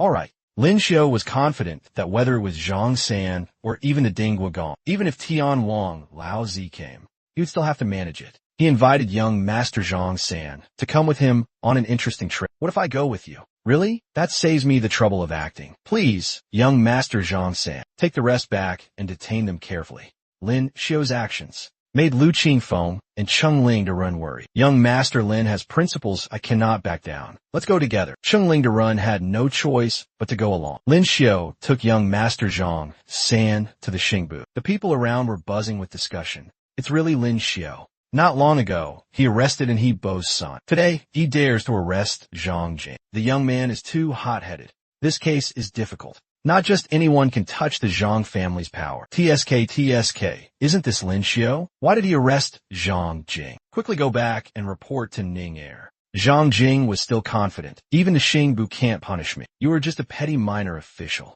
I can't be bothered to deal with this. Release the person quickly. This matter will be considered dropped. Under the sun of heaven's feet, how dare you disrespect the royal law? Seeing Lin Xiao didn't back down, Zhang Jing ordered his men to teach him a lesson. Lin Xiao didn't expect this young master to be afraid of nothing. The emperor's reinforcements hadn't arrived yet. 2D realm upper stage experts made him worried as they received orders. Those two were preparing to make a move. Just then, a sword suddenly flew down from the sky. Everyone was bewildered. That person was Ning Er, who came to rescue Lin Xiao. Who dares to touch him? Take one more step, and don't blame me for not being polite. Ignoring her, Zhang Jing still ordered, go all out. Just at that tense moment, a voice rang out. Bullying others, even bullying my husband? As soon as the voice finished, a flurry of blows landed, making those two fall. No strength left to resist. The person who appeared in time was Zhao Lingjun. She asked Zhang Jing, you dare bully my husband? Lingjun's appearance made young Master Zhang tense. He was sweating profusely but still tried to say, Miss Zhao, don't think you alone can confront the Zhang family. Quickly tell Lin Xiao to apologize to me. My husband punishes the wicked and protects the innocent.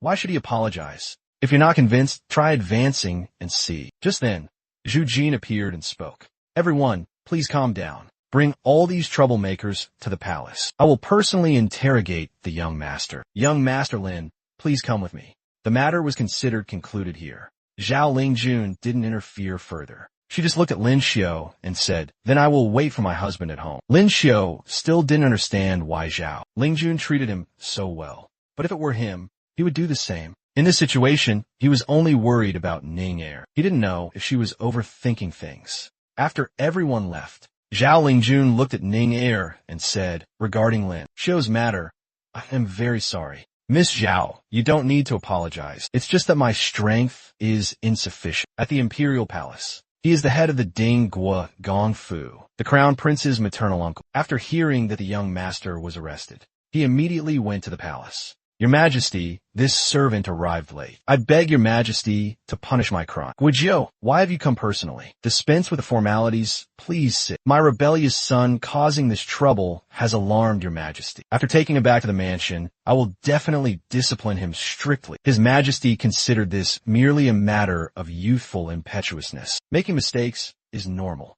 He told the Guizhou to just discipline him normally. No need to be too harsh. After speaking, he took young Master Zhang home. As for his Majesty, he didn't blame him at all. Lin Xiao didn't expect the emperor to let this matter pass so easily. It was truly unbelievable. His Majesty spoke and asked Lin Xiao, "Do you know your crime?" "Your Majesty, this servant knows his crime. This servant is only the son of a beau. I should not have offended my superior by making things difficult for the young master of a gong fu. He raped a common girl. This servant should have turned a blind eye. That would have been correct. I hope your Majesty will forgive Wuda Run and Luda Run. They were only acting under orders. Absolutely loyal to the court and to your Majesty." His Majesty asked Lu Qingfeng and Wuda Run in return, "Do you two have anything to say?" "Your Majesty, this servant also participated in this matter and is willing to accept punishment." His Majesty was silent for a moment, then said, "What crime did you two commit by enforcing the law according to official statutes?" Zhu Jing, draft an edict.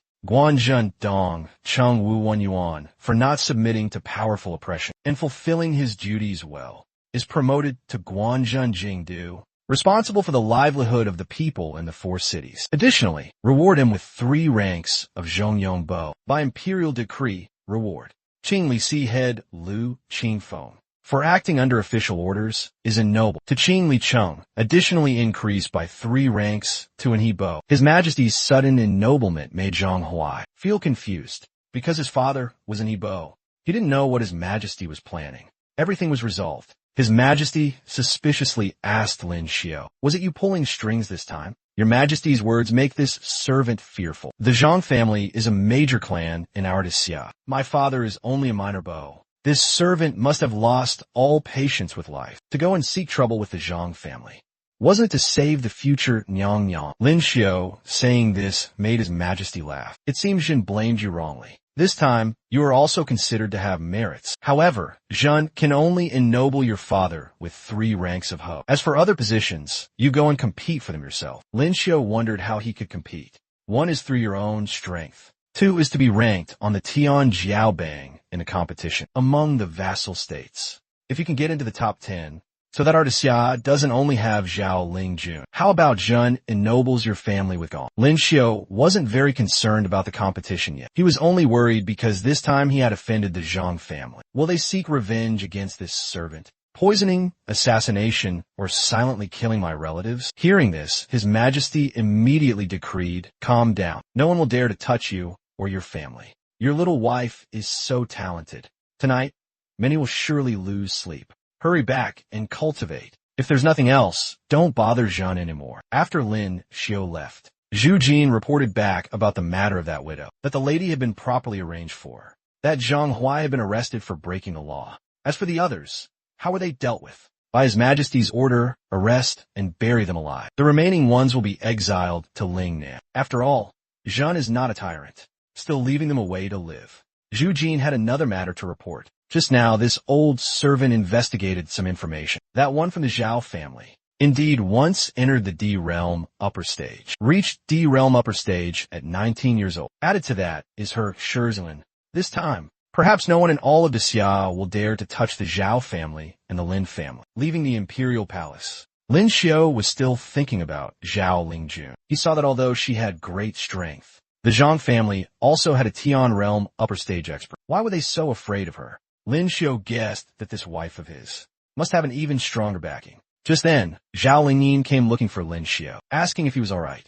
Her inquiry moved Lin Xiao, thinking she was worried about him, so he replied that he was fine. "Good that you're fine. These 2 are young masters from the Shi Gua Gong Fu. They said they came to find you." The 2 young masters Lingyin mentioned. Lin Xiao didn't see anyone and didn't understand what she was saying. In fact, they were standing right behind him, their eyes full of danger. "Ning Er caused a commotion outside because of you. You must come to the Shi Fu to explain to us." In the courtyard of the Shi Guogong Fu, this person was Shi Ning Er's Debo. Seeing Lin Xiao arrive, he said loudly, "Unexpectedly, this brat dares to come, daring to deceive a daughter of our Shi family. Today you are to stand outside. Step to the side." Lin Xiao accepted all those words. No matter what punishment old Duke she gave today, he would accept it.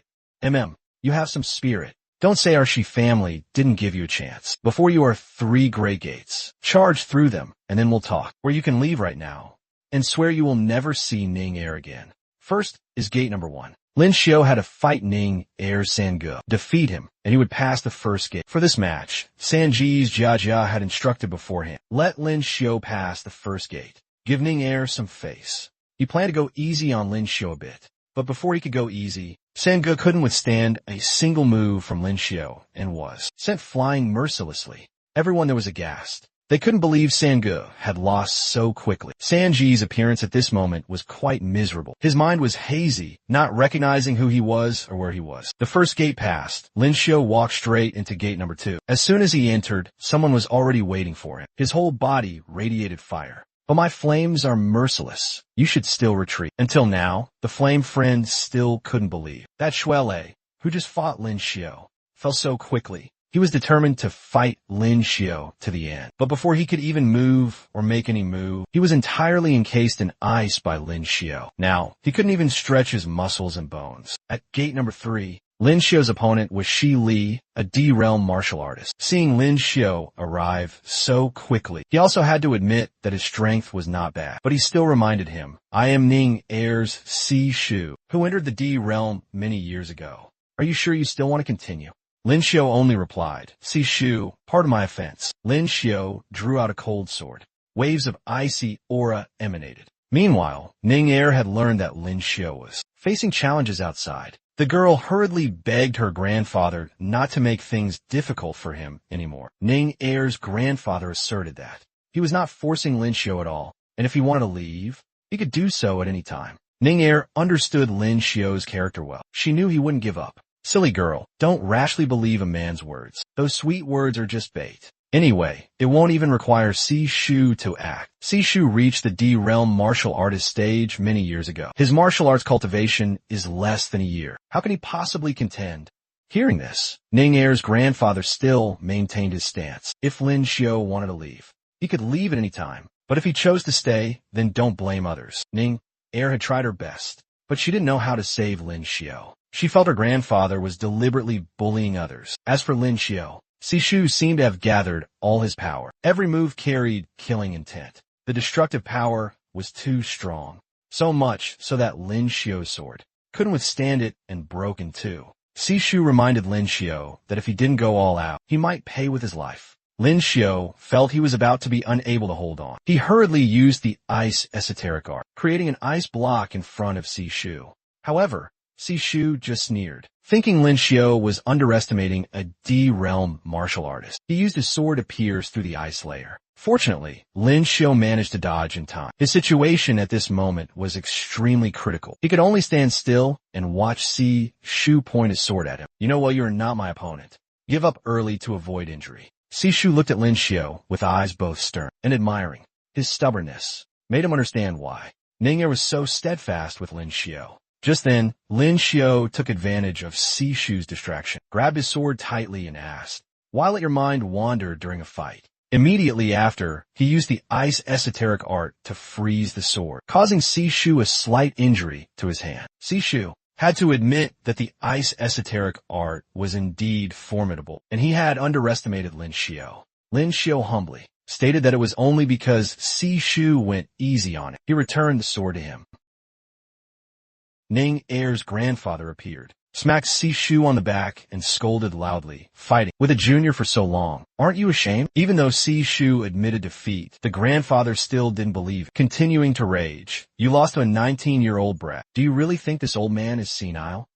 Lin Xiao could only force a smile. He acknowledged that the grandfather was indeed an awakened one, of the fire esoteric art, with a quick temper. Si Shu and his father whispered to each other, "Father, didn't you imply I should yield? Didn't you secretly tell me?" It's enough just to keep his conviction unwavering. This brat, to meet Ning Heir, he's already risking his life. Ning Heir appeared, worried, asking Lin Xiao if he was injured. Seeing the two being intimate, the grandfather got angry again. "Lin Xiao, let go of my Ning Heir. You already have a wife, yet you dare to seduce Ning Heir. Do you think our Shi family is easy to bully?" Ning Heir immediately retorted, asserting that when she liked Lin Xiao, he wasn't married yet. Grandfather became even angrier, thinking a grown daughter couldn't be kept. He declared solemnly to Lin Xiao, "This old man doesn't care about your past, even though you've come here. This old man is still a gong of the imperial court. If you're not the emperor, nor a Tianjiao, what qualifications do you have for my granddaughter to marry you as a concubine? If you become the top Tianjiao, old duke, she will agree to let Ning Heir marry you. This world is vast. There are many geniuses like you. With this little talent, what are you? Don't even talk about being the top Tianjiao. If you make it into the top 10, the matter between you two, I will no longer forbid it. Lin Xiu excitedly asked back, really? The grandfather nodded, officially giving him a chance. My word is as heavy as 9 tripods. This old man is very curious. If I don't agree to the matter between you two, what will you do? Lin Xiu immediately became serious, replying to Jia Jia sincerely. When I'm strong enough, I will come to the Shifu to persuade you. If I don't succeed, I will use force to make you agree. Hearing this, Ning Er couldn't help but worry, afraid that Jia Jia would change his mind again. She quickly pulled Lin Xiu away to treat his injuries immediately. After Ning Er left, Lao Jia Jia sighed, feeling that his daughter had grown up and couldn't be kept forever. But this was also good, because it proved Lin Xiu was sincere with Ning Er. To have such talent and achievements at a young age, compared to the sons of the Shi family, he was much stronger. At this time, Ning Er had taken Lin Xiu to treat his injuries and change into new clothes. Lin Xiu reassured her that it was just a minor injury, nothing to worry about. After changing clothes, Old Duke, she called both of them to talk. Lin Xiu had anticipated this. He knew he would have to face it sooner or later. Slowly, Old Duke, she spoke directly. Lin Xiu, this old man agrees to give you a chance, but it doesn't mean I agree to the matter between you two. Before you could do what I ask, keep your distance from Ning Er. Even though he was asked to keep his distance. But in the year before, the Tianjiaobang was rearranged. Lin Xiu still wanted to see Ning Er. Don't waste words with me. If you want to see Ning Er, you must come to the Shifu. I won't stop you, as long as you're not afraid of it affecting your cultivation. Ning Er said she could wait, only hoping Lin Xiu would focus on cultivation and not need to visit her often. Lin Xiu reassured her that he had a clear plan. After the conversation, Old Duke, she sent Lin Xiu away, even asking jokingly, or, do you want to stay at the Shi family for dinner? Lin Xiu bid farewell and left immediately. Next, Old Duke, she spoke with Ning Er. You want to be with a person you like. Jia Jia doesn't object, but have you thought about it? In the future, when people mention him, they will only think of his wife, Zhao Lingjun, not Shi Ning Er. Are you willing? Ning Er was silent, not knowing how to answer, only showing sadness. Duke, she sighed. Jia Jia is also unwilling to let his granddaughter be a concubine for someone else her whole life. For others, Jia Jia wants to help you one last time. After this time, you must be independent. You are my pride, and also the future of the Shi family. For you, I can do anything. Ning Er vehemently objected, saying that if he did that, he would never be able to advance further in his life. At the gate of the Shifu, Ling Yin was still waiting for Lin Xiu. She asked if they had any attitude towards him. Lin Xiu reassured her that everything was fine, and he had passed the Shi family's test. But Ling Yin still wanted to know the details, repeating her earlier warning, telling him not to provoke others. You didn't listen, and their whole family questioned you. What did they say? Lin Xiu replied, they said as long as I get into the top 10 of the Tianjiaobang, they will agree to let me and Ning Er be together. Ling Yin didn't believe he could do it. She reminded him, don't think you're impressive in the martial arts academy, but you haven't even made it into the top 100 of the Tianjiaobang. The strength of the top 100 is not low. You need to work much harder. Lin Xiu proposed a bet. If next time in the competition of vassal states, I get into the top 10 of the Tianjiaobang, you will give me a kiss. Ling Yin blushed and chided. What are you saying? You are my brother-in-law. Lin Xiu smiled. My relationship with your older sister is even purer than yours. We will definitely divorce in the future. Could it be you feel it's not worth kissing the cheek of a top 10 Tianjiaobang member? Ling Yin agreed, but changed the condition. If you lose, you have to agree to 10 conditions for me. Lin Xiu was surprised that the other party proposed so many conditions. He wondered if he was buying vegetables or something, that he could bargain so freely. Finally, Lin Xiu decided to limit the number of conditions to 5. After agreeing, the two officially sealed the deal. In Lin Xiu's heart, he wondered, if he made it into the top 10 of the Tianjiaobang, he would get a kiss in return. But what if he came in first? Could he ask for one more step? This was indeed a rare opportunity. Currently, the person at the top of the Tianjiaobang was Zhao Lingjun. To rise to the number 1 position, Lin Xiu had to overcome this opponent. Walking on the street, Lin Xiu and Ling Yin suddenly heard a group of people speaking in a strange language. Ling Yin found it strange, not understanding why they returned so early. Lin Xiu also didn't know who they were, so he asked Ling Yin about their origins. Ling Yin explained it sounded like the language of Wu Jigua. They came here to participate in the competition between vassal states, but before that, they had to participate in small matches to qualify. However, it was not yet time for the small competitions. Lin Xiu only learned of this after hearing it, and her early arrival was indeed unreasonable. Seeing Lin Xiu was still pondering, Ling Nin continued. On the continent, there are only 5 major dynasties. Only they have the right to organize small competitions. The surrounding small countries must come here to participate in small matches, half a year before the official time, to qualify for the major competition. Small countries like Shiyu, Nanzhao all obey to Xia. However, Wu Ji and Fu Sang, outwardly submissive, are always plotting rebellion. So don't think about next year's competition.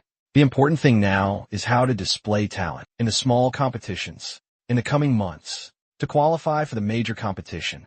After hearing this, Lin Xiu decided he would consider it more carefully before making a decision. When he got home, it was time for dinner. Lin Xiu had to admit, Wan Er's cooking skills were improving day by day. Hearing this, Qin Wan said she could do even better, but on the condition of a raise. Just as Lin Xiu picked up his chopsticks, Zhu Jin appeared. Lin Xiu, His Majesty summons you to the palace immediately. Stop eating and come with us quickly. At the Imperial Palace, His Majesty gave Lin Xiu a task. A martial arts genius has appeared in Wu Jigua, arrogantly challenging. Xia tomorrow. You go to the martial arts academy and teach them a lesson. Show the might of Xia. Lin Xiu wondered, the Tianzi Yuan has many talented people. Why is His Majesty only sending this servant? His Majesty got angry. They're just a bunch of useless people. None of them are reliable. Lin Xiu accepted, but also made a request. This servant requests Your Majesty to grant a marriage edict for this servant. His Majesty thought Lin Xiu wanted to marry Shi Ning Er and shook his head. If it's Ning Er, I don't agree.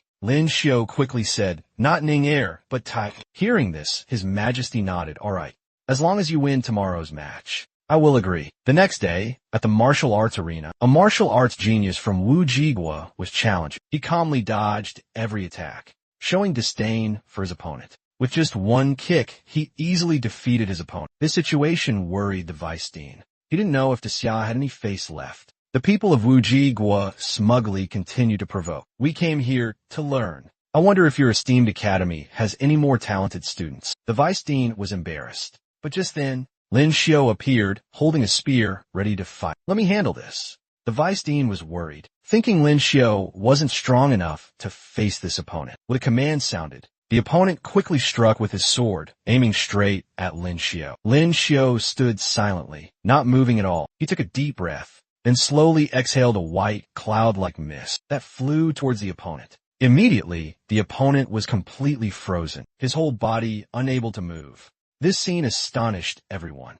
In just a blink of an eye, the entire arena was covered in a layer of cold ice. The Vice Dean immediately recognized it as the ice esoteric art, a skill that could only be performed after the fourth awakening. He didn't expect that. Lin Xiu's esoteric art level had reached the Xian realm. Upper stage. Ling Yin also stared wide-eyed at Lin Xiu, inwardly astonished. How long has he been cultivating? That he can already catch up to my 15 years of hard training. I'm afraid he will surpass me even further in the future. Lin Xiu's victory made the brothers in the audience extremely excited. They couldn't stop praising him, while also mocking that opponent's surname Jin. Go back to Wu Jigua. However, the old man, representing Wu Jigua, still refused to admit defeat, claiming Lin Xiu had cheated by using esoteric arts in a pure martial arts exchange. His accusation only further infuriated everyone. They bluntly retorted, cheated what? Don't you guys use esoteric arts? Without using esoteric arts, who can you guys be? Only you are allowed to use them. But we are not. What face do you guys have to say that? Even so, the old man still tried to argue that the fight was unfair, because Lin Xiu had awakened for the 4th time, while Jin San had only reached the 3rd. Hearing this, Lin Xiu smiled and replied, fairness in your Wu Jigua. Does it mean only you are allowed to win? You are in Xia. How dare you use that reason if you want it that way? Lin Xiu was also willing to indulge him. He suggested to the Vice Dean not to count the result of the previous match, and promised not to use esoteric arts in the rematch. Jin San also agreed to forego esoteric arts to fight Lin Xiu fairly. However, Lin Xiu just smiled faintly, advising Jin San to use esoteric arts if he didn't want a match to end too quickly. His condescending gaze angered Jin San. He immediately swung his sword, charging straight at Lin Xiu with terrifying power, kicking up a cloud of dust. But Lin Xiao still easily reversed the situation, regaining the upper hand. I told you, you can use esoteric arts. Lin Xiao repeated, his tone calm, but full of power. Observing the match, the princess guessed that Ling Yin already knew Lin Xiao's true strength. However, Ling Yin appeared more bewildered than anyone, silently thinking, know what? If I knew beforehand, I wouldn't have dared to bet with him. If he really gets into the top 10 of the Tian Jiaobei, do I really have to kiss him? Jin San thought Lin Xiao was too arrogant, so in the next attack, he put all his strength into a relentless barrage of attacks.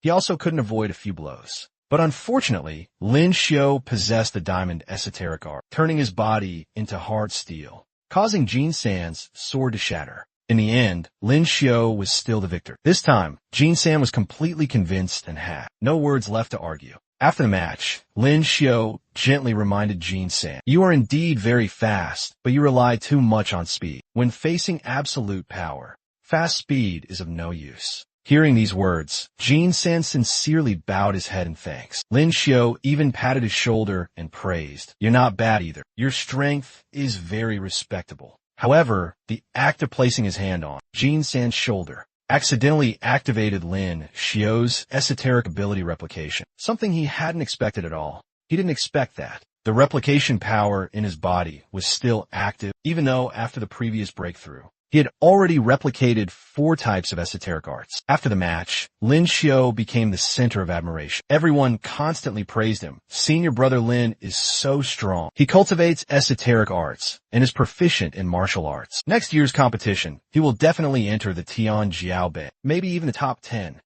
Now I understand why Ms. Zhao agreed to marry senior brother Lin. Besides him, who else is worthy of her? Just then, His Majesty also appeared. He showed great satisfaction with Lin Xiao's performance. Regarding Lin Xiao's previous request, His Majesty affirmed he would fulfill it. However, he also reminded him not to indulge too much in romantic affairs, but to focus on bringing glory to the Xia in next year's competition. Receiving the marriage grace from His Majesty, Lin Xiao couldn't hide his joy. He promised to take good care of everyone, not to let anyone be neglected.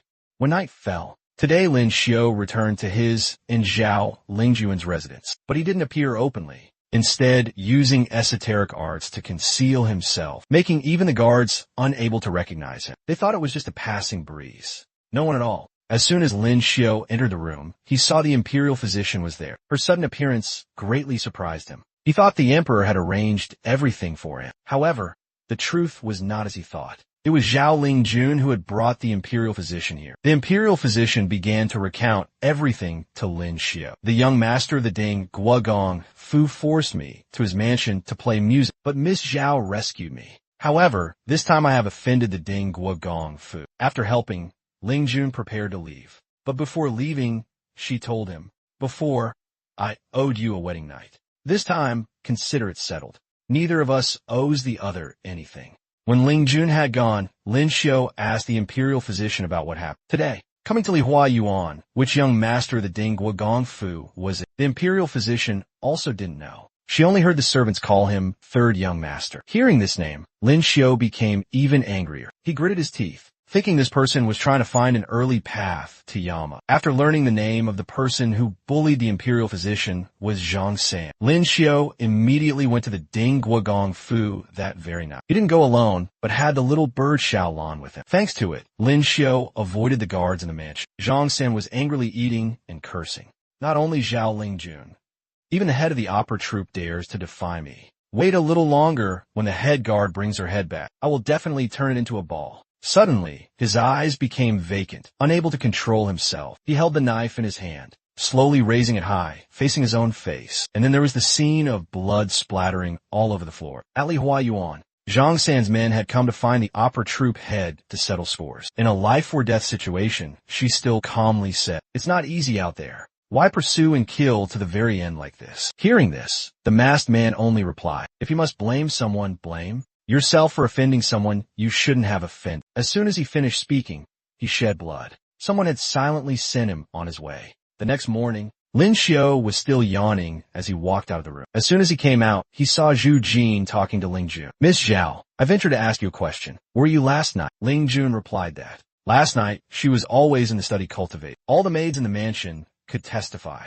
Hearing Lin Xiu ask what was wrong, Zhu Jin also clearly explained the matter to him. The third young master of the Zhang family was assassinated last night. I received His Majesty's order to investigate those he had contacted in the past few days. It's not Miss Zhao. I still hope you two will forgive me. Lin Xiu showed surprise when he heard Zhang San was dead, as if he had nothing to do with it.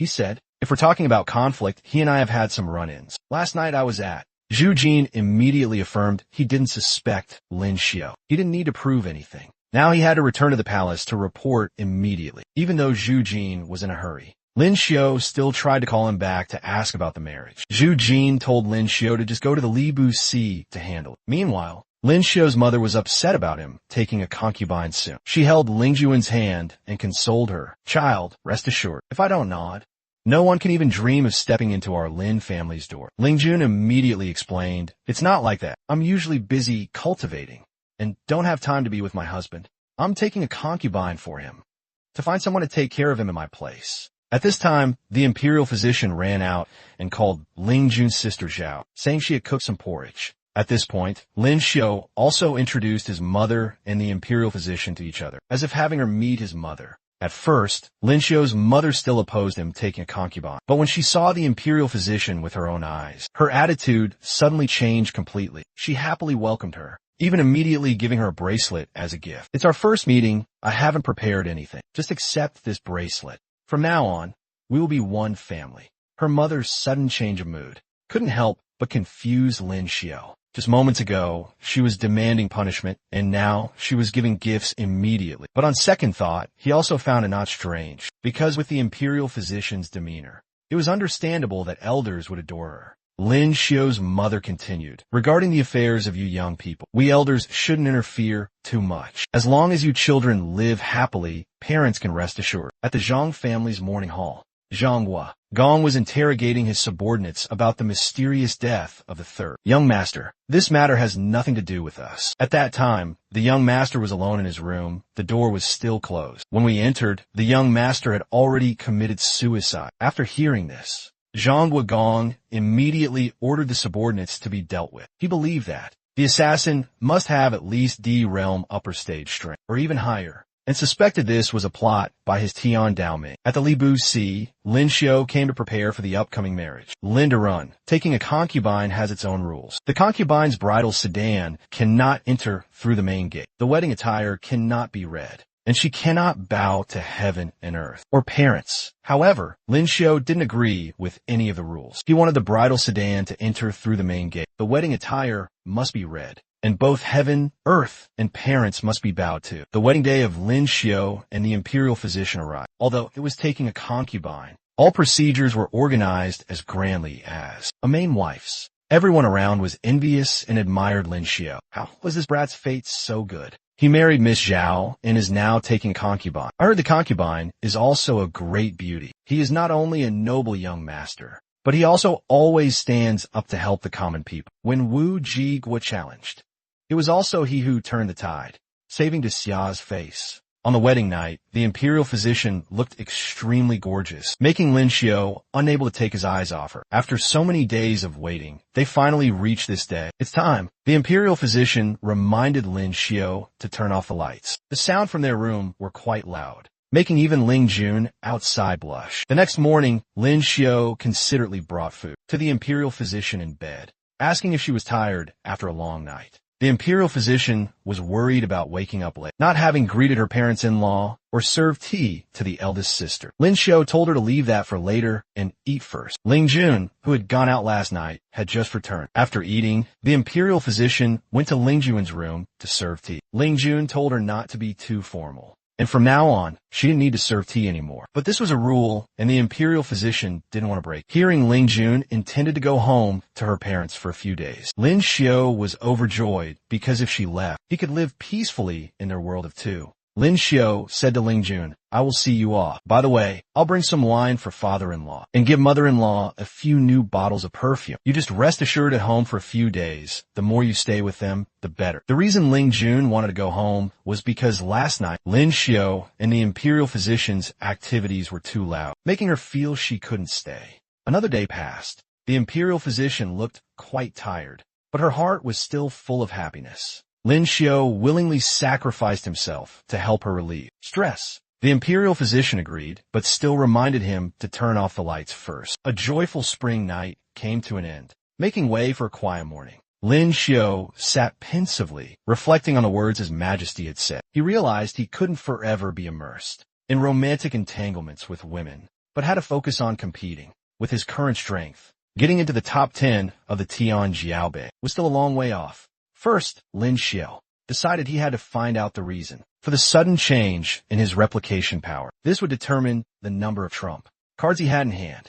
He needed to find someone with the Jinji esoteric ability to verify his theories. At the Institute of Esoteric Arts, Lin Xiao and Ling Yin went together to meet the dean. From today, Lin Xiao was officially accepted into the Tianzi Yuan. A cultivation opportunity in the far north had appeared. That place contained a large amount of Bingji esoteric art and the opportunity to break through to the D realm. The dean asked the two who wanted to go, but neither Lin Xiao nor Ling Yin wanted to accept. Each wanted to give the opportunity to the other. Lin Xiao made the excuse of just getting married, not having had time to enjoy happiness, so he advised Ling Yin, if you want to go, just go. This reason made Ling Yin feel uncomfortable. She thought that Lin Xiao only thought about getting into the top 10 of the Tian Jiaobei and didn't care about her. Outsiders are always wiser than those involved. Ling Yin didn't understand Lin Xiao's true intentions. Princess Minghe, who understood the situation, asked Ling Yin if she was truly foolish or just pretending to be, why she couldn't understand Lin Xiao's meaning.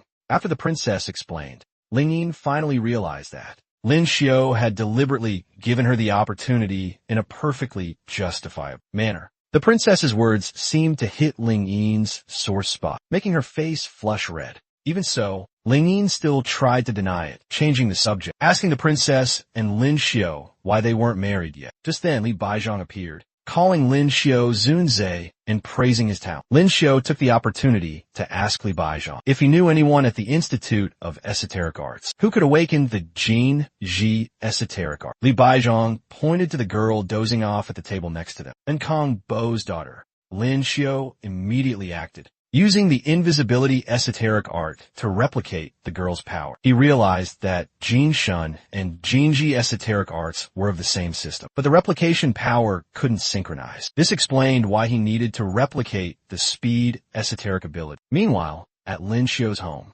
Ling Yin and Qin Wan were chatting. Ling Yin was about to go away for a few months. She asked Qin Wan about the meaning of a man treating a woman well. Qin Wan believed it was a sign of affection, even if the man was already married. Ling Yin looked melancholic. She didn't know if she truly liked that person or not. When Lin Xiao returned, he immediately praised, "The moon is very beautiful tonight." But Ling Yin said nothing, just quietly left. Her appearance made Lin Xiao curious. He asked Qin Yuan what was wrong with Ling Yin, but Qin Yuan just smiled and told him to guess. Today, Ling Yin was preparing to go on a long journey. Her mother gave her detailed instructions, reminding her to take good care of herself because that place is very cold. A new journey awaited her, and the challenges ahead. It will be an opportunity for her to grow more mature. Mom, have you forgotten? The colder the place, the more I enjoy it. Don't worry, Mom. I'll know how to take the best care of myself. You and Dad, please take care of your health too. Before setting off, Ling Yin even glanced at Lin Xiao with a threatening look, as if to remind him, my room must be left untouched for me. Don't you dare touch it. Lin Xiao could only nod in agreement, promising to clean her room regularly. It was time for Ling Yin to depart. If she delayed any longer, she would be late. Returning to the Lin residence, Lin Xiao walked in a pensive state. Ling Yin was gone. Ming He and Li Baizhang had also left the royal capital, heading to the Huashan of the Fusang Kingdom and Laidu of the Zhaohua Kingdom for cultivation. Suddenly, the familiar people around him had left one after another, making his heart feel empty. As he was lost in thought, a familiar figure suddenly glided past. It was Ling Yin. She smiled at Lin Xiao with a graceful air. The image was so real that Lin Xiao was overjoyed. He hurriedly asked, "Why haven't you left?" But when he reached out to touch her, Ling Yin vanished. Only then did Lin Xiao realize it was just an illusion, and just as he guessed, the one who created that illusion was Qin Yuan. Seeing Lin Xiao's expression, she chuckled. "How is it? Feeling better now? If you pay more, I have many other services too." Even more impressively, Qin Yuan transformed herself into Ling Yin, leaving Lin Xiao astounded. she joked. Touching once is 10 taels of silver, but you can only touch the face, okay? This trick of Qin Yuan's gave Lin Xiao a headache. Why don't you just go rob someone? What kind of service earns money that fast? The choice is yours. If you want to see Ling Yin, you can always find me. While talking, Qin Yuan suddenly clutched her stomach, crying out in pain. Lin Xiao immediately realized she was having her period. He suggested, go to my room. I'll help you with a massage to ease the pain. In Lin Xiao's room, he diligently massaged Qin Yuan. At the same time, he said, I have a way to help you not suffer pain anymore. The effect lasts for at least 10 months. Hearing this, Qin Yuan immediately agreed. Such an arduous mission. If not me, who could do it? It's decided then. Do you need me to transform into a shape you like?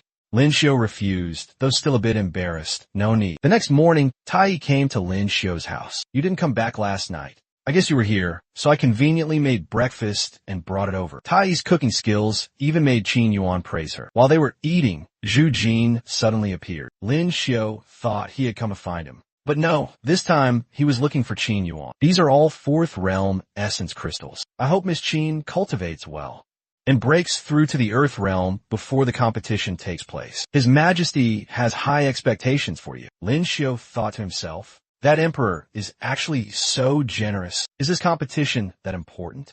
Zhu Jin also reminded Lin Xiao. His Majesty asked me to convey a message. He hopes young Master Lin won't waste time, but focus on cultivation. Lin Xiao gave a faint smile. May His Majesty rest assured. I train seriously every day. Does His Majesty have anything to gift me? Zhu Jin shook his head. Young Master Lin should exercise some restraint and not be too impudent. After seeing Zhu Jin off, Lin Xiao thought of Ling Yin. Ming He and Li Baizhong both have their opportunities. While Qin Yuan is supported by the emperor, it seems I really have to cultivate seriously. Otherwise, if I don't make it into the top 10 of the Heavenly Prodigy list during the competition, it will be very embarrassing. He asked Qin Yuan, do you know if Xia has any metal or veins? I have a friend who cultivates metal attribute special arts and needs help. Qin Yuan replied, your veins in Xia have all been depleted. Jiangnan has a large reserve or vein, but it belongs to the Zhang family.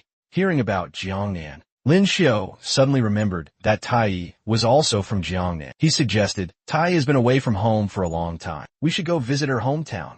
Lin Xiao silently calculated. Cultivating metal attributes special arts relies on metal. If I can cultivate an yin or vein with large metal reserves, it will naturally increase the chances of success. Jiangnan, a land of charming rivers and waters, where the scenery is as beautiful as an ink wash painting, imbued with romance and poetic charm. In this setting, Lin Xiao and Tai stopped in front of a small bakery. Tai was surprised to see the shop still intact, evoking childhood memories. In her childhood, she really liked the osmanthus cakes here, but only during the new year, would she get to share half a cake with her older sister. Lin Xiao understood this. He promised to always buy cakes for her whenever they came here. This trip, Lin Xiao used the excuse of taking Tai to visit her relatives to go to Jiangnan, but in reality, he had his own purpose. Waiting for nightfall, when Tai was asleep, he would sneak to the Zhang family's mine to investigate the situation. On their way, the two found Tai's old home. As soon as they met, her younger brother recognized her immediately. He was moved to tears and asked, second sister, where have you been all these years?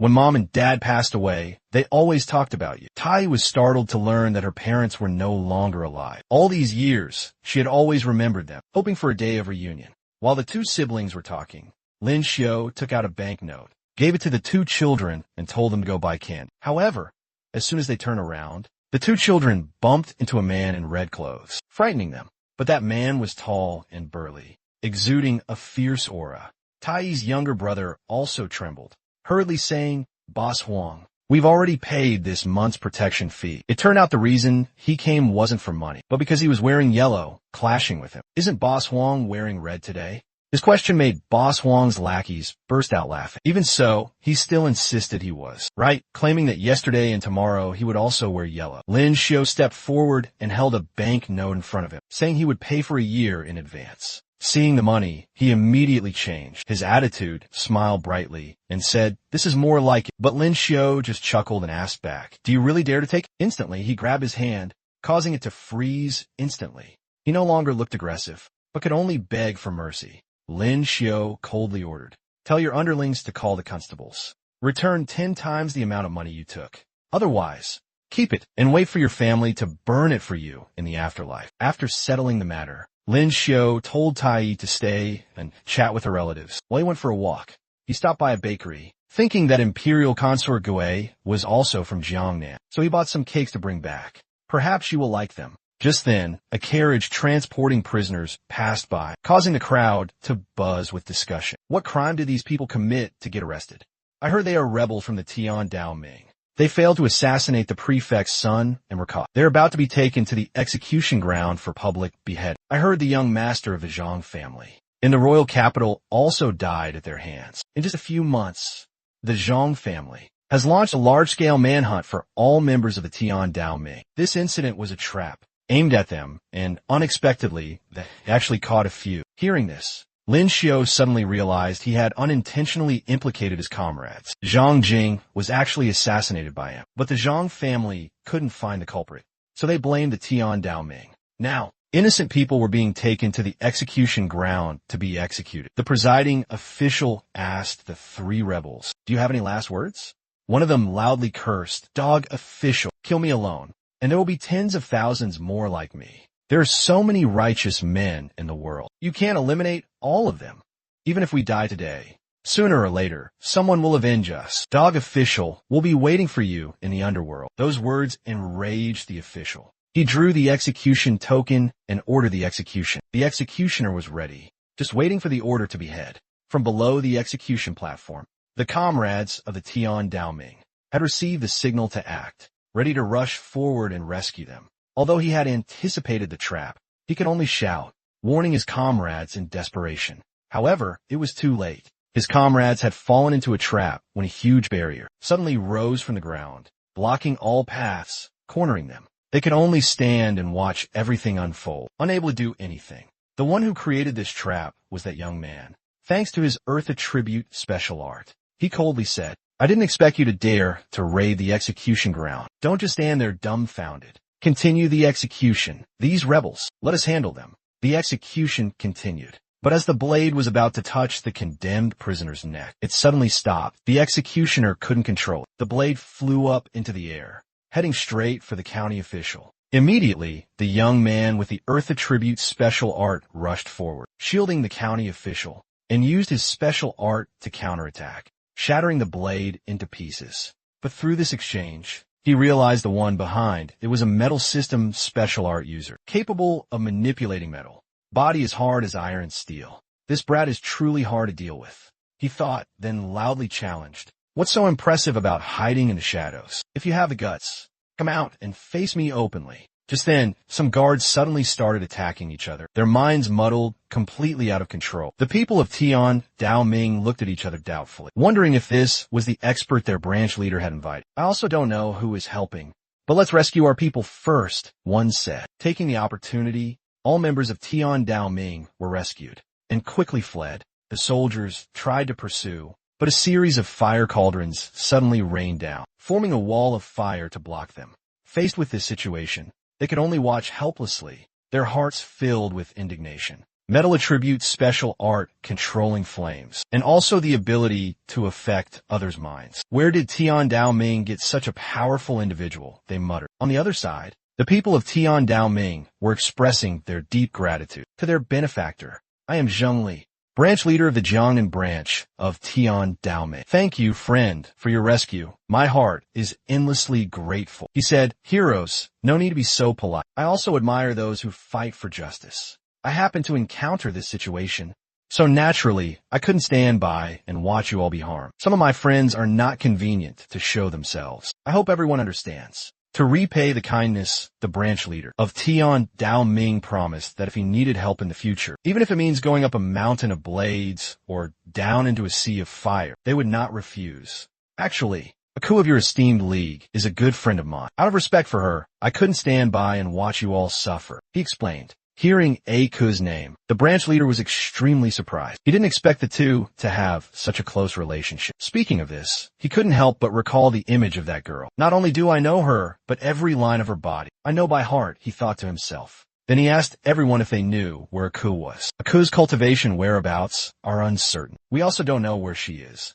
But for sure, in another month, she will appear at this place. They replied. However, when he asked for the specific location, they refused to disclose it, because it's a secret related to the life and death of many brothers. Unless you join our Tian Dao Ming, the branch leader said. Hearing this, he agreed immediately. I've also participated in assassinating powerful figures who oppressed the common people before. You could say I'm also a comrade of yours. He asked Qin Yuan what was wrong with Ling Yin, but Qin Yuan just smiled and told him to guess. Today, Ling Yin was preparing to go on a long journey. Her mother gave her detailed instructions, reminding her to take good care of herself because that place is very cold. A new journey awaited her, and the challenges ahead. It will be an opportunity for her to grow more mature. Mom, have you forgotten? The colder the place, the more I enjoy it. Mom, don't worry. I'll know how to take the best care of myself. You and Dad, please take care of your health too. Before setting off, Ling Yin even glanced at Lin Xiao with a threatening look, as if to remind him, my room must be left untouched for me. Don't you dare touch it.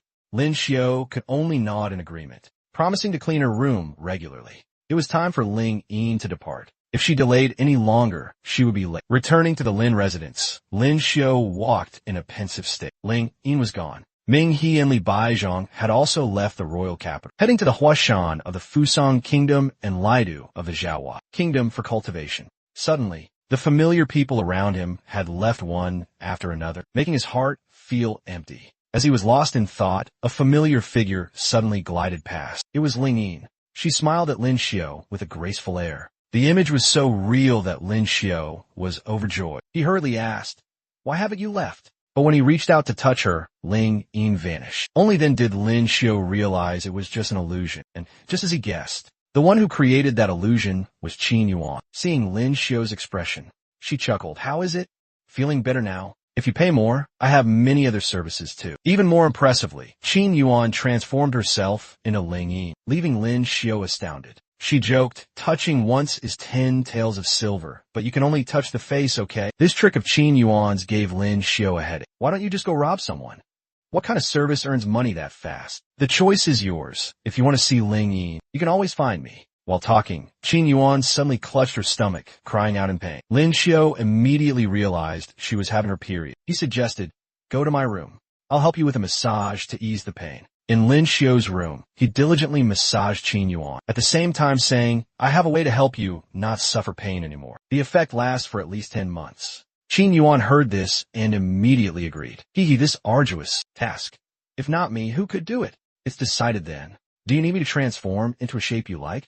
Lin Xiao refused, though still a bit embarrassed. No need. The next morning, Tai came to Lin Xiao's house. You didn't come back last night. I guess you were here, so I conveniently made breakfast and brought it over. Tai's cooking skills even made Qin Yuan praise her. While they were eating, Zhu Jin suddenly appeared. Lin Xiao thought he had come to find him. But no, this time he was looking for Qin Yuan. These are all 4th realm essence crystals. I hope Miss Qin cultivates well and breaks through to the Earth realm before the competition takes place. His Majesty has high expectations for you. Lin Xiao thought to himself. That emperor is actually so generous. Is this competition that important? Zhu Jin also reminded Lin Xiao. His Majesty asked me to convey a message. He hopes young Master Lin won't waste time, but focus on cultivation. Lin Xiao gave a faint smile. May His Majesty rest assured. I train seriously every day. Does His Majesty have anything to gift me? Zhu Jin shook his head. Young Master Lin should exercise some restraint and not be too impudent. After seeing Zhu Jin off, Lin Xiao thought of Ling Yin, Ming, and Li Baizhong all having their opportunities, while Qin Yuan is supported by the emperor. It seems I really have to cultivate seriously. Otherwise, if I don't make it into the top 10 of the heavenly prodigy list during the competition, it would be very embarrassing. He asked Qin Yuan, do you know if the Xia has any metal or veins? I have a friend who cultivates metal attribute special arts and needs help. Qin Yuan replied, the ore veins in the Xia have all been depleted. Jiangnan has a large reserve or vein, but it belongs to the Zhang family. Hearing about Jiangnan, Lin Xiao suddenly remembered that Tai was also from Jiangnan. He suggested, Tai has been away from home for a long time. We should go visit her hometown. Lin Xiao silently calculated. Cultivating metal attributes special arts relies on metal. If I can cultivate in an ore vein with large metal reserves, it will naturally increase the chances of success. Jiangnan, a land of charming rivers and waters, where the scenery is as beautiful as an ink wash painting, imbued with romance and poetic charm. In this setting, Lin Xiu and Tai stopped in front of a small bakery. Tai was surprised to see the shop still intact, evoking childhood memories. In her childhood, she really liked the osmanthus cakes here, but only during the new year. Would she get to share half a cake with her older sister? Lin Xiu understood this. He promised to always buy cakes for her whenever they came here. This trip, Lin Xiu used the excuse of taking Tai to visit her relatives to go to Jiangnan. But in reality, he had his own purpose. Waiting for nightfall, when Tai was asleep, he would sneak to the Zhang family's mine to investigate the situation. On their way, the two found Tai's old home. As soon as they met, her younger brother recognized her immediately. He was moved to tears and asked second sister, "Where have you been all these years? When Mom and Dad passed away, they always talked about you." Tai was startled to learn that her parents were no longer alive. All these years, she had always remembered them, hoping for a day of reunion. While the two siblings were talking, Lin Xiu took out a banknote, gave it to the two children, and told them to go buy candy. However, as soon as they turned around, the two children bumped into a man in red clothes, frightening them. That man was tall and burly, exuding a fierce aura. Tai's younger brother also trembled, hurriedly saying, "Boss Wang, we've already paid this month's protection fee." It turned out the reason he came wasn't for money, but because he was wearing yellow, clashing with him. "Isn't Boss Wang wearing red today?" His question made Boss Wang's lackeys burst out laughing. Even so, he still insisted he was right, claiming that yesterday and tomorrow he would also wear yellow. Lin Xiu stepped forward and held a bank note in front of him, saying he would pay for a year in advance. Seeing the money, he immediately changed his attitude, smiled brightly, and said, "This is more like it." But Lin Xiu just chuckled and asked back, "Do you really dare to take it?" Instantly, he grabbed his hand, causing it to freeze instantly. He no longer looked aggressive, but could only beg for mercy. Lin Xiu coldly ordered, "Tell your underlings to call the constables. Return 10 times the amount of money you took. Otherwise, keep it and wait for your family to burn it for you in the afterlife." After settling the matter, Lin Xiu told Tai to stay and chat with her relatives. While he went for a walk, he stopped by a bakery, thinking that Imperial Consort Gui was also from Jiangnan, so he bought some cakes to bring back. Perhaps she will like them. Just then, a carriage transporting prisoners passed by, causing the crowd to buzz with discussion. What crime did these people commit to get arrested? I heard they are rebels from the Tian Daoming. They failed to assassinate the prefect's son and were caught. They're about to be taken to the execution ground for public beheading. I heard the young master of the Zhang family in the royal capital also died at their hands. In just a few months, the Zhang family has launched a large-scale manhunt for all members of the Tian Daoming. This incident was a trap aimed at them, and unexpectedly, they actually caught few. Hearing this, Lin Xiu suddenly realized he had unintentionally implicated his comrades. Zhang Jing was actually assassinated by him, but the Zhang family couldn't find the culprit, so they blamed the Tian Daoming. Now, innocent people were being taken to the execution ground to be executed. The presiding official asked the three rebels, "Do you have any last words?" One of them loudly cursed, "Dog official, kill me alone, and there will be tens of thousands more like me. There are so many righteous men in the world. You can't eliminate all of them. Even if we die today, sooner or later, someone will avenge us. Dog official will be waiting for you in the underworld." Those words enraged the official. He drew the execution token and ordered the execution. The executioner was ready, just waiting for the order to behead. From below the execution platform, the comrades of the Tian Daoming had received the signal to act, ready to rush forward and rescue them. Although he had anticipated the trap, he could only shout, warning his comrades in desperation. However, it was too late. His comrades had fallen into a trap when a huge barrier suddenly rose from the ground, blocking all paths, cornering them. They could only stand and watch everything unfold, unable to do anything. The one who created this trap was that young man, thanks to his Earth Attribute special art. He coldly said, "I didn't expect you to dare to raid the execution ground. Don't just stand there dumbfounded. Continue the execution. These rebels, let us handle them." The execution continued. But as the blade was about to touch the condemned prisoner's neck, it suddenly stopped. The executioner couldn't control it. The blade flew up into the air, heading straight for the county official. Immediately, the young man with the Earth Attribute special art rushed forward, shielding the county official, and used his special art to counterattack, shattering the blade into pieces.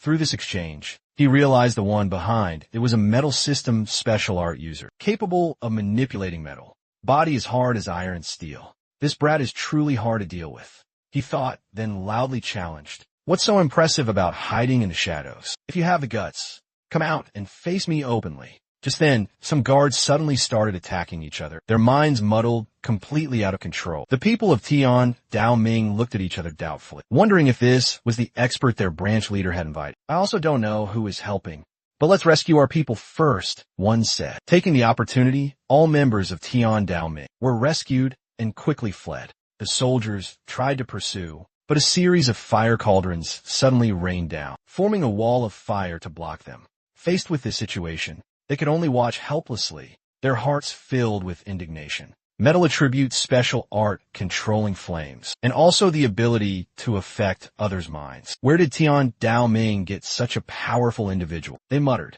On the other side, the people of Tian Dao Ming were expressing their deep gratitude to their benefactor. "I am Zheng Li, branch leader of the Jiangnan branch of Tian Dao Ming. Thank you, friend, for your rescue. My heart is endlessly grateful." He said, "Heroes, no need to be so polite. I also admire those who fight for justice. I happened to encounter this situation, so naturally, I couldn't stand by and watch you all be harmed. Some of my friends are not convenient to show themselves. I hope everyone understands. To repay the kindness, the branch leader of Tian Dao Ming promised that if he needed help in the future, even if it means going up a mountain of blades or down into a sea of fire, they would not refuse. Actually, a coup of your esteemed league is a good friend of mine. Out of respect for her, I couldn't stand by and watch you all suffer," he explained. Hearing A Ku's name, the branch leader was extremely surprised. He didn't expect the two to have such a close relationship. Speaking of this, he couldn't help but recall the image of that girl. "Not only do I know her, but every line of her body, I know by heart."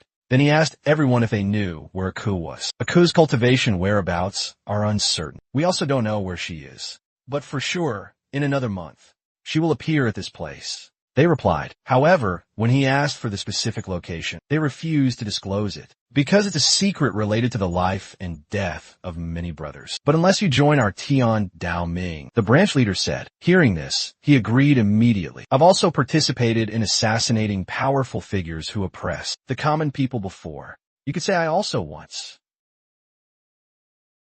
I'm really disappointed. Why is my life only worth 10,000 taels?" Qin Yuan, standing beside him, also found him rather strange, because that wasn't the point of the story.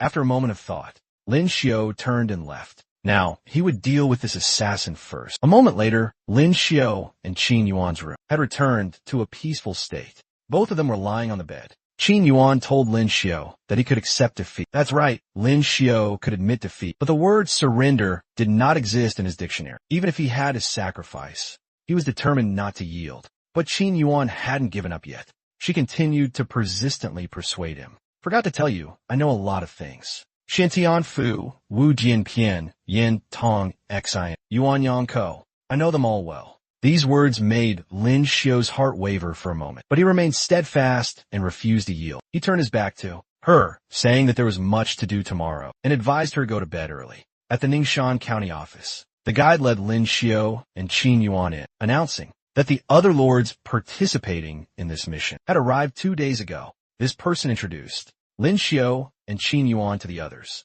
Those people were, in order, Jin Tai, Lu Feng, Huang Xian, Wei Jing, and Zhuang Yan. When Lin Xiao asked about the situation in the city, they explained in detail. The gathering time for the rebels in the Tian Dao Hui is in the evening 3 days from now. At that time, we will raid their meeting place and eliminate them. These few days, you all should keep quiet. The bandits are very cautious. If they detect anything unusual, the consequences will be severe, and no one can bear this responsibility. Observing this person, Lin Xiao realized his strength was close to reaching the Earth realm, perhaps one of the 5 strongest. He thought about how to inform the Tian Dao Hui people. Before coming here, his friend in blue had been instructed by old Duke Tai to take care of Lin Xiao. He advised him and Qin Yuan to be careful. It was best to stay behind everyone and not get too close. 3 days later, the Tian Dao Hui meeting place was prepared. Everyone in the society was exchanging information. I heard that a month ago, the Jiangnan branch encountered a serious incident. It wasn't far from being completely wiped out. Fortunately, Li Xiaoyao stepped in to help. Unfortunately, the contact point of the Jiangnan branch was betrayed by a traitor, Brother Xiaoyao, and I couldn't get in touch either. Afterward, several people in the group joked with each other. "Old son, you're not dead yet? You're a few years older than me. If anyone's going to die, it should be you first. Sister Wu seems fatter than last year. I've only gained 10 caddies, and you notice? Miss Chun, I finally get to meet you. Can you find Brother Xiaoyao? Suddenly asked about a completely unfamiliar name. Chun Ku immediately denied it. How could you not know him? He said he's a close friend of yours, Mississippi. He originally wanted to come with me to see you, but because of the traitor's betrayal, I couldn't contact him. These words made Chun Ku think of Lin Xiao, but she wasn't sure if Xiaoyao was him. She also acknowledged that the two were acquaintances, even saying they were very good friends. Just then, Lin Xiao's little bluebird appeared, announcing that there was an informant and the meeting was canceled. A moment later, the Imperial Court's people raided the Tian Dao Hui's meeting place, but the result was an empty house, not a soul in sight. The meticulously prepared plan still failed, making them extremely angry. They gritted their teeth and asked, "Where did you go?" Someone leaked the information. Among the 7 of us, there's a spy from Tian Daoming. Everyone in the team was under suspicion. No one escaped scrutiny. Of course, Qin Yuan and Lin Xiao were among them. Lin Xiao spoke up, offering a guess.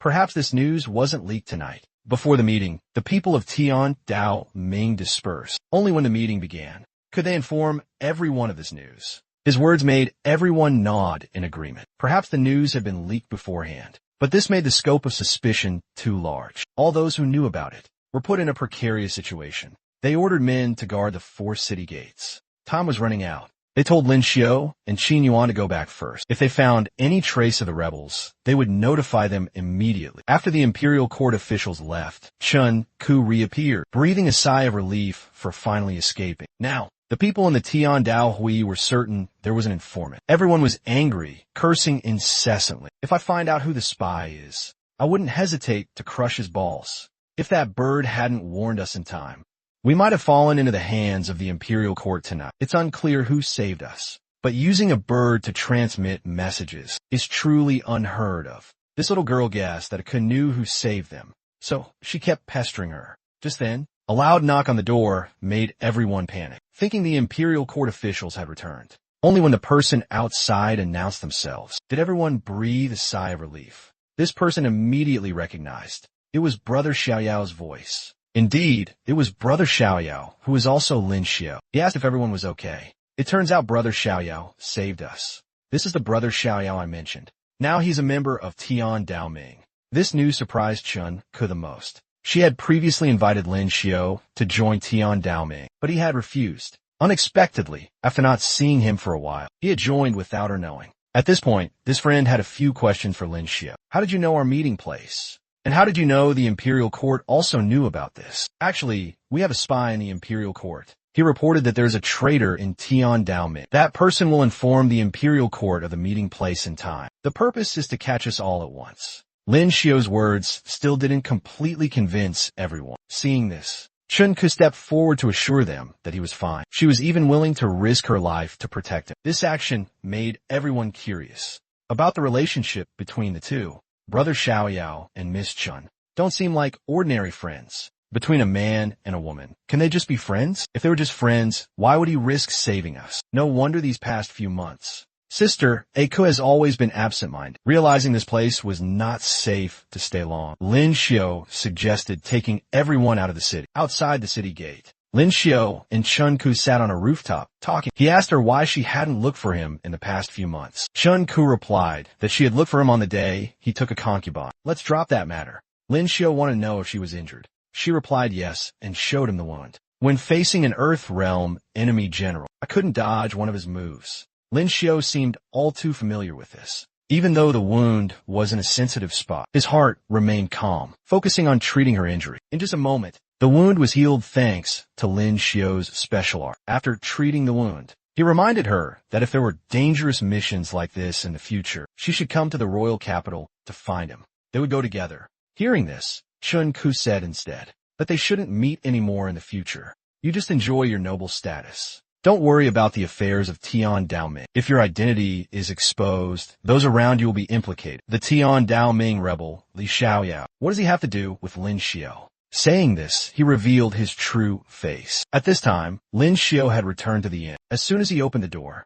he saw a beautiful spring scene that any man would desire to behold. Qin Yuan was too bold today, trying her best to seduce Lin Xiao. She asked him why he was out so long today. The question made Lin Xiu feel a little guilty, stammering that he had been out for a walk a little longer. Qin Yuan immediately snuggled up to him, sniffing him intently. After a while, she realized Lin Xiu smelled of another woman. Even though Lin Xiu kept denying it, Qin Yuan didn't care anymore. She continued her unfinished business from earlier, striking a seductive pose, inviting Lin Xiu. Am I not beautiful enough? Or is my body not good enough? I finished bathing and waited for you in the room. Why did you still go out looking for other women?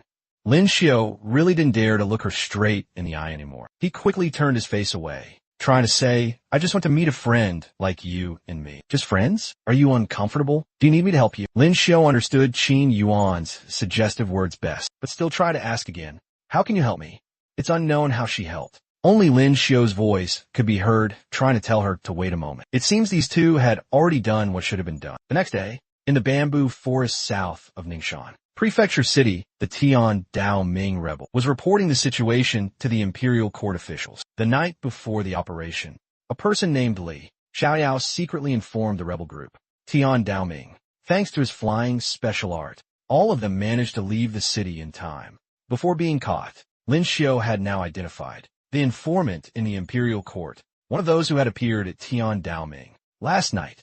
However, what surprised him was that the Tian Dao Ming informant was also an imperial court official. The informant continued to reveal this operation was not reported to the Ningxuan Prefecture Yam, where there are too many untrustworthy people. Only a small group of us knew the plan. The Tian Dao Ming rebel group consists of several people, including 3 Earth Realm experts. The rest are all at the Xian Realm.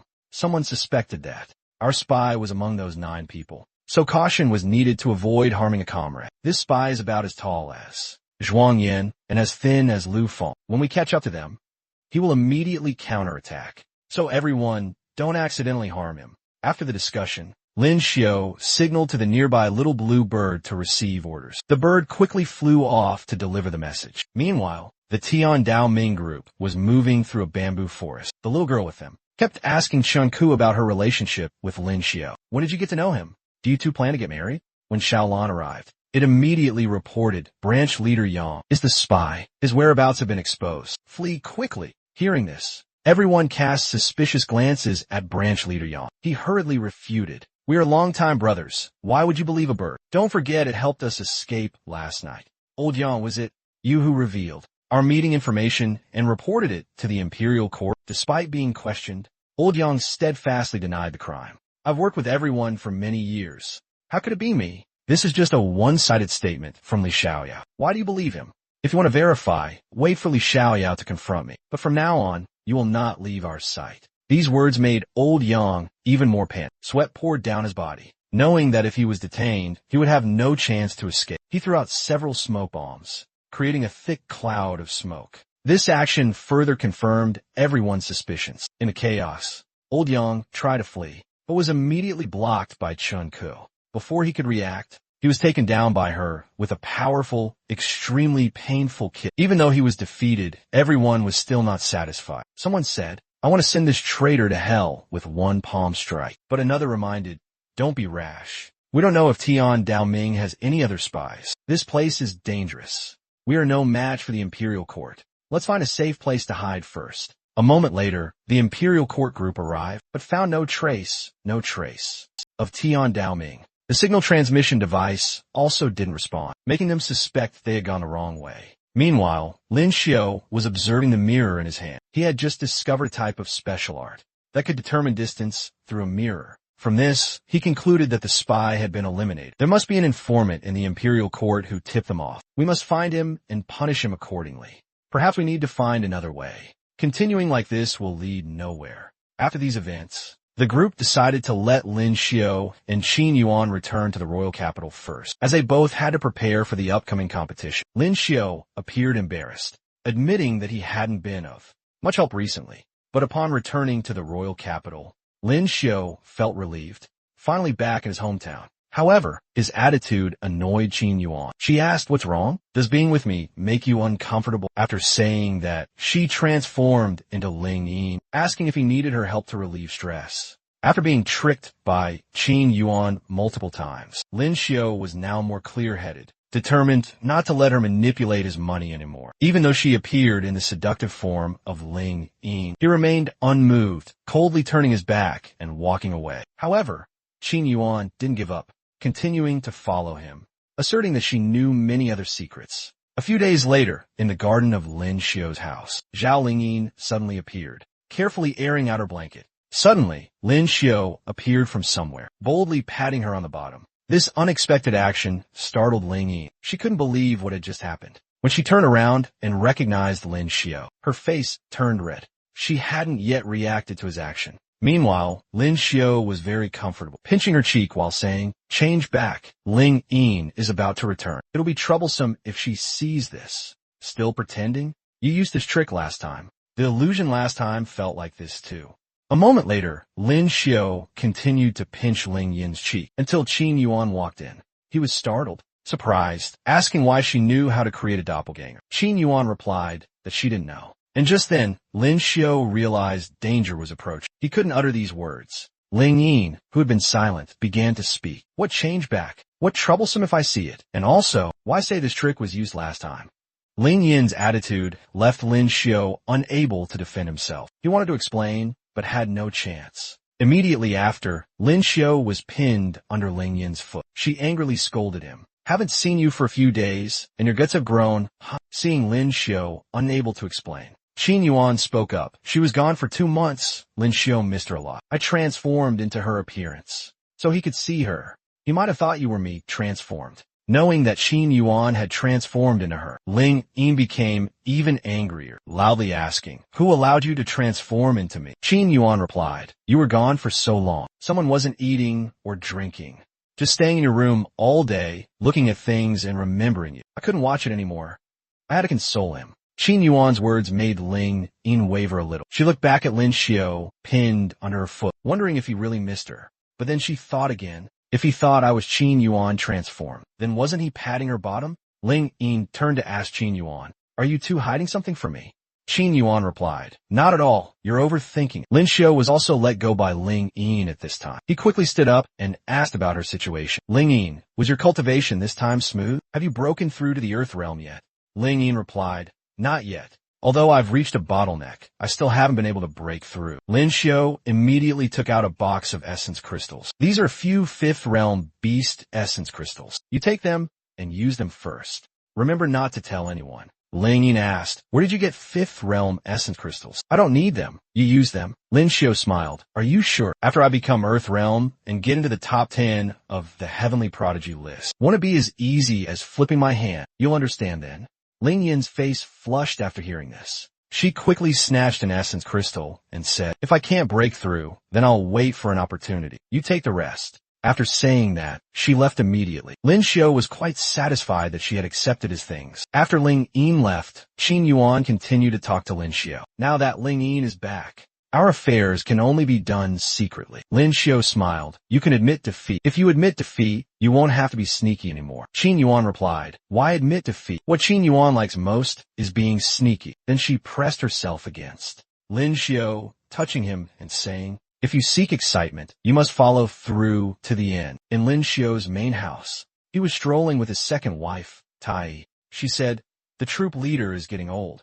She can't continue performing on stage anymore. I want to bring her to my side." Lin Xiu agreed. "No problem. There's also Xia and Yun Yun. If they agree, you can bring them over too." Just then, a cold gust of wind blew past. Lin Xiu knew it was cold energy, a sign that Ling Yin had broken through. And indeed, with just one essence crystal from Lin Xiu, Ling Yin had successfully broken through. When Ling Yin thanked him, Lin Xiu smiled. "We're all family. Why be so polite? If we meet in a major or minor competition, just go easy on me." Lin Xiu's words made Ling Yin blush shyly. She agreed to his request to go easy. Just then, someone came in to inform Zhao Lingjun. "There's a young lady outside looking for someone. She said her name is Yezi something." As soon as she heard the name, Lingjun immediately recognized an acquaintance. She repeated the girl's name, Yezi Tiandai, then sent someone to invite her in. Yezi Tiandai appeared with a distinctive style of dress and hairstyle, unlike the locals. Meeting Zhao Lingjun, she happily greeted, "Jun, long time no see." Lingjun also replied,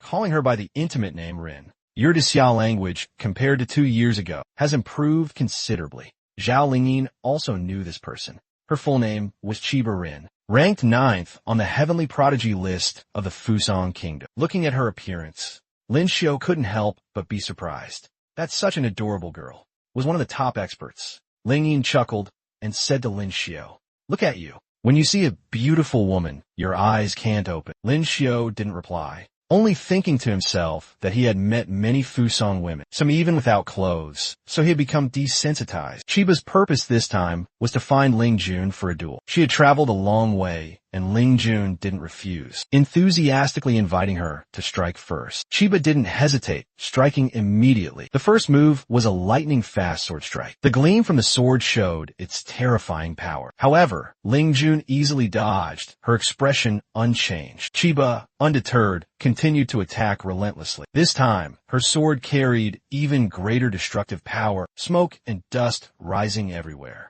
Even so, Ling Jun still agilely dodged every blow, not yet retaliated. Lin Xiao observed the match, thinking to himself, so this is the top 10 of the heavenly prodigy list? Chiba switched to a direct attack from above, only a few steps away from Ling Jun. Suddenly, she disappeared. In a flash, she appeared right behind Ling Jun. Lin Xiao immediately recognized it as a spatial special art. However, Ling Jun was still more than capable of blocking this attack. The match finally ended. Chiba sheathed her sword, praising Ling Jun for being much stronger than 2 years ago. After saying that, she turned and left immediately. Lin Xiao realized Chiba's spatial ability was at a high level, but he believed he could replicate it. He suggested to Ling Jun, "A friend has come from afar. Why not invite them to stay for a meal?" Chiba heard, but refused, not wanting to trouble everyone. After the match, Ling Yin curiously asked Ling Jun, "Is she only ranked 9th on the heavenly prodigy list?" Ling Jun explained last time, more than half of the top 10 were over 25 years old and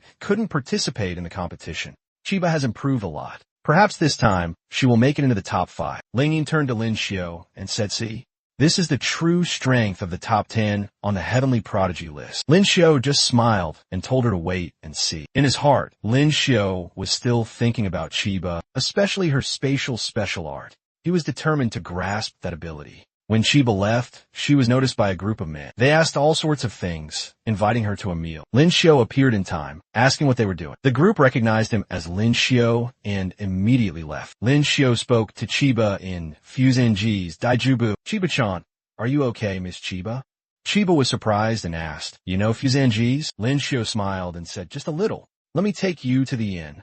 Chiba thanked him but refused, saying she could go by herself. Observing Chiba's behavior, Lin Xiao judged her to be a well-guarded person, leaving a deep impression, though he still had some feelings for her. He believed that she would improve even more in the future. It was late at night, and Chiba was currently quite badly injured. From a distance, Lin Xiao recognized her as Chiba and guessed she was in trouble. Perhaps her injuries were caused by that man. Now he had caught up and asked her with a threatening tone, "Chiba, you're not planning to run anymore? You have no chance of winning against me," he said, making Chiba think she had no way out, especially when he used Wind Attribute Special Art, a skill difficult to counter. Just then, her expression suddenly changed from pain and hatred to surprise, as if she had just seen something incredibly unexpected. What made her change was Lin Xiao, who was standing behind the attacker without him knowing. Lin Xiao spoke up, "A ruffian dares to assault someone right in the middle of the royal capital." Hearing this, he immediately attacked. One of his moves almost took Lin Xiao's life. Not stopping there, he continued to attack with 3 or 4 times the previous strength. To cope, Lin Xiao used Ice Attribute Special Art, but could only hold on for a short time. The confrontation between the two special arts created a large explosion, causing dust and smoke to fill the air. When the smoke cleared, both Lin Xiao and Chiba had disappeared. It turned out Lin Xiao had used the smoke to help Chiba escape. Now, she was still wondering why Lin Xiao had appeared at just the right time. Lin Xiao didn't answer. Instead, he asked her back about the identity of the attacker and why he wanted to kill her. Given the critical situation, Lin Xiao thought it best to leave immediately. Otherwise, it would be very troublesome if the assassin pursued them. Chiba felt guilty for getting Lin Xiao involved in this matter. She apologized for causing trouble. Lin Xiao didn't mind, because he was very eager about her abilities. He had already started copying Chiba's special art, and had currently reached 3%. Afterward, Lin Xiao took Chiba to his private residence, where Shuang was helping her treat her injuries. Ling Yin didn't believe that Lin Xiao coincidentally saving Chiba was a coincidence.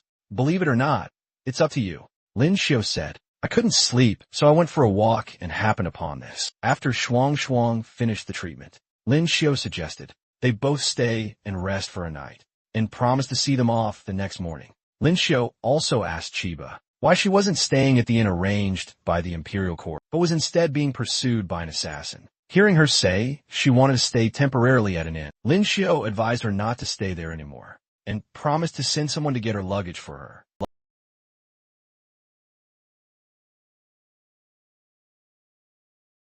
Lin Xiao felt he was too kind, constantly helping others. In the subspace, he was testing the special art he had just copied from Chiba and realized that her ability to disappear wasn't about concealing vision, but about opening spatial rifts to enter a subspace overlapping real space. However, the subspace was currently rejecting him and pushing him out after a few seconds. Even so, he could immediately return. In the Imperial Palace, His Majesty was asking Zhu Jin about Fifth Realm Essence crystals, but they were all gone, meaning he was just a little short of reaching the Earth Realm. Zhu Jin said the remaining 2 had been given to Qin Yuan and the noble families in the royal capital. They might still have 1 or 2, but it wasn't certain they would give them up. Just then, someone reported that Lin Xiao requested an audience. His Majesty wondered to himself why he had come to the Imperial Palace while preparing for the competition with the various nations. Why keep running to the Imperial Palace? Seeing Lin Xiao enter, His Majesty immediately asked the reason for his visit. Your Majesty, last night, I happened to witness the heavenly prodigy, Chiba of the Fusang Kingdom, being pursued on the street. I intervened in time to help. This incident may involve diplomatic relations between the 2 countries. I think the Secret Service Department should conduct a thorough investigation. After Lin Xiao reported to His Majesty, he immediately ordered Zhu Jin to inform the Secret Service Department to urgently investigate the matter.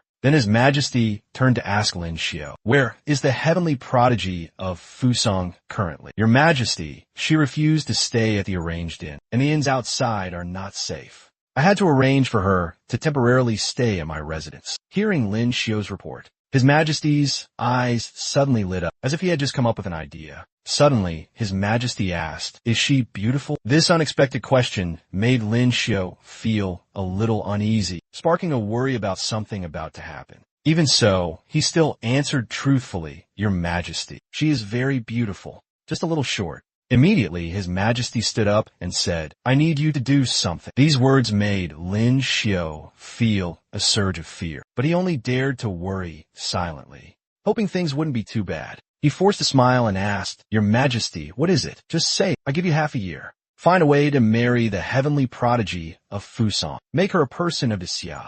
Then I will bestow the marriage upon you. But this idea stunned Lin Xiao. Countless question marks appeared in his head. After regaining his composure, he quickly objected, Your Majesty, this is really impossible. Why impossible? Life is full of unpredictable things. Even as an emperor, I need to compromise on many things. For the glory of the Xia, I entrust this task to you. I trust in your abilities. Faced with His Majesty's decisive words, Lin Xiao dared not object further. In his mind, the image of his harem immediately appeared. I still have Ning'er to marry.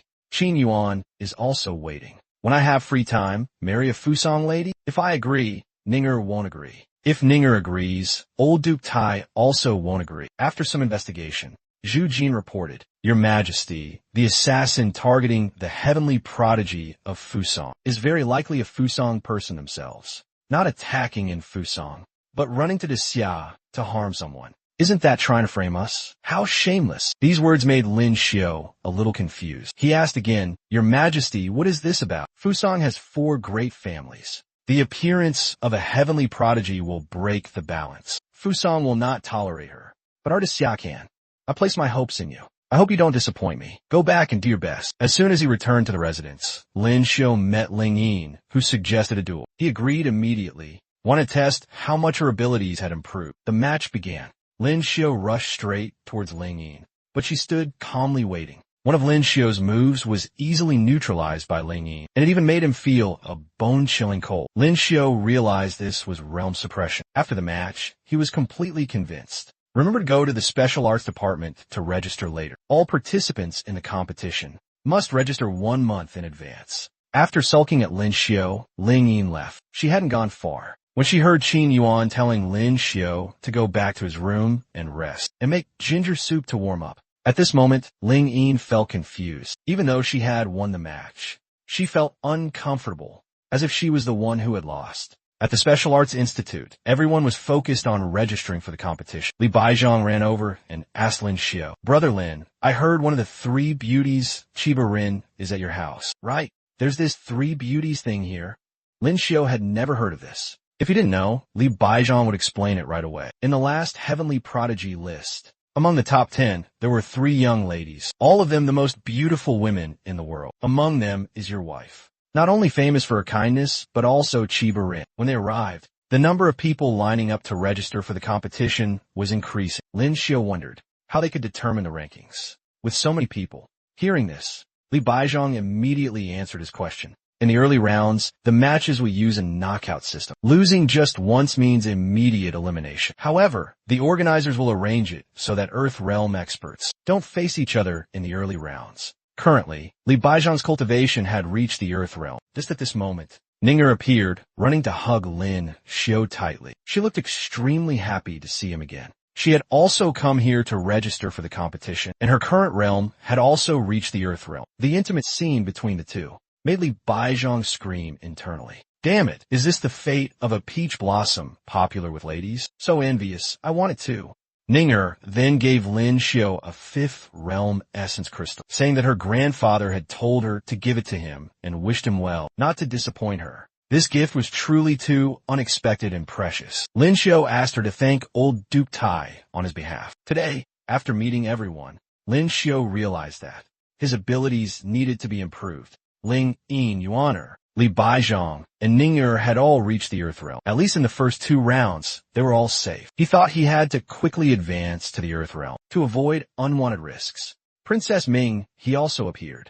Lin Xiao approached to talk to her. Ming He, I'm preparing to leave for a month to cultivate elsewhere. You can find Ling Yin for dual cultivation. I'll talk to her before I go. Hearing this, the princess appeared resentful, saying she didn't want to cultivate with Ling Yin. She also felt bitter that everyone else had advanced to the Earth Realm, while she was still struggling. I feel that dual cultivation is useless for breaking through realms, so I want to go out and try my luck. I'm leaving now. I still have to say goodbye to many others, off the coast of the Zhaohua Kingdom. This was the place Lin Xiao chose to cultivate. Here, there were huge rolling waves and crashing thunder, forming a perfect cultivation combo for him. It was rumored that this island nation was struck by lightning more than 300 days a year. When Lin Xiao arrived, he found it was indeed as rumored. As soon as he thought this, a bolt of lightning struck him. Its appearance didn't look gentle at all. If an ordinary person were struck by such lightning, they would probably go to seeking Yama. 25 days later, Ling Yin looked quite sad. She kept resting her chin on her hand and sighing, worried in her heart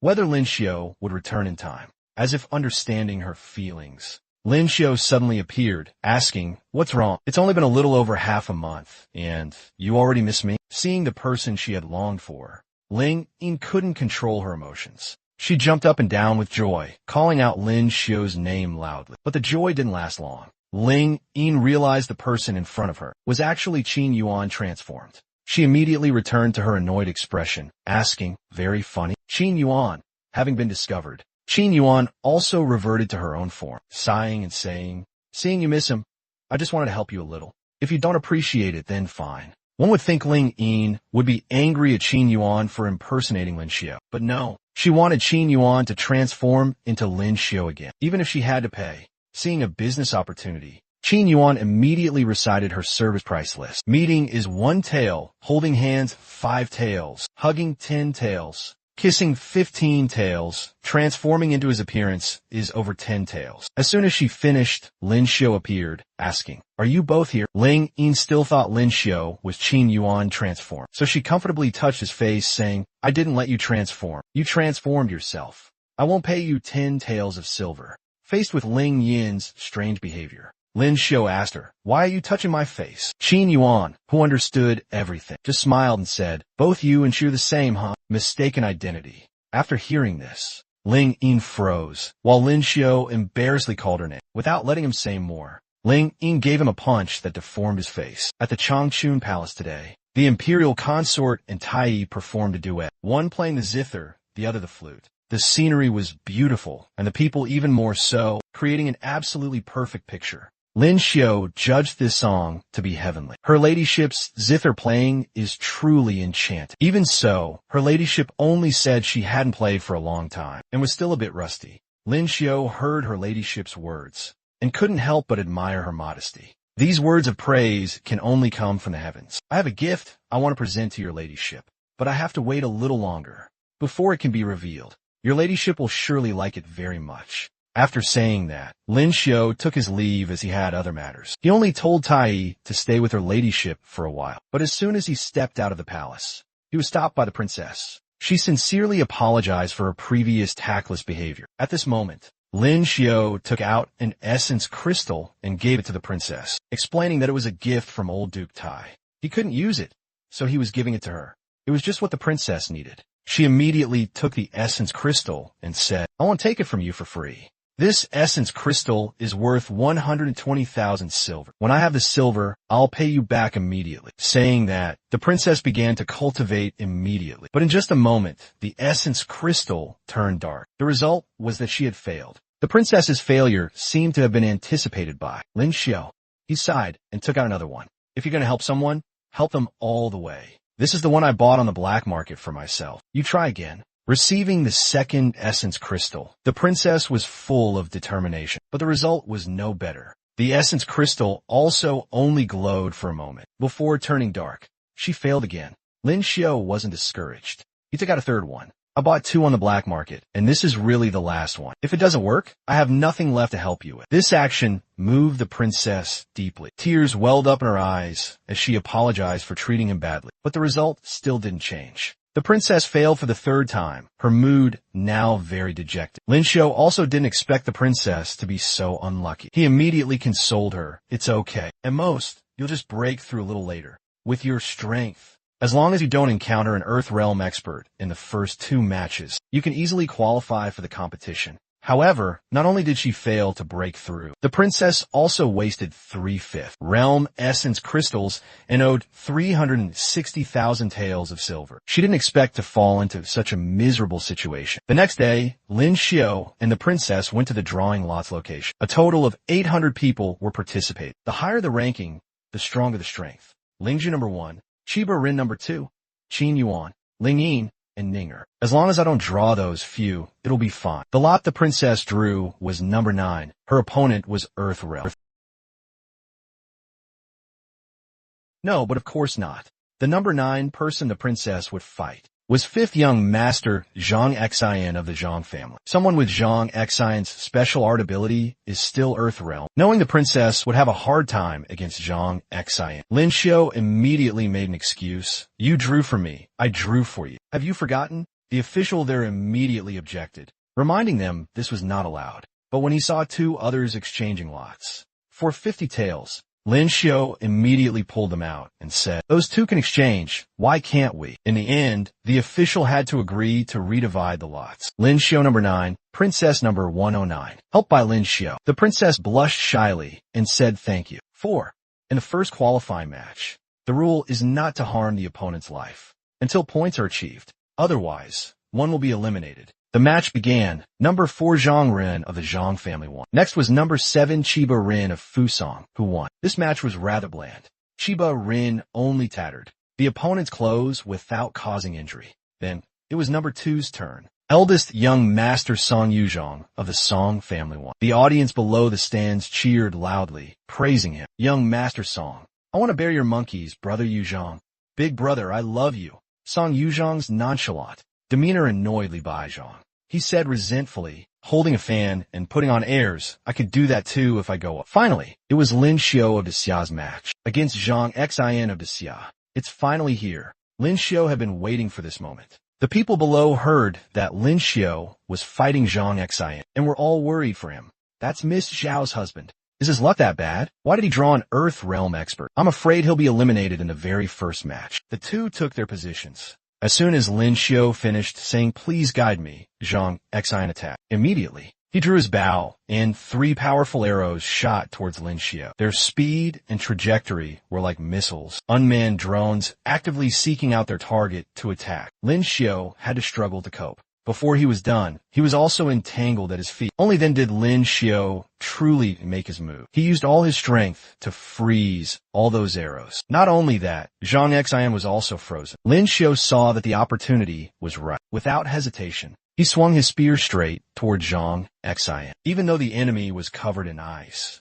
Lin Xiu's aim was still extremely accurate. Just one blow defeated Zhang Xian instantly. Faced with this situation, Zhang Xian had to raise his hands and surrender, accepting defeat to Lin Xiu. This scene astonished everyone around. No one expected that an Earth Realm expert could be defeated by a Xian Realm expert. The 3 losers, Zhang Ren, Zhang Yi, and Zhang Xian, gathered to console each other. Prince Chomping spoke up. This time, Zhang Xian lost only due to bad luck. Don't worry too much. You still have a chance to participate. Losing to Zhao Lingjuan's husband is no disgrace. Besides, having 2 people from the Zhang family is enough. What a pity. So many contestants, and you had to encounter Lin Xiu, the one who counters you. Prince Chongping continued, according to my investigation. Initially, Lin Xiu didn't draw you, but Princess Minghe, Lin Xiu, and Minghe exchanged lots. Hearing this news, the Zhang family members all turned pale, suspecting that His 7th Highness had designs on the Zhang family. After completing the match,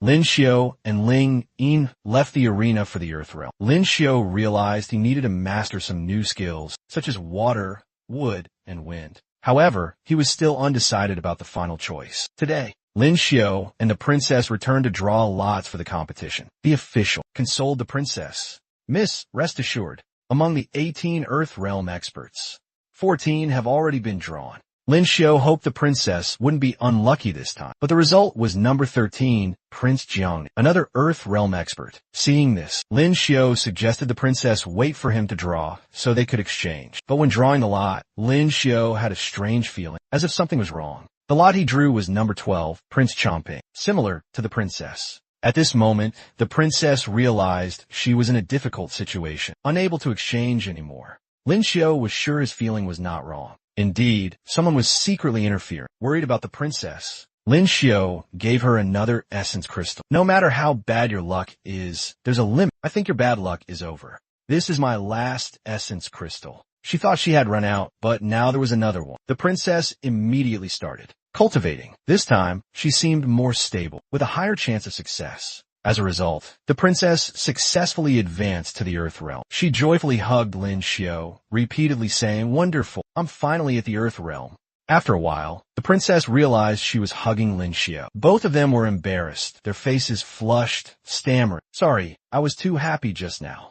I'll pay back the money I owe you slowly. No need to rush. I'm not short of a few taels of silver." Then, the princess hurriedly went to find her father to report the news. Hearing that his daughter had advanced to the Earth Realm, His Majesty was very pleased. "Very good. Thanks to Lin Xiu, lend me a few 5th Realm essence crystals. Father, can you help me pay back the debt?" His Majesty agreed immediately, even though the amount was up to 400,000 taels of silver, which almost made him spit out his tea. He coughed to clear his throat. The budget has been tight these few months. That Lin Xiu isn't short of silver either. Just pay him back slowly. The princess thanked him and prepared for the next match with Prince Jiangning. Zhu Jin intended to separate the princess from Prince Jiangning, but His Majesty disagreed, concerned it would set a bad precedent and damage credibility in future competitions. However, His Majesty suspected something odd and asked Zhu Jin to investigate. After investigating, Zhu Jin reported, "Your Majesty, the princess's matter was just a coincidence, but there is something unusual." The opponent Lin Xiu drew the second time was Prince Chomping. This was someone bribing the officials of the Special Arts Department, who secretly caused trouble. "Your Majesty, this was orchestrated by Prince Chomping. He was one of those who went to the Zhao residence to propose marriage earlier." Prince Chomping was the most persistent one,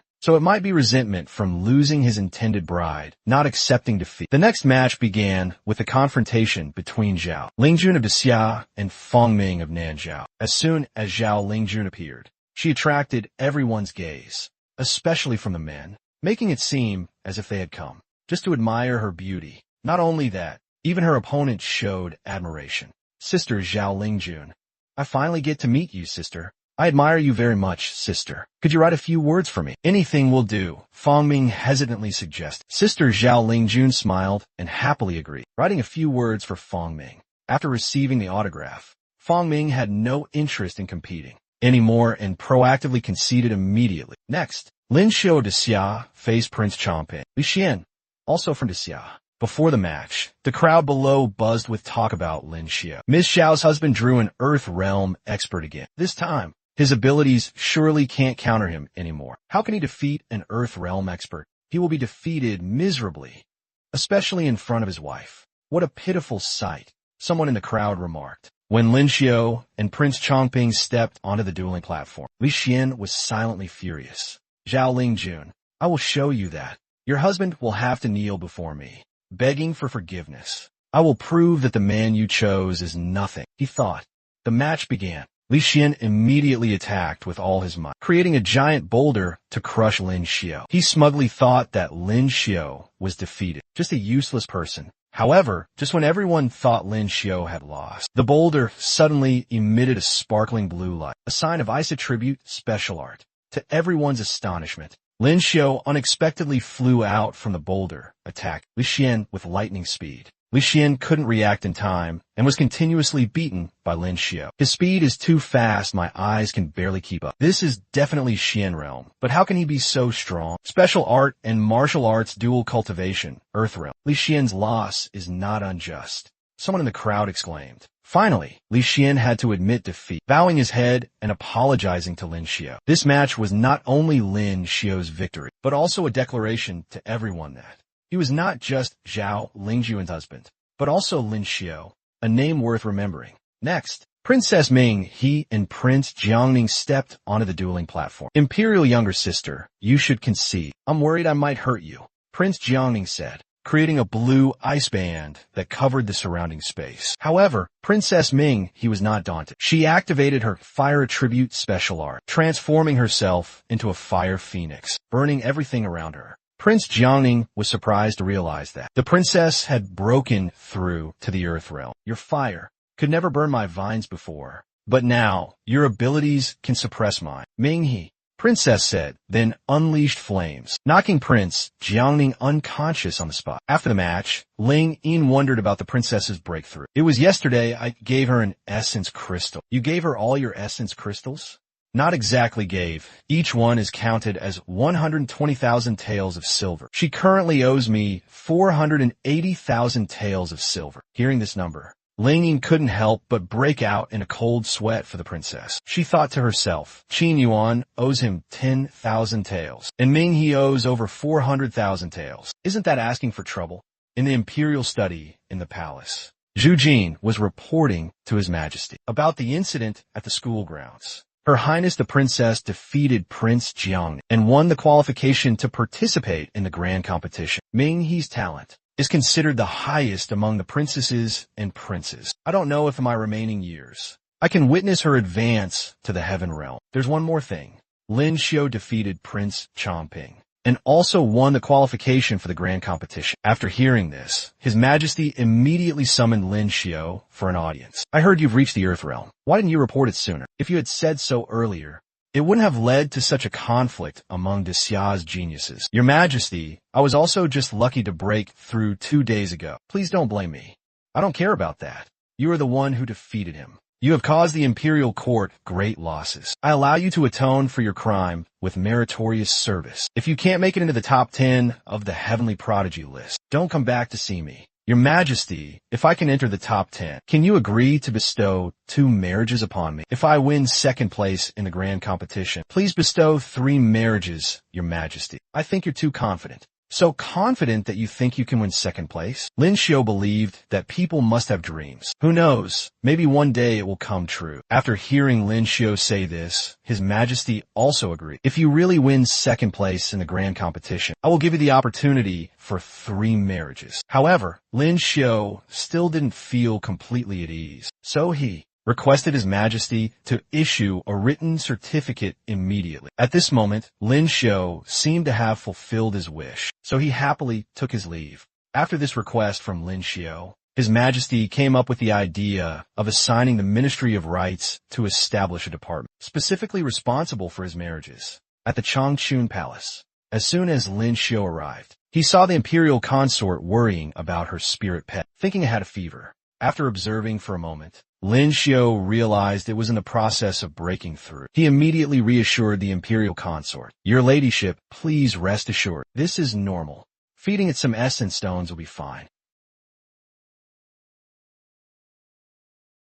To protect imperial consort Gui, Lin Xiu had to use his own body to shield her. He even told her ladyship not to be afraid. This was just the awakening of a natural talent, a very normal thing. After the fierce lightning storm, the spirit pet returned to its normal state, no longer as dangerous as before. However, this incident seemed to have alarmed His Majesty. He immediately rushed in and asked, "What just happened that caused such a big commotion?" Seeing His Majesty arrive in person, both Lin Xiu and imperial consort Gui were so surprised they were speechless. A servant immediately spoke up to explain, "Your Majesty, the spirit pet just now released extremely dangerous light. For the safety of imperial consort, her ladyship, and the other ladies, it can no longer stay in the rear palace." However, imperial consort Gay, who considered the spirit pet her own child, adamantly refused to be separated from it. Keeping the spirit pet in the rear palace was dangerous, but imperial consort Gui didn't want to be away from it. After some thought, His Majesty decided to let imperial consort Gui leave the palace for a while, under the pretext of needing to recuperate due to a weak body. At Lin Xiu's home,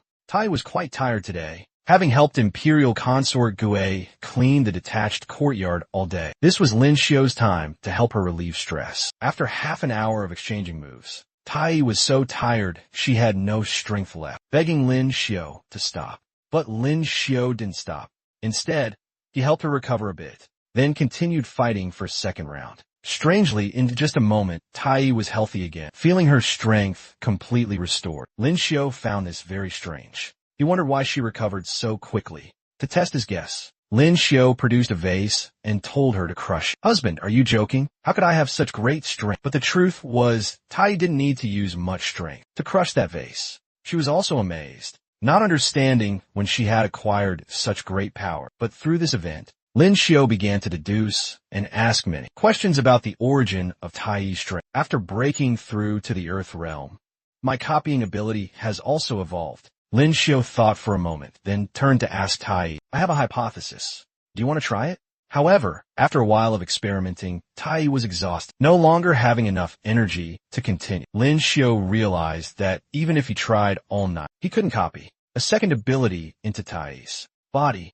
Perhaps his cultivation level wasn't high enough, or within a short period, he could only copy once. Therefore, he decided to find someone else to further verify. On the competition stage, the match continued. The scene was intense and fervent, showing that this was not a simple match. After being cornered by a stream of purple energy, a contestant had to admit defeat. His opponent was Murong Yu, whom Lin Xiu had met in Jiangnan last time. Imperial consort Gui was Murong Yu's aunt. During their meeting in Jiangnan, Lin Xiu did not reveal himself, only he knew her. This time, coincidentally meeting again, Lin Xiu invited her for a meal. However, Murong Yu declined, citing being busy. Knowing her passion for wine, Lin Xiu sighed and said, "What a pity. Hongli Ju's new wine has just improved its brewing formula. I'll just have to find someone else to enjoy it with." Hearing this, Murong Yu immediately agreed and arranged to meet later. The next match was Lin Xiu's. His opponent was Su Luo. Su Luo expressed his respect for Lin Xiu and hoped for his guidance. However, Lin Xiu believed that competitions were an opportunity for exchange. No need to be too serious. When the match began, Su Luo immediately launched a relentless attack, each sword strike radiating considerable power. However, no matter how fast Su Luo's swordsmanship was, Lin Xiu easily parried it with just 2 fingers. Everyone around was full of admiration. Someone even exclaimed, "He has even more charisma than young Master Song." Unfortunately, he's already married. Heaven is truly unfair. Why do all good things go to Zhao Lingjun? After the match, Lin Xiu reminded Su Luo, "Your moves are many, but none are truly mastered." Su Luo immediately begged for guidance, and Lin Xiu didn't hesitate to show him a little. He took Su Luo's sword and swung it once, creating a powerful stream of energy that could destroy everything around. Lin Xiu said, When you practice a certain move over 100,000 times, you will naturally understand. Su Luo gratefully thanked Brother Lin for the guidance. That evening at Jiaxing Lu, Lin Xiu and Murongyu met. As soon as they met, Murongyu asked directly, "Why did you want to see me?" Lin Xiu replied, "I want to ask about matters related to Imperial Consort Ge." Hearing this, Murongyu seemed a bit evasive. Lin Xiu explained, "Miss, please don't misunderstand. I have no ill intentions. It's just that Imperial Consort Gue is always sad. I'm afraid she'll get sick if this continues for a long time." Murongyu sighed. For many years, her ladyship still hasn't forgiven the Murong family. That year, the Zhang family forced a marriage. The Murong family couldn't compromise. My aunt, because she wouldn't marry into the Zhang family, was forced to enter the palace and become an imperial consort, severing ties with the family since then. Lin Xiu was curious. "This time you've come to the royal capital. Why not go see the imperial consort?" Murongyu replied, "Aunt doesn't want to see people from the Murong family. I'm afraid her mood will worsen." Just then, Imperial Consort Gue walked in, and as Lin Xiu predicted, her mood today was very good. Imperial Consort Gue looked at Murong, you with loving eyes. Remembering the moment, she was still in swaddling clothes. 17 years had passed. Her niece was now grown up. Imperial Consort Gue asked, "Can Murong win today?" Murongyu wasn't sure, because her opponent was at the Earth Realm. She could only do her best. Lin Xiu immediately took out an essence crystal and told her to try. The essence crystals Lin Xiu possessed. He always claimed they were the last one. Last time, he gave one to Princess Ming and also said it was the last one. This time, he brought it out again to give to Murongyu, making the princess feel uneasy and start questioning this girl's identity. Why was Lin Xiu treating her so well? Without hesitation, the princess immediately asked about Murongyu's background. She is Murongyu, the niece of Imperial Consort Gue. By relation, she can be considered your older cousin. An essence crystal, if not used for a breakthrough, would make someone a 150,000 taels of silver. It's better to cultivate on one's own. There's only half a year left until the grand competition. As soon as the princess finished speaking, Murongyu successfully broke through. This event left the princess extremely astonished, unable to believe it. Absolutely impossible.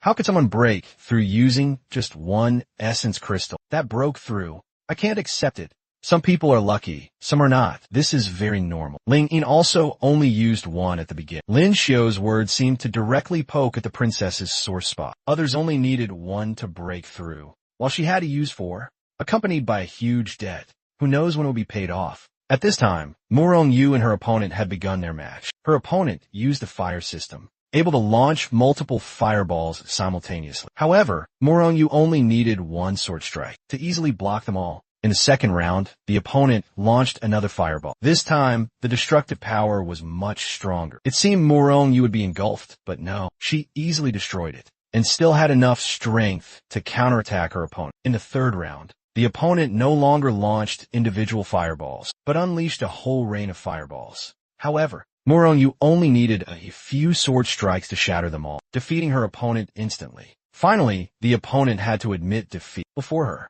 Watching from the outside, the princess didn't expect Murongyu to be so formidable. She thought to herself, countered by ice, countered by wind, clearly broke through first, but still couldn't beat her. Princess, don't be discouraged. You're only 17, a little younger than them. Calculated carefully, you can still participate in 2 grand competitions. The future is much broader. Currently, only 25 out of 800 contestants remain. Starting from the next round, Zhao Lingjun, the top of the heavenly prodigy list, the last one, will bid farewell until the remaining 24 decide who is the ultimate winner. The remaining 24 will be divided into 6 teams for a round-robin tournament. From the final team, the 2 best will be selected. The match list for the first team includes Lin Xiu, Xuan Ning'er, Song Yulong, and Chen Cheng. This means Lin Xiu and Ning'er will be opponents. Looking at Ning'er, Lin Xiu said, "Then let's advance hand in hand." The outsiders also had some assessments of this match. Miss Xue's strength is not weak at all. She actually forced young Master Lin to use a weapon. It seems today I can learn a few sword techniques. Hopefully, it will be beneficial to my sword path.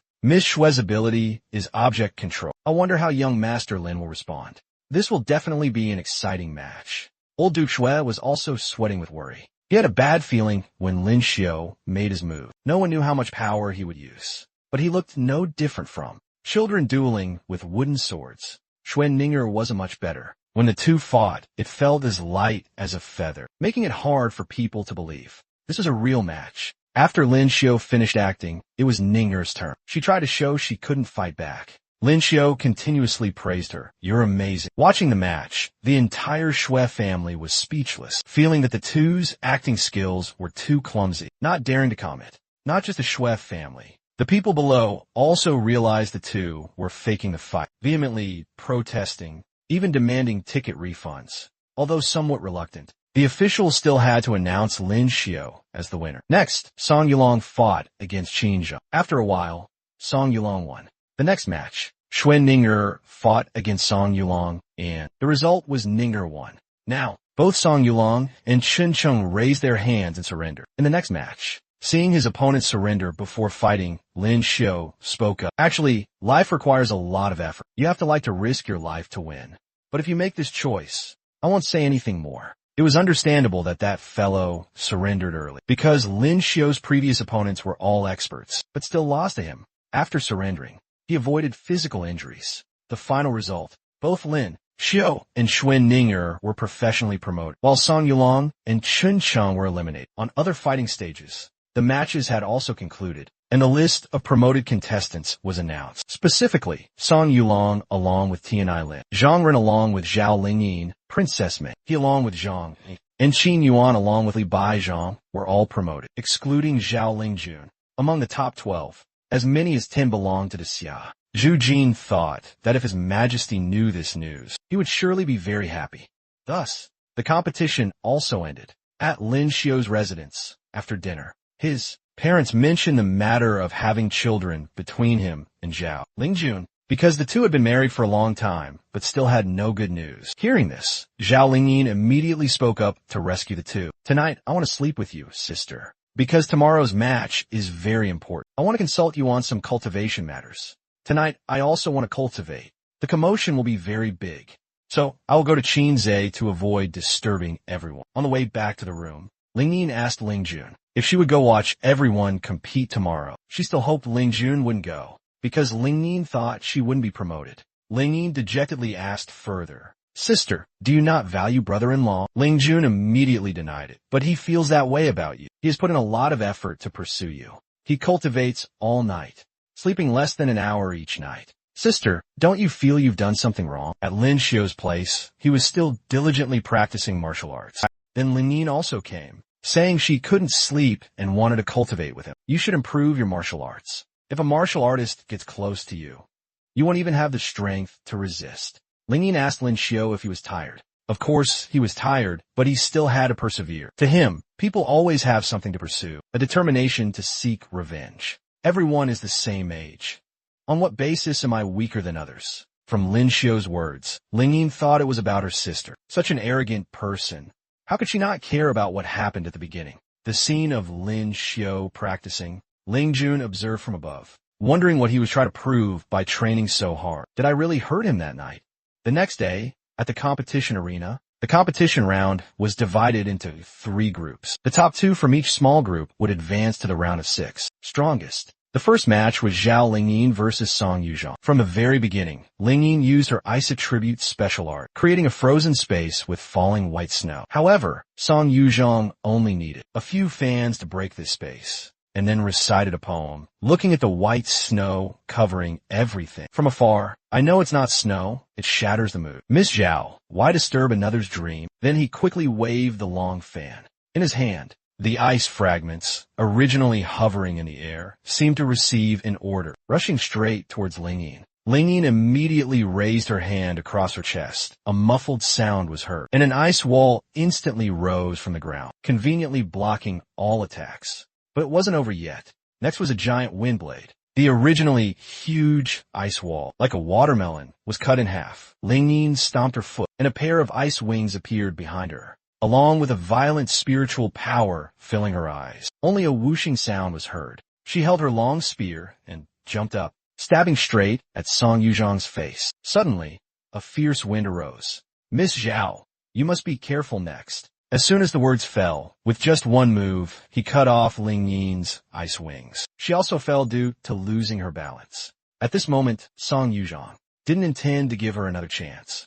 "My apologies, Miss Zhao. Forgive me for not being able to cherish the flower and pity the jade. After speaking, he raised his long fan. In an instant, countless wind blades rushed straight towards Ling Yi. Just when things were hanging by a thread, Lin Xiao appeared in front of her, hugging her protectively behind him, while Ling Jun also rushed over. Her eyes flashed with a cold light, and a psychic shield appeared, blocking all attacks. The people below saw the three of them were safe and sound, and gasped in amazement. I didn't expect Zhao Lingjun to make a move so far away, yet she could still block Song Yuzhang's attack. How strong is she exactly? Zhang Ren next to them was more concerned about Lin Xiao. He hadn't even seen clearly, and Lin Xiao had already appeared in front of Miss Zhao. His speed truly lived up to its reputation. At the same time, Lin Xiao's performance also received the support of some loyal fans. He used his own body to shield her. It's so touching. If someone treated me like that, I would willingly repay them with my body. As soon as the words fell, a man beside them looked very embarrassed. Come on, he saved you. And you want to repay kindness with ingratitude? I advise you to still be a human. On the fighting stage, Ling Yi was very confused by Lin Xiao's behavior. Why did you suddenly run up here? At most, I would only be slightly injured. Lin Xiao said, what if he got hurt? We'd have to bother Miss Shuang. That wouldn't be good. And this scene was just seen by Ling Jun. I used psychic power to protect her immediately. Psychic power is very fast. It only takes a thought.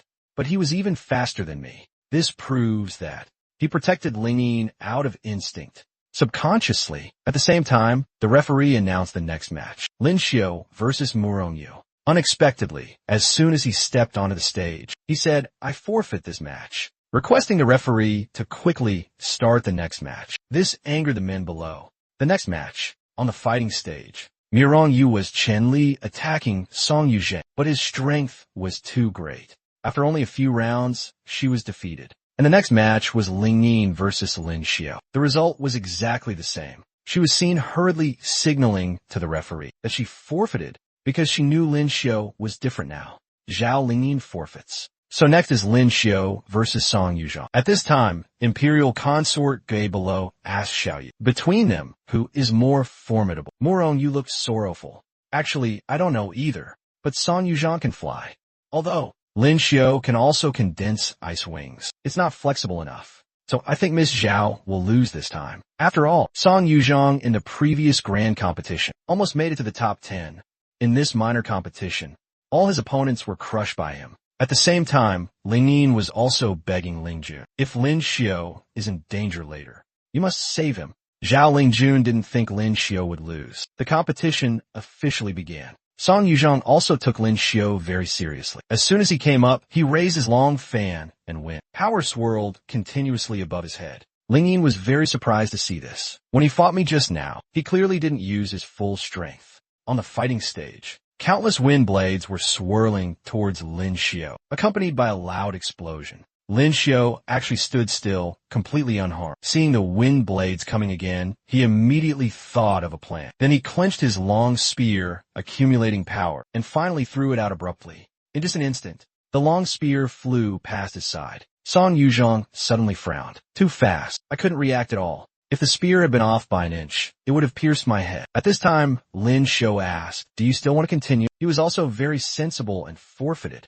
Thank you, Brother Lin, for going easy. I hope that in the grand competition, you can have an even more spectacular performance. Today's competition ends. Tomorrow, Qin Yuan, Song Yuzhang, and Tianai Lin are one group. Lin Xiyu, Zhang Yi, and Zhang Ren are the second group. The leader of each group will advance to the semifinals. The winner will compete for first place with Zhao Lingjun. Night fell, and it was the familiar segment again. The two were talking about tomorrow's competition. Unexpectedly, Yuan suddenly asked, are you hiding something from me?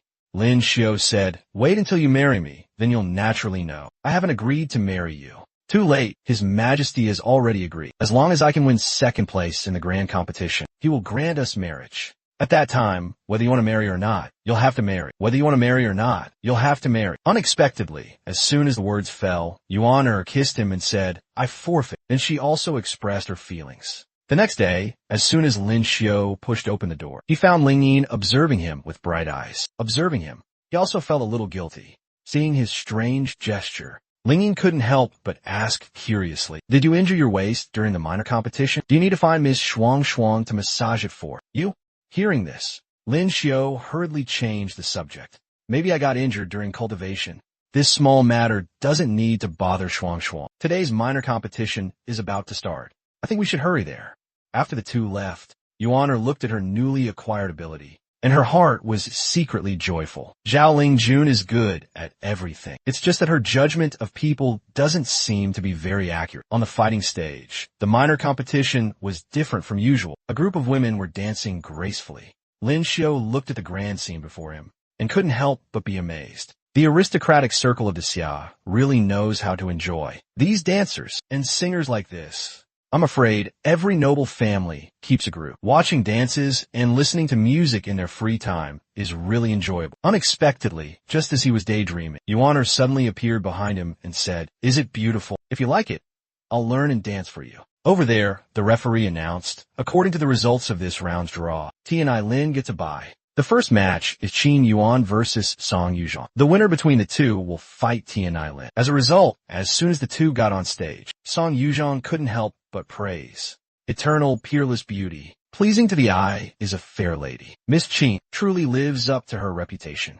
Yuaner didn't waste words with him. She opened her eye power, and a giant eye appeared above Song Yuzhong's head. His two eyes were soulless, and he stood still on the spot, motionless. But Song Yuzhong was naturally not easy to deal with. It only took 2 minutes for him to escape the illusion. The illusion Miss Song created is truly very realistic. I almost fell for it. Toward a fair lady like you, I really can't bear to make a move. If you don't have any other moves, then please forfeit. As soon as he finished speaking, he had already brought his long sword in front of Yuaner. Qin Yuan was not flustered at all. She was seen suddenly frowning. In front of her, it was as if there was an invisible shield. Zhang's originally straight sword was bent by an invisible force. Looking at the sword tip pointing towards him, Song Yuzhong didn't understand what was happening. He hurriedly retreated, but this terrifying inertia also made him retreat several meters. This unexpected situation made him, who originally had a firm grasp of victory, his heart tighten.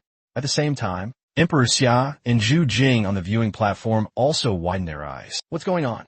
Could it be that after the illusion, special art awakens 5 times? It can control external objects like psychic power? The people below also gasped in amazement. What ability is this? Why have I never seen her use it before? Only Lin Xiu knew the truth. At this moment, his face couldn't help but flush red. It seems last night's hard work was not in vain. They didn't know that Qin Yuan was now someone who had awakened both special arts, combining illusion and psychic power. A moment later, he was seen raising his hand across his chest. "Young Master Song, my apologies." As soon as the words fell, the ground beneath Song Yuzhong's feet suddenly cracked. Then, several stone slabs hundreds of meters high rose around him, quickly trapping him. As the last stone slab fell, Song Yuzhong had now become a fish in a bowl. No matter how much strength he used, he couldn't escape. At this time, Qin Yuan slowly opened her mouth. "Young Master Song, do you still want to continue?" Seeing that things had come to this, Song Yuzhong had to forfeit. Afterwards, the noise below was incessant. Some felt Song Yuzhong's loss was a bit unbelievable. Others lamented that Qin Yuan was now too strong. She can attack. She can defend. She can control objects. She's truly invincible. As soon as she stepped off the stage, the Vice Dean of the Special Arts Institute surrounded her. "Miss Qin, regarding your ability, we have some questions we'd like to ask you. I wonder if, after the competition ends, you would be convenient to visit the Special Arts Institute." Seeing this scene, Lin Xiu was naturally not too flustered, because he was the only one who had cultivated the illusion special art to the Earth realm. As long as he said that after awakening 5 times, the illusion special art would turn into psychic power, then this matter would become a fact. Very quickly, it was the next match, Lin Xiu versus Zhang Yi. Looking at the two on the stage, everyone also began to analyze. Zhang Yi's special art is strength, while Lin Xiu's is ice. In a one-on-one competition, he doesn't seem to have an advantage. Another person thought it wasn't necessarily so. Last time he fought Song Yuzhong, his strength was also not to be underestimated. At this time on the stage, Zhang Yi quickly stepped in front of Lin Xiu, but Lin Xiu dodged by leaning and even counterattack. Seeing the sneak attack failed, he was very angry and launched another brutal attack. Unexpectedly, Lin Xiu had already seen through his intentions. "You refuse to forfeit.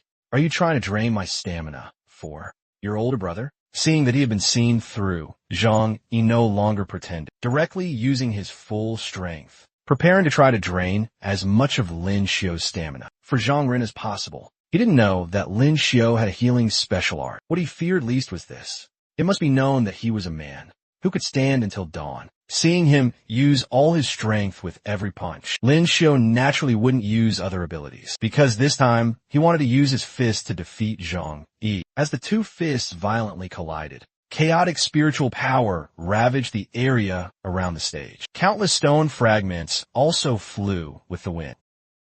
With the two fighting desperately, it was momentarily difficult to determine a winner. But at this moment, Lin Xiao suddenly withdrew his fist and gathered his strength. Zhang Yi naturally wouldn't give up. Unexpectedly, his all-out blow was not only easily dodged by Lin Xiao, but he was also hit hard in the face by a heavy fist. This terrifying inertia also made him roll continuously on the fighting stage. After rolling 1,800 degrees, he finally stopped. After the dust settled, Zhang Yi was directly unconscious. Seeing he was no longer moving, the referee hurriedly declared Lin Xiao the winner. At this time, thunderous applause erupted around the stage. People not only recognized Lin Xiao's strength, but also continuously cheered. Men fighting hand-to-hand is truly a sight to behold, so exciting to watch. Zhang Xian had already been defeated. Beside him, he hurriedly reminded Brother Zhongrun, he's probably much stronger than we imagined.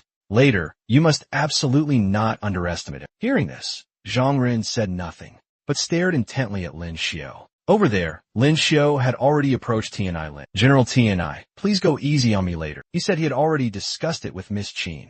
Please rest assured, Lord Lin. Very quickly, he and Qin Yuan were on the fighting stage. At the referee's signal, Qin Yuan was seen frowning. Several throwing knives flew straight towards Tianai Lin. Unexpectedly, she directly disappeared on the spot. By the time she reappeared, she was already behind Qin Yuan. Yuaner was also very sensible and forfeited. At this time, discussions arose from below. She actually forfeited already? As expected, Miss Tianai of Fusong is still more formidable. Another person said, that's a matter of course. It must be known that she was someone who made it to the top 10 of the Heavenly Prodigy list last time. I'm afraid her talent is second only to Miss Zhao. If only she were from Artist Xia, that would be great. As the match between Qin Yuan and Tianai Lin concluded, the next match was the one everyone was waiting for. Earthrealm Zhang Ren versus Dual Earthrealm Lin Xiao. At this time, Zhang Ren spoke, just now my younger brother Zhang, he was taken care of by you. Hearing this, Lin Xiao hurriedly said, no need to be so polite. I heard that. The metal attribute special art is strongest in defense. I wonder if you could give me a lesson today. Hearing this, Zhang Ren was very pleased. Consider yourself knowledgeable, young man. In this match, I'll stand here and let you hit me. If you can injure me even a little, consider my loss. Seeing his plan succeed, Lin Xiao immediately condensed an ice spear in his hand. You said it. I hope you don't regret it. After speaking, he forcefully threw the spear in his hand. Seeing this, Zhang Ren was shocked and his body trembled. Then, a layer of golden light covered his skin. I've already seen through this move of yours. To me, it's useless. Then he actually managed to block this move head on. At this moment, he was very pleased with himself, because from the previous few matches, he felt that Lin Xiao should be out of tricks by now. Thinking of this, he hurriedly taunted, are you perhaps scratching an itch for me? If this is the extent of your strength, then I advise you to surrender quickly. The audience below, seeing this scene, also exclaimed, could this be the Earth Realm Metal Attribute Special Art? This defense is already considered invincible at the same level. If Lin Xiao can't break Zhang Ren's defense, he will probably stop here. What a pity. I still wanted to see them, husband and wife, fight each other. Emperor Xiao's expression on the other side was also extremely grave. He didn't hope for Lin Xiao to just stop here. Little Lin Zi, I hope you can give me a surprise on the stage. Lin Xiao didn't give up at all. He was using his speed advantage, continuously punching Shang Wei.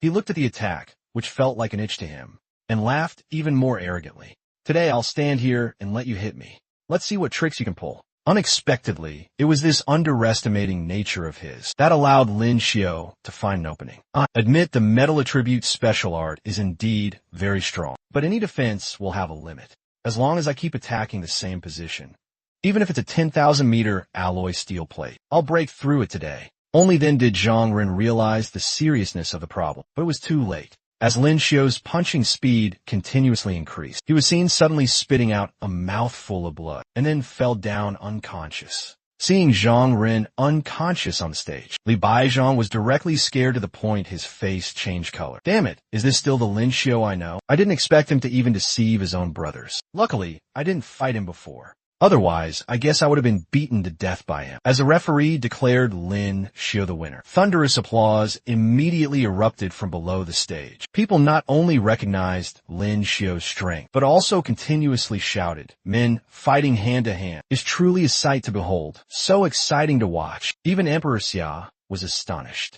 I didn't expect this brat to be so formidable. Even Zhang Ren was easily defeated. And he doesn't seem to have used his full strength yet. It seems Ding Shen's words were correct. His talent is about to match his wife's. Ding Shen was also very happy. By continuously attacking the same point to break armor, Lin Xiao's understanding of martial arts is truly extraordinary. If given more time, the Xiao will surely have another young prodigy. But the only one worried was Ling Yin. A month ago, he couldn't even beat me. Could it be that he let me win back then? Thinking this, she hurriedly asked Zhao Lingjun, sister, with Lin Xiao's current strength, participating in the grand competition, does he have a chance to enter the top 10 of the heavenly prodigy list? If in the minor competitions of the other 4 countries, no sudden genius appears, he can enter the top 5. Hearing about the top 5 and then remembering the bet with Lin Xiao, her face flushed red. It's over. This time it's really over. This strange expression made Ling Jun not understand. The happiest person was old Duke Shui. He shouted loudly, "See, this is my eye for people. I said this brat definitely has the makings of a great emperor." Unexpectedly, someone behind him said, "It was you who didn't let him into our Shui family's door before, and even set 3 challenges, almost costing him half his life." Hearing this, old Duke Shui angrily said, "Look at them, 19 years old and already in the top 3 of the minor competition. And you guys, in your 20s, don't even have the qualifications to participate in the grand competition. No one eats today. All of you, go back to your rooms and reflect for me." Seeing this, Ninger also secretly laughed. Lin Xiao and Tianai had already gone up to the fighting stage. The winner would fight Zhao Lingjun for first place. Tianai Zhao looked at Lin Xiao with an unusual expression. "Lord Lin, please don't go easy on me. I will go all out in this match." Lin Xiao smiled. After the referee's signal, Tianai disappeared. The audience cheered. That move appeared again. With his strength, one sword strike, apart from Zhang Ren, probably no one can block it. On the stage, Lin Xiao closed his eyes, using his heart to feel every small change around him. Very quickly, Tianai appeared behind him and swung his sword. But Lin Xiao blocked it with one hand. Seeing this, he was startled, quickly jumped away, and asked, "Can you see my movements?" Lin Xiao replied confidently, "No, but before you attack, I can feel a little. Perhaps it's a man's 7th sense." His body trembled, and a spatial shield appeared. Finally, a sword strike tore through the void. Saying this, he swung his sword, tearing open a narrow spatial rift. Lin Xiao was astonished. A long sword suddenly slashed towards him. Although he dodged it, a few strands of his hair were still cut. Tianai no longer held back. He continuously swung his sword, his speed increasing. Many spatial rifts appeared around him. Even his shadow was continuously swinging its sword. Faced with this sudden attack, Lin Xiao could only stumble and dodge, silently thinking, Tianai is truly a top genius. He figured out how to use folded space to increase attack distance. It seems I'll have to recruit him later. It's both a contribution to the country and a way to curry favor with the king, truly killing 2 birds with 1 stone. But as he was daydreaming, 1 sword had turned into 3. Lin Xiao looked at the swords slashing towards him, not flustered at all, but rather looking joyful, because he could currently only hide in space, while Tianai was already using it very skillfully. This learning opportunity was truly precious to Lin Xiao. But in just a moment, the sword was in front of Lin Xiao. He caught it with his hand, created a super large ice pick, and threw it into the rift. Unexpectedly, the ice pick came out of the rift in front of Tianai, rushing straight towards him. He looked at such a large ice pick, was scared, and hurriedly used his sword to block. In his heart, he thought, he's actually using my spatial rift to attack me. But before he could think, the ice pick exploded, forming a small ice mountain. Luckily, he managed to dodge in time. At this time, Lin Xiao slowly walked towards Tianai Zhuang. "I advise you to forfeit," but he still thought he had a chance. "I still have a new move I was originally saving for Zhao Lingjun. If this move still can't defeat you, I'll forfeit." Lin Xiao replied, "Then I'll take a look." As soon as the words fell, he bent down and closed his eyes as if brewing something. A moment later, his body trembled. A light blue spatial shield spread out around him, enveloping Lin Xiao, and then stopped. This was his new spatial domain. Lin Xiao was astonished.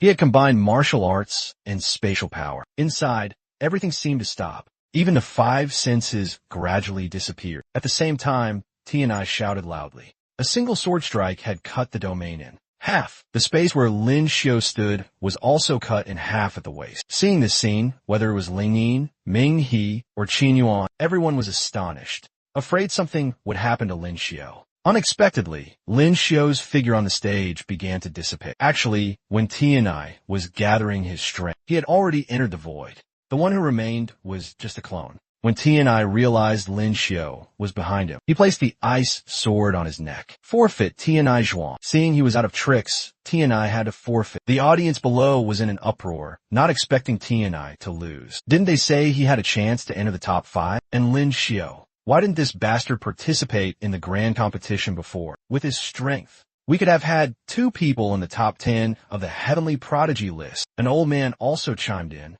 It seems the Lin family will definitely rise in the future. If we can form an alliance with the Lin family, we can probably protect our family's 55 years of glory. That's right. And he always has women by his side. He must be a womanizer. Tomorrow, I'll send someone to propose marriage. Even being a concubine is fine. After all, his main wife is Zhao Lingjun. My daughter being a concubine wouldn't be shameful. But they didn't know that in this minor competition, his opponent from beginning to end was only one person. That was Zhao Lingjun. This time, he not only wanted to make her bow her proud head, but also wanted to let her know how vast the world is, and that her husband is the greatest. Night fell, and the full moon hung in the sky. On the rooftop, the two of them had their own thoughts. After an unknown amount of time, Lin Xiao spoke first. I heard this afternoon. Many people came to your residence to propose marriage to you. I wonder if your father-in-law and mother-in-law liked anyone. Ling Yin was perhaps shocked by Lin Xiao's performance in the minor competition, which had ignited the strength in her heart. Men only slowed down my cultivation speed. Wait until this grand competition. I will definitely enter the top 10 of the heavenly prodigy list. Before that, I won't consider marriage. But there are quite a few people who came to propose to you. You don't like any of them? Lin Xiao looked at her disdainful eyes and hurriedly said seriously, do I look like that kind of person? Feelings need to be cultivated. Like me with Ning'a, Qin Yuan, and Tai, it's all long-lasting love. As for those I've never met, how could I marry them? Although he spoke with great airs, in reality, he was also a philanderer. But not everyone accepts it. Even Song Yuji of the Song family wants to be my concubine. Who can stand it? Then Ling Yin suddenly asked again, the match with sister tomorrow. Ling Yin, are you ready?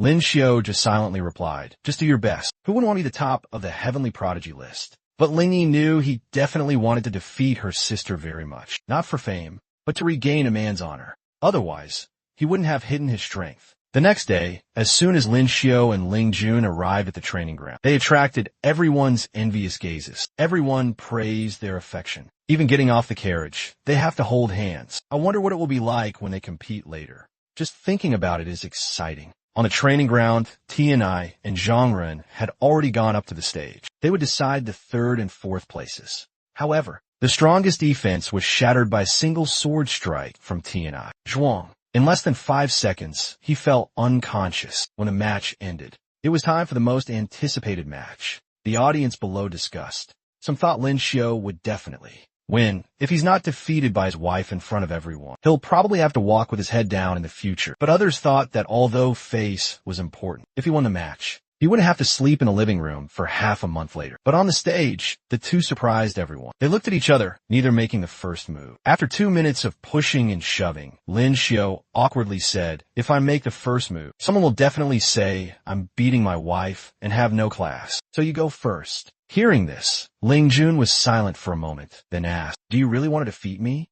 Of course, even in my dreams. But don't you go easy on me. One day, I will defeat you fair and square. Unexpectedly, Ling Jun looked down and said, being watched by so many people, it's really uncomfortable. Saying that, she took Lin Xiao's hand. Let's go, and intended to leave the stage. This strange action made Lin Xiao, who was already confused, even more confused. He weakly asked, if we leave like this, what about the match? But Ling Jun didn't seem to care at all. Forget, this angered the audience below. Heavens, we've waited several episodes, and in the end, they just left like that. refund our tickets. Zhu Jing, seeing the scene about to get out of control, hurriedly asked Emperor Xia, what should we do now? Emperor Xia was also helpless and waved his hand. For now, we can only consider it a draw. After all, they are husband and wife. Who is first? Who is second? Who is on top? Who is below? It's all the same. After the referee announced the result, although somewhat dissatisfied, everyone had to accept it. At the same time, Lin Xiao and Ling Jun had returned to their residence. At this moment, she suddenly bowed her head. Actually, there are two sentences I've always wanted to say to you. I never looked down on you,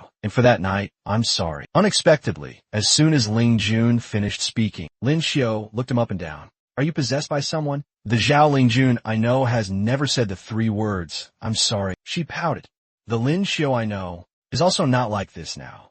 Hearing this, Lin Xiao was also startled, thinking she should know the Lin Xiao from before. According to Dali's words, from childhood to adulthood, apart from that marriage contract, the two had no relationship whatsoever. He hurriedly asked, then what kind of person is the Lin Xiao you know? And Ling Juan's next words stabbed him in the heart. The Lin Xiao I know, he has no friends, rarely leaves home, has no awakened art, and doesn't cultivate martial arts. Until more than a year ago, after being injured at Yinxing, he seemed to have become a different person. Hearing this, Lin Xiao could only smile wryly. He hadn't expected that Zhao Lingjun was not a cold and unfeeling person, but had always cared about him. But now, he could only find a way to cover it up. Your talent is already astonishing enough. If I had been as ostentatious as you since childhood, surely one of us wouldn't have lived until now. Unexpectedly, as soon as the words fell, Ling Yin angrily walked over. You two are really willful. So many people watching. And in the end, you two just went on a trip saying you were leaving. Lin Xiao was very concerned about what happened afterwards. After you two left, His Majesty had to declare this match a draw. You two share first place. At this time, Lin Xiao discovered Zhu Jing had also followed. He hurriedly asked, Chief Steward Zhu, why are you here too? He smiled and replied, this servant came to congratulate young Master Lin. His Majesty has just issued an edict in Feffing Marquis Ping Lin Ping as a second-class Marquis Ping, and Qin Yuan's outstanding performance in the match quickly spread to the Qin family. The main wife was furious, continuously cursing. I didn't expect that girl to hide it so well. If she were still in the Qin family, perhaps the master's position would have been promoted several ranks. This time, we must bring her back. Her father looked at her disdainfully. What's the use of saying these things now? Weren't you the one who caused all this before? I was truly blinded by lard. Why did I marry someone like you? Hearing these words, the main wife was so angry, she gnashed her teeth. She hurriedly replied, do you still have the face to say that to me? When you used her to pay off debts before, didn't you agree? But as soon as the words fell, she was slapped. You wretch, if you dare to speak nonsense again, I'll smash your mouth. Afterwards, the entire family still shamelessly went to the Lin residence, using kinship to morally blackmail them. But Qin Yuan just weakly replied, excuse me, who are you? This made her father so angry his blood pressure soared. Lin Xiao looked at the old couple who still refused to give up and hurriedly reminded, have you two forgotten that? Qin Yuan is no longer a member of the Qin residence, but the black and white document is still in my hands. Do you two want to go back on your word? But her father still refused to give up. She's my daughter after all. Your debt. I will find a way to repay it. But you, borrowing money to force people and seize another's daughter. How are you any different from thugs? Lin Xiao didn't argue, but put his arm around Qin Yuan's waist. I am indeed not a good person, but Qin Yuan is my person now. In the future, if you two dare to appear in front of her again, I guarantee your entire family will disappear from the capital. Hearing this, the Qin family was also frightened because they knew Lin Xiao now had this strength, so they had to give in. Then Lin Xiao pulled Qin Yuan into the residence, comforting her as they walked. Think of happy things. Unexpectedly, Qin Yuan said flatteringly, or how about we go do something happy now? Lin Xiao was worried they wouldn't make it to the banquet in time, but Qin Yuan thought it wouldn't take much time. Very quickly, it was dark. The banquet hall of the palace was already bustling. When Lin Xiao and Ling Jun entered, they became the center of everyone's attention. Ninger looked at the two with a thoughtful expression. If only the person beside him were me. Ling Yin, on the other hand, thought that although they seemed very much in love, it was just a pretense. And Ming, he regretted it to the point her intestines turned green, thinking if she had told her father before that she wanted him as her consort, wouldn't the money and the person both be hers? Only Qin Yuan looked at Lin Xiao affectionately. Zhao Lingjun, you don't know what you've missed. At the same time, Emperor Xia raised his wine cup. I wish you all can achieve good results in the grand competition. After drinking, so as not to disturb everyone, he said, I still have official business to attend to. You all continue to enjoy yourselves. And while everyone was drinking happily, Lin Xiu approached His Highness the Crown Prince. You are the Crown Prince of a country. I should toast you. He appeared polite on the surface, but in his heart he lamented, this bastard is truly a cunning fellow, hiding his strength, deceiving me. No wonder those assassins all fail. Unexpectedly, at this moment, Ling Jun also turned to look at the Crown Prince, and a murderous glint flashed in her eyes. After the banquet, Ling Jun called Lin Xiu to the bridal chamber. I think you already know. The assassinations against you were actually all orchestrated by the Crown Prince. Hearing this, Lin Xiu immediately fell into deep thought. If I hadn't planted someone in the Eastern Palace, I probably still wouldn't have found the mastermind. How did she know? Unexpectedly, Ling Jun explained, before my younger sister was assassinated multiple times, I secretly investigated and finally found clues in the Eastern Palace. But Lin Xiu became more confused as he listened. He didn't understand Ling Jun's meaning. Seeing Lin Xiu's confused expression, she also said directly, do you have any plans? The Crown Prince has assassinated you multiple times. I think with your personality, you definitely won't let it go easily. Hearing this, Lin Xiu finally understood that she was calling him petty and also hinting at the matter of the wedding night. But as he was daydreaming, Ling Jun suddenly interrupted. Actually, I also have a plan. After some discussion, the two reached an agreement. But as soon as Lin Xiu stepped out of the room, unexpectedly, Ling Yin blocked them. You two were in there for so long. What were you talking about? Why did I hear my name? Nothing, just exchanging cultivation experiences. If you don't believe me, you can go ask your sister. But after Ling Yin heard this, she lowered her head. She knew they were definitely hiding something from her. Seeing her dejected expression, Lin Xiu couldn't bear it and leaned in to whisper in her ear, do you remember after you awaken the Ice Chi art, you encountered several assassination attempts. According to our investigation, the mastermind is the Crown Prince. Ling Yin was shocked to hear this. She didn't understand. She had no enmity with the Crown Prince. Why would he make a move? Seeing her innocent expression, Lin Xiu could only sigh. There are many madmen in this world. You can't understand them with normal logic. Hearing this, Ling Yin understood. So what you two were discussing in the room just now was, naturally, how to depose the Crown Prince and avenge you. Although Ling Yin knew they were doing it for her. Thinking of the Crown Prince's power, she was still a little worried. Or maybe we should forget it. After all, he is the Crown Prince. Behind him are the Imperial Seventh and the Zhang family. Besides, he probably wouldn't dare to make a move now. But Lin Xiu didn't intend to let it go. If others don't offend me, I won't offend them. If others offend me, I'll uproot them. You don't need to worry. Just know that your sister and I will avenge you. While the two were talking, Zhu Jin hurriedly came to report that His Majesty was waiting and had something to say to him privately. Lin Xiu went to the study. Emperor Xia said directly, the matter I entrusted to you. How is it progressing? Lin Xiu was confused, not knowing what His Majesty was talking about. Naturally, it's that heavenly prodigy from Fusang. Could it be that after so long, you still haven't settled it? Mentioning this, Lin Xiu immediately lamented. Your Majesty doesn't know. Fusang women and the Xia women are very different. It's not easy to make her fall for me. Unexpectedly, Emperor Xia patted his shoulder and laughed. Young man, don't I know you? It might be difficult for others, but for you, it's just a small matter. Her strength will definitely allow her to easily enter the top 10 of the grand competition. So it's not just the Xia. Other countries are also eyeing her. You must hurry, Lin Xiu replied. It's just a pity that she has to return to Fusang tomorrow. I'm also powerless. Unexpectedly, Emperor Xiao winked at him. Isn't there still tonight?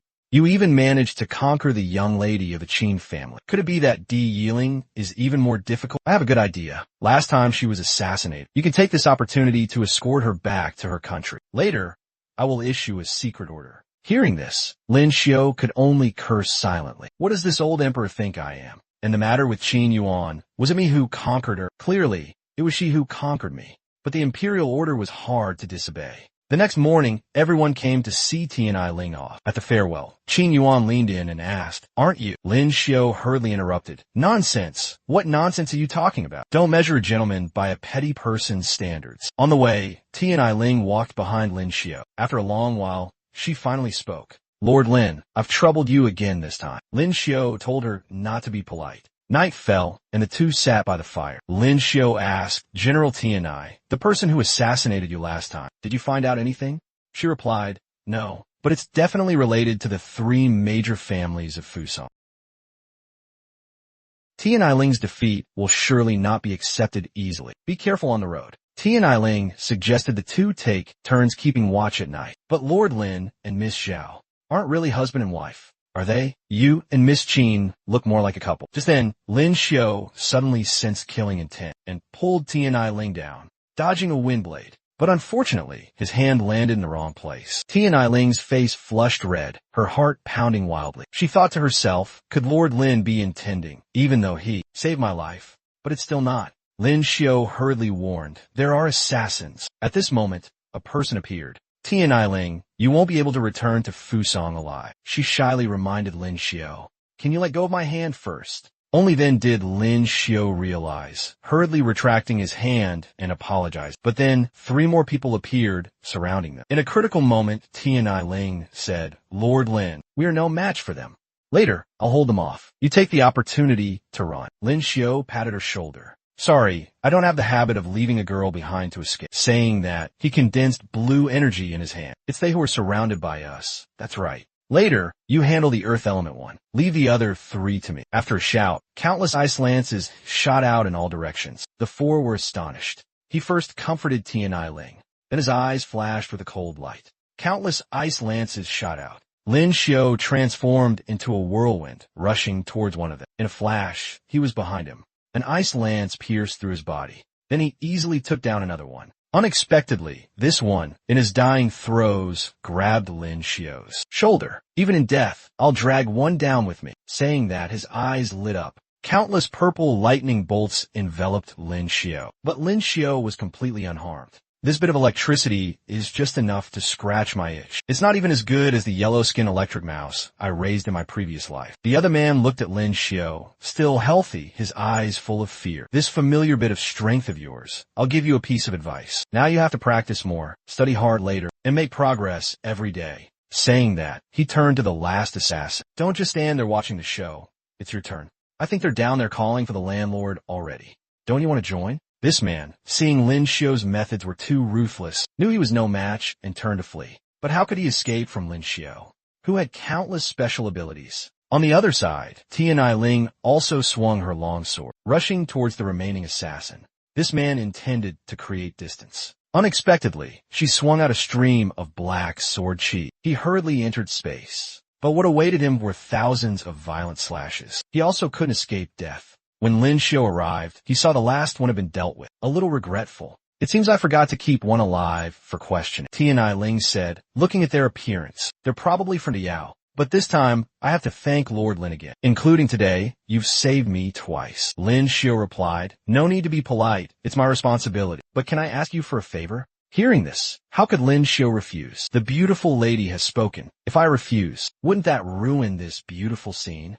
Besides, we are close friends. As long as I can do it, I will definitely not refuse. Hearing this, Tian Eiling's face flushed red. After a long while, she finally said, Lin Xiao, can you marry me? Lin Xiao heard this and was so shocked his expression dropped. Speechless. Seeing the awkward scene, Tian Eiling hurriedly explained, don't misunderstand. What I mean is, can you pretend to marry me? Just like you and Miss Zhao. Lin Xiao was confused, not understanding why she was doing this. She explained seriously, because I'm not married yet. So the 5 great kings of the court will continuously pressure the Tianai family. We are even suppressed by many forces. If I were married, they wouldn't have a reason to do so anymore. Only then did Lin Xiao understand that he was about to be a scapegoat again. You have to think carefully. Even if it's fake, it will affect your reputation. Don't you care? Unexpectedly, not only did she not care, but she also seemed to look forward to it. No need to say more. I've thought it through very carefully. Miss Zhao doesn't even care. So naturally, I have nothing to worry about. Besides, instead of marrying those hedonistic princes, I'd rather marry you. Hearing this, Lin Xiao felt there was some hidden meaning in these words, but couldn't figure it out. After this, the two quickly arrived at the Jiangnan port. It was also time to say goodbye. General Tianai, this ship goes directly to Fusang. I don't think there will be any more assassins at sea. You can rest assured and rest for a few days. The matter you mentioned last time, after I return to the capital and settle down, I will immediately go to Fusang to propose marriage. After seeing Tian Eiling off, Lin Xiao's mind began to calculate again. I'm already in Jiangnan. Not going to Zhang family's mind to fleece some wool. Isn't that a bit too much? Thinking this, he began to cultivate the metal chi art. But not long after, a familiar figure appeared again. Who dares to steal from the ore vein here? Lin Xiu immediately thought, it's always these lines every time. My ears are tired of hearing them. As soon as the words fell, the guard rushed over with a large club. This time, Lin Xiu didn't run, but chose to confront him directly. After dodging the attack, he used one move to get behind his opponent, then punched with a fist as big as a sandbag. But not only did it not cause any damage, but he almost broke his own hand bones. Looking at the man enveloped in yellow energy, Lin Xiu couldn't help but exclaim, no wonder he's an Earth Realm expert, a top-grade practitioner of the metal chi art. It's truly a real-life version of Mundo wearing thorn mail. One punch down, and not even the skin is broken. But I have 10,000 caddies of strength. Am I still afraid of you? Saying that, he continuously threw punches. The man, while defending, his eyes suddenly flashed with killing intent, and he counterattacked. But under Lin Xiu's dragon-like movement technique, even if he used all his strength, he couldn't touch a single hair on him. After 48 hours, the man had to helplessly wave his hand. Why are you as slippery as an eel?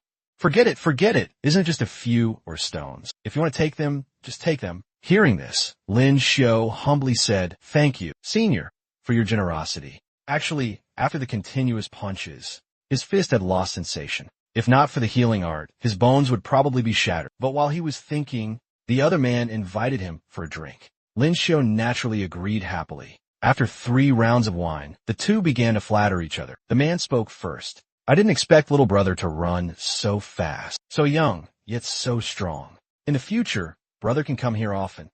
To cultivate just right, I'll also have someone to keep me company. Lin Xiu also smiled and replied, big brother is too kind. I can't even break your defense. In the future, I'll have to rely on your care a lot. At the same time, in the study, Emperor Xia was restless. It's been 8 days. Does he even care what I say? At this time, Zhu Jin hurriedly reported, Your Majesty, Lin Xiu has returned. He is waiting outside the hall for orders. Emperor Xia hurriedly let him in. The loyal Lin Xiu, after paying his respects, began to complain of hardship. Your servant is incompetent. I put her on the boat, but on the way, we encountered assassins from Biao. The opponent had 4 people, all at the Earth Realm. Your servant and Miss T and I fought with all our might to kill them all. Hearing this, Emperor Xia was not surprised. If you can't have it, destroy it.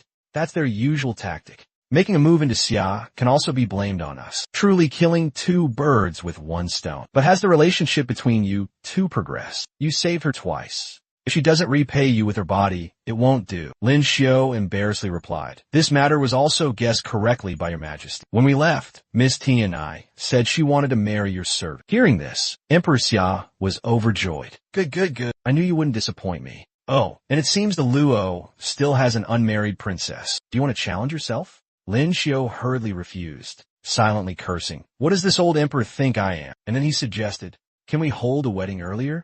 Because if Miss T and I marries over here, she will have to be ranked after Ninger and Qin Yuan. That would also be difficult for him.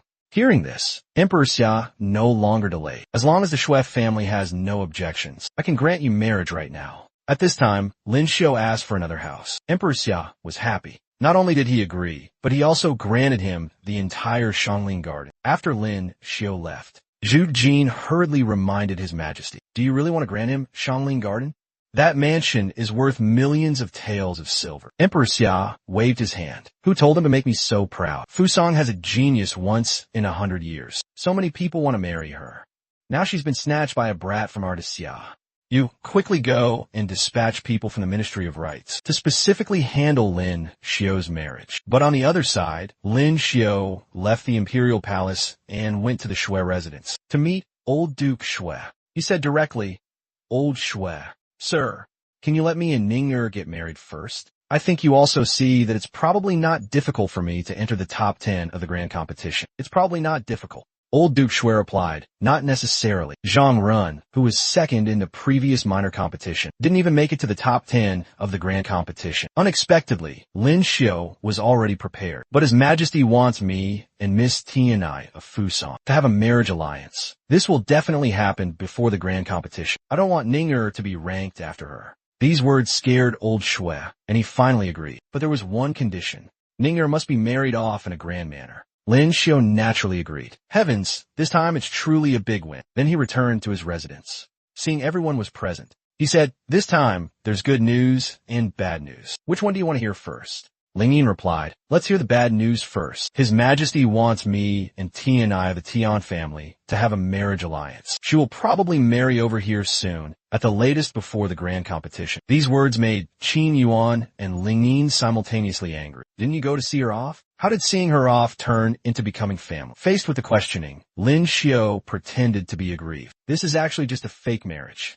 The purpose of the marriage alliance is for her to become a person of Xia, so that she can represent Xia in the grand competition. Unexpectedly, Ling Yin retorted, marriage alliance is marriage alliance. Why didn't she choose someone else, but chose you? Isn't it because you flirted with her? Fortunately, Ninger beside them broke the awkward atmosphere. So what's the good news? Lin Xiao hurriedly replied, His Majesty has agreed to grant us marriage, and Old Shui has also agreed. Meaning, we don't have to wait until after the grand competition. We can be together. These words made Ning'er overjoyed. She would probably be smiling in her dreams tonight. But Qin Yuan looked confused. Seeing her dazed expression, Lin Xiao hurriedly pointed at her. Of course you're included. Ling Yin thought she was also included. Her eyes full of expectation, she asked back, Did you say US? Unexpectedly, Lin Xiao immediately poured cold water on her. What are you thinking? No, you're not included. Hearing this, Ling Yin was furious. A surge of anger rushed to her head. She shouted, Who cares? And turned to leave. Seeing this, Qin Yuan turned to look at the dazed Lin Xiao. What are you still standing there for? Hurry up and coax her. Following the advice, Lin Xiao went to Ling Yin's room, scratched his head for a long time, then asked, Are you angry? Ling Yin snorted coldly. Who's angry? Marry whomever you want. Why should I be angry? What right do I have to be angry? Seeing her appearance like a little resentful wife, Lin Xiao cautiously asked, Just now, you didn't think His Majesty granted marriage to all three of us, did you? How could? Sister, who you want to marry is your freedom. I can't control it, but I want to see where you'll house them after you bring them home. Who would have thought Lin Xiao was such a steel-willed man? You don't need to worry about this, sister. His Majesty just rewarded me with a larger mansion. I think we'll be moving soon. Hearing this, Ling Yin became even angrier, her veins popping. Move then, move then. In the future, when Qin Yuan sneaks into your room, she won't have to be sneaky, and she won't be afraid of me catching her. Hearing this, Lin Xiao was also extremely awkward. He didn't expect his little secret to be discovered by his sister-in-law. He hurriedly used a deceptive trick. Come on, don't be angry anymore. When we move, I'll let you choose a room first. Ling Yin arrogantly replied. What am I to you anyway? It's your house. Lin Xiao hurriedly increased the dose. What nonsense are you talking, sister? You are my wife's younger sister, and also the one who guided me on the path of cultivation. You could be considered my dearest relative. Hearing this, Ling Yin snorted coldly, but the corners of her mouth couldn't help but curve upwards. Zhu Jin led Lin Xiao to Shanglin Yuan. Looking at the luxurious mansion, Lin Xiao couldn't help but exclaim. He didn't expect the old emperor to be so generous this time. After seeing Zhu Jin off, Lin Xiao became pensive again. The house seems crowded now. I need to assign rooms for them. Unexpectedly, Ming He came looking for him angrily at this moment. You moved house. Why didn't you tell me? It made me look for you at your house several times yesterday, and I couldn't find you. Lin Xiao asked blankly, Sister, what did you need me for? You say you're cultivating diligently, but I can never find you. My cultivation has been delayed. Later, this mansion will make it more convenient for me to find you for cultivation. Lin Xiao was worried Emperor Xia wouldn't agree, but Ming He said seriously, Anyway, it's for cultivation. I'll just tell the old man later, and it'll be fine. At the same time, Zhu Jin arrived with an imperial edict. Young Master Lin, I've come to report good news. His Majesty's marriage decree has arrived. Your wedding with Miss Shui and Miss Qin will be held in half a month. Everything will be handled by the Ministry of Rites. In addition, His Majesty has sent an envoy to Fusong to discuss the marriage alliance with the Tianai family. Please be prepared. After Lin Xiao received the imperial edict, Ming He, who was beside him, was extremely surprised. You're planning to marry Tianai Ling? Lin Xiao hurriedly acted. This is just a political marriage alliance. Sometimes, for the sake of national interests, individuals have to make some sacrifices. Ling Yin, hearing this, couldn't help but ask, Is it the same with Xuan Ninger and Qin Yuan? One after another, the four beauties of the academy are about to be married by you. Lin Xiao replied without thinking, How could that be? It's only half of them now. Unexpectedly, Ling Yin turned the spearhead towards Ming He. Only half. Half isn't enough for you. Could it be you also want to marry Princess Ming He? These words made Ming He extremely angry. What do you mean by that? Why can't I be marrying you? After all, your Zhao family owes him a real wife. Seeing the two arguing again, Lin Xiao felt helpless. Very quickly, the announcement of Lin Xiao's wedding was posted everywhere. Everyone discussed it enthusiastically. Truly, some are happy, some are miserable. Even Li Baizhang couldn't help it. Damn it, these shallow girls only like pretty boys. The crown prince was furious after learning about it. That mansion, I begged Imperial Father for so long. He wouldn't give it to me. The women I want have never even glanced at me. Why? Why can he get everything so easily? Before the grand wedding, Lin Xiao was still busy with matters for Imperial Consort Gay because he had promised her a surprise earlier. Looking at the replica Murong residence, he couldn't help but sigh. It's finally almost done. But then he thought of something not right. The elm tree at Murong residence is already lush. Later, I have to go to the outskirts to find a bigger one to replace. Oh, and there must be a swing too. I'll probably have to make this myself. This rockery is also not right. If because of these details, it diminishes the imperial consort's joy, it would be a real pity. But this didn't stump the intelligent Lin Xiao. He quickly thought of a way. At the same time, in the real Murong residence, old Murong was staring blankly at the rockery in front of him. Why does it look so strange? He didn't know that. The real rockery had already been swapped by Lin Xiao. After that, he went to the imperial consort's separate courtyard. Your ladyship, I said before I would give you a gift. It's ready now, but it can't be brought here. I need you to come with me for a trip. These words made the imperial consort curious. She followed Lin Xiao to the replica Murong residence. What's so mysterious that you even have to blindfold me? A moment later, Lin Xiao said, Your ladyship, you can open your eyes now. When she removed the blindfold, she looked at the familiar, yet unfamiliar scenery around her, unable to believe her eyes. This place was exactly like her childhood home. Lin Xiao explained. He had bought this place long ago and renovated it to look like the Murong residence. Hearing this, a wave of warmth filled the imperial consort's heart. She was overjoyed like a child. She never expected to finally return home after so many years. Murong Yu, who was beside her, looked at Lin Xiao curiously. When did you come to my house? Why didn't I know? Lin Xiao naturally wouldn't tell her that the mysterious person from last time was him. At this moment, the imperial consort exclaimed in surprise again. How did you do it? This rockery. Even the name I carved in a hidden spot as a child is exactly the same. Lin Xiao could only find an excuse to cover it up. He couldn't say that he had moved the entire rockery from her house here. Murong Yu watched the two of them talking and laughing happily, feeling a little strange in her heart. He was strangely good to her aunt, and her aunt also seemed very close to him. But this action of Lin Xiao's also moved the accompanying maids to tears. I miss home too. If someone treated me this well, I would definitely repay them with my body. Shuang hurriedly covered her mouth and told her not to talk nonsense. Returning to Shanglin Yuan, Lin Xiao stretched. The gift for the imperial consort was done. Now he just had to wait for the wedding day. Unexpectedly, Qin Yuan slowly walked over at this moment. She held out her hand. Pay your debt. This action made Ming He, who was with her, stunned. She didn't expect Lin Xiao to be her big debtor too. She curiously asked, could it be that you also owe him money? But how did you earn money to pay him back? Hearing this, Qin Yuan fell into Lin Xiao's arms. Before, I was his maid, doing some chores to pay off the debt. But later, I saw I couldn't pay it all off, so I had to marry him. Hearing this, Ming He could only say, consider me to have never asked. In the study of the Zhang family head, the crown prince's faction was begging Emperor Xia to retract his order. He believed that the marriage alliance with Fusong was good, but to let a genius marry someone else as a fourth concubine was too inappropriate. It was reasonable to let her marry the crown prince, to show to Xia's sincerity. But the head of the Song family had a different opinion. He believed that the crown prince already had a primary consort and two secondary consorts. Marrying the crown prince or marrying Lin Xiao was no different. Actually, he was trying to gain favor for Prince Qi. The two started arguing, and Emperor Xia became angry. You are all mistaken. The prodigy of Fusong doesn't want to marry into the Xia, but wants to marry Lin Xiao. What's the use of you arguing here? A bunch of useless people. If you have the ability, go and win her over yourselves. On the 7th day of the 10th lunar month, Shanglin Yuan was magnificently decorated. After 3 rounds of wine, old Shui solemnly instructed Lin Xiao. From today, I entrust Ning to you. I hope you don't disappoint me. Unexpectedly, Ning's older brother called out, brother-in-law, come quickly and drink 3 more cups with me. Seeing the solemn atmosphere broken, old Shui angrily scolded. What are you drinking for? If you want to drink, go home and drink. Saying that, he waved at Lin Xiao. Go quickly. Don't keep Ninger waiting long. After bidding farewell to old Shui, Lin Xiu immediately went to Qin Yuan's room. The two immediately embraced for a while. She blushed and pushed Lin Xiu away. All right, consider our consummation done. You should go to Ninger's place quickly. She's still waiting for you. Lin Xiu looked at her, his heart full of pity, and just called her name. She arrogantly replied, I'm not that weak. It's just that tonight, I'll yield to Xuen Ninger first. Tomorrow, don't you dare go anywhere. Unexpectedly, as soon as she finished speaking, Lin Xiu hugged her tightly. That's not what I wanted to say.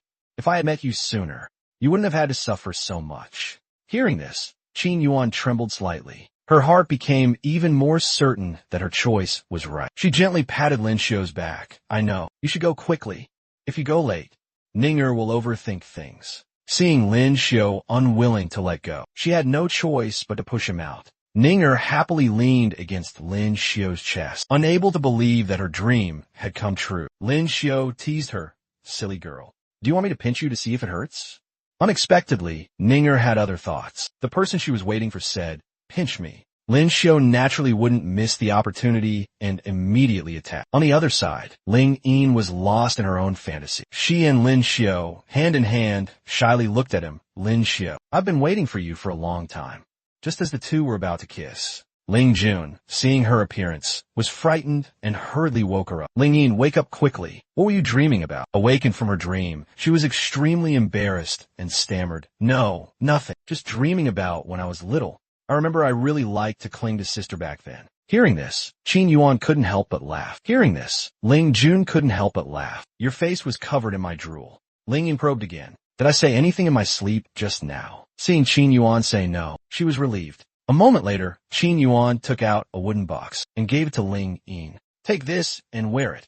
Ling Yin hurriedly refused. This is sister's thing. I can't accept. Unexpectedly, Ling Jun didn't listen and even put it on for her. Seeing this, Ling Yin didn't refuse anymore, just shyly smoothed her hair. At the same time, under Lin Xiu's efforts, Ninger had awakened a new ability, the Ice Art. Lin Xiu told her to keep it a secret, not even to tell old Shui. Ninger agreed immediately without hesitation. It's true that a married daughter is like spilled water. I wonder what old Shui's expression would be if he knew. Ninger asked, Have you been to her place tonight? When she learned that Qin Yuan had told him to come over, she also pushed Lin Xiu away. You should go to her place quickly. Tonight isn't just my wedding night alone. Lin Xiu unhurriedly said, How about we go to her place together? These words made Ninger blush beet red and hurriedly refused. Lin Xiu, seeing her flustered appearance, explained, What are you thinking in your head? I mean, we'll go keep her company together, so she won't be lonely.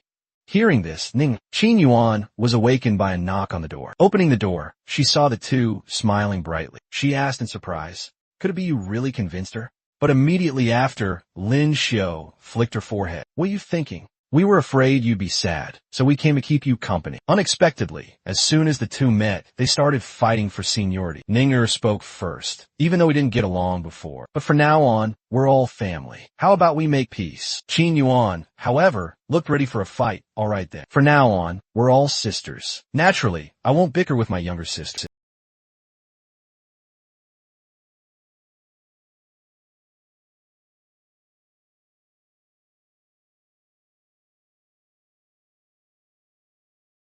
Sister, you don't seem to be as old as me. Caught in the middle, Lin Xiu could only act as a mediator. All right. You are both my wings. Why divide into older and younger sisters? The next morning, Emperor Xia summoned Lin Xiu to the palace. Lin Xiu, this time I called you here, is to bestow upon you a new official position. With your abilities, being a director of the Qingli Sea is a waste of talent. As soon as he finished speaking, the head of the Zhang family, the crown prince's faction, objected. Your Majesty, absolutely not. In this 1 year, Marquis Pingin's title has been promoted 4 ranks. It's truly unprecedented. You're showing too much favor to the Lin family. The head of the Song family also chimed in. Your Majesty, previously you bestowed upon Lin Xiu a royal garden villa. Even for taking concubines, you issued a marriage decree, and you let the Ministry of Rites handle the wedding. Isn't this a bit too much? But Emperor Xia was a wise man. Not only did he not listen, but he also scolded. Usually, you all fight to the death amongst yourselves. Why are you so united today?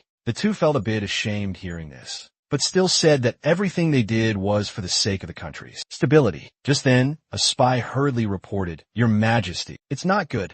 Last night, Another genius from Nanyu was assassinated. Now the Nanyu delegation is extremely angry, demanding that the court give them an explanation. Emperor Xia was furious upon hearing this. From Shiyu, then Beimeng, and now Nanyu. 3 people killed in 3 days. Who was the culprit? But the answer received was that the culprit left no traces. These words caused an uproar in the court. It's clear that someone wants to frame this Xia. If we go to war with 3 sides now, other countries will take the opportunity to invade. Emperor Xia turned to ask the Crown Prince and Prince Shi, how far have the investigations into those 2 cases progressed? But the answer disappointed him. He looked at the officials and asked if anyone dared to take on this important task, but everyone remained silent. At this moment, Zhu Jin reported that the delegations for Shiyu, Nanyu, and Beimeng were all outside the hall requesting an audience. Emperor Xia's headache worsened. Is there really no one who can share my burden? Lin Xiu naturally wouldn't miss this opportunity. He stepped forward. Your Majesty, I am willing to share your worries. Please wait here for a moment, Your Majesty. I will go and return shortly. Emperor Xia was puzzled, not understanding what go and return shortly meant. Lin Xiu went to the Qingli Sea to find Lu Qingfeng, who was handling the case. The 2 went to the crime scene together. According to Lu Qingfeng, the culprit this time was very clever. Not only did he leave no traces, but the murder weapon was the victim's own sword. Lin Xiu had to resort to asking Xiao Tai, hoping he could trace the culprit through the scent on the murder weapon, to trace the culprit. But after a while, Xiao Tai shook its head helplessly. This action made Lu Qingfeng extremely confused. He had clearly raised it for 2.5 years. Why was it listening to Lord Lin like this? At this moment, Lin Xiu saw a bird, dazed on a tree branch. He quickly thought of a way. Because after beast language awakens 5 times, one can view its memories through the animal's perspective. Lin Xiu immediately connected his consciousness with it. Sure enough, in its memory, Lin Xiu not only saw the entire process of the culprit's crime, but also the direction of escape, and even a hiding place. But when he opened his eyes, he already had the case in his grasp. He said confidently, finally found a clue.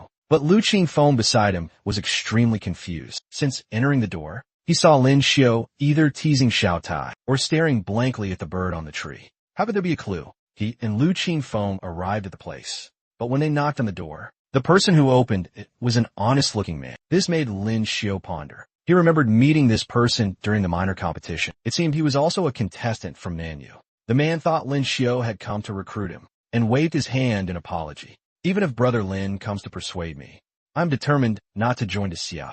Lin Xiu probed again. Why did you kill your own people and frame as Xia? The man hurriedly denied it upon hearing this. A small, unconscious action was seen through by Lin Xiu. Your psychology is too poor. When you lie, your eyes shift away. If I'm not mistaken, the great demon dynasty must have promised you something. Hearing this, the man gave a forced smile. Brother Lin is joking. How could it be? But before he could finish, Lu Qingfeng was about to take him for question. Unexpectedly, this guy was also a desperate person. He kicked Lu Qingfeng away and rushed towards Lin Xiu. Just as he was about to strike, Lin Xiu gave a meaningful smile. Excellent. You've exposed yourself. In the Imperial Palace, the Nanyu delegation was questioning Emperor Xia. Our country may be small, but we have backbone. If you're esteemed, court doesn't give us an explanation. The Nanyu delegation will leave to Xia. Emperor Xia knew he was in the wrong and had to patiently console them. Please rest assured, everyone. The court will definitely investigate the case thoroughly soon and give you an explanation. Unexpectedly, the other party demanded a deadline. Within 3 days, if you don't hand over the culprit, we will submit a petition to the Alliance of Nations. Just then, Lin Xiu had subdued the man and brought him to the main hall. Reporting to Your Majesty, I have failed in my duty. The culprit who assassinated the Nanyu genius has been captured. Seeing that the arrested person was another genius from their own country, the delegation was extremely surprised. Is this the culprit you captured?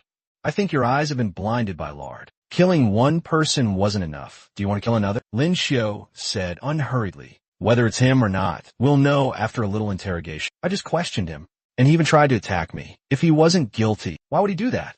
If you still don't confess honestly, I'll take you to the Secret Investigation Department. Hearing about the Secret Investigation Department, the man was terrified and hurriedly confessed everything. It was people from the Great Demon Dynasty who told me to do it. They also said that after succeeding, they would let me join them and enjoy endless cultivation resources. Not knowing the truth, the delegation fell silent. Emperor Xia then postured. Since it's an internal matter of your Nanyu, then the culprit will be handed over to you to deal with. I think those other 2 cases also have someone pulling strings behind the scenes. You all should go back for now. The Xia will definitely give you a satisfactory answer. After the delegations left, Emperor Xia looked at his capable subordinate before him, extremely satisfied, but he was very curious. How could Lin Xiu find the culprit so quickly? Lin Xiu naturally wouldn't tell the truth, but attributed all the credit to the hunting dog raised by Lu Qingfeng. Then, Emperor Xia turned to look at the other officials in the hall. See? That's called professionalism. I bestow grace upon capable and important officials. Would I bestow it upon useless people like you? If he doesn't deserve promotion, who does? All of you, get out and think carefully. Then he looked towards the screen. Ming-He, stop hiding. Come in and sit down. A moment later, Zhu Jin hurriedly reported that the academy headmaster requested an audience. As soon as he met him, he brought shocking news. It is rumored that the Deluo dynasty has an ice system expert who entered the heaven rank not long ago, and the method he used seems different from ordinary people. Emperor Xia was very curious upon hearing this. His wife is a fire system user. Perhaps dual cultivation of ice and fire by husband and wife will have double the effect. It might even have some realm-breaking effect. Importantly, he got married less than a month ago and has already broken through to the heaven rank. These words made Ming-He, who was beside him, feel dizzy. Why is the cultivation speed so fast after becoming husband and wife? Could it be that paying respects in the wedding ceremony can also speed up cultivation? But immediately after, her face turned red and 2 words appeared in her mind. The headmaster continued, Your Majesty. This matter was first discovered by Lin Xiu and the princess. But currently, in the research of ice-fire dual cultivation, we are lagging behind others. I suggest, Your Majesty, when choosing a prince consort, it's best to choose someone with fire attribute special abilities. Unexpectedly, currently in all of Xia, those with this ability are only 2 people. But after handling the Nanyu case, he hurriedly investigated the other 2 cases. He looked at the case file. 1 person's meridians were shattered by true qi. 1 person was killed by a single sword strike. Both died instantly. Actually, for him, looking was useless, just pretending. Fortunately, Lu Qingfeng arrived after a while. Any new discoveries? He asked. Lin Xiu, seeing an excuse, told Lu Qingfeng to take him to the crime scene to investigate. This action made Lu Qingfeng stunned. He couldn't believe Lin Xiu was so fast. Lin Xiu looked at him and thought to himself, look at your inexperienced appearance. You're only at a disadvantage because you don't know bird language. From this, it can be seen how important knowing an additional foreign language is. Very quickly, he was led by Lu Qingfeng to the Shiyu embassy. But as soon as he reached the door, he noticed a trembling bird. He already had the case in his grasp. At this moment, the Shiyu envoy saw this and came to flatter him. Lord Lin, if you like this bird I've raised for 2.5 years, please accept it as a gift. Lin Xiu didn't say much and immediately connected his consciousness with the bird. Very quickly, its memory appeared in his mind. When he saw the culprit's appearance, Lin Xiu couldn't help but sigh. Foreigners really have many tricks. They all like to play the darkest under the lamp game. After regaining his composure, he looked at the foolishly smiling bearded man and couldn't help. Wanted to give his acting 10 points. Missing 1 point would be disrespecting him. But on second thought, even if he knew he was the culprit, arresting him immediately seemed a bit unreasonable. Perhaps I should just pretend for now. Lin Xiu then intended to enter the room to investigate. Unexpectedly, as soon as he entered the door, he threw a kick, knocking the bearded man to the ground. Then he shouted, Men, arrest him for me. This sudden action made the bearded man furious. Do Xia officials investigate cases so perfunctorily? How can you say I'm a culprit based solely on speculation? Lin Xiu said seriously, My eyes are the measuring stick. Did you kill someone or not? You know it yourself. Once you're in the secret investigation department, there are plenty of ways to make you talk. Then he ordered Lu Qingfeng, take him to the next crime scene. But when they arrived at the Beimang embassy, Lin Xiu froze, because there were no small animals here. This case, relying on myself, probably can't be solved, but he was skilled at bluffing. Qingfeng, I don't see anything here, but it's highly likely it was an internal job. The rest is up to you. These words made Lu Qingfeng think Lin Xiu was training him. Not only did he immediately agree, but he also thanked Lord Lin for the promotion. Lin Xiu could only give him a thumbs up. This kid already knows how to brainwash himself. At the same time, after hearing the headmaster's suggestion, Ming-He was extremely sad and intended to drown her sorrows in wine. Emperor Xia, seeing his beloved daughter like this, could only stay by her side and advise her to drink less. After a long while, Ming-He muttered, No need to pay back the money. Cultivation speed doubled. A prince consort who pampers me, loves me, What do these things mean? I don't care. At the same time, Zhu Jin hurriedly reported that Lin Xiu only went to the Shiyu embassy for a look and found the culprit. And Bei Meng was also found to have someone colluding with the Great Demon. Now all the spies of the Secret Investigation Department were gossiping that Lin Xiu's eyes were the measuring stick. Knowing this, Emperor Xia couldn't be happy. I didn't expect him to be a man of both literary and martial talents. If I had been a bit firmer at the beginning, it would have been good to let him be the prince consort. But on the other side, the academy headmaster, after leaving the imperial palace, hurriedly went to the Zhao residence. Ling Yin, your talent is already outstanding. If you can find a husband with fire attribute special abilities, your cultivation speed will definitely not be inferior to your older sisters. And our academy has quite a few people with fire attribute special abilities.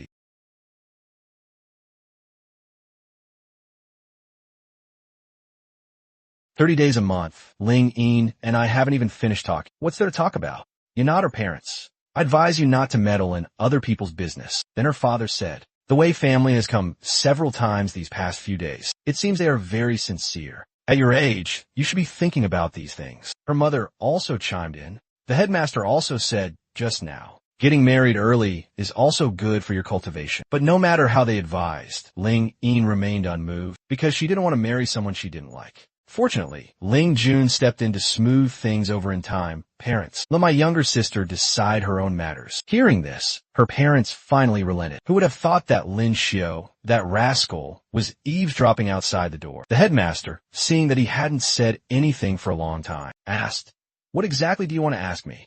Unexpectedly, Lin Xiu asked back, I was eavesdropping on your conversation just now. Why haven't you married Ling Yin off to someone else yet? What are your intentions towards her? This old man is truly wicked. If you really have any intentions, I'll risk my life to protect her innocence. The headmaster was furious upon hearing this. He hurriedly explained, why are your thoughts so dark? I simply admire her. I don't have such complicated intentions as you think. At this moment, Ling Yin was complaining to Ling Jun, sister, what should I do? I really don't want to marry someone I don't like. Don't worry, just stall for time. Leave the rest to me. I think there will be good news soon.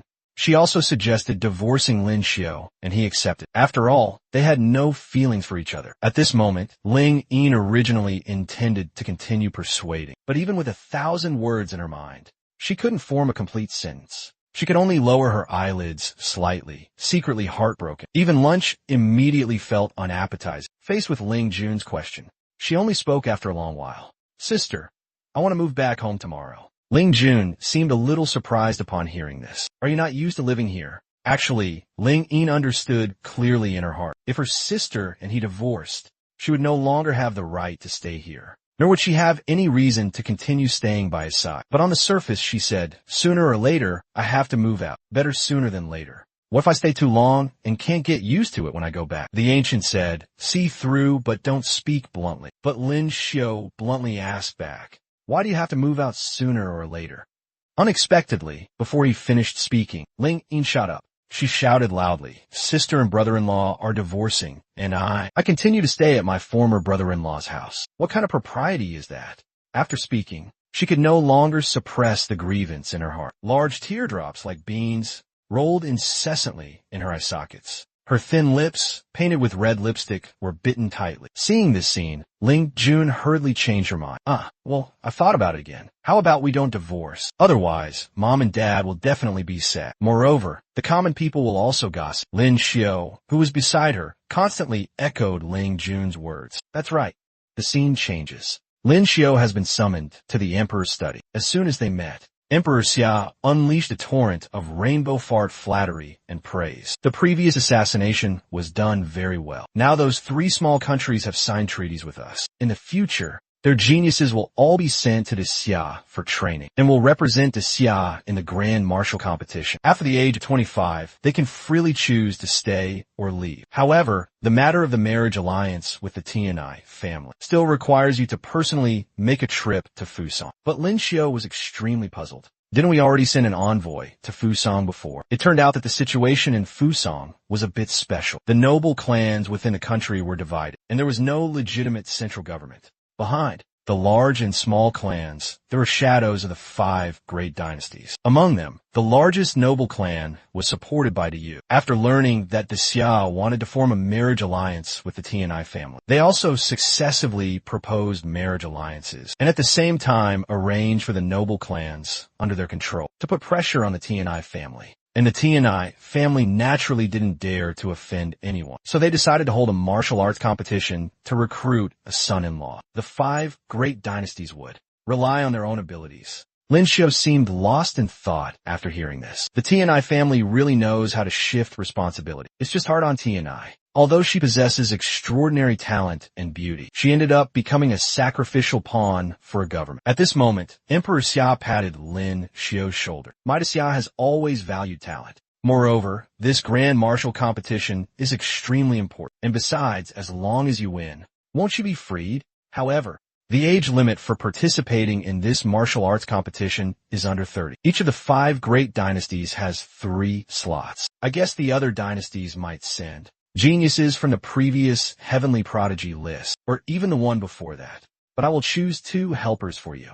I hope you don't disappoint me. Now that things had come to this, Lin Xiu naturally didn't dare to go against his superior's wishes. Then, Emperor Xia summoned the Crown Prince and Prince Qi. He intended to give them a chance to show off. Unexpectedly, these 2 incompetent individuals seemed to completely misunderstand Emperor Xia's intentions and kept pushing the responsibility onto each other. Faced with this situation, Emperor Xia could only helplessly wave his hand at them. All of you withdraw. Even if I give you a chance, you won't achieve anything. Very quickly, the notice about this matter was posted throughout the imperial city. After reading it, everyone discussed it animatedly. Why is it that damn Lin Xiu again?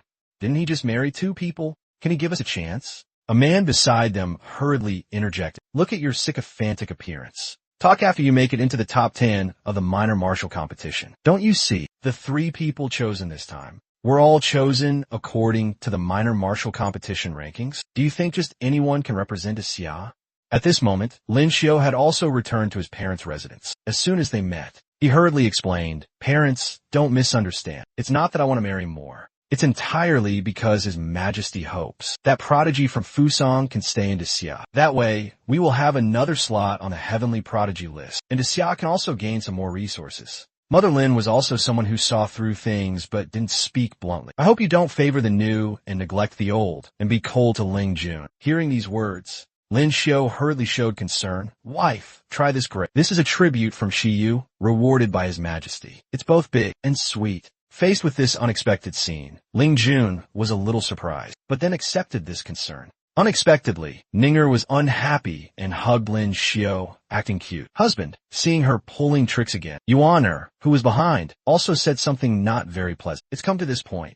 Can you stop with your green tea tricks? And Mother Lin, watching the warm scene between her son and daughter-in-law, unconsciously felt a sense of, as they say, speak of the devil. Mother Lin was also a person who had experienced much in life. The next day, he set off for Fusang. Unexpectedly, the usually stingy Emperor Xia this time not only personally came to see him off, but also gifted him his own imperial airship. After some pleasantries, Lin Xiu boarded the airship and officially set off. On the surface, he appeared calm, but actually in his heart, he was eager to see Tianai immediately, because after experiencing life and death with her, perhaps the 2 words, friends, were no longer enough to describe their relationship. A few hours later, at the captain's reminder, they successfully arrived at the stopover point in Fusang. At this time, although it was the peak cherry blossom season, Tianya's mood was at rock bottom, because people from her clan came again to persuade her to marry someone from Diu, but she bluntly refused. Then, she returned to her boudoir in frustration. Unexpectedly, as soon as she entered the door, a strong hand firmly covered her mouth.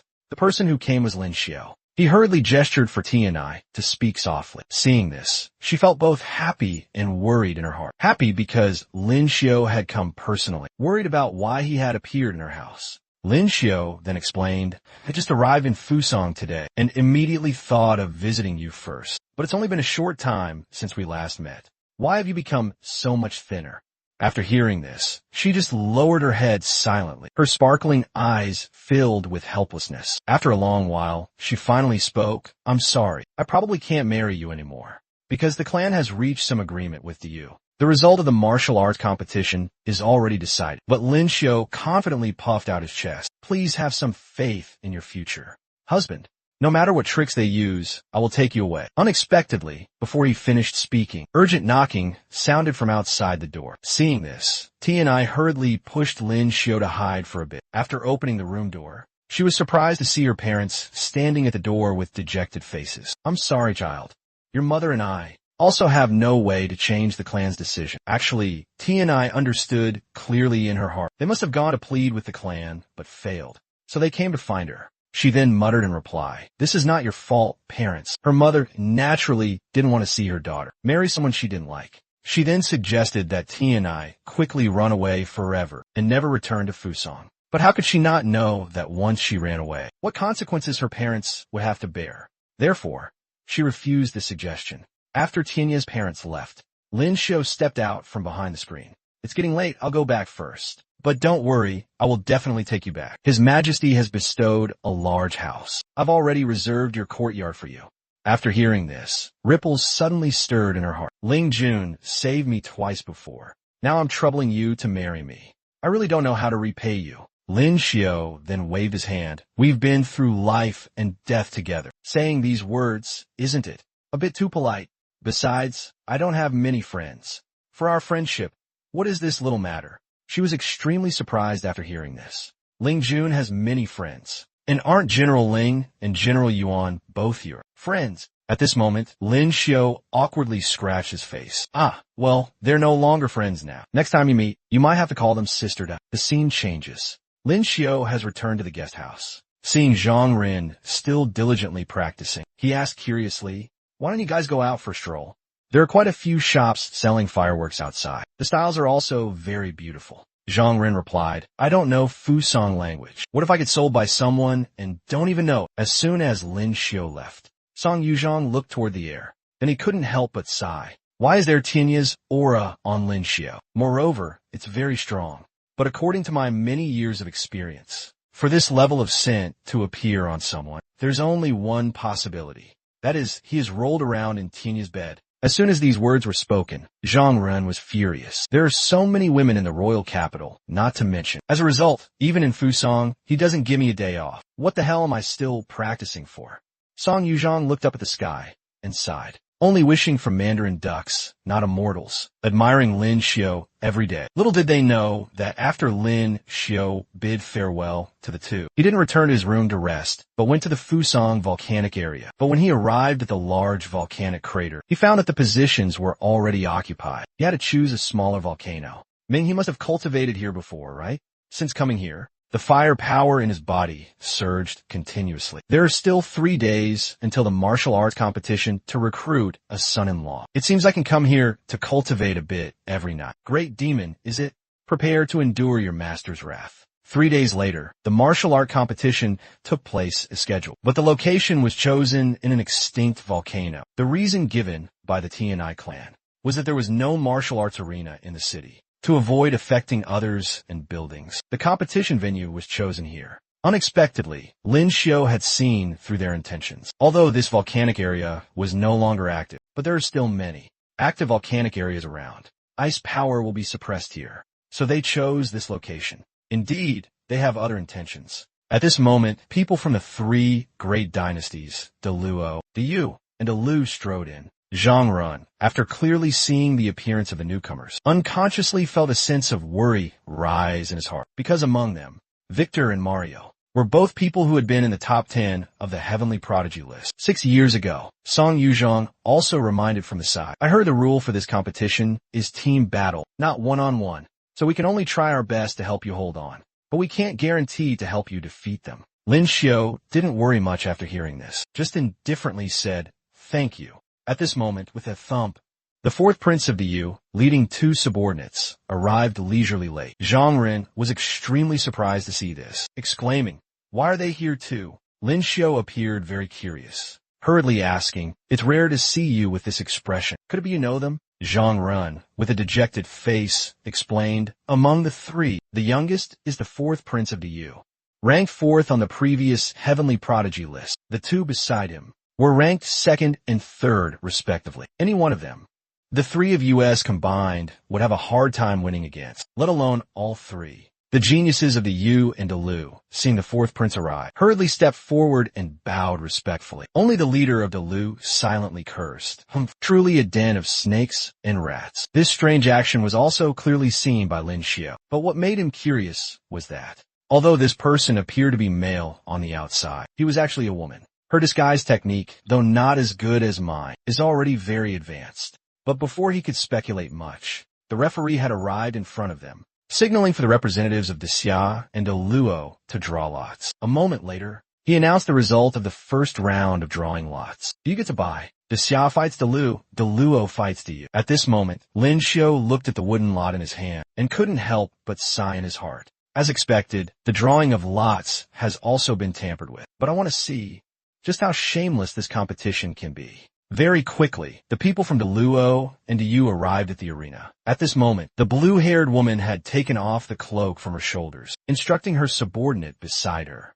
Later, you're not to make a move. As soon as these words were spoken, the area below the stage immediately became noisy. This person is truly too arrogant. On Yu's side, after all, there is someone in the top 10 of the Heavenly Prodigy list. I just hope she doesn't get beaten to a pulp later, crying and begging her teammates for help. And on the arena, the three for Yu jumped up in unison, rushing straight towards the blue-haired woman. But in her azure eyes, there was not a hint of fear. Then, she was seen raising one hand high in the palm of her hand. A blue energy ball immediately erupted. In an instant, 100-jong tall ice bear emerged from the ground. The three brothers, seeing this, were instantly stunned. They didn't expect the opponent to disregard martial ethics so blatantly. At this moment, the ice bear swung its claws towards them. While controlling one person, it also conveniently flung the other two far away. Victor, seeing he was about to be crushed, hurriedly shouted, "We surrender."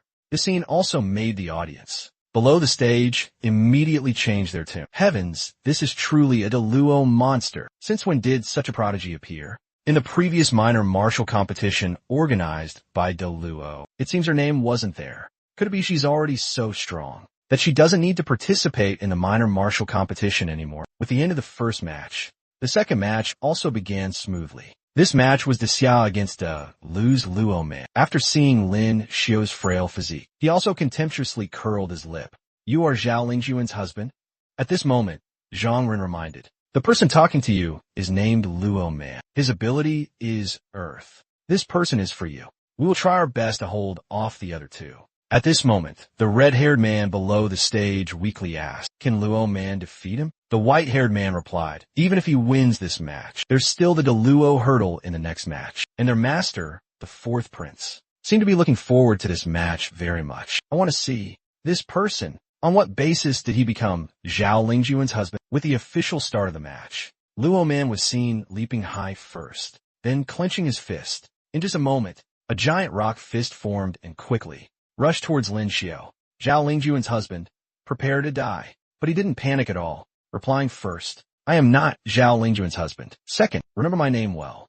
I am Lin Xiao." With those words, a punch shattered the rock fist. But at this moment, Luo Man's fist had already reached his face. Lin Xiao, seeing this, couldn't help but exclaim in surprise, "So fast." Then, in a fierce exchange, the two were seen accumulating power simultaneously. With a loud explosion, both were sent flying far away. At this moment, Lin Xiao frowned tightly, thinking to himself, "This person is indeed not simple." But before he could think much, countless rock spikes rushed towards him. The dust settled, and Lin Xiao was controlled on the spot. Luo Man, seeing this, didn't hold back anymore. He first encased half his body in rock, then suddenly rushed towards Lin Xiao. The gossiping crowd below the stage continuously exclaimed, "Oh my God, could this be Luo Man's signature ultimate skill? It's rumored that once unleashed, it's either death or severe injury." And at this moment, he was ready to strike, roaring, "Nijijishi Byukdang."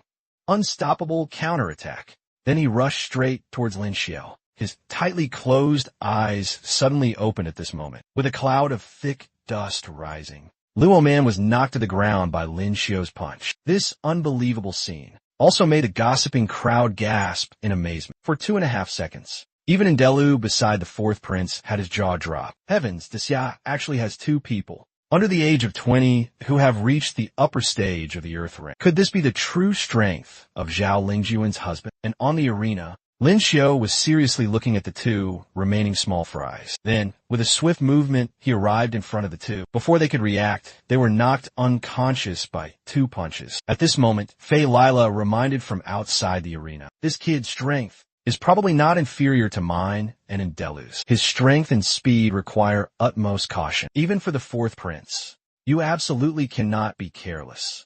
Then it was time for the drawing of lots again. This time, Fei Lila represented Yu and drew first. Then the referee announced, in the next match, do you get to buy?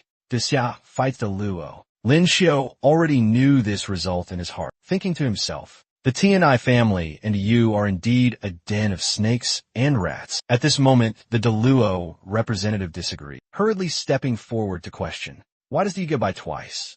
I think it's all arranged by you. Fei Lila retorted, it's just that Yu is lucky. Could it be that it's only fair if you draw the buy? But just as several people were arguing, the blue-haired woman raised her hand and signaled, Deluo forfeits this match. As soon as these words were spoken, the area below the stage immediately buzzed. Deluo forfeited? I still want to see who is stronger, the Deluo prodigy or Lin Xiao. At this moment, another man stated the reason. When 2 dogs fight for a bone, the third runs away with it. Deluo probably doesn't want to see you benefit without doing anything. With Deluo's forfeiture, this martial arts competition to recruit a son-in-law had reached the final match. Zhang Ren looked at the opponent in front of him and hurriedly reminded Lin Xiao, this time, I'm afraid it will be up to you. Song Yuzhong also chimed in from the side. I probably won't be able to hold on for long either. Tianai, below the arena, kept praying, Ling Jun, you must win. At this moment, the referee announced the start of the match. Fei Lila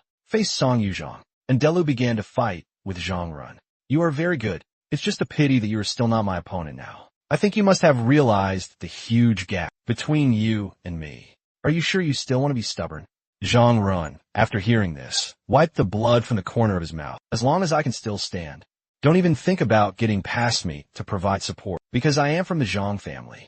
The Zhang family of Xia. Similarly, Song Yuzhong on this side was also struggling greatly. Give up. The gap between you and me is too big. I've already spared your face by not hitting you in the face. He also acted like a man for once. I fight representing Xia. Compared to my personal image, I think the country is more important. Lin Xiao was the same. Under the suppression of the fire art, he could only defend passively. The blue-haired woman below the stage was so angry, she gritted her teeth. They really chose the competition venue at the volcanic crater. Fire art can be enhanced, while ice art is restrained. Fu Song, for the sake of a marriage alliance with the Yu, truly doesn't even care about face anymore. The current situation was extremely unfavorable for Xia. With such a large disparity in strength on the arena, they would soon face a 3-on-1 situation. The result was just as she predicted. At this moment, on the arena, Zhang Ren and Song Yuzhong were both severely injured, fallen to the ground, unable to get up. And Lin Xiao on this side, although trying hard to hold on, under the suppression of elemental power in the environment, his ice art was completely useless. This also made a thought arise in his heart. Could it be I can only reveal another ability? But just as he was about to counterattack, a sharp gust of wind swept past, directly shattering his protective shield. This also made Lin Xiao realize the situation was not good. At this moment, Endelu swung his fist towards his face. With a loud explosion, Lin Xiao was knocked to the ground. Next was a sea of raging fire. Looking at the unfavorable situation before him, the injured Lin Xiao understood clearly. From now on, he would have to fight 3 alone. At this moment, the blue-haired woman below the stage shook her head helplessly. It seems the Yu has thoroughly studied his tricks. This battle formation is aimed at him everywhere. If he still doesn't surrender, he might be crippled. Hearing these words, Tianai immediately lost her composure and hurriedly shouted towards Lin Xiao, Ling Jun, surrender quickly.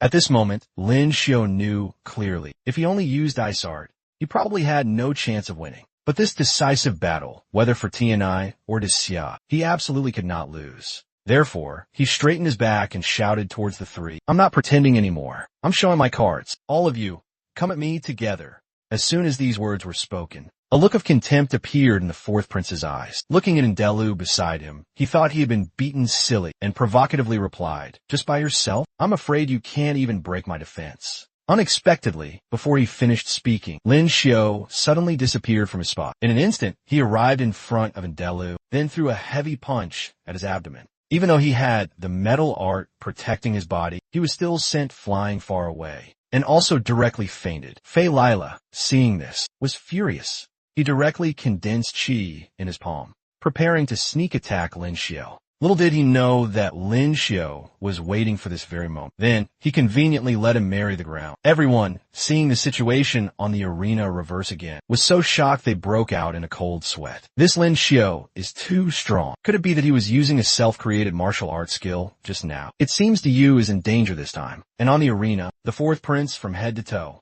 only his mouth remained tough, even though they all lost. But your weapon basically can't penetrate the sea of fire. At this moment, Lin Xiao slowly raised his hand, continuously condensing ice blades. To suppress me, you created such a large sea of fire. It must have consumed a lot of elemental power, right? How long can you hold on now? With those words, the ice blades shot out directly, leaving a long scar on his cheek.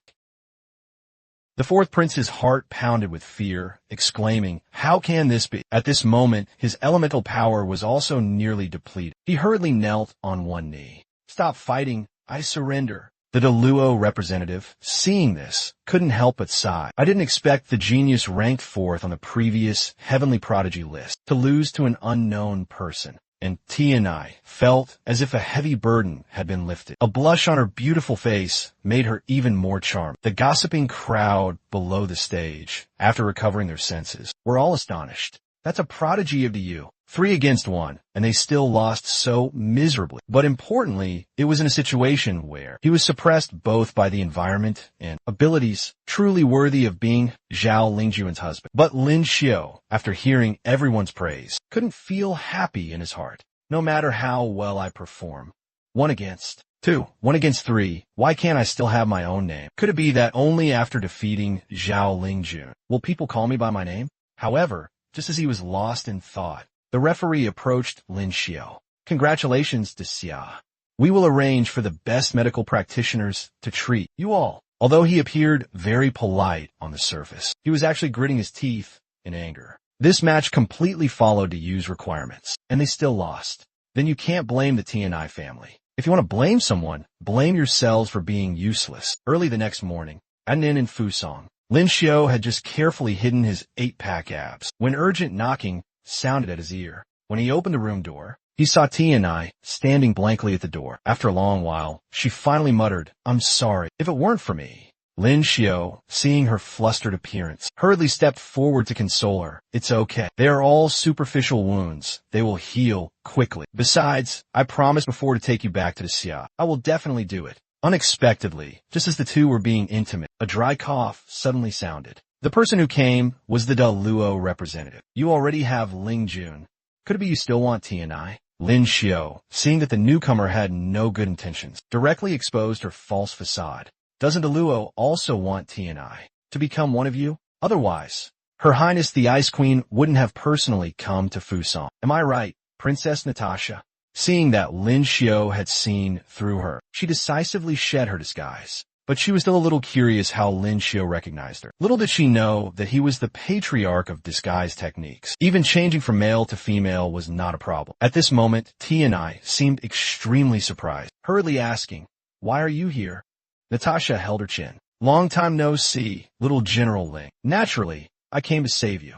How could I watch you marry someone else?" Lin Xiao, beside them, watching the intimate actions of the two, couldn't help but ponder. This girl like Zhao Lingjun, not to mention, she's also after Tianai. How can there be such a person? In the future, I still have to be careful of her, lest she ruins things. The next morning, at the Fusong airport, the Ice Queen was seen hugging General Ling again. "If things are not good in Xia, or if Lin Xiao bullies you, just come to the Luo and find me. This will always be your home." Tianai, after hearing this, a tear rolled incessantly in her eye socket. After a long while, she tremblingly replied with a hum. Unexpectedly, the next second, she suddenly hugged Lin Xiao. "You hug Ling Jun, I hug you. Doesn't that count as me hugging her too?" But these words made Lin Xiao extremely awkward. One must know that the most intimate thing between him and Ling Jun was just holding hands. Then, before Natasha left, she didn't forget to remind Lin Xiao. Remember to send my regards to Ling Jun when you see her. Lin Xiao, faced with this situation, was extremely helpless and could only wave his hand at her. If this were a man, the third leg would definitely not be able to hold. After seeing her off, Lin Xiao hurriedly reminded Tianai beside him, "Stop spacing out. We should go too." With the airship slowly taking off, it also marked a perfect end to this trip to Fusan. This time, and inside the airship, Lin Xiao hurriedly showed concern. "Leaving your hometown, are you very sad? If you want to cry, you can borrow my shoulder." Seeing the two so intimate, Zhang Ren and Song Yuzhang, in their hearts, really wanted to rush over and deal with him immediately. But their bodies were very honest, trying their best to retreat to the other side. Unexpectedly, at this moment, Lin Xiao even glanced at them. This was no different from the last straw that broke the camel's back. For these single dogs, hey, I advise you to be kind. Our wounds haven't fully healed yet. Forget about us. Importantly, this ship is so small. Where else can we retreat to? Could it be we have to jump to the other side? Outside the royal capital city, it was already packed with people. Since the news of Lin Xiao fighting 1 against 3 spread to the Xia, everyone greatly admired him and voluntarily came to welcome him. Just as several people were chatting, the airship carrying Lin Xiao landed in front of everyone. This time, what welcomed him were no longer rumors, but enthusiastic cheers. Seeing him return, Zhu Jin hurriedly stepped forward. "His Majesty has been waiting for you all for a long time." As soon as they arrived at the Emperor's study, Emperor Xia hurriedly approached Lin Xiao, smiling and patting his shoulder. "I knew you wouldn't disappoint me." "Well then, in 3 days, you'll get married." Lin Xiao replied in surprise. "So soon? Pay respects early. Consummate the marriage early, lest a long night brings many dreams." Lin Xiao, looking at the roguish Emperor Xia, couldn't help but scratch his cheek. "Actually, what I meant was, with such a tight schedule, can the Ministry of Rites prepare in time?" Little did he know that Emperor Xia had already prepared. "Just rest assured, next time you want to marry someone, inform me a day in advance." The next day, the Ministry of Rites will handle everything. After all, they've prepared many times. Faced with this situation, Lin Xiao didn't know what to say. "You two have also worked hard. I will also reward you handsomely." However, when Lin Xiao returned to the residence, Imperial Consort Gue was already waiting. "I heard you were injured. I deliberately brought Shuang to treat you." Then, when she saw the wounds on Lin Xiao's body, her small mouth immediately puffed up in anger. "Or every time it relies on you.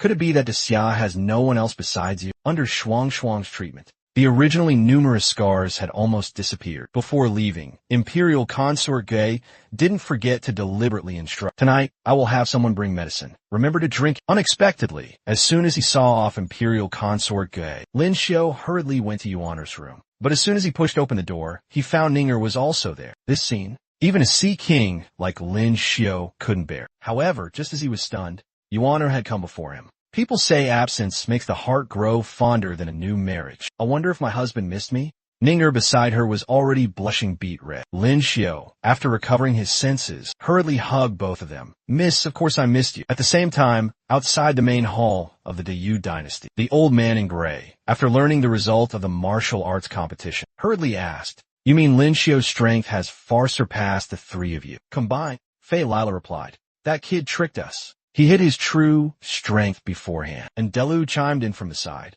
"Although he is very strong, he's probably not as strong as the first prince and second prince." As soon as these words were spoken, the old man in gray frowned tightly. "Now Tianai also belongs to the Xia. In that case, in the grand martial competition, a few months later, won't the Xia have 3 people in the top 5? And in the eyes of the old man in black beside him, killing intent flared. This absolutely cannot be allowed to happen. Earlier, Lin Xiao had just returned from the Imperial Palace and took Tianai out to show affection. "I see your courtyard is too empty.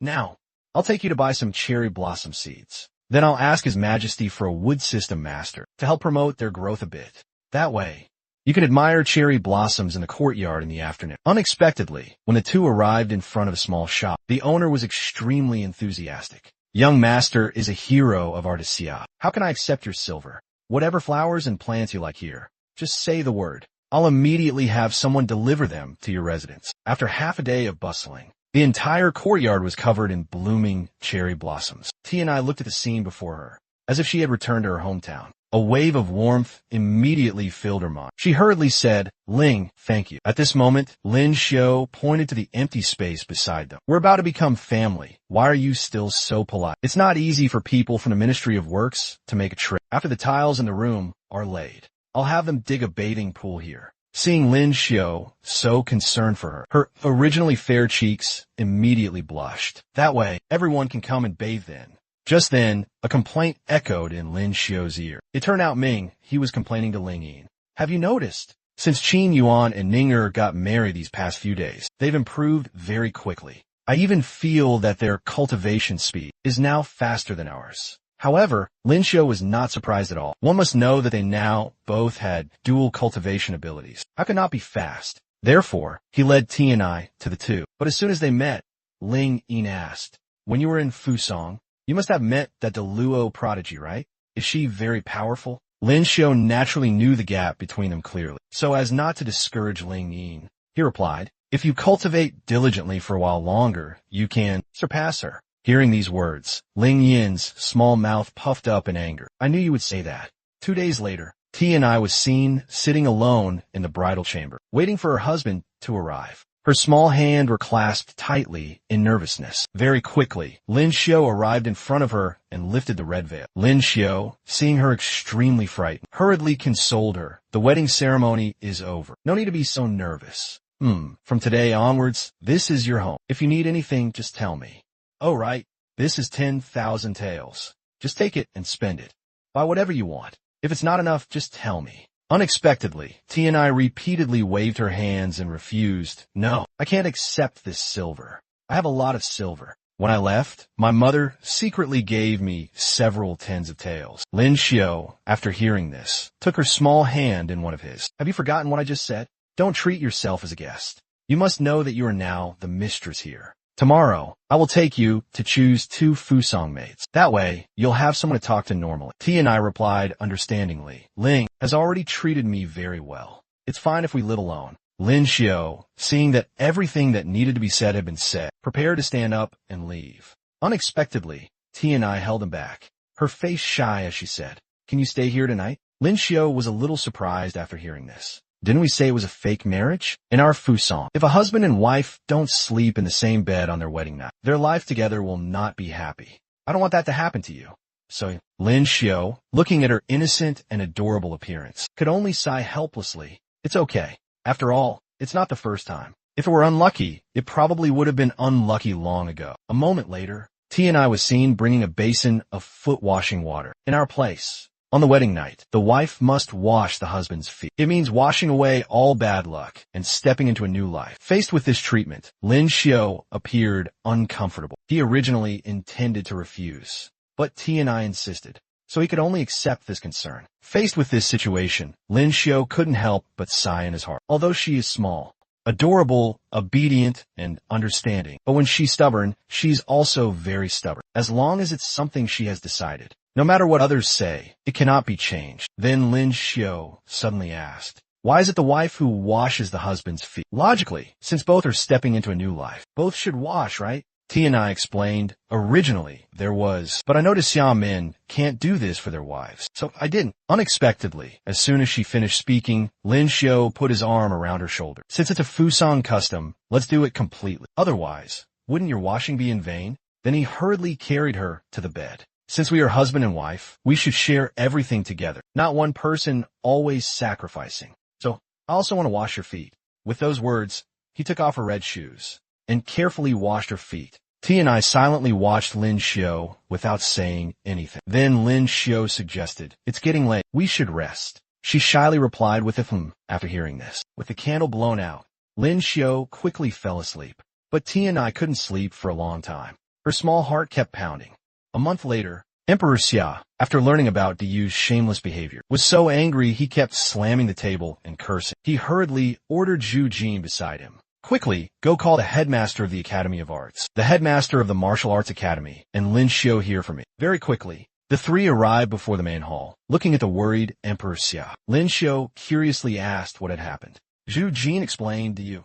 Delu and Yen are truly too much. They have allied with dozens of Western countries in the name of protecting the geniuses of various countries. Through the alliance of nations, they have changed the rule of the Grand Martial competition. From the next competition onwards, everyone will only be allowed to use wooden weapons. Unexpectedly, as soon as he finished speaking, Emperor Xia directly cursed loudly. Nonsense reason. They can even come up with that. Those dirty tricks. Weren't they all done by you?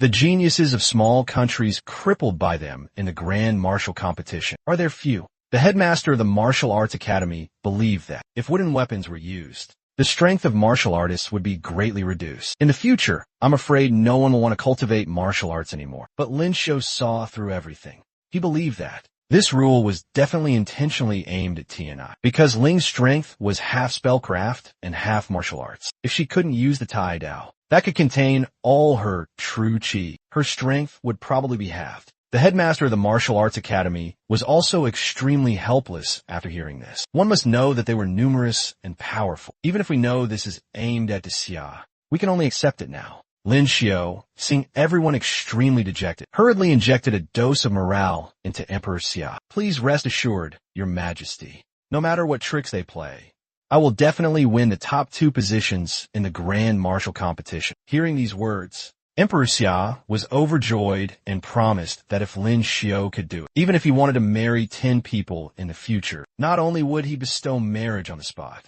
but all betrothal gifts and such would be handled by the royal family. At noon, heavy snow fell. Lin Xiu had just walked to a street corner in the royal capital when he suddenly discovered Aku squatting on the steps, seemingly having waited for him for a long time. Seeing her dressed very thinly, Lin Xiu hurriedly took off the cloak from his shoulders and stepped forward to put it on her himself. It's very cold, follow me. Very quickly, the two entered a Lanzhou noodle shop, ordered a bowl of beef noodles without beef. Perhaps it had been too long since they last met. There seemed to be a bit of distance between the two. After a long while, Lin Xiu broke the silence. Why did you take so long to come? Aku replied expressionlessly. After the incident last time, many spies were investigated within the gang. I've been hunting them these past few days, so I was a bit delayed. Being a warm-hearted young man, Lin Xiu didn't blame her at all. Instead, he asked if she was injured. Aku, after hearing this, didn't say anything, just nodded in reply. Seeing her so cold, Lin Xiu picked up some noodles. I'll treat you later. Aku replied with a again. Seeing that the atmosphere was a bit off, Lin Xiu hurriedly picked up half a soft-boiled egg for her. Last time, His Majesty bestowed upon me a new house. I've reserved a courtyard for you. Aku, seeing that he was truly a fool, didn't even realize she was jealous. So, she said arrogantly, You've been living very comfortably these days, haven't you? First, you married 2 daughters from noble families, then the prodigy of Fusong. Moreover, they were all imperial marriages. I think I'd better stay in my old house. But under Lin Xiu's sweet words, Aku still followed him to the new house. You can stay here from now on. I've already prepared all the daily necessities. At this moment, Aku suddenly took out a jade pendant and gave it to him. Lin Xiu was surprised to see this. Could it be the gang wants to promote me to branch leader? Aku teased. From now on, I'll have to call you Azure Dragon Hall Master. Next, I'll introduce you to the organizational structure. Below the gang leader are the left and right protectors, then Azure Dragon, White Tiger, Vermilion Bird, and Black Tortoise, the 4 Hall Masters. Below the Hall Masters are the branch leaders, then the ordinary gang members. Lin Xiu was a little curious after hearing this. Where did the old Azure Dragon Hall Master go? 2 years ago, Hall Master's son unfortunately died in a mission, so the position of Hall Master has been vacant. Considering you have made great contributions to the gang twice, you have been exceptionally promoted to Azure Dragon Hall Master. Lin Xiu, after understanding the whole story, signaled Aku to go get her injuries treated first. After she took off her outer robe, countless scars, shallow and deep, were clearly visible. At this moment, Aku shyly said, Let's start. With the release of the healing power, the scars were rapidly healing, at a speed visible to the naked eye. At the same time, the trio of gossips were peeking at the door. Mingyi spoke first. Do you know who the owner of this garden is? Ninger only knew that Lin Xiu had reserved this garden from the beginning, but no one had ever lived there. A moment later, Lin Xiu generously introduced everyone. This is my friend, Miss Aku. Mingyi, after hearing this, put her hands on her hips and said sarcastically, You really have a lot of girlfriends. Yuan beside her seemed lost in thought, saying, So it's her. As soon as these words were spoken, It immediately aroused Ningner's gossipy spirit. You know her? Why didn't I know? Yuan, looking at her innocent appearance, was also extremely helpless. There are still many things you don't know. Very quickly, it was dinner time. Seeing that the atmosphere had eased, Lin Xiu hurriedly asked, "Who caused those wounds on your chest?" Aku explained it was an Earth-rank martial artist from Deming Prefecture, relying on the Zhang family's backing. He has done many things locally. I failed to assassinate him several times. Seeing his future wife being bullied like this, Lin Xiu's killing intent immediately flared up. After dinner, you follow me to the Ming Prefecture for a trip. After these 5 days, I want his grave to be overgrown with grass. At the same time, that man was enjoying life. Suddenly, a servant came to report. The bodies of the Tian Dao Ming rebels have been hung on the city gate. But the girl who escaped yesterday still hasn't been found. He thought they probably wouldn't dare to touch them anymore. He then told the servant to go out, then stood up and said, "Since you're here, come out." Lin Xiu immediately appeared. "Did he hurt you?" Aku nodded. That man, seeing them, sneered. "You think you can kill me just by finding a helper? Since you've come this time, don't leave. Later, I'll break his legs. Then in front of him, I'll let him watch you and me be intimate." Unexpectedly, those were his last words. Seeing the mixed scene of 3 types of arts, he was immediately frightened and begged for mercy, even calling him father. But how could Lin Xiu spare him? In just a moment, he turned into ashes. Then Aku suggested, "Let's take all his family's assets and divide them among the poor." This idea was agreed upon. After returning, Ninger often came to find Aku to spar. After a while, they were drenched in sweat. Ninger then suggested, "Let's go to Tianya's house to bathe." Aku intended to continue cultivating, but Yuan and Ming he insisted. "Bathing alone is boring. Let's go together, sisters. After all, we're all girls." They then went to the bathhouse. But when they saw Aku's figure, everyone was astonished. Even Yuan felt self-conscious and said she would bathe later. The most embarrassed was Ming He. She burst into tears. Ling Yin and Tianai, who arrived late, initially thought the water wasn't hot enough. But when they saw Aku, they understood. Ling Yin then said, "I'll bathe later." Tianai shouted, "Oh my God." Aku, after finishing her bath, was very surprised and asked Lin Xiu, "Why didn't they come in?" Lin Xiu knew clearly they probably didn't want to compare themselves to her. Aku then reminded, "Tonight, we have to act again." Not long after, on the streets, there appeared a man and a woman frantically scattering money. Although people didn't know who they were, they all knew they were from Tian Daoming. They often appeared at night, specializing in killing corrupt officials and distributing money to the people. So people called them the Knights of Tian Daoming. Afterwards, they sat on a tree branch and talked. Lin Xiu then asked, "What kind of person is the gang leader of Tian Daoming? Have you ever met him?" Aku replied, "I've only met the left and right protectors. I heard no one in Tian Daoming has ever met the gang leader. But every year, at the beginning of the year, the gang leader will send someone with a list. Honor the names of those who deserve to die in various prefectures. That is also the mission of Tian Daoming for that year." Lin Xiu then asked, "It's almost New Year. How did you spend New Year in previous years?" "Sometimes on the road, sometimes on missions on New Year's Eve. Most targets let their guard down, making assassination easier. So, do you have any New Year's wishes?" I wish everyone could live in peace without oppression." And Lin Xiu replied, "I wish to fulfill your wish." Aku teased, "Are you confessing your love? If that day really comes, I will agree." Lin Xiu was surprised. "Agree to what?" Aku blushed. "Agree to marry you. Could it be you don't like me?" Lin Xiu replied without thinking, "I like you." The next day, while they were strolling, Lin Xiu discovered a sign. "I remember this is the sign of Tian Daoming." Aku understood after seeing it. If this sign appears in the capital, it probably means they are summoning us. They then went to an incense shop. After meeting the owner, Aku spoke the code word. After succeeding, the owner gave them a candle. Very quickly, they found the assassination list and the operational funds for this time. Lin Xiu, after reading it, said, "I used to work as a clerk in the Ministry of Rights. The people on this list, if according to the Xia law, all deserve to die, I couldn't care about these things. She just wanted to quickly clean up these corrupt officials so the people would suffer less. But she didn't understand why the court didn't take action." Lin Xiu sighed. Actually, the 21 prefectures of the Xia are all controlled by powerful officials. Even Emperor Xia cannot interfere. Once these local officials are touched, it also means touching the powerful officials in the capital. This matter is very complicated. 2 months later, in the imperial study, a high official was complaining. Tian Daoming has been too rampant lately. In just 2 months, they have killed more than 20 people. Among them, several are court officials. Your Majesty, if this continues, I'm afraid the Xia will be in danger. Emperor Xia, after reading the memorial, became furious. This Kai Kun not only married 18 wives, but killing him was too light a punishment for him. Moreover, the members of Tian Dao Ming have erratic movements, making them very difficult to catch. The court still has to prepare. Lin Xiu is preparing for the grand competition. 2 months later. Let's put this aside for now. After saying that, he dismissed the high officials. Just then, Lin Xiu arrived.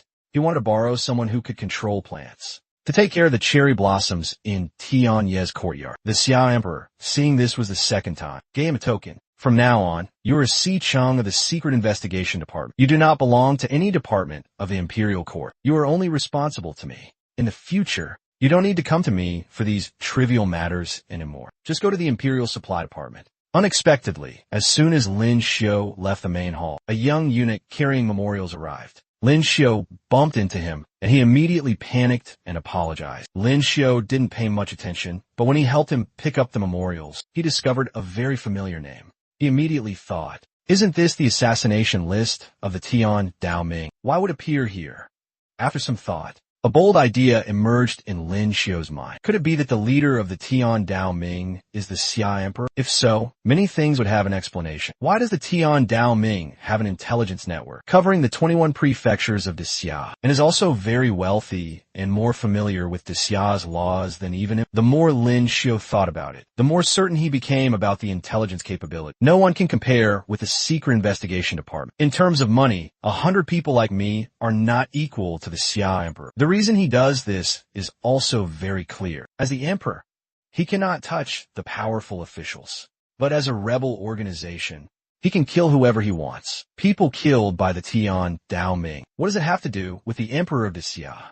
At the same time, in the imperial study, Zhu Jin reported, the people from the Huang family and Wei family have been dealt with. The Xia Emperor was surprised. These two prefectures are very far apart. How could it be so fast? Zhu Jin replied, if they have speed abilities, it's not the same. I heard that Li Xiaoyao has several friends by his side. Their strength is very powerful. In the past 6 months, they have made many contributions. Congratulations, Your Majesty, for gaining another talented person. The Xia Emperor was worried again, but their nature is rebellious. As soon as Lin Xiu returned home, he pulled Aku into the room. Do you remember which officials you assassinated last year? Aku thought for a moment and replied, it seems there was a county magistrate in Daming Prefecture and a county commandant in Anxi Prefecture. Lin Xiu immediately went to Anxi Prefecture. He heard from the local people that they were very satisfied with the 2 new officials. This further confirmed Lin Xiu's speculation. The Xia Emperor is indeed the leader of the Tian Dao Ming. What a brilliant plan. The corrupt officials who were killed were all people from various states and powerful officials in the capital. Those who replaced them were all single-handedly promoted by him. All the blame was placed on the Tian Dao Ming.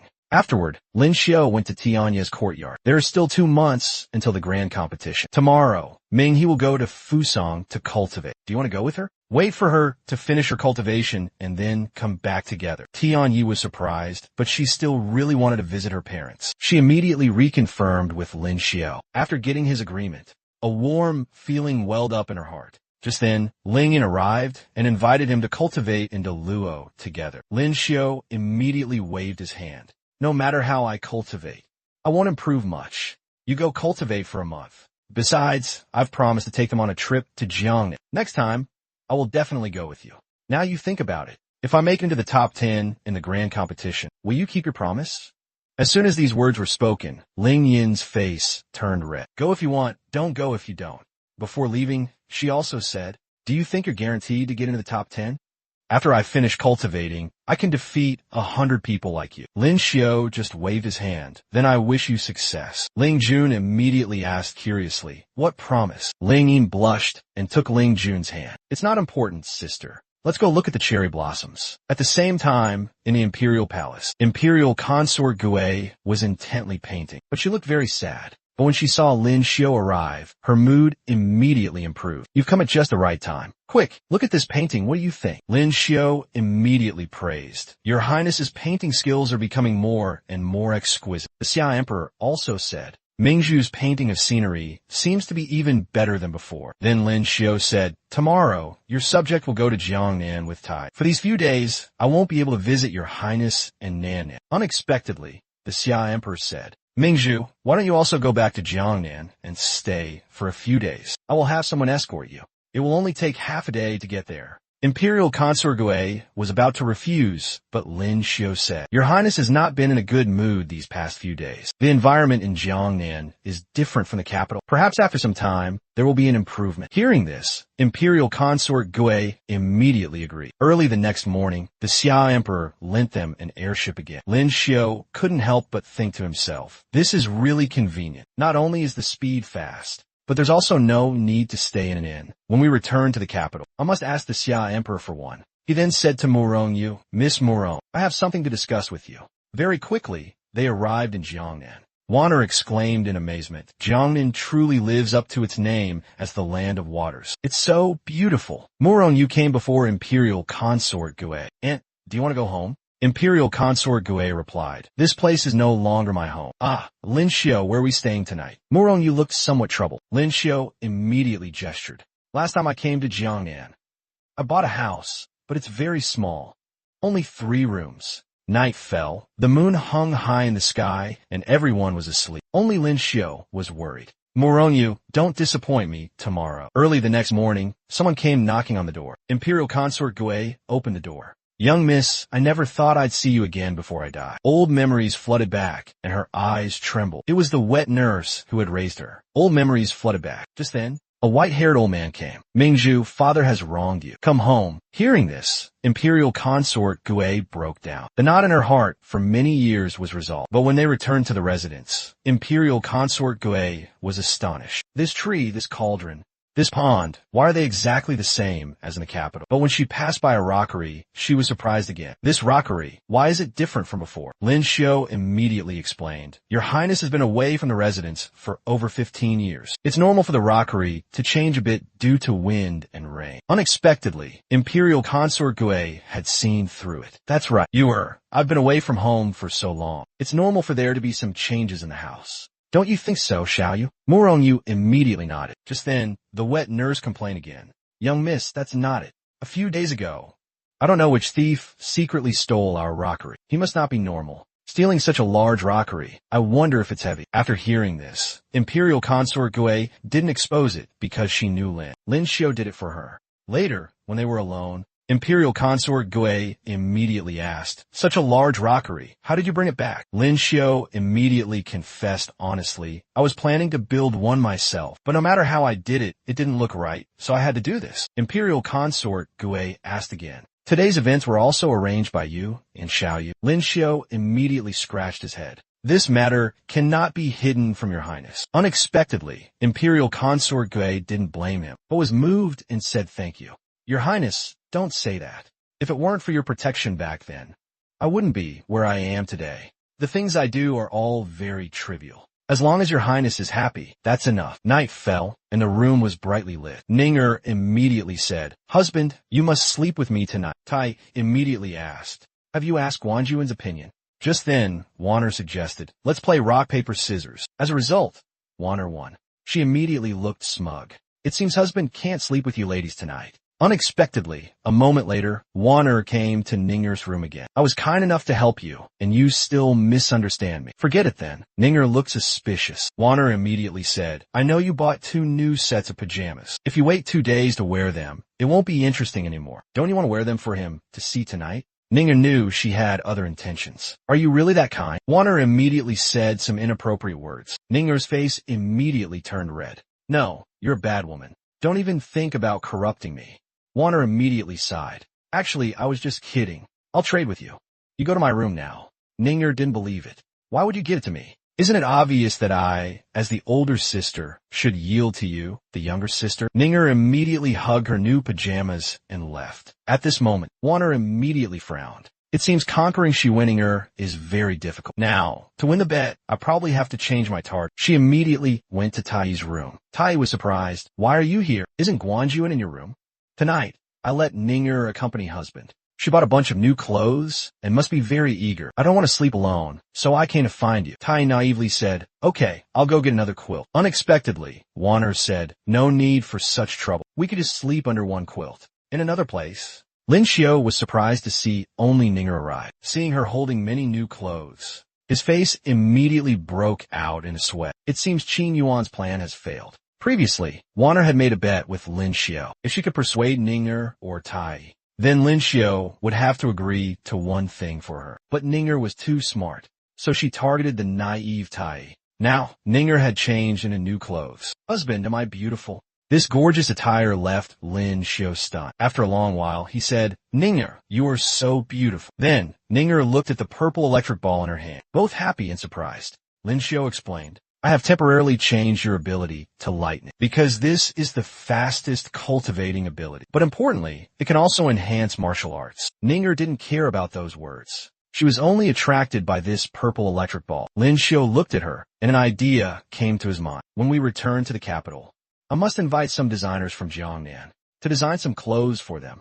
A few days later, after changing Tai's and Wanner's abilities to lightning, Lin Xiao often went to the sea to practice. But as he was soaking in the sea, the lightning Nan Nan in his arms suddenly cried out. It was as if it was experiencing a lightning massage. Feeling incredibly comfortable, Lin Xiao was very expectant. What would this little fellow eventually turn into?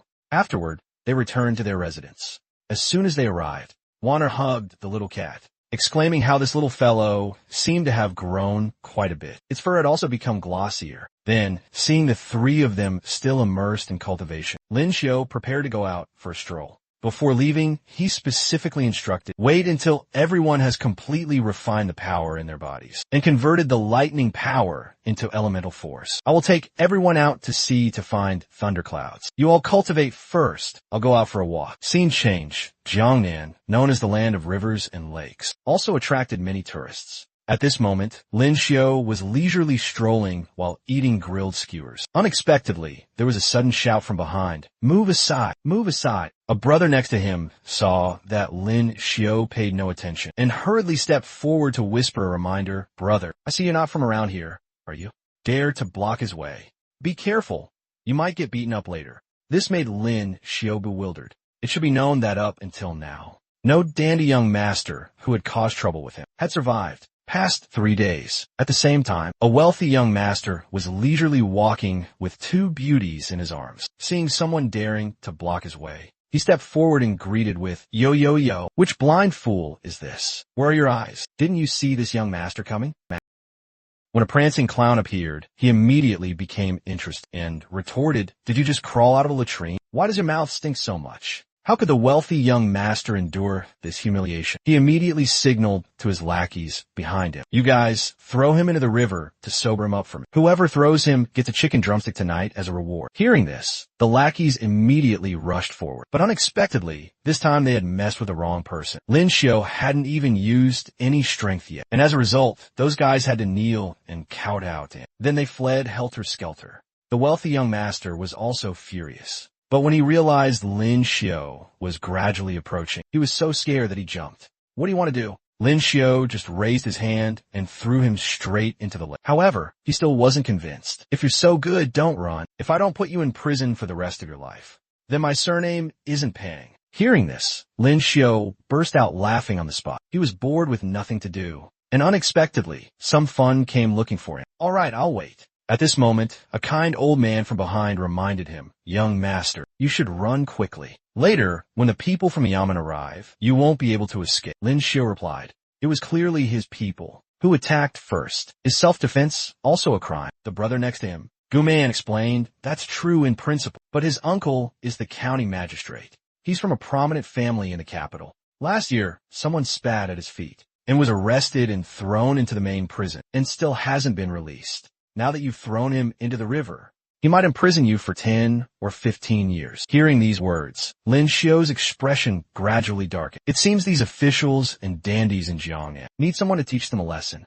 It's the same in every world. Light cannot reach every dark corner. Having been reborn, one must live life to the fullest. Very quickly, a group of constables in official uniforms entered the crowd. The head constable saw young Master Pang drinking water in the river and quickly ordered people to fish him out. Then he quickly came before Lin Xiao. "I am the head constable of this county yamen. I advise you to surrender without a fight and come back with us to the yamen for a trip. Resisting law enforcement can result in being killed on the spot." Lin Xiao was not only unafraid, but also told him to quickly lead the way to the yamen. At this moment, young Master Pang, who had just been pulled ashore, shouted loudly, "You brat, let's see how long you can be arrogant. Later, when we get to the yamen, there'll be a good show for you to watch." Brothers, scene change. At the county yamen, young Master Pang was like he was in his own backyard. He immediately put on airs in front of Lin Xiao, and his lackeys chimed in, "Oh, your excellency, look at this. Our mouths aren't even as cocky as his."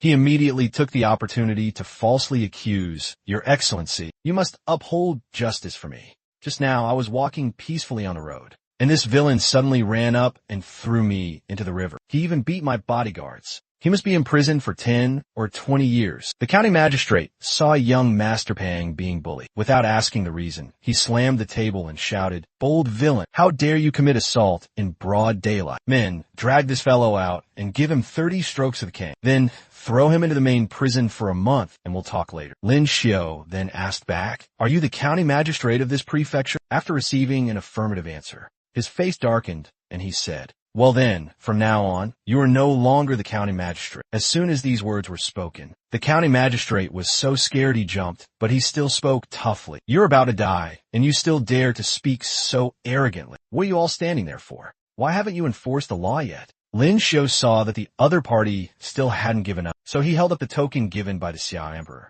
"This official is a Si Cheng of the Secret Investigation Department. Where is the county vice magistrate?" As soon as he finished speaking, a middle-aged man tremblingly stepped out and respectfully bowed to Lin Xiao. "I wonder what instructions your excellency has." This official has heard that the county magistrate of this prefecture is an unjust official, corrupt and accepting bribes, and abusing punishments.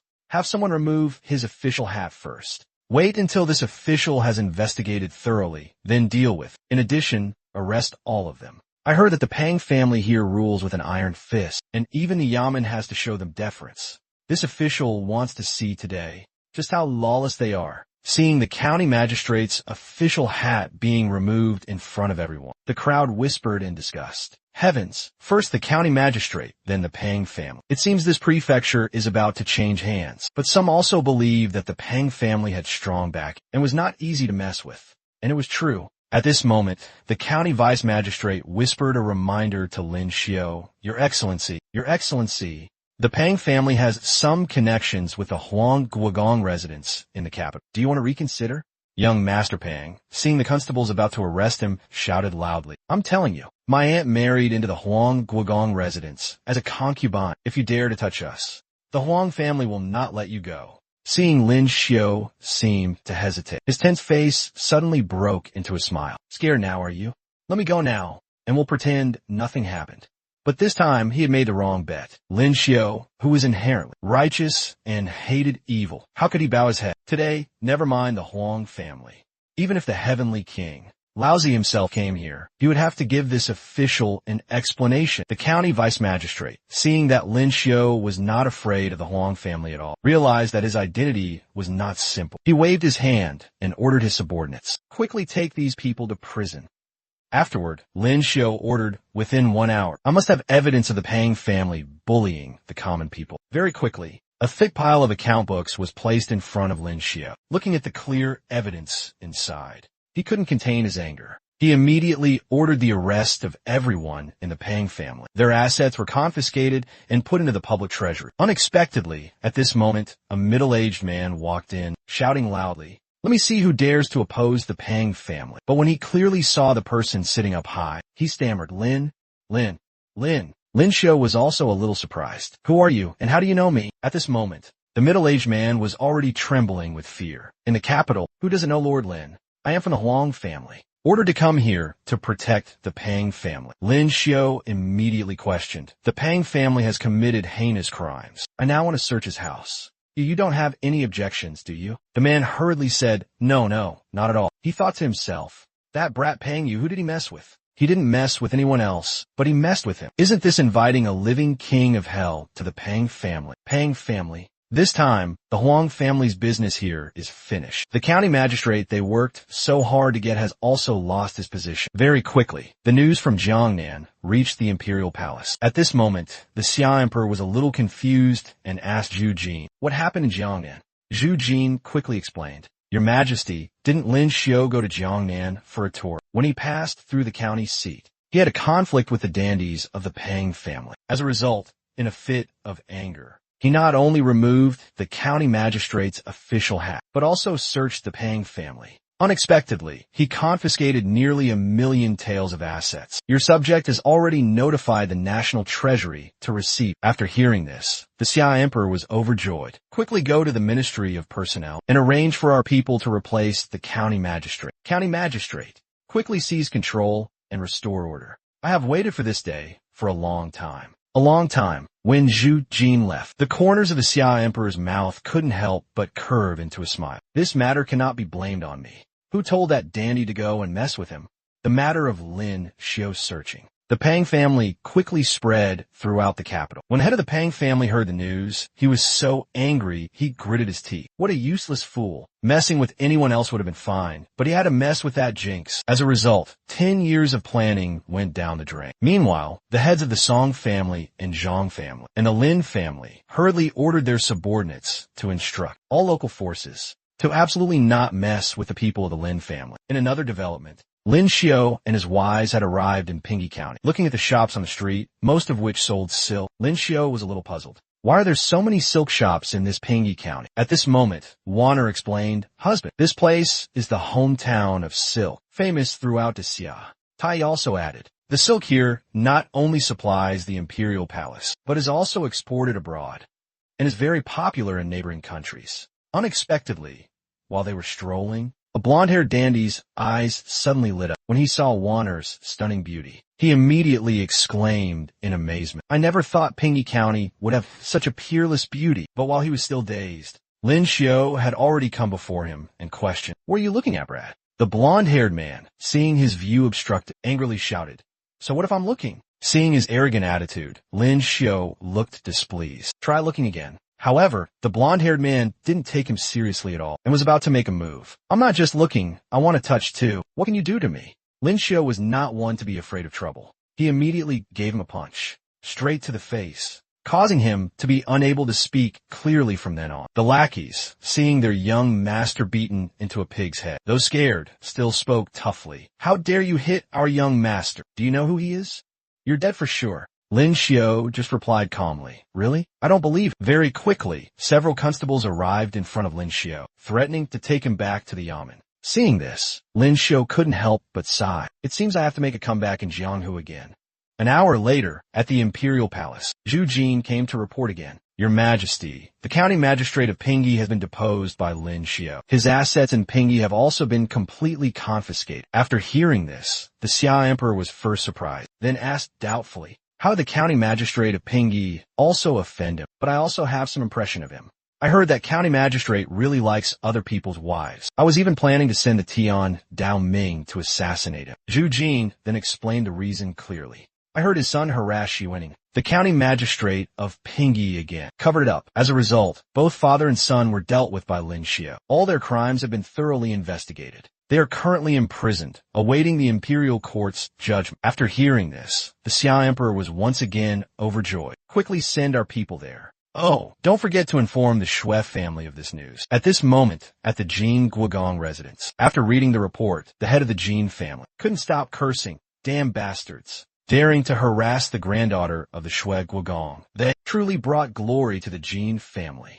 Something that even the main line of the Jin family in the capital wouldn't dare to do. Where did a branch family in Jiangnan get such gall?" But before he could finish thinking, a servant hurriedly ran in. "Bad news. The Shui family sent over a dozen strong men. They are blocking the main gate, demanding an explanation." In another development, the people of the Shui family, seeing that no one came to open the gate after a long time, simply broke down the main gate. "What do you Jin family people mean by this? Do you think our Shui family has no one? If you don't give a satisfactory explanation today, this matter won't be over." The head of the Jin family, knowing he was in the wrong, could only bow his head and apologize, and agree to compensate. At the same time, in a county in Jiangnan, chests of treasures were being carried out by constables. Clearly, Lin Xiu was visiting someone else's house again. This was already the 5th house he had visited in 10 days. Lin Xiu gradually came to like the feeling of visiting houses openly, and justly. The common people, seeing the corrupt officials being punished, were overjoyed. The wise lord should have punished them. Long ago, if only your excellency had come to Jiangnan sooner, it would have been great. Truly an incorruptible official. At the same time, a lackey of the Zheng family was riding like lightning to the Branch family, thinking to himself, I must inform the Branch family of the Zheng family and tell them to behave themselves these few days and not cause trouble with anyone, especially people surnamed Lin. But when he arrived at the county town and asked for directions to the Zheng family, an old man said that the Zheng family was no more. Hearing the 3 words, no more, he froze on the spot. Night fell. In a secret room in the capital, several family heads were discussing Lin Xiu's house visits. Two families is a coincidence, but 3 or 4 families cannot be a coincidence. The head of the Wei family hurriedly said, That's right. I've already instructed my people. Told them to behave and not mess with people surnamed Lin, but they still offended Lin Xiu. Then the head of the Qi family said, So that means it's not our people messing with Lin Xiu, but Lin Xiu messing with our people. But the head of the Song family didn't understand. On the eve of the grand competition, why would Lin Xiu go to Jiangnan to cause trouble? Going is one thing, but this time he even uprooted the forces they had painstakingly built. After some discussion, they came to a conclusion. Although this matter is not beneficial to Lin Xiu, it is extremely beneficial to another person. The Xia Emperor in the capital, though very happy, felt a little worried upon careful thought, because he was afraid that the nobles would think that what Lin Xiu did was orchestrated by him from behind the scenes, instigated by him. However, life is not as one wishes. Be careful what you wish for. In less than a few minutes, Zhu Jin had arrived before the Xia Emperor, reporting that several high officials were outside the hall requesting an audience. The Xia Emperor sighed. It seemed he couldn't avoid taking the blame for this, even if he didn't want to. When the several high officials entered, they immediately began to wail like fishwives. Your Majesty, you must control him. If this continues, Lin Xiu will wreak havoc throughout Jiangnan. The Xia Emperor immediately pretended to be in a difficult position. This matter is also difficult for me. Lin Xiu is a genius of his Xia. Moreover, it was your people who caused trouble first. He is only acting according to my laws. If I punish him, wouldn't that dampen the heart of the future pillar of the Xia? Hearing this, the high officials looked very aggrieved. After a moment, one said, Your Majesty, but you also cannot dampen the hearts of the nobles. The Xia Emperor, seeing that he had achieved his goal, waved his hand. All right, let's do this. I can tell him to stop. But you all must also go back and reflect on yourselves. See what your people have been doing in Jiangnan all these years. If you don't know how to restrain yourselves in the future, I will also be powerless. When the several people returned to their residences, the head of the Zhang family slammed the table angrily. As expected, His Majesty is using Lin Xiu to put us in our place. The hot-tempered head of the Wei family immediately wanted to send experts to deal with Lin Xiu, but the head of the Song family stopped him. Are you crazy? Who dares to touch him now? And who can touch him? With old Duke Shui's temperament. If it's as you say, I'm afraid no family in this entire capital will be at peace. The head of the Wei family also strongly agreed. But don't forget that brat's wives. Even if he has no special abilities and is just a freeloader, I'm afraid no one would dare to touch him. After some discussion, they decided to endure it for the time being. In another development, in the back garden of the Murong residence in Jiangnan, Imperial Consort Gui seemed to have a lot on her mind, hesitating, absent-mindedly looking at the beautiful scenery before her, unaware that Lin Xiu was hiding behind a rockery, intently gazing at her. Could it be that I've been influenced by that emperor? Before, I only liked young girls and older sister types, but now I find that women over 30 also have their own unique beauty. But as Lin Xiu was daydreaming, Zhu Jin suddenly appeared, startling him. Lin Xiu hurriedly asked, Chief Steward Zhu, why have you come here? I should be asking you that. How many people and how many families have you arrested in Jiangnan? Those noble families all came to His Majesty together. So His Majesty sent me here for a trip to tell you that you can stop now. If you continue, I'm afraid the capital will be in chaos. But those families have also guaranteed that they will restrain their people in Jiangnan. Consider it a step back. Finally, His Majesty also asked me to convey a message. He did very well this time. After speaking, Zhu Jin came before Imperial Consort Gui again. Your Highness, His Majesty also has something to say to you. His Majesty said that if Your Highness wants to stay in Jiangnan, then you don't need to return to the capital. This old servant will arrange everything properly. Hearing this, Imperial Consort Gui was momentarily speechless. Lin Xiu, standing beside her, began to mutter again. This emperor, although lecherous, also has the heart of an enlightened ruler. It seems that people who appreciate beauty are not bad people after all. At this moment, Imperial Consort Gui, after some thought, furrowed her brow and replied, "No need. This consort now finds that the capital is also good." When Zhu Jin left, Lin Xiao, seeing that Imperial Consort Gui seemed unhappy, invited her for a walk to cheer her up.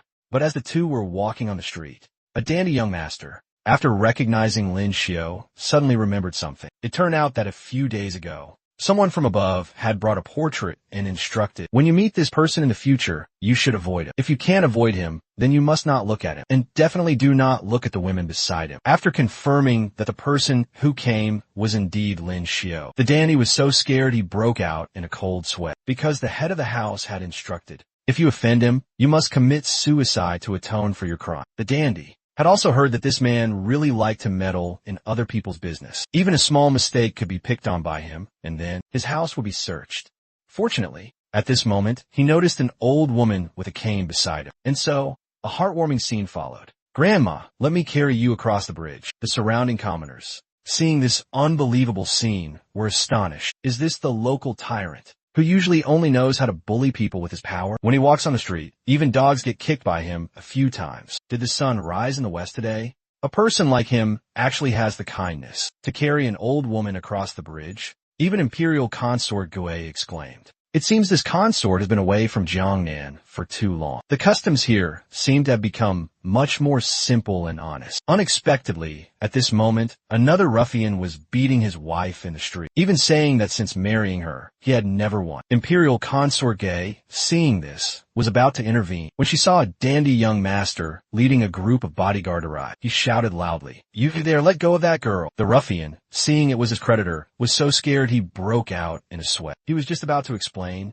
when he was pointed at by the dandy and scolded, "You guys beat him up for me. Lousy hates men who hit women the most." When the ruffian was beaten black and blue, Imperial Consort Gui was truly shocked. The customs in this Jiangnan seem a bit too simple and honest. Lin Xiao, standing beside her, smiled foolishly, believing that it would become even more simple and honest in the future. Night fell, and Warner began to brainwash Tai again. Tai felt that this was not very good. Warner, seeing an opportunity, added fuel to the fire. What's not good about it? This way, in 3 days, we can be with husband for 2 days, and Ning'er only gets 1 day. Besides, don't you understand, husband? He just doesn't want to force us, but do you think he doesn't want it in his heart? As a result, after being bombarded by Warner for a while, Tai finally whispered her agreement. Very quickly, the two of them went to Lin Xiao's room together. Seeing Tai and Warner arrive together, he was a little surprised, but then he understood. Looking at the two stunning beauties, Lin Xiao's face unconsciously turned red, and a violent power in his body also erupted. The next morning, Ning'er, having just woken up, was strolling in the courtyard. Suddenly, there was the sound of a door opening. When she saw the scene before her, she immediately froze and then complained repeatedly, "It's so unfair. Originally, the 3 of us took turns. Now, you 2 get 2 days, and I only get 1 day." Warner, standing beside her, giggled. "What's unfair about it? I gave you the chance, but you didn't want it yourself. If you think it's unfair, you can also be with Tai or with me." As soon as these words were spoken, Ning'er angrily replied, "Don't even think about it. Even if I were with Tai, I wouldn't be with you." Warner pretended not to care. "If you want to find Tai, you'll probably have to wait until next time, because she has already agreed to be with me tonight." Hearing this, Ning'er's eyes welled up with tears. Warner, seeing her appearance, didn't indulge her anymore. "All right, for the sake of sisterhood, I'll yield to you this time. Tonight, you go with Tai." Hearing this, Ning'er agreed without thinking, but then she felt that something was wrong. But anyway, she got to be with husband for another day, so she didn't think much about it anymore. But in another development, in a dilapidated temple in Jiangnan, the underlings of the Tian Dao Ming were reporting their work to branch leader Zheng Li. They reported that recently, the dandies who used to cause trouble seemed to have become different people and had all started doing good deeds. Hearing this, Zheng Li was stunned and thought to himself, "Why are they doing the work of the Tian Dao Ming? Then wouldn't we have nothing to do?" He immediately asked the reason. The subordinate replied that it seemed a major figure had come to Jiangnan, and the capital had warned them, telling them to behave and not offend that person. Afterward, Zheng Li couldn't help but exclaim, "Could it be that person? It must be him. Only he could make the families in Jiangnan so wary. It's a pity Brother Xiao is not here. Otherwise, I believe they would become good friends." Night fell. Lin Xiu looked at the two beauties and couldn't help but fight a battle. The next morning, the group went out to sea to cultivate again. They were seen sitting cross-legged in the thunderclouds, letting the lightning strike their bodies. But after only a moment, all three said they had reached their limit. Lin Xiu immediately comforted them. It's okay. Cultivation must be done slowly. You all rest first. After the three left, Nan Nan and Lin Xiu's arms suddenly let out a cry and transformed into a large pink calico cat. Looking at its appearance after evolving, Lin Xiu was very expectant. He wondered what this little fellow would eventually turn into. Suddenly, a huge wave appeared on the sea. Looking closely, it turned out to be an extremely rare sea tribe child. On this planet, not only are there humans, but also other races, such as the barbarian tribe in the wilderness, who could transform into beasts. The spirit tribe in the deep forest are all artistic geniuses, skilled, but with little contact with the outside world. And finally, the sea tribe in the deep sea, whose only advantage is their large size. At this moment, they were chasing a pink-haired girl. The leader was seen waving his hand and shouting, and the pink-haired girl immediately couldn't move, quickly becoming prey. Just at the critical moment, a beam of light shot down from the sky. The opponent, seeing their plan foiled, rushed towards Lin Xiu and bit his arm. This scene frightened the girl. But Lin Xiu, with his metal special ability, his whole body as hard as steel, caused the other's teeth to shatter. While he was still astonished, Lin Xiu didn't forget to taunt him. These teeth aren't even as hard as Ninger's fingernails. You can't even leave a scratch on me. Saying that, he punched the other, sending him flying. Then he used the water condensing into ice technique, turning him into a candied haw skewer. The pink-haired girl, seeing this, was overjoyed, shouting, "Wonderful!" Then she asked him, "Are you a human?" Lin Xiu, noticing her slightly strange pronunciation, scratched his head and thought, could it be that she's not human? He had heard of the sea spirit tribe before. They looked exactly like humans. Some nobles even kept them as pets. Could it be that those 4 sea tribe members were planning to capture her and sell her on the black market? Thinking this, Lin Xiu told her to go home quickly and not wander around outside. The girl, seeing that he could speak her hometown dialect, asked in surprise, "Could it be that you are from our tribe?" Lin Xiu replied, "I not only know how to speak your language, but I also know how to speak fish language." The girl thought Lin Xiu was the omnipotent sea god lord, and even planned to catch some fish to offer him at the sea god festival. Lin Xiu, seeing her just standing there dazed, could only sigh, then hid himself and left. After she left, he followed her again, thinking that this girl's mind didn't seem quite right. Don't let her run into danger again.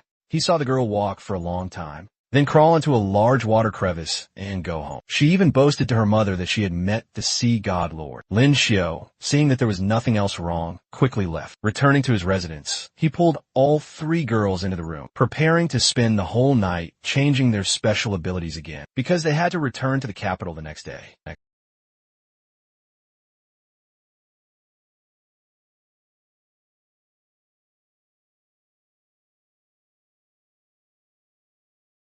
Son, enough. At this moment, Wanner exclaimed, "The farewell banquet that the Jiangnan nobles organized themselves is truly grand." Imperial Consort Gui also added, "That's right." Many nobles cried, "You've only been here for 2 months. How could you become so close to them?" Lin Xiu knew the situation clearly and could only say awkwardly, "It must be because of my damn personal charm." As soon as he returned to the capital, Lin Xiu hurriedly went to see the Xia Emperor. "The things your subject did in Jiangnan have caused your majesty trouble." After hearing this, the Xia Emperor was not angry, but even a little happy. "There are no outsiders here. I'll speak frankly. The things you did were truly to my liking. It seems giving you the secret investigation department token back then was not wrong. But have you joined the Tian Dao Ming? The things you do are even more heavenly Dao than the Tian Dao Ming itself." Hearing this, Lin Xiu hurriedly expressed his loyalty. "Your Majesty, don't joke. My loyalty to your Majesty can be compared to the sun and moon. How could I join a rebel organization?" The Xia Emperor immediately turned away, thinking to himself, "This brat, whether he has joined or not, how would I not know? I am the head of that rebel organization." So he immediately asked Lin Xiu what reward he wanted. He said he wanted a fishing boat and Princess Mingi. Hearing these 4 words, the Xia Emperor hurriedly interrupted. "As long as Mingi agrees, I have no objection. But she is a princess. She cannot be a concubine. When she marries, she must be on equal footing with your other wives." Lin Xiu was shocked and hurriedly explained, "Your subject meant the several 100,000 taels of silver that Mingi owes your subject. Can your Majesty help her pay it back?" The Xia Emperor immediately changed the subject. You know, although I am the emperor, the national treasury cannot be touched casually. Besides, you're not short of money. Let's talk about this later. Unexpectedly, at this moment, Mingyi was eavesdropping outside the door, even muttering and criticizing the Xia Emperor, always talking about my marriage. Unexpectedly, Lin Xiu had already patted her shoulder. Princess of a great nation. If not climbing trees, then eavesdropping. That's not good. Mingyi angrily replied, none of your business. But Lin Xiu didn't care and turned to leave. Mingyi, seeing him leave, called out again, wait, I want to fight you. Let you see my progress after 2 months of cultivation in Fusang. To be fair, we will only use special abilities, not martial arts. Very quickly, the two arrived at the martial arts arena. Mingyi reminded, if you can't take it, surrender quickly. If you get injured then, don't blame me. Lin Xiu naturally didn't yield. Princess, also be careful not to get injured. After 2.5 minutes of fighting, Mingyi was defeated. She asked unwillingly, how come you want to play for 2 months? And your elemental force is much stronger than before. Lin Xiu replied smugly, it must be because the scenery of Jiangnan is charming, and I was in a good mood. Cultivation naturally becomes twice as effective. At this moment, the cultivation fanatic Ling Jun walked over, saying she also wanted to go next time. The Crown Prince and Crown Princess were walking toward the three of them. The Crown Princess, seeing they didn't bow, angrily shouted at the two of them, don't you know to bow when you see the Crown Prince and Crown Princess? Mingyi, who didn't have a mother to teach her since childhood, is one thing. But are you two the same? Mingyi was a little scared, but as she was about to bow, our Lin Xiu had already stepped forward, slapped the Crown Princess across the mouth, and even cursed, damn bitch. Which palace mate are you from? That you dare to speak to Her Highness the Princess like that. This action shocked Ling, Yin, and Mingyi. Even the Crown Prince didn't expect Lin Xiu to be so aggressive. At this moment, the Crown Princess, beaten into a daze, finally stammered, I said this consort, not this palace maid. After hearing this, Lin Xiu scratched his head. Oh, so that's it. Sorry, I misheard. As soon as these words were spoken, the Crown Princess was so angry she burst into tears and ordered her subordinates to deal with Lin Xiu on the spot. Unexpectedly, they pretended to be dead on the spot. Very quickly, this matter reached the ears of the Xia Emperor. The Empress, upon hearing the news, was extremely angry. Unbelievable. Your Majesty, this Lin Xiu is too outrageous if he is not severely punished this time. I don't know how arrogant he will become in the future, but Imperial Consort Xian believed that. Lin Xiu was not an arrogant person, and perhaps there was some hidden reason, so she went to see. Very quickly, the Xia Emperor and everyone arrived at the scene. Lin Xiu, why did you hit the Crown Princess? Hearing this, Lin Xiu hurriedly explained, Your Majesty, at first, your subject didn't know this was the Crown Princess. I thought it was a palace maid insulting the late Imperial Consort, so I stepped in to teach her a lesson. This explanation left the Xia Emperor bewildered, and he immediately asked for clarification. Actually, it was like this. Originally, your subject, Mingyi, and Ling Yin were talking. When we met the Crown Prince and Crown Princess, before we could bow, she insulted Princess Mingyi and the late Imperial Consort, the late Your Highness. But I thought that a disrespectful palace maid, who doesn't know her place, needed to be taught a lesson, which led to the misunderstanding just now. Unexpectedly, this explanation made the Empress extremely angry. Such a glib tongue. Even if the Crown Princess was wrong first, is it your place, an outside official, to teach a member of the imperial family a lesson? Faced with this questioning, Lin Xiu appeared extremely calm. Your Majesty the Empress, your subject and Princess Mingyi are close friends. The late Imperial Consort, Your Highness, was an elder of your subject. Your subject will absolutely not allow anyone to insult her spirit in heaven. Due to a moment of anger, I ask Your Majesty and Your Majesty the Empress to punish me. As soon as he finished speaking, the Xia Emperor immediately stepped in to mediate. Punish the Crown Princess with 3 days of confinement. As for Lin Xiu, he will be confined for 1 day to reflect. Seeing that the Empress was not satisfied, he immediately took her hand. Punishing him with 3 days of confinement is already showing great respect to the Empress. Imperial Consort was someone I loved, and so is the Empress. If anyone speaks ill of you, I will definitely deal with them. As soon as these words were spoken, they placated the Empress. She immediately let the matter go. Lin Xiu, seeing the two being affectionate, couldn't help but exclaim, the older the ginger, the spicier it is. Very quickly, This matter became a legend in the imperial palace. I heard that the son of Marquis Ping'an, Lin Xiu, just accidentally slapped the crown princess. Another palace made believe he did it intentionally, but he would soon be in trouble, because the crown princess was the daughter of the Zhang family, belonging to the empress's faction. She had bullied Princess Mingyi many times before. But in another development in the study, Imperial Consort Gui, after hearing about Lin Xiu's matter, immediately went to see the Xia Emperor. The Xia Emperor, seeing her worried expression, immediately asked, Mingzhu, have you come here to plead for him? Do you want me to forgive him? Imperial Consort Gui, hearing this, silently nodded. The Xia Emperor sighed. After all, he did hit the crown princess. There's also the Empress and the Zhang family. I have to give them an explanation.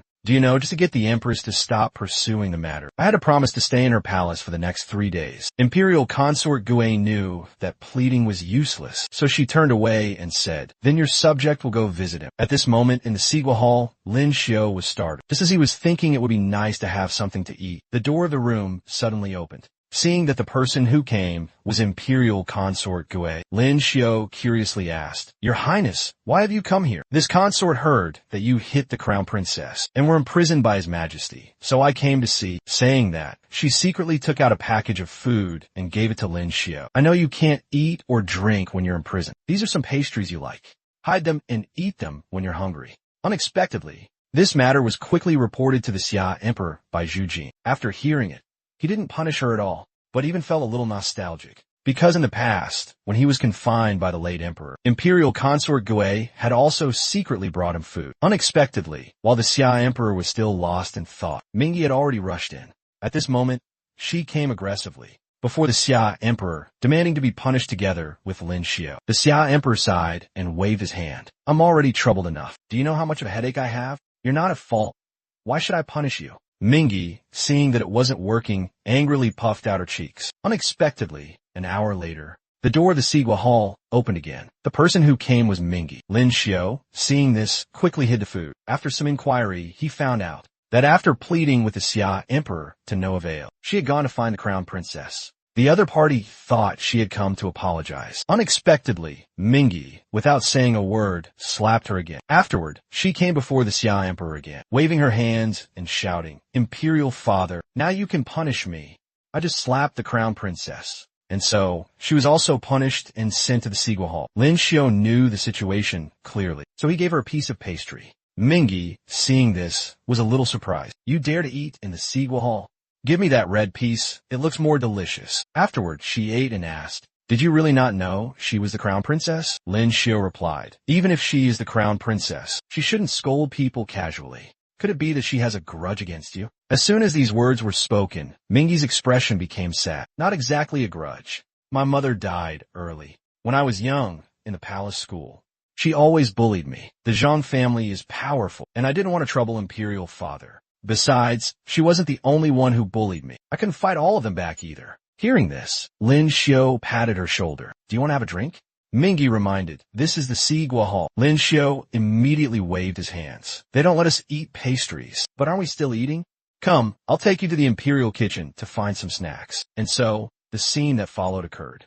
The two guards at the door had to endure what they didn't deserve to endure. Lin Xiu then pulled Mingyi straight to the imperial kitchen, unaware that her face had already turned red. The next morning, the chef of the imperial kitchen cried to Zhu Jin, Chief Steward Zhu, the imperial kitchen was robbed last night of 2 jars of wine and some meat and pastries. Zhu Jin knew who did it as soon as he heard. After comforting the chef, he hurriedly went to the Sigua Hall. Unexpectedly, as soon as he opened the door, he saw an unsightly scene and could only cough dryly a few times.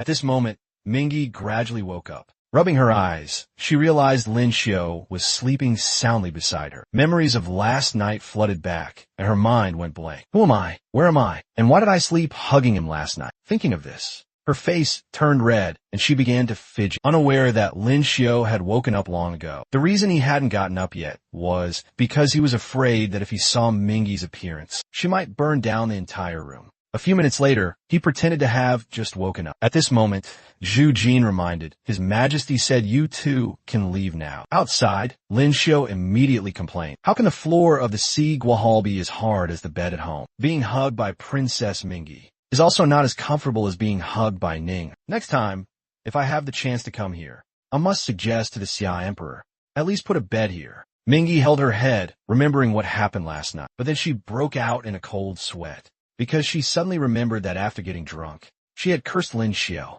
That guy surnamed Lin. Why didn't you agree with Imperial Father to marry me back then? Do you only like big-breasted girls? Clearly, Lan Xiang is on par with me. What exactly is it about me that you don't like? Damn it, drunken words revealed all my thoughts, and I did such an embarrassing thing. So she tentatively asked Lin Xiao. Last night, after I got drunk, did I say anything I shouldn't have? Lin Xiao shrugged. The princess's alcohol tolerance, you probably know. I also don't remember what happened last night after I got drunk. Could it be that the princess remembers something? Mingy, hearing this, quickly turned away. No, I drank too much last night. I don't even remember how I got back. It must have been you who carried me back. I guess so too. Thanks. Lin Xiao waved his hand. It's nothing. You're not heavy anyway. After he left, Mingy sank into a fantasy again, thinking of the scene where he carried a coup and Ling Mai. Yes, she felt a little helpless. I also want to be as heavy as them, but I can't. He can also drink it like water. As for Mingy's words last night, Lin Xiao thought she didn't want to pay back the 400,000 taels of silver. Thinking of this, he couldn't help but sigh. It seems our precious and pure friendship has become a little tainted.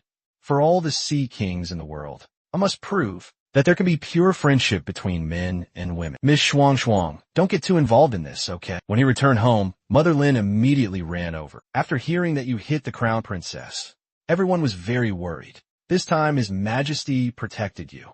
Don't be so reckless next time. Lin Xiao replied, if she dares to do it again, I don't mind being imprisoned for a few more days. Mother Lin felt very helpless after hearing this. I don't know who this child takes after. At this moment, the Xia Emperor sent someone to bring honeydew melons from the western regions. Very quickly, the whole family gathered to enjoy them. The mother-in-law looked at her son-in-law before her with increasing satisfaction. Regardless of appearance, talent, or character, no one in this entire capital could probably compare. Previously, she was a little unhappy because he kept taking concubines, but to dare to confront the crown princess for her mother's sake, such a virtuous son-in-law is truly rare. Thinking of this, she gently stroked Lin Xiao's forehead. You've worked hard these past few days. The man couldn't believe that his mother-in-law, who used to scrutinize him, now doted on him so much. Lin Xiao listened, but didn't understand anything. Mother-in-law, why are you saying that?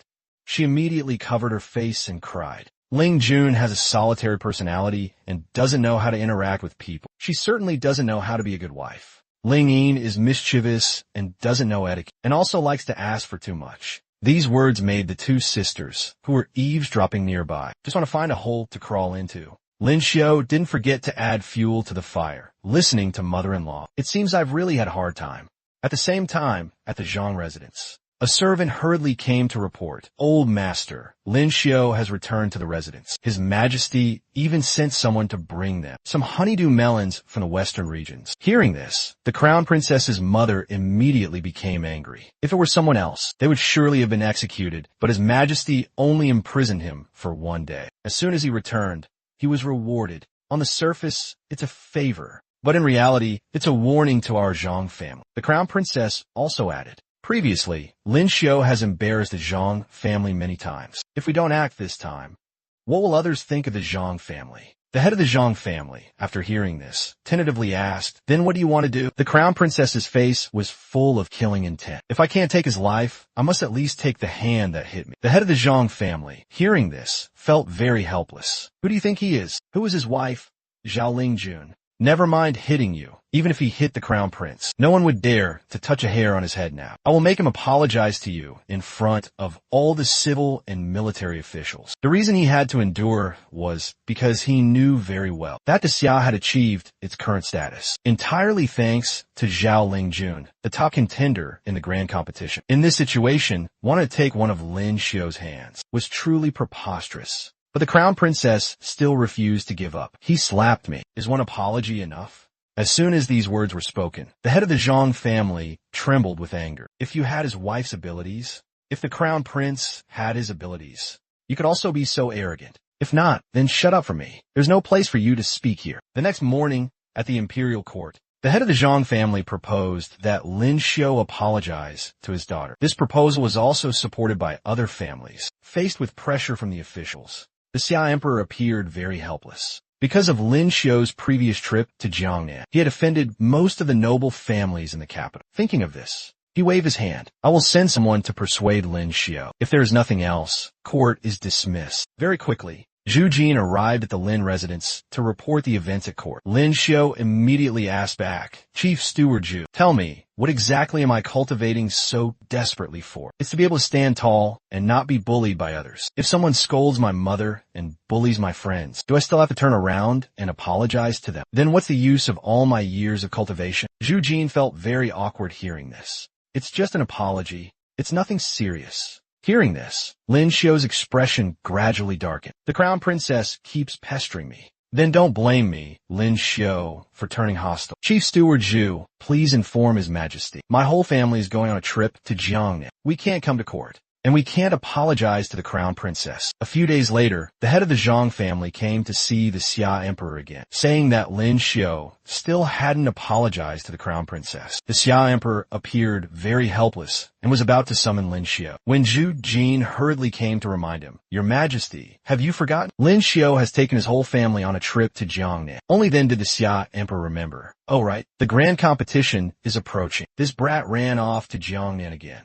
Who went this time? Zhu Jin replied, There's him, his wives, and his sister-in-law, and also Princess Mingi. Hearing these names, the Xia Emperor felt very helpless. If they don't participate in the grand competition, the Xia will definitely become a laughingstock this year. So he immediately pointed at the officials and shouted, Look what a fine mess you've made. Never mind Zhao Lingjun being the top of the heavenly prodigy list. Even Lin Xiu now has the strength of the top 5. The grand competition is approaching, and the crown princess goes and insults his mother. And you all force such a genius to apologize. What's in your heads? Do you know how many countries are eyeing them?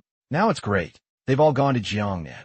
Which of you can replace them in the grand competition? The Zhang family or the Song family? As soon as these words were spoken, the officials buzzed with discussion. Very quickly, both the Song family and the Zhang family began to admit their mistakes. Finally, they decided that they hadn't thought things through properly before. The Xia Emperor, seeing they understood, couldn't help but smile. The most embarrassed person was the head of the Zhang family. He not only lost face, but also had to admit his mistake in front of everyone. Very quickly, Zhu Jin arrived in Jiangnan to invite Lin Xiu and everyone back to the capital. But Lin Xiu calmly replied, Lingjun, they've never been to Jiangnan before. I plan to take them around for 2 months and then go back. Zhu Jin, hearing this, became anxious. Lord Lin, what will it take for you to agree to return? It's very simple. Didn't the crown princess want an apology?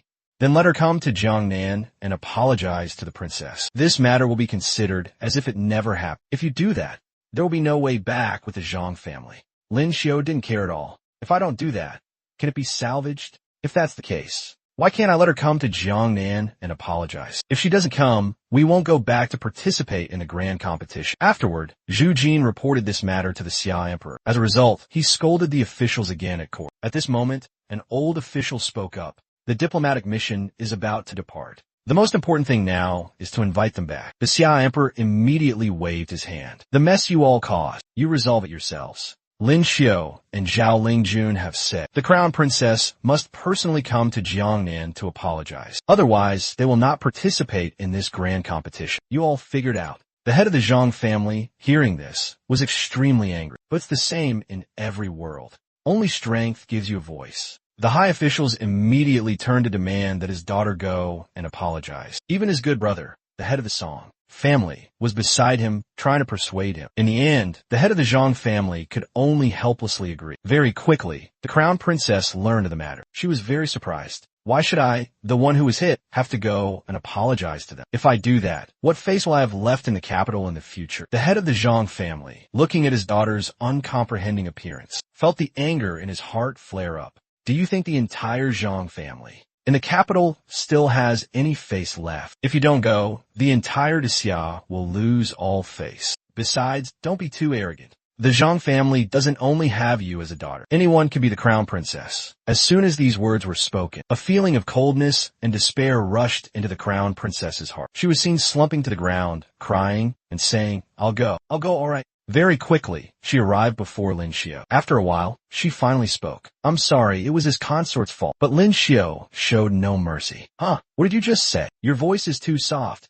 I can't hear you. Seeing this, the crown princess was so aggrieved that tears welled up in her eyes. Then she repeatedly said loudly, "I'm sorry," 3 times, then turned her head and hurriedly left. Lin Xiao, seeing her appearance, couldn't help but sigh. It was clearly her fault, but now she's acting as if we bullied her. She really knows how to play pitiful. The scene just now made Mingy a little disbelieving. That arrogant woman. She actually had to bow her head and admit her mistake. It was truly the first time she had seen it. At this moment, Lin Xiao began to show off again. "If you like, I can make her come and apologize to you often." Unexpectedly, this sentence was deeply engraved in Mingy's heart. Her dark face suddenly blushed. Then she shyly said, "Thank you, Lin Xiao." Lin Xiao smiled foolishly. "No need to be polite. I always do my best for my friends." Hearing this, Mingy silently turned away, muttering, "Just friends." The next morning, Lin Xiao and his wives returned to the capital. He also went to see the Xia Emperor first. The Xia Emperor was overjoyed to see Lin Xiao. This time was truly refreshing. "It's a pity you weren't at court then. You don't know how satisfying it was for me to scold them." Lin Xiao replied, "These people in high positions only know how to fight for power and profit, and don't know how to care for the people. They deserve to be scolded. But this time, your subject made the crown princess personally come to Jiangnan to apologize. Did it damage the honor of the imperial family? Will your majesty be angry?" The Xia Emperor waved his hand. "This matter is not your fault. She brought upon herself. As for the crown prince, you don't need to worry. Even the Zhang family can't do anything to you, let alone the crown prince." Hearing this, Lin Xiao understood in his heart. The current crown prince was only appointed because the emperor was under pressure from the Zhang family. In his heart, he had someone else in mind. If he could depose the Zhang family, he could also depose him. At that time, the most qualified person to succeed the throne would be Prince Qin. Whether my brother can become emperor or not depends on imperial consort Shu's methods. Unbeknownst to him, Lin Xiao's thoughts had been seen through by imperial consort Shu, who had the special ability to read minds. When he returned to the Lin residence, Lin Xiao found that a coup had been waiting for a long time. "I heard you went to Jiangnan and taught the nobles there a lesson. Now, the corrupt officials have all changed, and the people's lives are also better." At this moment, Lin Xiao transformed into the #1 romantic male lead of Jiangnan. For the common people to live and work in peace, and not be bullied by the nobles. That is the dream I promised to realize for you. Jiangnan is the first place, but not the last. When I return from Deluo, I will take you everywhere into Xia, so that the nobles will tremble when they hear our names. This series of sweet words, even the cold cook could not resist. Unexpectedly, this scene was seen by Mingy, who was hiding outside the door. As soon as she saw Lin Xiao come out, she immediately questioned, "Aren't you two friends? Why are you doing that?" Lin Xiao scratched his head and explained, "This is just a kind of etiquette for foreigners. You'll know when you go to Deluo." Mingy questioned again, "Do they also kiss on the lips?" Seeing Lin Xiao still denying it, Mingy immediately pointed at him and scolded him, "Stop lying. It's obvious you only like big-breasted girls." Saying that, she angrily left. Lin Xiao looked at her retreating figure and sighed. "It seems our friendship has become tainted." Afterward, Lin Xiao took Tai to see Imperial Consort Gui. Imperial Consort Gui was a little surprised to see Lin Xiao. "Aren't you preparing to go to Deluo?" He explained, "This trip to Deluo will take at least a month. Murong Yu and Shuang Shuang have also gone. So, I want to let Tai stay in the capital to accompany Imperial Consort Gui, but the Imperial Consort didn't understand, having been away for so long. Why didn't he bring Tai along? Lin Xiao gave a reason. "My Tai is so beautiful. What if she gets entangled with some bad boys in Deluo?" This explanation made the Imperial Consort blush. Upon returning to the Lin residence, the two immediately became inseparable and quickly had a battle. The next morning, at the Xia port, the Xia Emperor had arrived early to see off Lin Xiao and the others. Lin Xiao was also very confident. The grand competition of nations had finally arrived. Who knew that as he was about to board the ship, the Xia Emperor called him back. "I heard Deluo has a princess. You try your best." These words made Lin Xiao's kidneys feel a bit endangered. At the same time, the geniuses participating in the grand competition were also walking towards the crowd. The one who caught everyone's eye the most was Lin Xiao's harem. Ning'er looked at Zhao Lingjuan's fans and couldn't help but pout and complain. "She's hogging all the limelight." Yuan beside her covered her mouth and snickered. Under Zhao Lingjun, all living beings are equal. She's the top of the heavenly prodigy list, after all. Even the Xia Emperor teased from the side. Having such an official wife It seems you, young man, are under considerable pressure. Lin Xiu felt very helpless hearing this, thinking to himself, how can you say that? Wasn't it all bestowed by you? At this moment, a passerby asked curiously, I seem to remember Zhao Lingjun has a husband. Why didn't he come? Another person replied, the first person aboard the ship just now was probably him. Little did they know, their conversation was overheard by Lin Xiu. This made him even more determined. He must make a name for himself in the grand competition. Otherwise, he would have no reputation left in the future. Then, with an order from the Xia Emperor, amidst the cheers of the crowd, the geniuses of the Xia officially set off. But in another development, 2 airships, protected by a membrane, were flying over the icy lands of Deluo. Elder Shui, who hadn't seen his granddaughter in a long time, sighed, it's so boring, I want to see my granddaughter right now. The old man beside him reminded, Duke Shui, please calm down. The 2 of us are responsible for protecting the geniuses. Lin Xiu, on the other hand, was lecturing Yuaner and the others. You all must remember, when you go to Deluo, if you meet someone named Natasha, absolutely do not let your guard down, just because she is also a girl. It's best to keep your distance from her. At this moment, a passerby came up to Lin Xiu and gave him information about the geniuses of various countries. After reading it, he couldn't help but frown. It seems this time will be a bit difficult. I've met the 4th Prince Aodal of Great Yao before. Among the top 5 last time, excluding Zhao Lingjun. Only the strength of the 2 twin brothers of Great Yao is unknown. According to the information, the eldest Prince Dao Gu has the dark special ability, which can create a night that engulfs all things. The second Prince Colin has the light special ability. Not only is his speed extremely fast, but his destructive power is also super strong. Zhang Ren became angry after hearing this. Every grand competition, as long as a genius from a small country enters the top 10, Great Yao will use all means to force them to join. Truly shameless. Who knew that at this moment? Song Yuzhong and Zhang Yi looked at Lin Xiu and said in unison, speaking of shamelessness, there's someone even more shameless here. The genius of Fu Sang is now his wife. Fortunately, Ling Yin changed the subject in time, asking Zhao Lingjun about the strength of these people. If you encounter Natasha and the 4th Prince of Great Yao, as well as other opponents, you can go all out. But if you meet the twin brothers of Great Yao, I can only advise you to concede defeat first and not fight them. Very quickly, day and night passed, and night fell. Our Lin Xiu began to feel awkward again, although he really wanted to flip Yuaner or Ninger's card. But in front of outsiders, he had to choose the person he least wanted to, although they didn't have the status of husband and wife. Nominally, Zhao Lingjun was the official wife. In front of outsiders, naturally, he couldn't be cold to the official wife and favor the concubine. At this moment, Zhao Lingjun reminded, the Great Yao eldest prince's strength is much stronger than the 4th prince's. The 2nd prince is a bit stronger, but that was 3 years ago. Lin Xiu didn't pay attention after hearing it and asked, so how does my strength compare to those 2?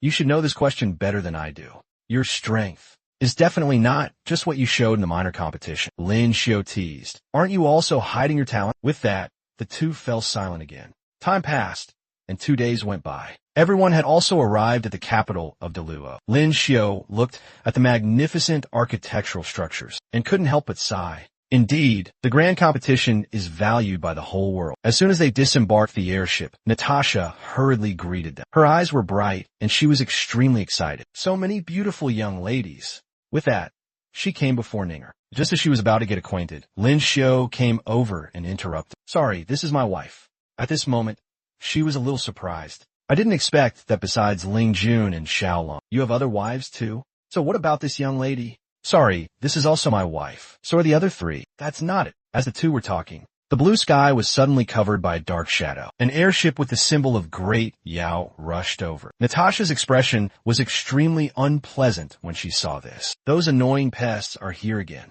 Every time they appear, they make a big fuss. A moment later, the 3 princes of Great Yao disembarked the airship. Everyone looked awkward when they saw the twin brothers. Only our Lin Xiu was overjoyed, because he currently had 1 empty slot to copy a special ability. He was wondering whether to choose light or dark. Earlier, when the 3 from Great Yao had just returned to their rest room, Kulin had teased the 3rd prince. That masked person just now must be Ling Jun and Qin Yalung's husband, right? Although he looks very strong. But it's not to the extent that the 3 of you combined can't defeat him, right? The 3rd prince felt very helpless hearing this. Although he didn't refute it verbally, his heart was in turmoil. Truly my good brother, always bringing up old matters. Although I had every advantage last time, I still lost to Lin Xiao. This caused me not only to be ridiculed by everyone when I returned home, but even my cultivation resources were greatly reduced. But he still kindly reminded Lin Xiao, the most formidable is not the special ability, but martial arts. Be careful not to fall into his hands. Kalin seemed to ignore his advice. I am not you.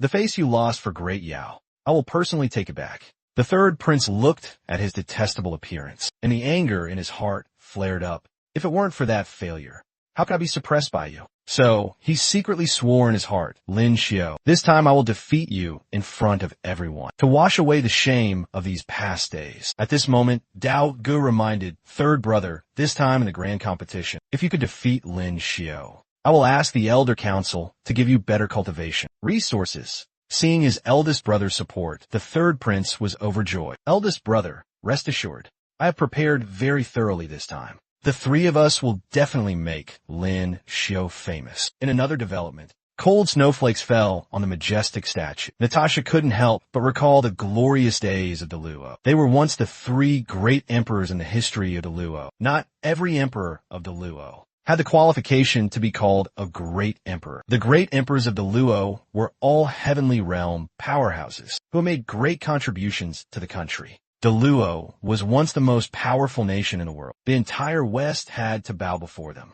Even Great Yao now did not have the prestige of the Luo in those days. It's just a pity that the glorious the Luo of the past was now in decline. After hearing this glorious period of history, Lin Xiao couldn't help but sigh. A nation cannot remain powerful forever. If the Luo truly regains its glory, other countries will definitely not stand by and watch. It's the same in any world. The more you shine, the easier it is to be envied by others. Night fell in the banquet hall of the Luo. The luxury and splendor clearly showed its former glorious period. Along with the melodious music, everyone was dancing. But these two old rascals were holding red wine glasses and watching the show. A moment later, Li Baizhong whispered, this wine is really good. Lin Xiao teased from the side, you're out of the xia now, even if you're henpecked. No one can control you. As soon as these words were spoken, Li Baizhong, with mixed feelings in his heart, grabbed Lin Xiao and complained, how can someone like you understand? Do you think I don't have her spies around me? Who knew that at this moment? A beautiful blonde girl came to invite Li Baizhong to dance. May I have this dance with you, sir?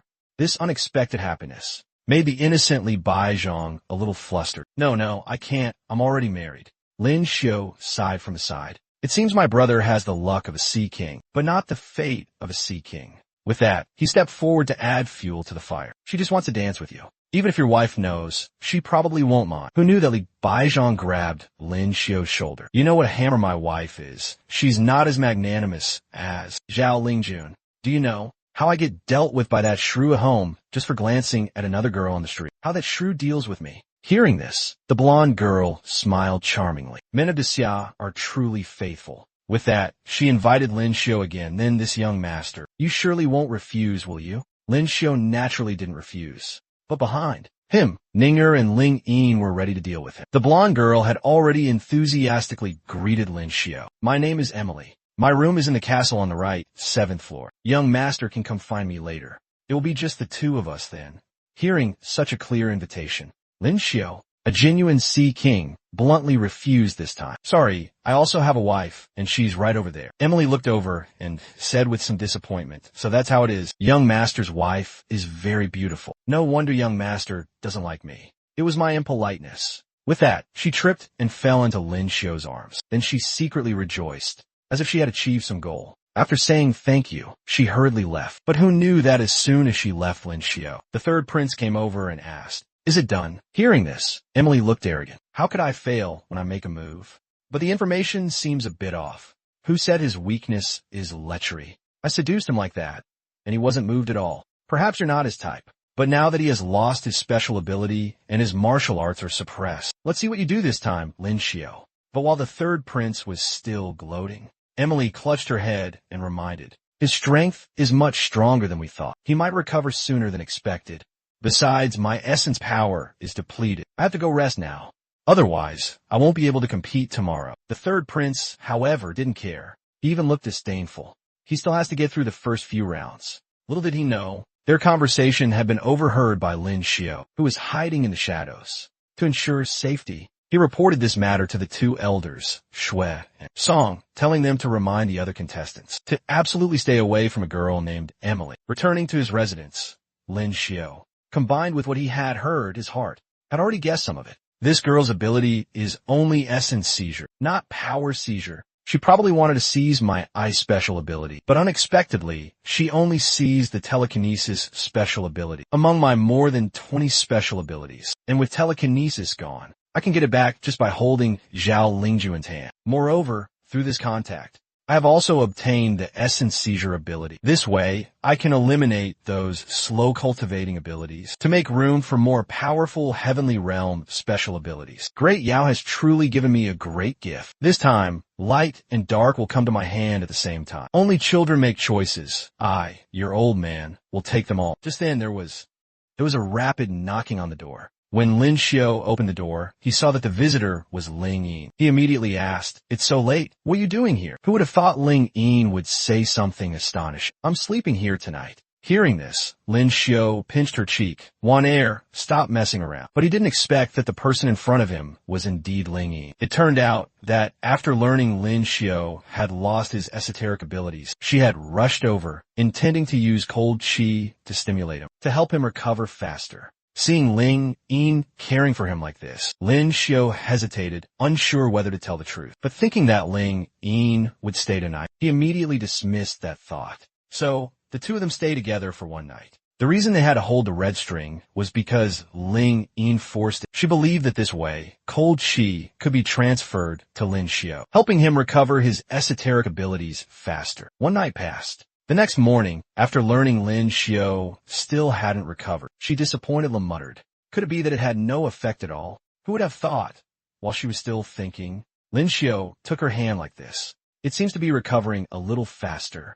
Diao thinks my abilities have disappeared, so I'll just play along and give them a surprise then." Ling Yin, seeing it had an effect, proactively suggested, "It's good that it has an effect. Then I'll come again tonight." After that, the two went to the grand competition arena. An official saw Lin Xiao arrive and hurriedly came to report, "Your opponent this time is a fire-type genius from Yao. He just deliberately changed the lots.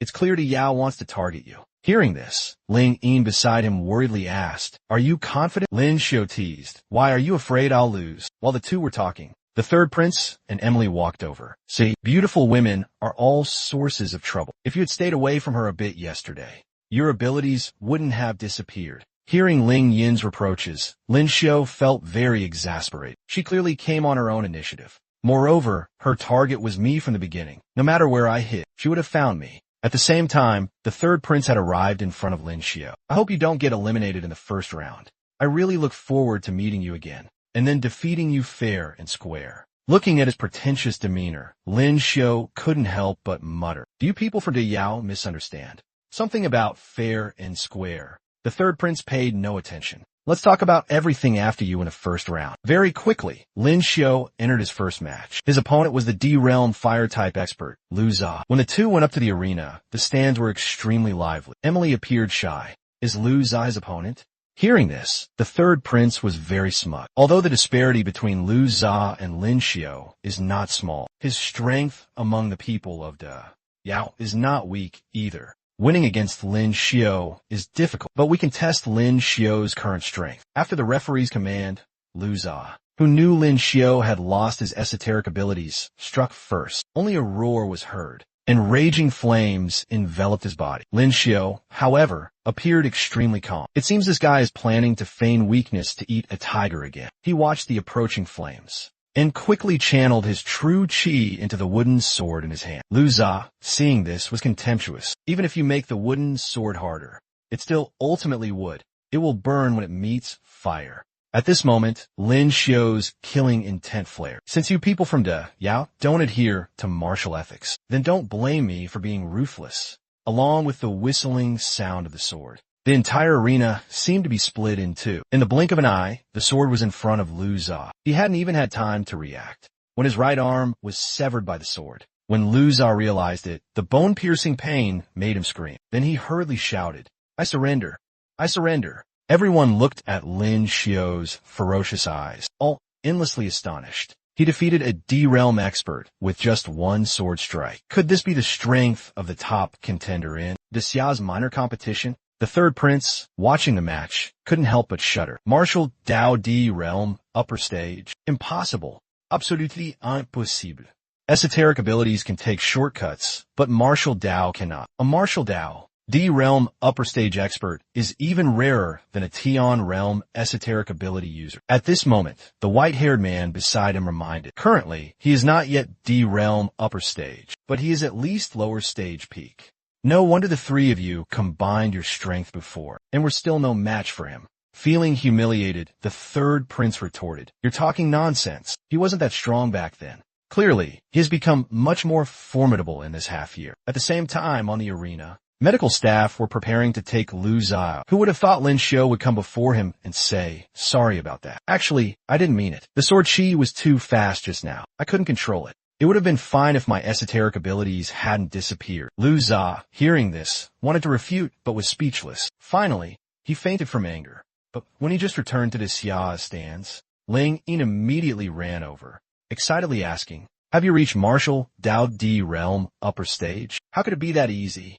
I'm still a little short." Actually, his martial Dao was still very far from D-Realm upper stage. The move just now was just a combination of martial Dao and spatial ability. Except for Tian Realm experts with spatial abilities, others couldn't recognize it. Just as he predicted, no one recognized it, only astonishment. Even Old Song, a Tian Realm expert, couldn't stop praising. At an age not yet 20, to have cultivated martial Dao to this realm is truly unprecedented. Shui Guogong truly has good judgment to have such a grandson-in-law. Hearing this, old Shui was extremely happy. That being said, Lin Xiu participating in the grand competition is also to prove he has the strength to marry Ning Er. Old Song couldn't help but sigh inwardly. Such an outstanding genius is actually his son-in-law. Previously, His Majesty saw Lin Xiu had no talent, so he wanted to marry Zhao Lingjun to him to keep him in check. Now it seems this is truly destined by fate. At this time, the passers-by had recovered from their shock and were constantly shouting, "Linda Run and Lady Ling are truly a match made in heaven." This time, Xia can finally hold its head high. Only Ning Er beside them was unhappy. "First, I had to yield to the imperial physician. Then Zhao Lingyin took my place. And finally, I have to endure Zhao Lingjun monopolizing Lin Xiu. It's infuriating." After Lin Xiu's encouragement, Xia's Zhongren also won. Looking at their soundly sleeping teammate, the Yao crowd all felt scared. Lin Xiu, watching the match, muttered, "It seems I might have gone a bit too far just now." In the next few matches between Yao and Xia, I'm afraid many won't dare to participate. Who would have thought? While he was still thinking, Zhongren had come before Brother Lin. That one move of yours just now taught Yao a lesson they'll never forget. Now, when their people see Xia's geniuses, they have to hide. Faced with this praise, Lin Xiu naturally had to reply, "Brother Zhang, you flatter me. Your life and death match just now was also key in making Yao fearful.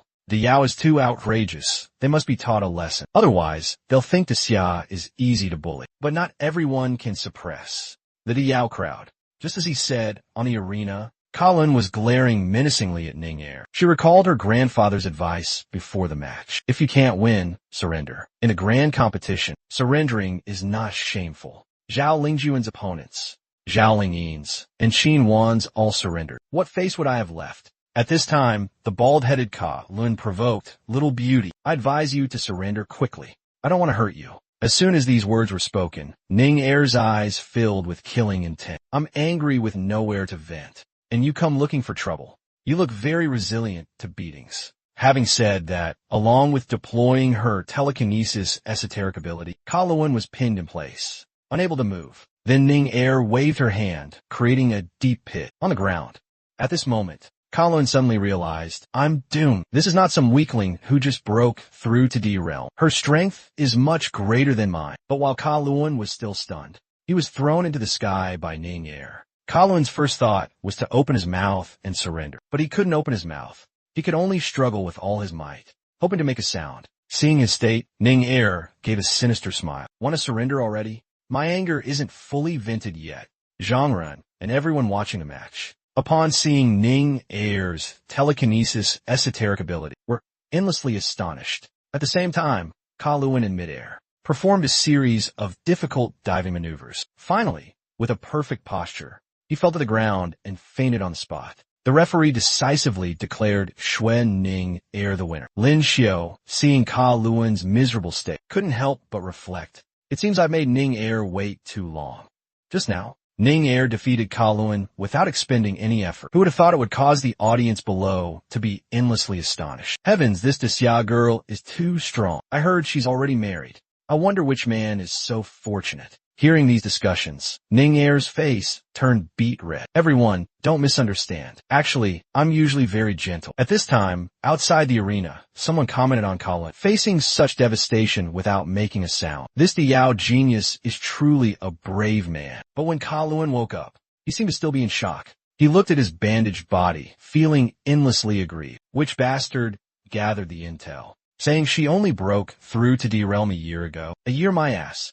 Your father. Didn't even get a chance to open my mouth and surrender. But while he was still complaining, a well-endowed girl appeared beside him, looking at him with adoring eyes. You truly surprised me. Beaten like that without making a sound. At this time, two white-haired old men also arrived, expressing great satisfaction with his unyielding performance, and said that after returning, they would report his merits to the Elder Council. Colin, seeing such a good thing, immediately shouted, the Yao warriors would rather die than submit. Meanwhile, at the arena, Ling Yin, seeing Ning Air's actual strength, couldn't help but feel a little disappointed. Clearly, half a year ago, our strengths were equal. In just 2 months, she has left me far behind. Ming He beside her also sighed. I didn't expect that cultivation method could increase one's cultivation level so quickly. But compared to the two of them, Lin Xiao was more concerned with competing for the top 100 of the Tian Jiaobang, because only by accumulating enough points can one enter the top 5. Therefore, the opponent's strength is very important, and his next match was against an old opponent.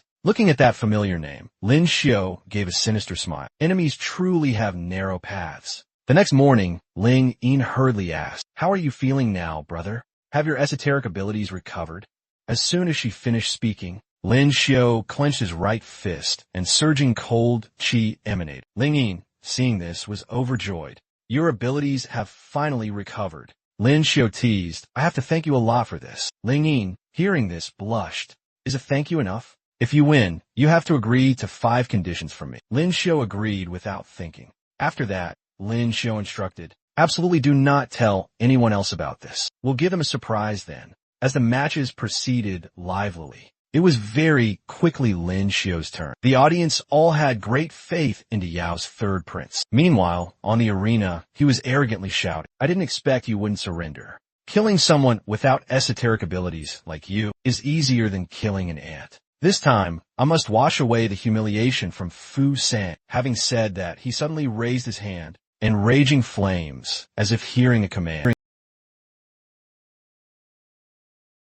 Third prince. Before Lin Xiao could speak, he muttered, long time no see. It seems he has also improved. Along with countless flames rushing towards Lin Xiao, the third prince laughed savagely. Now, how can you be my opponent? If you know what's good for you, surrender quickly. When the time comes, if you're missing an arm or a leg, I won't be responsible, Lin Xiao.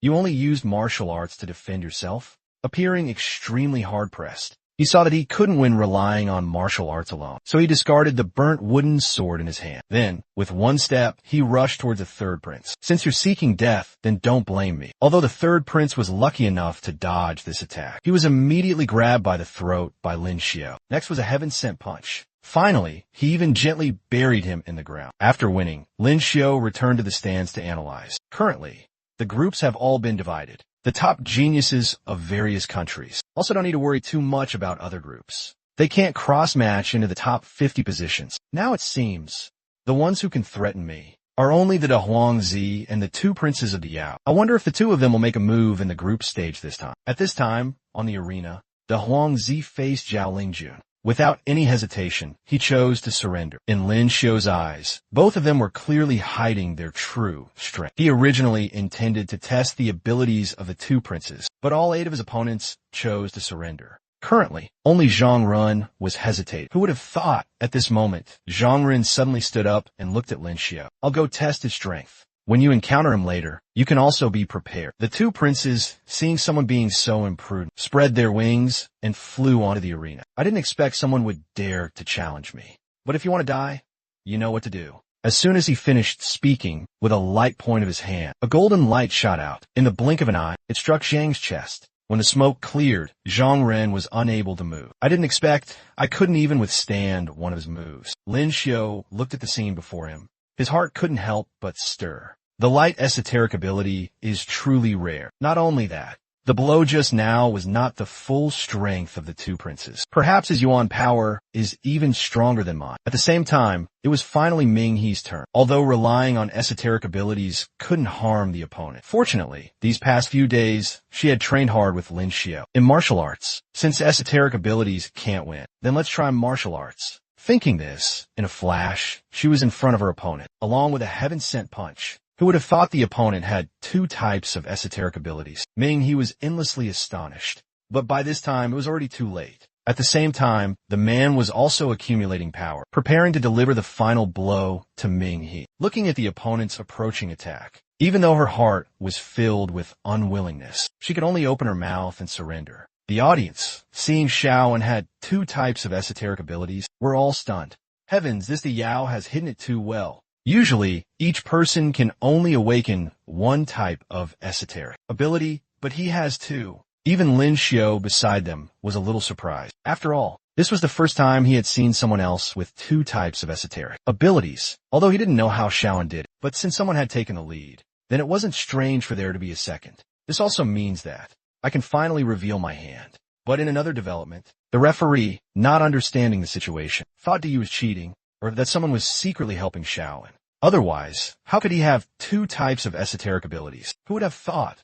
While the two were discussing, the Yao's team leader behind them coldly snorted. You two frogs in a well, just because you haven't seen it, does it mean it doesn't exist? Meanwhile, at the arena, Ming He, after losing, quietly complained, how can someone have two types of esoteric abilities? And I had to encounter them. Lin Xiu, seeing her disappointment, came to console her. Don't be discouraged. You were just careless just now. If you were serious, he definitely wouldn't be your opponent. Hearing this, Ming He's fighting spirit reignited. Of course, if I had known earlier he was hiding a hand, I definitely wouldn't have been so reckless. Next time, I will definitely win back. But while the two were talking, another Yao team leader came and revealed Xiao in secret. It turned out his second esoteric ability was from his twin brother, who died in the womb. Lin Xiu asked in bewilderment, can this even be said? Hearing this, he was very smug. The first person with two abilities into Yao, not into Luo or to Xia. This is enough for the Yao. At the same time, the third prince, after bandaging his wounds, angrily went to find Emily. You said his abilities would disappear for at least half a month. How did they recover in just a few days? Looking at the worthless third prince, Emily showed extreme disdain. I already said his strength is very formidable. I also can't guarantee it. Besides, you're not unaware. These past few days, a girl with abilities similar to his has always been by his side. This perhaps also helped him recover faster. Seeing the third prince still unwilling to give up, she also stated her opinion directly. If it were the Da Huangzi and the two princes, they wouldn't care whether his abilities had recovered or not. If you lose, you should train more. As soon as these words were spoken, the third prince could only bow his head and leave. If I wasn't valued by the Elder Council, how could I be left so far behind by them? After a while, he began to console himself again. If the Gu and Ergu also lose to Lin Xiu, then it can prove it's not my fault.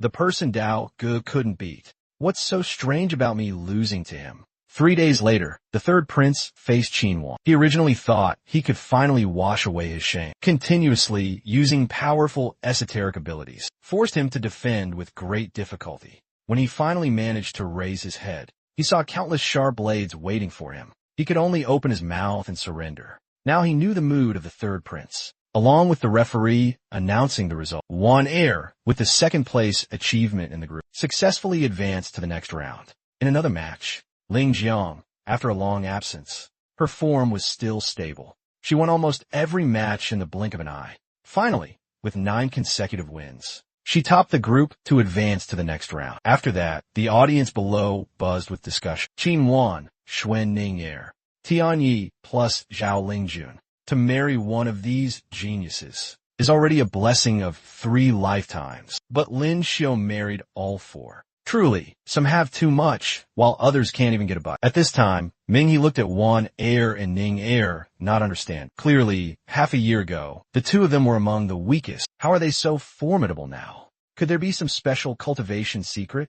Hearing this, Ning Er, not understanding the situation, was also curious. I also find it strange. This past half year, my cultivation speed has naturally become much faster. Then Wan Er beside her reminded quietly, could it be because you married Lin Xiao? It must be said, Wan Er was truly the best concubine in this situation. Still thinking of Lin Xiao. As soon as these words were spoken, everyone showed interest. Who would have thought, at this moment, the main character had arrived before everyone? Seeing everyone seemed interested, Lin Xiao immediately asked, what is everyone discussing? But no one answered him immediately. Instead, Minghe and Lingyin kept staring at him. Fortunately, at this moment, Wan Er covered her mouth and chuckled secretly. They're asking me, and Ning Er, why we improved so quickly.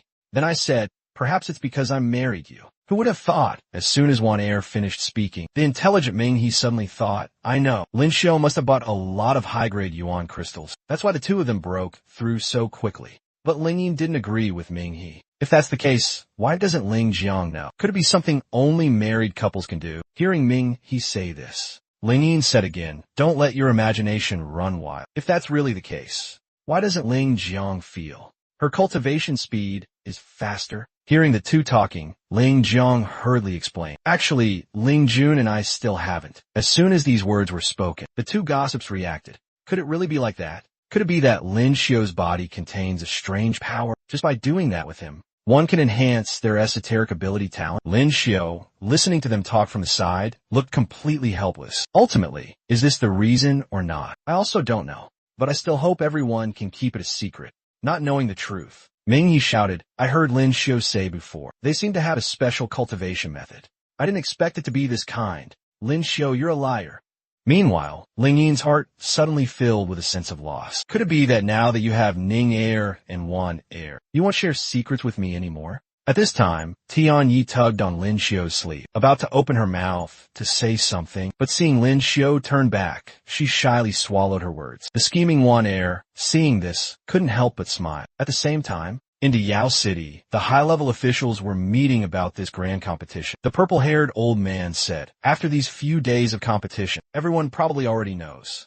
Our spies seem to have provided incorrect information. Detailed information about the top 10 of the Xia's minor competition is all here. Among them, the strength of Qin Wan and Xuanning Er has serious discrepancies. Hearing this, the black-robed old man's face gradually darkened. If they're only hiding their strength, it's still manageable. But if the Xia has grasped a method that can, in a short time, enhance the strength of these young geniuses, then it's big trouble. After all, this method might not only be possessed by Artie Yao. As soon as these words were spoken, the purple-robed old man seemed to understand something and couldn't help but be astonished. Could it be they also obtained that thing?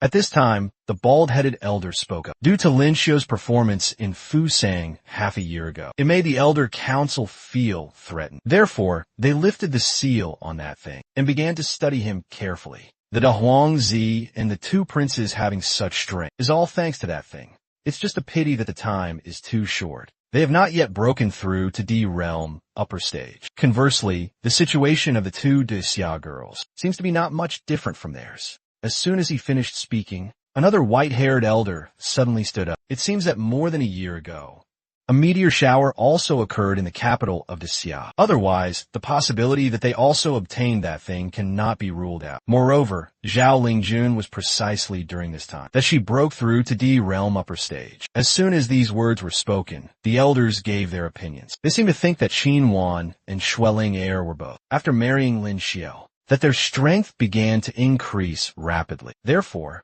they unanimously decided they must arrange for a beauty to get close to Lin Xiao. If she can become his wife, then she will definitely know all the secrets about him. Unbeknownst to them, what they had just discussed had all been heard by Lin Xiao's AI Coin number 3. Very quickly, he reported this matter to Lin Xiao. Lin Xiao, after learning of the matter, couldn't help but sigh. Sure enough, Ning Er and Wan Er's strength increased so quickly. Even the people of Xia have noticed something is wrong. How could Yao not be suspicious?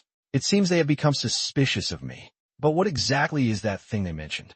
Not only can it rapidly increase cultivation speed, importantly, it can also, in a short time, raise an esoteric ability user from D realm, lower stage to D realm, upper stage. 3 days later, Lin Xiu looked at the list of those advancing to the next round, his expression gradually becoming serious. Although Xiao's results are good this time, but Diao has a secret technique that can rapidly increase cultivation. Furthermore, Dao Gu and Colin have probably reached the realm upper stage. Currently, relying on only one esoteric ability, I'm afraid it will be very difficult to win. I must think carefully about which second esoteric ability to use. As a result, while thinking, he happened to meet Ling Yi, so he immediately decided to give her a surprise. Ling Yi looked at Lin Xiu, floating in midair, screaming in fear,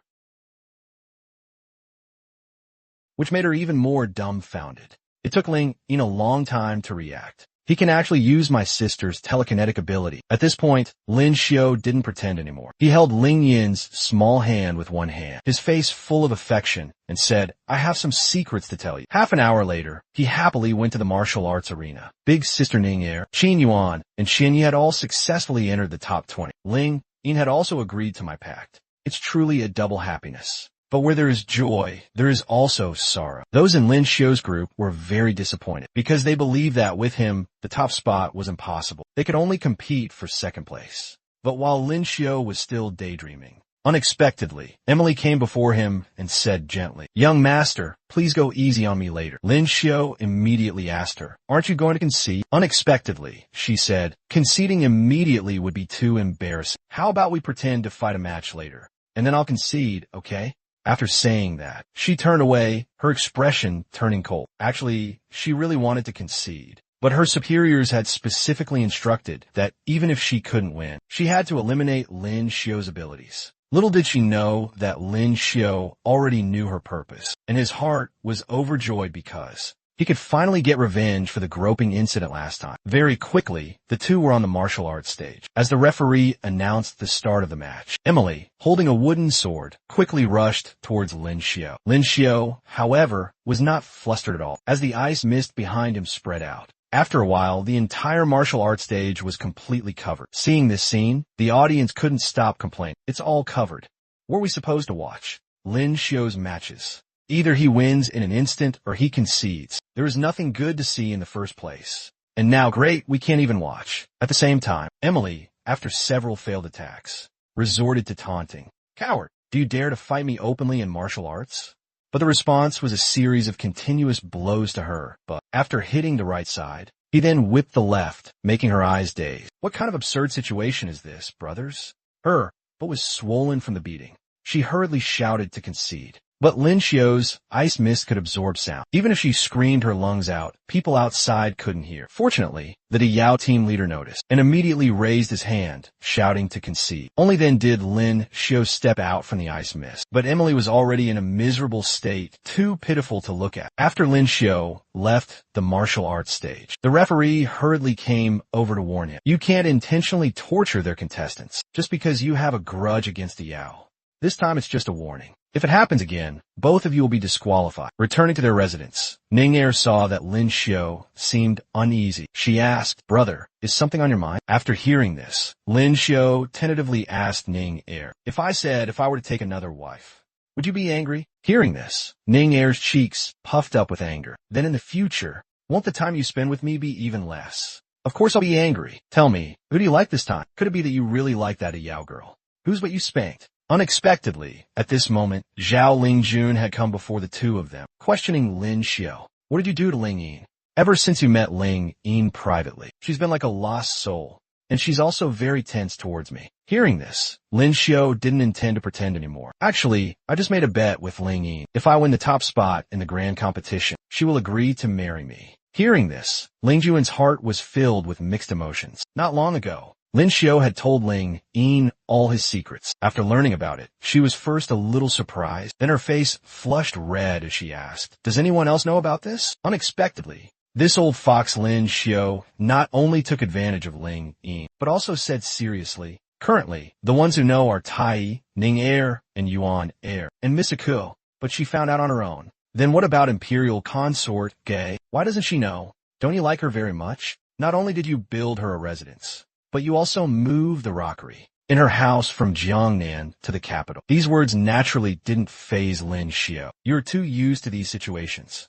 I think it's not necessarily better for more people to know about this. Do I have to go around telling the whole world? Initially, it was Miss Haitong's animal speaking ability that helped me many times.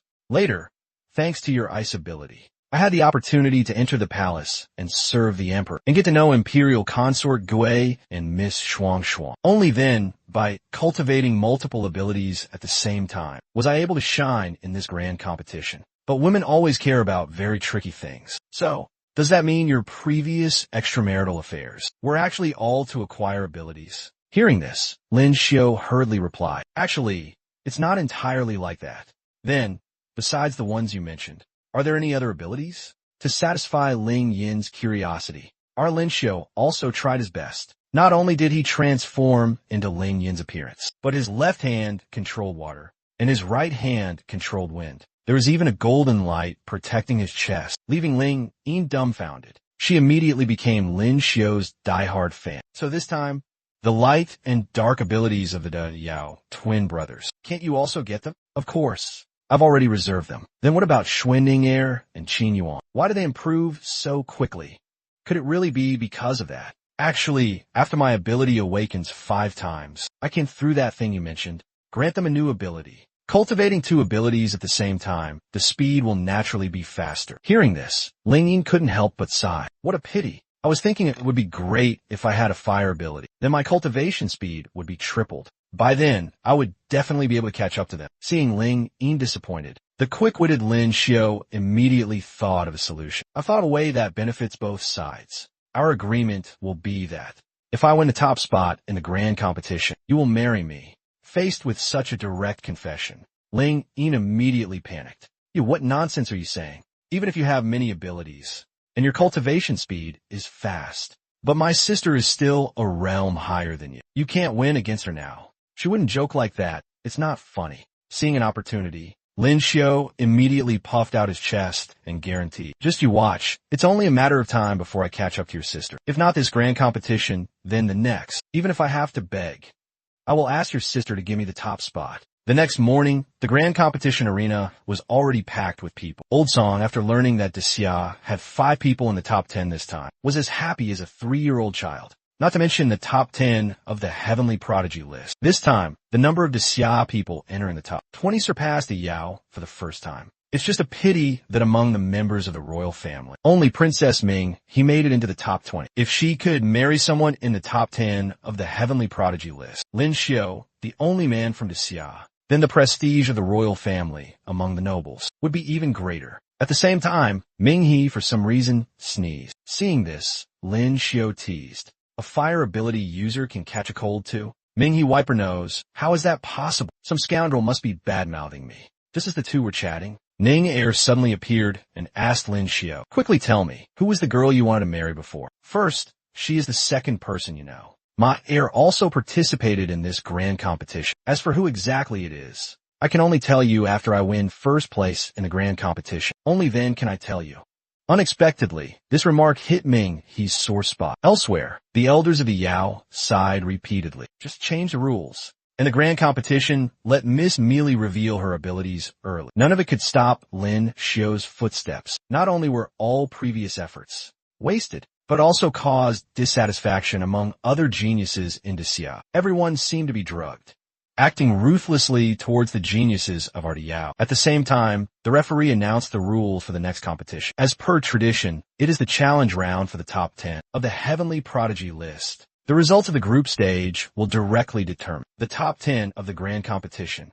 Naturally, some people are unconvinced in their hearts. The leaders of other groups are not necessarily stronger than them. They can, in this round, choose someone from the top 10 to challenge. If they win the challenge, they will replace the opponent's position. Each person only has 1 chance to challenge and 1 chance for a rematch. The first challenger was Natasha's older brother, Prince Ivan of Daluo. The opponent he chose was naturally the weakest among the top 10. Unexpectedly, just as the two were about to face off, the third prince asked Lin Xiao, Lin Xiao, who do you think will win? Hearing this, he blurted out, that Daluo person. The third prince, however, believed that Lei Meng was 10th in the previous grand competition, while Ivan was only 16th. 3 years have passed, and the gap in their strength has only widened. You say he will lose? Hee, do you want to make a bet? At this moment, the third prince, with newfound confidence, smirked at Lin Xiao. If you think Ivan is a level stronger, then let's make a bet. If Lei Meng wins, you give me 10 5th grade essence crystals. If I lose, I'll give you 10.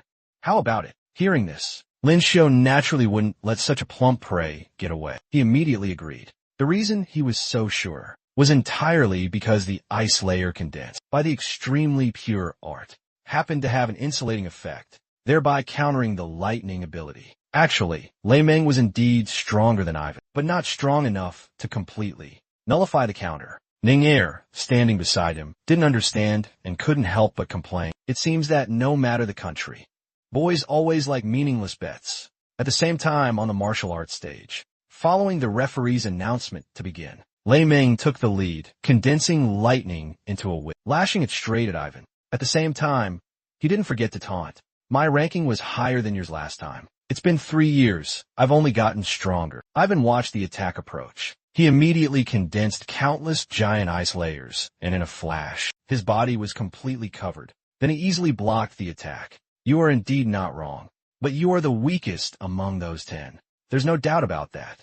Besides, for 3 years, did you think I haven't studied your power? Lei Meng heard this and was extremely disdainful. All right. Let me see what tricks you've actually come up with. As soon as he finished speaking, Ivan teleported above Lei Meng's head, intending to lift him up. Lei Meng, of course, was no pushover. His entire body immediately erupted with golden lightning, surging forward, then charged straight at Ivan's fist. The match was so intense. The audience below cheered nonstop. Yes. This is what I want to see. This is much better than your previous Lin Xiao. I declare, this is the most exciting match since the beginning of the grand competition. And on the martial arts stage, following a heavy punch from Ivan, Lei Meng had no strength to resist. He was directly kicked and sent flying. Seeing Lei Meng with no strength left to fight, the third prince was stunned. This was undoubtedly a devastating blow to him. A moment later, he hurriedly looked at Lin Xiao in embarrassment. That was just a joke. Lin Xiao naturally wouldn't let the fat piece of meat that came to his mouth escape. Actually, I don't mind. Everyone knows that people from the Yao don't keep their word. Their words are worth less than a fart.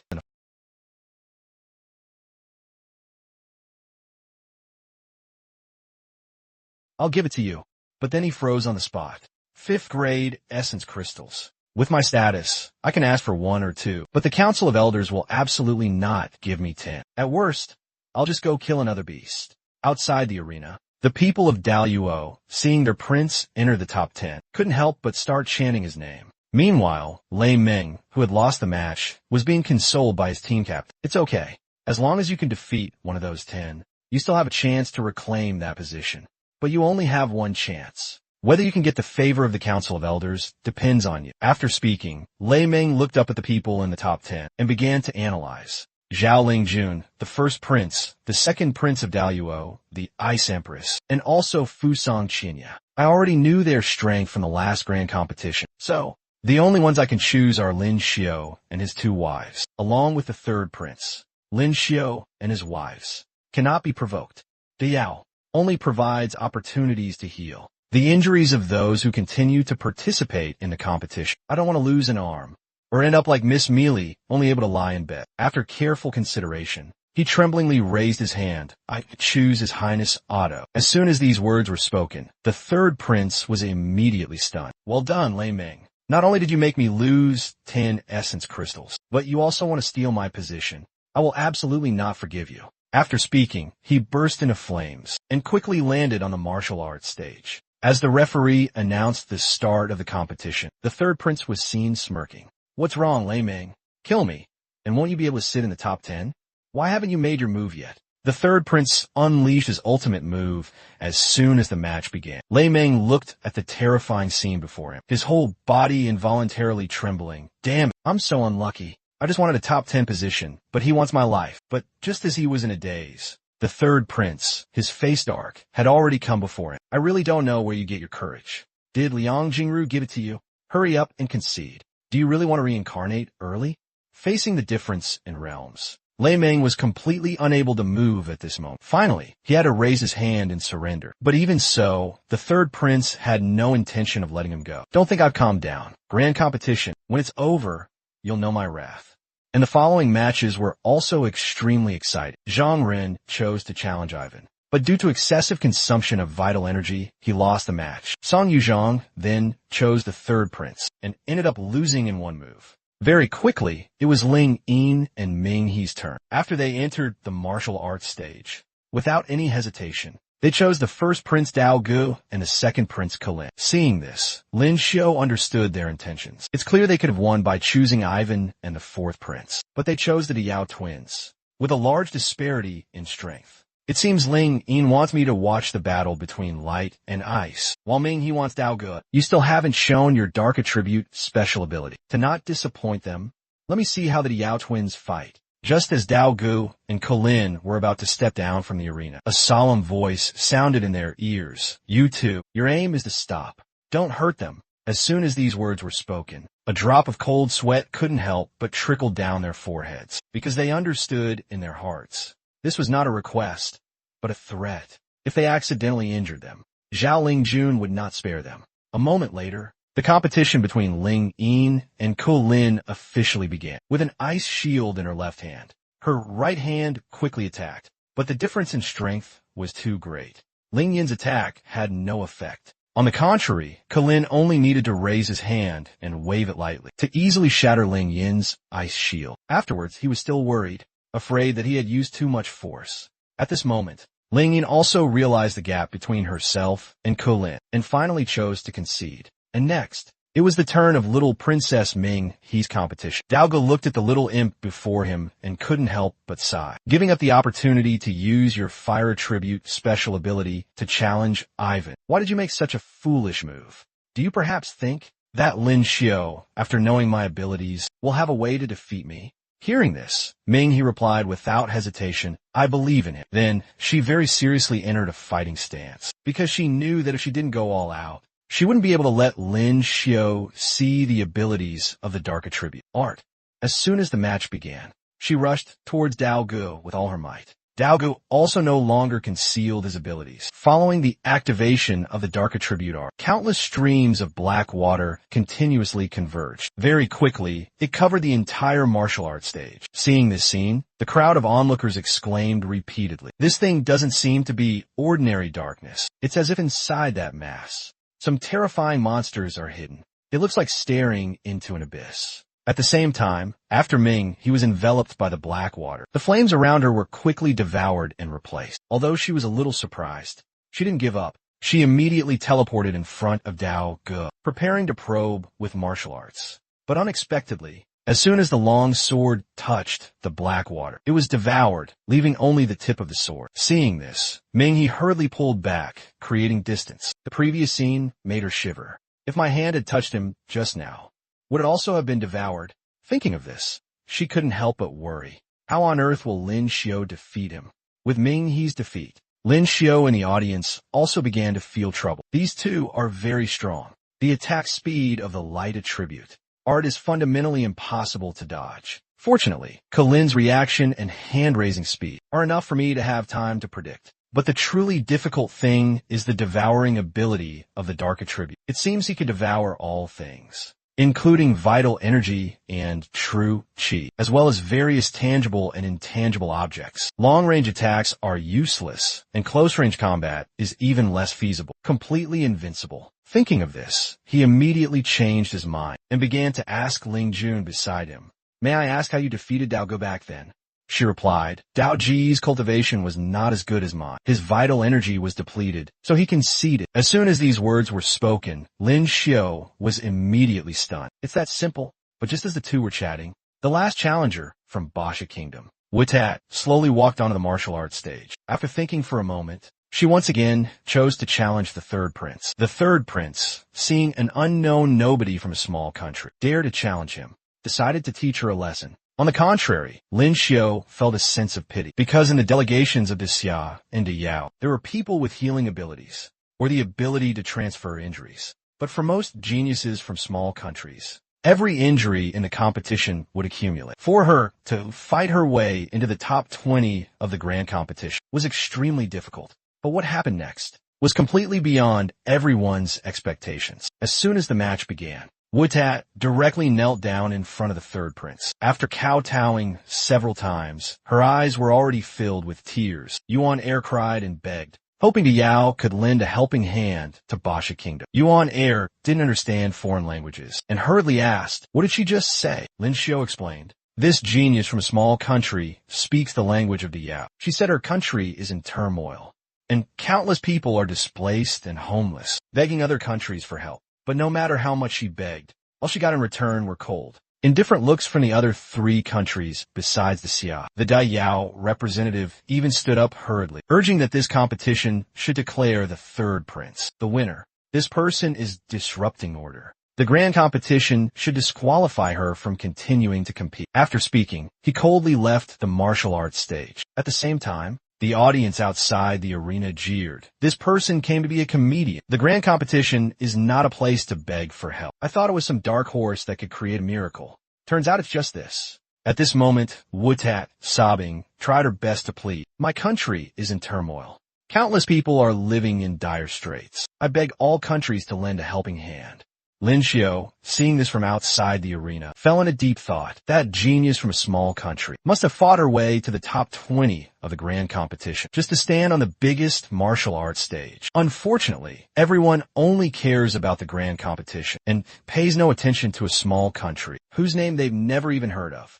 Thinking of this, he hurriedly inquired about news of this country. According to insiders, Basha Kingdom was originally not dependent on any country. Previously, no country had paid any attention to it. But a year ago, within Basha, a mineral deposit with abundant reserves was discovered. Although it wasn't a gold or silver mine, it could produce a rare metal that was extremely useful for cultivating metal attribute arts. After the Yao and other countries learned of this, it was inconvenient to openly plunder resources. After finding an excuse to cause trouble, they secretly supported several forces in Basha Kingdom, overthrew the Basha Kingdom's court, and carved up the mineral deposits. An originally complete country disintegrated. The people were displaced and homeless. Only after hearing these things did Lin Xiu understand. It turned out that Basha Kingdom's current state was entirely bestowed by the 3 great dynasties. Therefore, after hearing Wutat speak, he immediately chose to leave. The next day, when Lin Xiu and everyone arrived at the martial arts arena, he couldn't help but be stunned. What happened to that genius from a small country yesterday? Though empathetic, he was also helpless. The rules of this world were originally set by the strong. The strong prey on the weak. There is no reason. It is the immutable rule of this world. It is so between people and also between countries. Even heavenly prodigies like Qianya cannot decide their own fate, let alone those small countries. But why can't I convince myself? Could it be that my compassion has resurfaced elsewhere? The Yao was, as always, trying to rope in Wutat, and promised that as long as she agreed to fight for the Yao next time, they would make her a top 10 heavenly prodigy in the grand competition. Wutat then suggested, as long as the Yao could provide aid to Basha Kingdom, she would be willing to fight for them. Unexpectedly, she was rejected by the other party. "I see you still don't understand your position.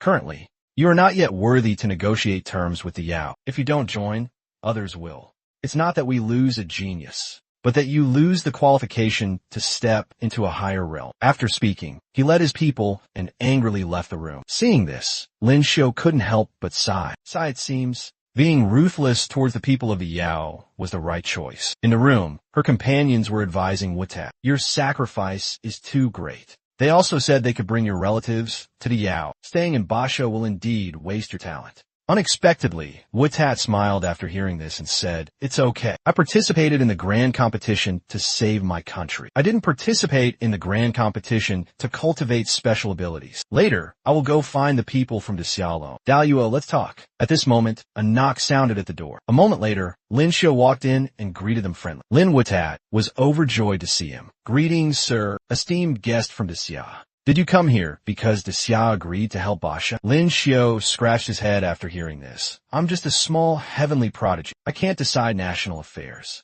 I came to find you on my own behalf." It turned out the purpose of his visit was to heal Wutat's injuries.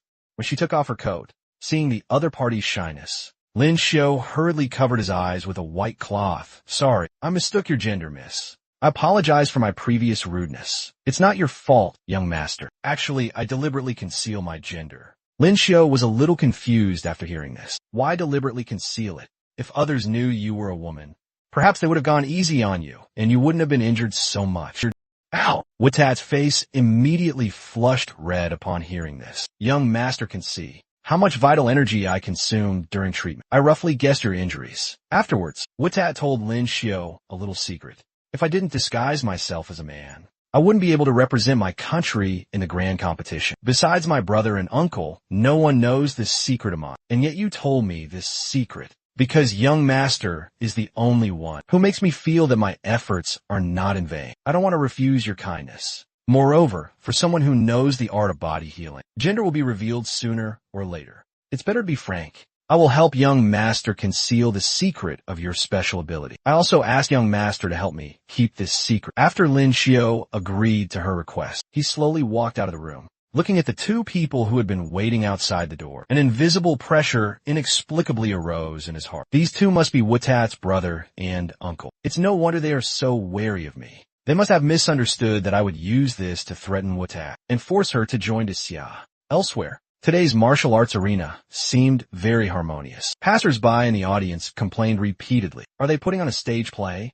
Has Natasha relaxed? This scene also made Lin Xiu extremely embarrassed. Yuan Air, seeing that he had been gone for so long, hurriedly asked, "Where did you go just now?" Lin Xiu scratched his head awkwardly. "I went to help a friend treat their injuries." Yuan Air smirked upon hearing this. This is the scent of a strange woman.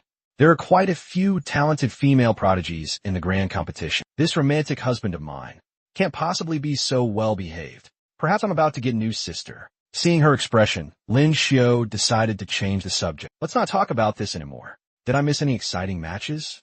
The 3 matches were uneventful. In the first match, Zhao Lingjun fought against Prince Ivan. He conceded directly before even stepping onto the stage. Then, in the second match, I fought against the first prince of the Yu. Unexpectedly, his dark illusion art and telekinesis, these invisible powers, can all be devoured. Fighting him, you must be extremely careful. Hearing this, Lin Xiu jumped in front of Yuan Air in one step and asked caringly, "He didn't hurt you, did he?" Yuan Air shook her head repeatedly. I tested it a bit and then conceded. I wasn't injured. Ling Zhong's spatial ability is also not as fast as the light of the 2 DU princes. Fortunately, all the competitions were just for show. Ling also wasn't injured. Just as the two were chatting, Ning Air on the martial arts stage, knowing she was no match, wisely conceded. Next, the referee announced, the next match will be the 3rd time these 2 contestants face off in the grand competition. You guessed it right. It's the Xia's Lin Xiu versus the Yu's Otto. As soon as the referee finished his announcement, Otto's subordinates came to advise him to surrender. Your Highness, 3rd Prince, I think we should still concede. Last time, Lin Xiu knocked you down and you broke several ribs. The time before that, in Fusong, 3 against 1, you still didn't win. This time, if you insist on fighting, I'm afraid you'll lose face again. Hearing this, Otto was extremely angry. A DU warrior can be defeated, but will absolutely not surrender. So what if the opponent is Lin Xiu? Do you think I'm afraid of him? Even if I'm not his match, I will absolutely not surrender. But as soon as he got to the martial arts stage, he negotiated with Lin Xiu. There were too many people there just now. It was my fault. I apologize to you.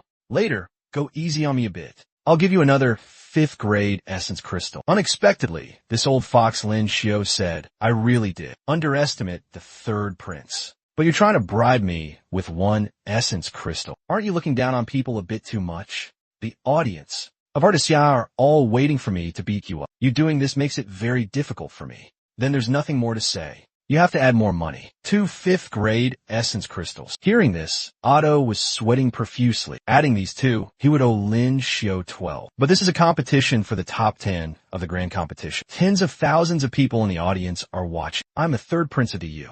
If I lose face like Miss Mealy, death would be preferable. Unexpectedly, just as he was in a daze, Lin Xiu raised the price again. 2 essence crystals plus. Tell me the weaknesses in the arts of Dao Ge. And Kulin. The 3rd prince directly refused. Impossible. If I tell you the weaknesses of Kulin and Dao Ge, how will I live afterwards? Unexpectedly, Lin Xiao had easily grasped his weakness. If you say so, then next, I will go all out. By then, the outcome will be the same as Miss Mealy's. Don't blame me. Hearing this, the third prince was sweating profusely, because he knew very well that he had lost enough face in this grand competition. If he was embarrassed again, then there would truly be no chance at all. If he was regarded as the shame of the Dayu Academy, the Council of Elders would definitely remove him from the list of key trainees. At that time, he would never be able to catch up to Colin and Dao Ge. Thinking of this, he had to bow to reality. Dao Ji's dark attribute art consumes a lot of vital energy. As long as you can hold him off and drag it out until his vital energy is depleted, he will no longer be your match. Lin Xiao was very satisfied upon hearing this. Then he smiled and asked, "Then what about Colin? Even if I tell you, as long as you control and limit his speed, you can make him have no way out. But your ice is tangible. You basically can't control him. Unless you use fire, lightning, telekinesis, these invisible powers. Your ice attribute's special ability cannot defeat him." After Lin Xiao heard the satisfactory answer, he promised him that he would go easy later. After speaking, Zhuang Lian began a series of beautiful attacks. The third prince was overjoyed to see this. This Lin Xiao is really tactful. Every attack is beautiful but lacks substance. It's just right for me to show off a bit. And the oblivious audience watched with surging emotions. Some even shouted repeatedly, "This is a real match."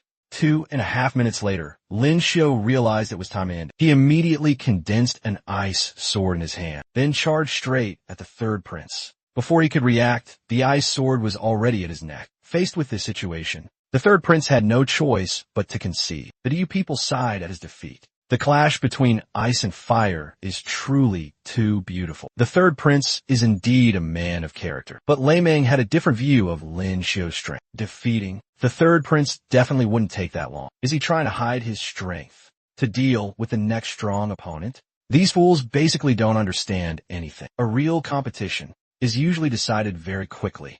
Theirs is more like a performance. Amidst the cheers of the Dayu people, the third prince felt full of strength at this moment. Immediately, in the next top 10 ranking match, he first lost to Daluo's Natasha. Then he was taunted by Colin. Next was the sarcasm of Dao Ge.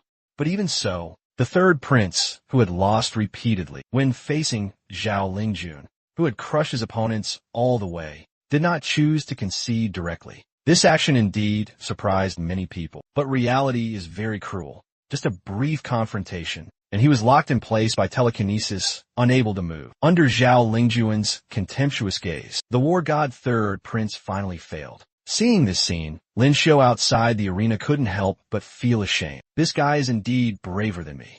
I have to say, you've earned my respect. And the next competition is the Xia's Qinya versus Daluo's Natasha. One is space plus martial arts. The other is extreme ice. Who is stronger and who is weaker? With the start of the competition, Qinya was seen leaping in front of Natasha in one step. But this competition could only use wooden swords. It was fundamentally impossible to break through the defense. Unexpectedly, our General Yi had already researched a new move. Under this blow, along with the shattering of the ice leg, Natasha was seen flying backwards. But what followed were ice spikes covering the entire arena. This scene made the audience below the stage dumbfounded. Damn it, how is her vital energy so strong? Could this be the true strength of the Daluo Ice Empress? And on the martial arts stage, Natasha said with an unchanged expression, "Although you have overcome the limitations of your weapon, but Daluo Ice Heaven Snowland provides too much help to my special ability. If you can't stand it, remember to obediently concede, okay? I don't want to hurt Ling Jiang."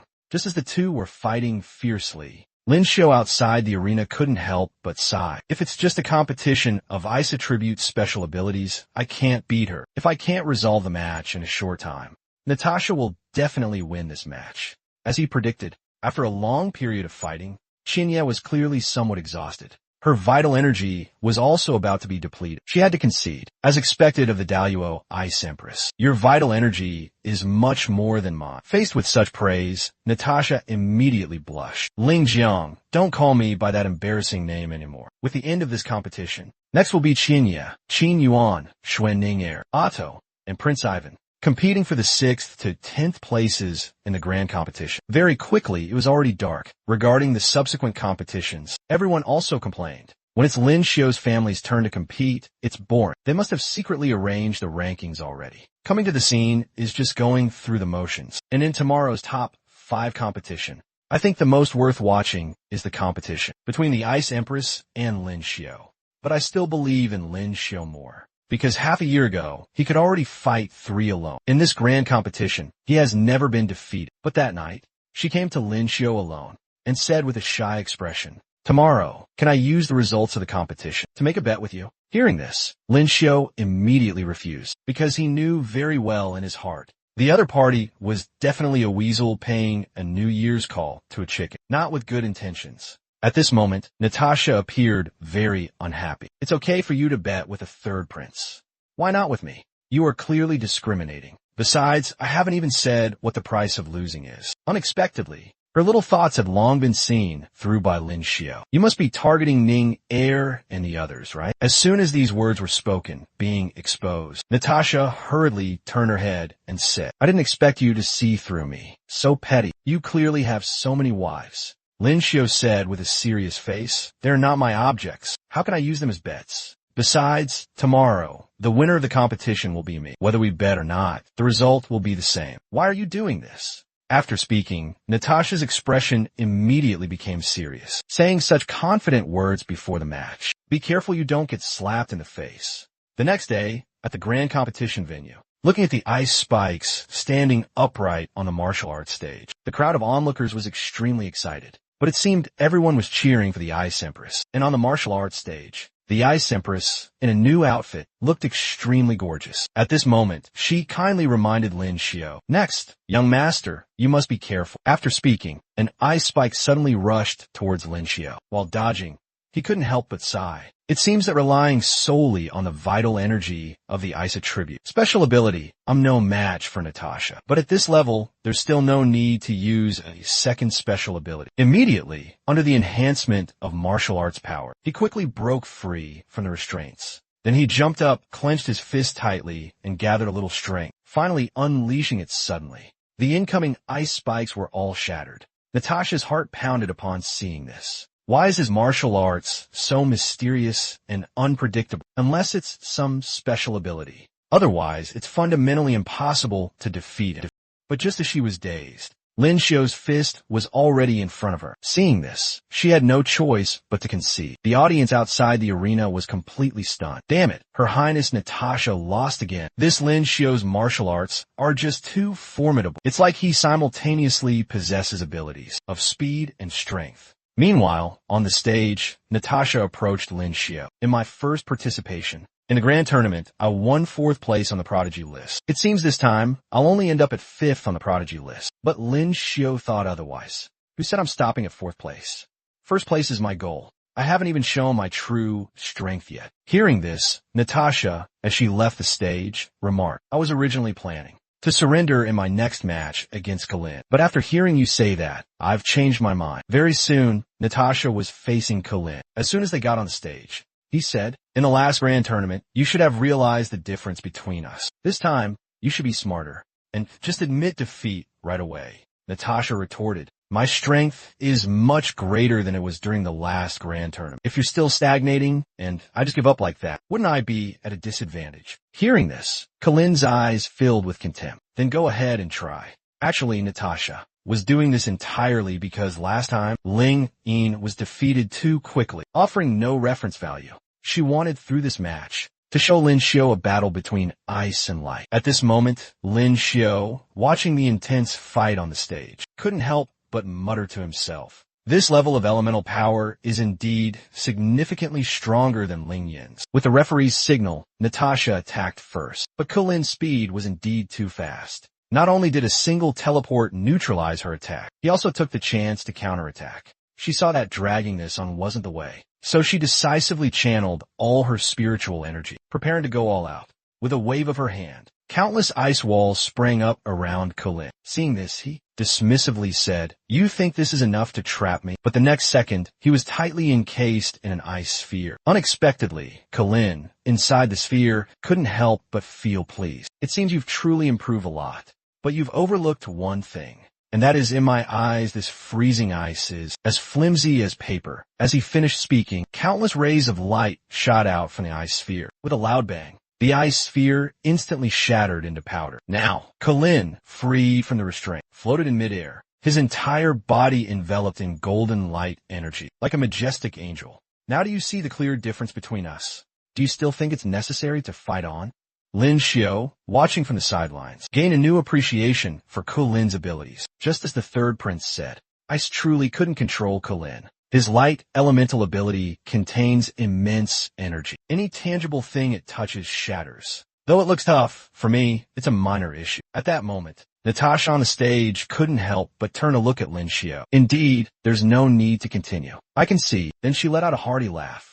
Colin was extremely puzzled. You clearly lost, so why do you look so happy? I was 5th in the last grand tournament, and I'm still 5th this time, so I haven't fallen behind. Why shouldn't I be happy? With Natasha's 5th place in the grand tournament confirmed, the referee announced the next match, SSS. Lin Xiao will challenge the great demons Colin. Hearing the word challenge, Lin Xiao felt quite indignant. This foolish referee is so tactless. Using the word challenge like that, that's looking down on me too much.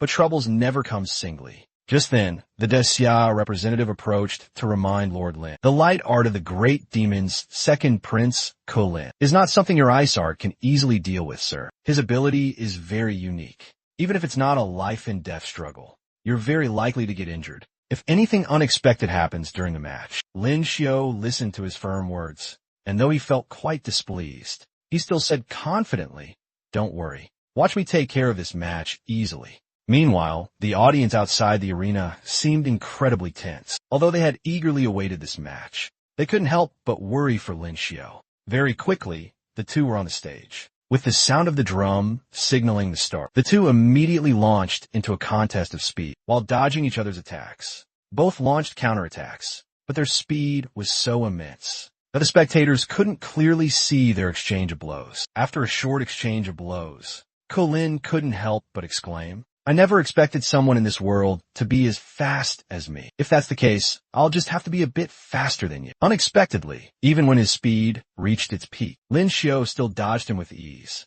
The onlookers, seeing his unwavering gaze, were astounded. He's faster than light itself. Such fierce attacks, and he dodged them all. But Locust seemed to notice something.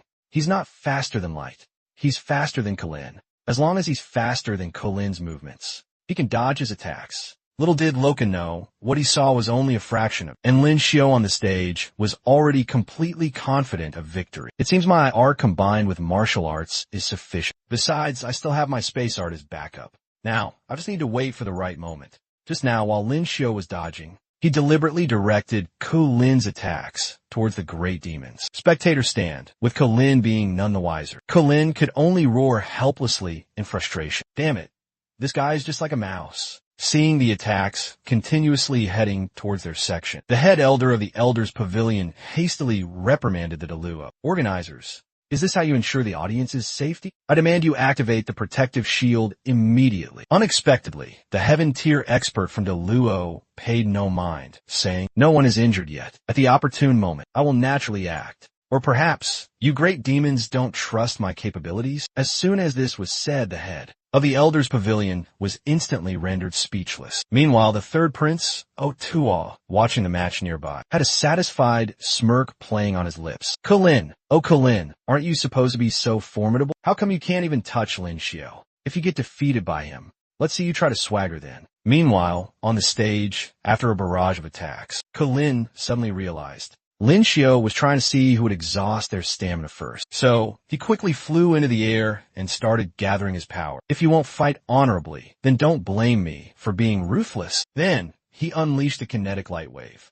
Little did he know, this was the exact moment Lin Xiao was waiting for. With a single teleport, he dodged the attack. The Deluo expert, seeing the light wave approaching them, quickly raised a hand and unleashed an ice arc. Instantly, an incredibly thick ice wall shielded the spectator area. Lin Xiao, seeing his plan succeed, immediately broke into a satisfied smile. A heaven-tier ice shield. Even if you're skilled, Colin, you can't break through this. Inside this enclosed space. Let's see how you run now. The audience outside, seeing this, began to murmur. How is he so incredibly fast? Even Prince Kalin can't seem to defeat him easily. No wonder the third prince, lost to him 3 times. Hearing this, Otuo's long pent-up frustration was finally eased. Now you all see how formidable Lin Xiao is, don't you? You had no idea before how much this prince has endured for the great demon clan. Even Dao Ge beside him couldn't help but remark, My apologies, younger brother. I misunderstood you before. To have held out against Lin Xiao for so long, it truly must have been difficult for you. Hearing this, Otuo's confidence instantly soared. Even Colin, whose strength skyrocketed because of that mysterious item, is about to lose to Lin Xiao. So what if I, Otuo, lost a few matches to him? Besides, if that item had been used on me, Lin Xiao would have been beaten by me ages ago. Those blind old fools. Just you wait and regret. Meanwhile, Colin never would have guessed. He'd be trapped by the actions of an allied party's expert. At this moment, a bead of cold sweat trickled down his forehead. Because he had been constantly moving at light speed before, his elemental energy was now almost exhausted. Seeing Lin Xiao steadily approaching, he decided to make one last desperate stand. This ice shield restricts not only me. This time, let's see how you run. Seeing this, Lin Xiao quickly formed an ice wall in front of himself. Looks like this guy is getting desperate. He probably can't handle the energy drain much longer. With a violent crash, Colin instantly sighed in relief. It's finally over. But just then, amidst the dissipating smoke, a figure slowly walked out. Indeed, it was Lin Xiao. As the white smoke cleared, what was seen on his hand was no longer ice energy, but raging flames. You're right, Lin Xiao said. It's time to end this. Seeing this, Colin was so shocked his jaw dropped. Before he could utter another word, he was engulfed in a sea of flames. Simultaneously, the head of the Elders' Pavilion was so astonished he broke out in a cold sweat. He never expected Xia to have someone with dual elemental abilities. The others were even more incredulous. Only Ling Jun wore a grave expression, as if sensing some pressure. Compared to the shock of most, Elder Shui grew even fonder of this prospective grandson-in-law. He immediately berated the head of the Elders' Pavilion loudly. Don't act so provincial. Our dual elemental geniuses. Something only your great demon clan can possess. Such a ridiculous notion. Seeing the crestfallen expression of the head of the Elders' Pavilion, Shui Lao immediately burst into hearty laughter. The third prince, elsewhere, was also astounded, never expected this Lin Xiao to be a dual elemental user, and a deeply cunning fox at that. He had been concealing his true strength all along, first by draining Colin's energy, then using the intelligence I provided, and finally, controlling him with fire. Dao Ge at his side wore an incredibly solemn expression, because he knew very well how dangerous Colin could be. At this time, Ming Xia was incredibly shocked, wondering to herself why he possessed firearms. Moreover, after knowing him for so long, she hadn't detected the slightest hint. Thinking this, she quickly turned to look at the other 3 people. From their expressions, it wasn't hard to discern. Ling Xiang certainly didn't know. Wan Er and Ning Er had obviously known for a while, so she pinned her last hopes on Ling Yin. But to her dismay, it was abundantly clear Ling Yin knew too. This stark sense of difference instantly made Ming Xia feel very uneasy. She couldn't help but sigh internally. They're family. It's natural for them to know Lin Xiao's secrets. This feeling of being an outsider is truly unsettled. Clearly in the past, I also had the chance to become one of Lin Xiao's close ones. Meanwhile, Colin, after being roasted for some time, finally realized he had fallen into Lin Xiao's trap. But facing the fire he dreaded most, he momentarily found it hard to fight back. But being incredibly proud, how could he resign himself to defeat so easily? If it ended like this, wouldn't I be even more of a loser than Tuo? After composing himself, he began to analyze the combat situation. My light art can't break through this formless wall of fire, but a concentrated beam causing an impact might temporarily disperse some of the flames. Then I can seize the chance to strike Lin Xiao down. With that thought, he acted as planned, using the last of his elemental energy to unleash a crescent moon-shaped light blade. But Lin Xiao was no fool. He easily dodged by using the terrain to his advantage. Seeing Colin still holding on, Lin Xiao couldn't help but sigh. I must admit, if I had tried to control you with fire from the very beginning, you might have actually managed to escape. But now, if you don't want to get severely burned, stop resisting and surrender. The flames continuously seared Colin's skin. The burning pain instantly caused him to break out in a heavy sweat. Finally, he could only helplessly cry out, I surrender. I lost, and to such a person. At this moment, the arena was completely silent. It's unknown whether it was because of Lin Xiao's dual special abilities, or because of Lin's crushing defeat. Then, under Old Song's reminder, the referee came to his senses and immediately announced the Xia Lin Xiao as the winner. As he left the stage, he glanced contemptuously at Dao Ge. "You're next." Unexpectedly, as soon as he sat down, Natasha beside him asked curiously, "Did you awaken dual special abilities since childhood?" Lin Xiao explained, "Not really. Once a meteorite fell, and one happened to fall into my house. We were almost hit. Then I accidentally awakened a second special ability." Of course, Lin Xiao wouldn't tell anyone other than his wives that what he truly awakened was the infinite copy special ability. Compared to Natasha's surprise, Dao Ge appeared calmer after hearing it, because he himself, thanks to a meteorite, had his strength break through significantly. This made him extremely certain that within the meteorites falling from the sky, there must be some mysterious power hidden. Unexpectedly, after Ling Jun heard these things, she showed no reaction at all. This made Lin Xiao extremely surprised. She always appears so calm. I really can't see what she's thinking. Regarding my victory over Lin and possessing dual special abilities, she seems completely unsurprised. But at this moment, Lin Xiao was surprised to find two very intelligent little beasts. So he asked Natasha, "Are these two fools products of your Daoyuo?" She, however, looked extremely pleased. "If you like, I can give you a little ice bear to take back to the Xia." But just as the two were chatting, unexpectedly, Lin challenged his older brother Dao Ge with the referee's announcement to begin the confrontation. Lin intended to strike first.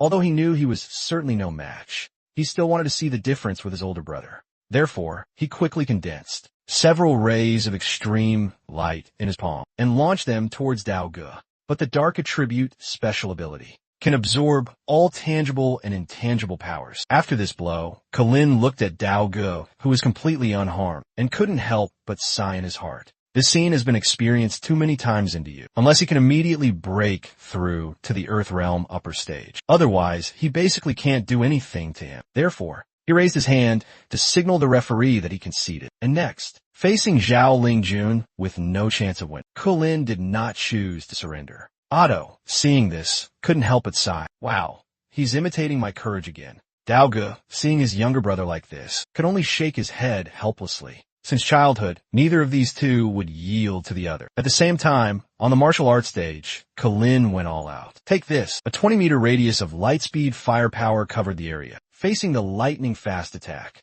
Lingjun was not flustered at all. She just raised her hand and blocked the ray of light. This scene made Lin step back in fear. Damn, clearly, 3 years ago, he couldn't do it. Why is he so strong now? As a result, as soon as he finished speaking, he was hit and engulfed by Lingjun's attack. When the smoke cleared, Lin had completely lost the ability to fight. He could only kneel with difficulty on the martial arts stage. Finally, he ranked 4th on the Heavenly Prodigy list. The seniors outside the arena were extremely surprised to see this. Such terrifying talent. Even someone as strong as Lin is as weak as a child in front of her. Probably not long after, we will no longer be her match. As night fell, Lin Xiao sat at the dining table, feeling the occasional scorching gazes. His whole body felt uncomfortable. Their reactions are too exaggerated. Previously, when the Du person with dual special abilities appeared, they weren't surrounded like this. Ling Jun, hearing this, chuckled secretly beside it. Besides dual special abilities,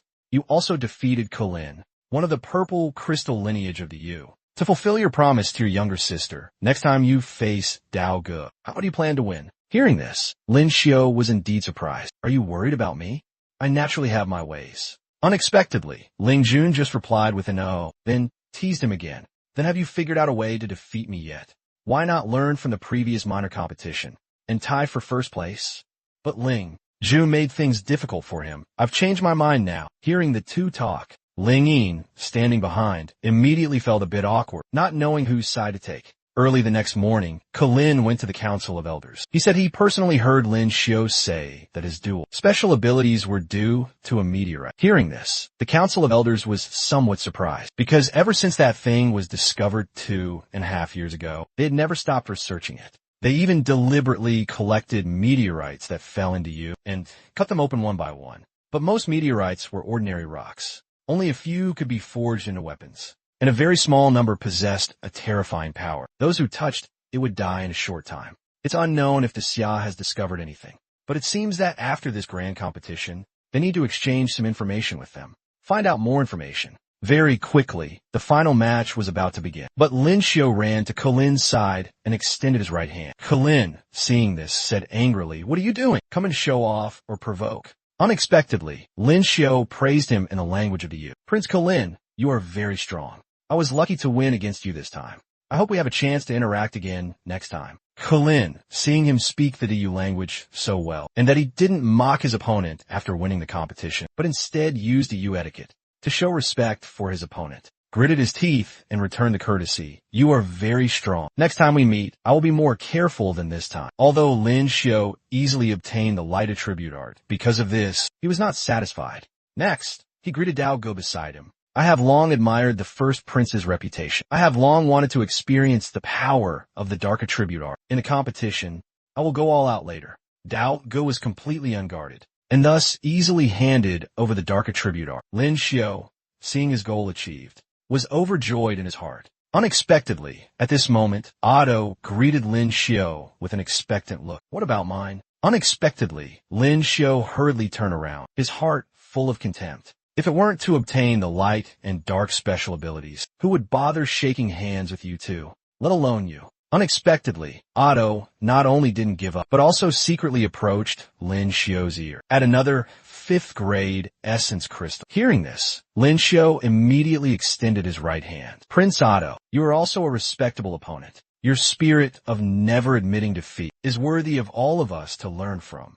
Seeing Lin Xiu being so tactful, Otto hurriedly returned the courtesy. "You are also the strongest opponent I have ever met. If there's a chance to visit you in the future, I will definitely entertain you grandly." Afterwards, Otto was extremely pleased, thinking to himself, nothing can prove a person's strength more than being recognized by a strong opponent. Fighting with Lin several times like this, nothing cannot be solved with one essence crystal, if not then two. At the same time, this facade of harmony deceived the audience. They sighed that these top heavenly prodigies of the continent, they were not tainted by power. Unlike those officials who only know benefits. At this moment, there are no countries, no discrimination, only respect for opponents. This is the original meaning of the grand competition. Elsewhere, although Lin Xiu was outwardly bidding farewell to the purple crystal twins, he was actually thinking to himself, "Thank you both for gifting me the light and dark special abilities, which can help me quickly cultivate and recover vital energy in all situations. This time, I'm sure to win against Dao Go in terms of vital energy." On the contrary, the two unlucky Yu fellows towards Lin Xiu praised him endlessly.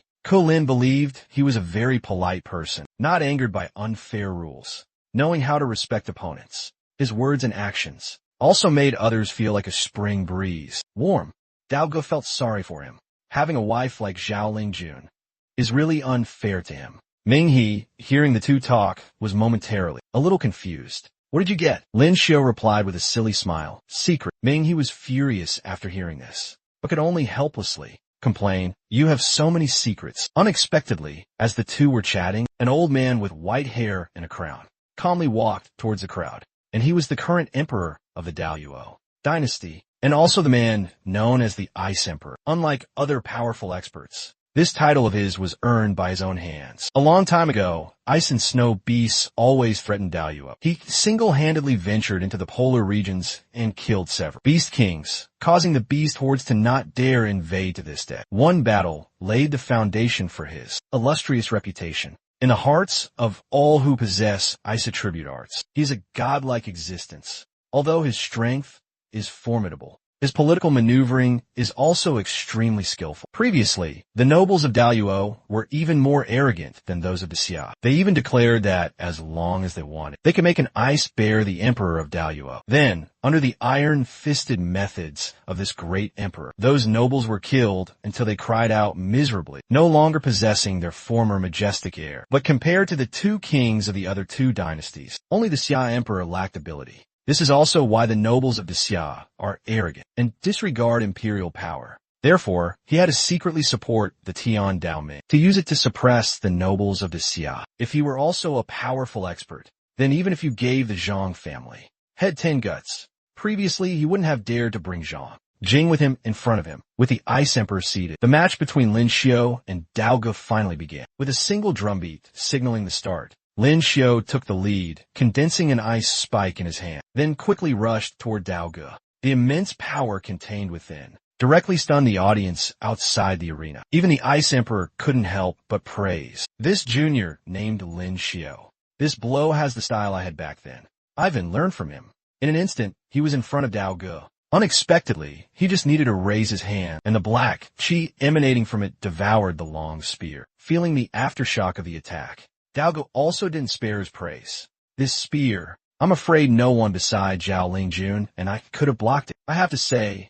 you are very strong. Unexpectedly, as soon as he finished speaking, a flame-transformed giant beast rushed towards him. But the dark attribute art has devouring abilities. Before the beast could get close, it was neutralized by the black chi in front of Dao Ge. But Lin Xiao didn't give up. On the contrary, he strengthened his vital energy and continued to attack. In an instant, the situation became a stalemate. At this moment, Li Baizhang outside the arena was also genuinely worried for his good brother, because in his perception, the dark attribute art was too difficult to counter. If not relying on cultivation to crush it, there was almost no chance of winning. On the martial arts stage, Dao Ge still hadn't realized the seriousness of the problem and was calmly asking Lin Xiao, now that you've tried ice and used fire, are you still not willing to concede? But how could Lin Xiao suffer a verbal disadvantage? What nonsense are you talking about?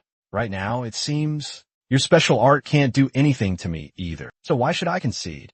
Dao Ge, feeling slighted, hurriedly spread the surrounding black chi to the four sides of the martial arts stage. Don't think you can deal with me the way you dealt with Kalin. Once this black chi covers the entire martial arts stage, you will have no way out.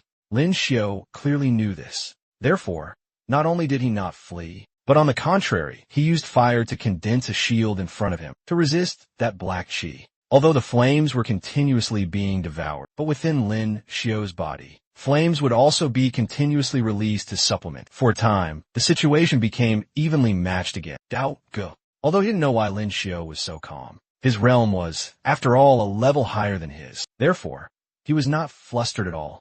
If you want to compare, who has no vital energy, then I shall accompany you to the end. On the DU side of the stands, everyone seemed to have a look of confidence. They knew very well that the Dark Attribute special art could help the first prince continuously absorb Dark Attribute power, thereby transforming it into his own vital energy. On the contrary, although Lin Xiao had dual special abilities, he, after all, did not have a geographical advantage. Therefore, his vital energy was depleted bit by bit. Defeat was only a matter of time. Unexpectedly, 2.5 minutes later, Dao Ji's forehead was already sweating. The black chi also showed signs of shrinking. Currently, it seemed Lin Xiao had the upper hand, but in reality, he also felt a bit exhausted. Although he possessed earth, space, light, and dark, 4 types of special arts that could restore vital energy, the recovery speed was not as fast as the consumption speed. At this moment, he knew very well that his realm was not as good as Dao Ji's. If this continued, the one to fall first would definitely be him.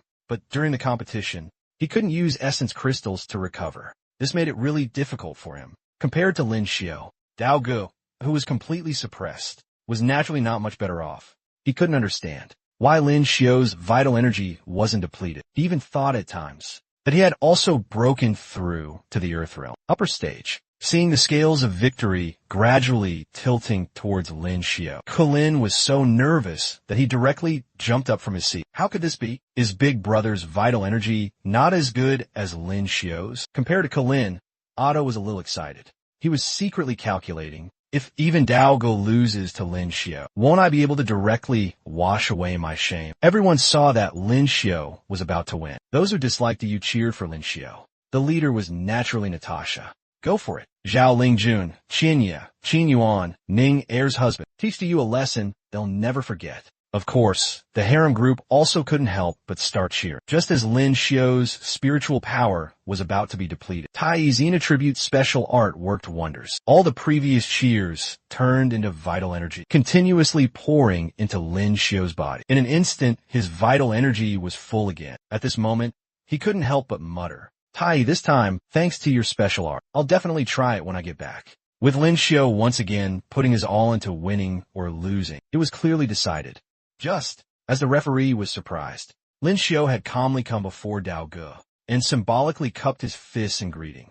Acknowledged. At the same time, a meaningful smile appeared on the corner of the Daluo Emperor's mouth, just as he was enjoying the joy of victory. Ling Yin's mood was extremely conflicted. She was happy that Lin Xiao defeated Dao Ge and won second place on the Heavenly Prodigy list, but she didn't want to see him fight her sister Ling Jun. Moreover, there was that mysterious promise. What if Lin Xiao wins? Then I really have to marry him. A moment later, Lin Xiao and Dao Ge switched places. As a result, his but hadn't even warmed the seat when Zhao Lingjun, with her eyes closed, reminded him, "If you only have the strength you showed on the stage just now, I'm afraid you won't win first place in this grand competition." Lin Xiao, however, didn't think so and replied, "Next, you have to be careful. I still have many trump cards reserved especially for you. I'm not the type to concede before even fighting." Afterwards, Dao Ge, as always, was defeated by Zhao Lingjun within the time it takes to drink a cup of tea. Loka, seeing this, couldn't help but sigh. As expected, the only one who can truly be considered a monster is Zhao Lingjun,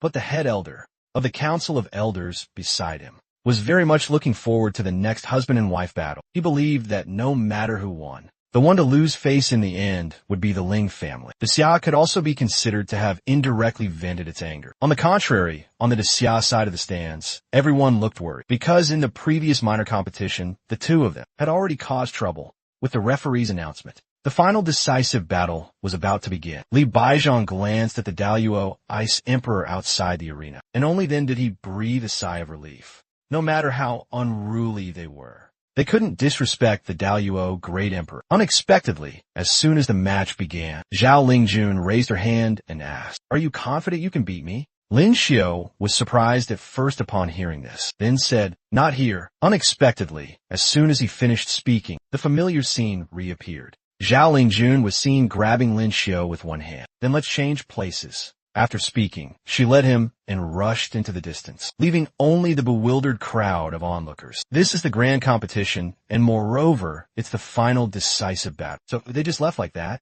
Damn it, refund our tickets. Old Song was extremely helpless to see this. Old Shuel laughed heartily beside him. I already guessed it would be like this. At the same time, the Ice Emperor also burst out laughing, praising, "These two little imps are really interesting." But the most awkward ones were still the referees. For a moment, they didn't know what to do. After some discussion, they finally decided to let them tie for first place. At the same time, the two arrived at an extremely cold place. Lin Xiao asked in confusion, "Isn't this place more advantageous for me?"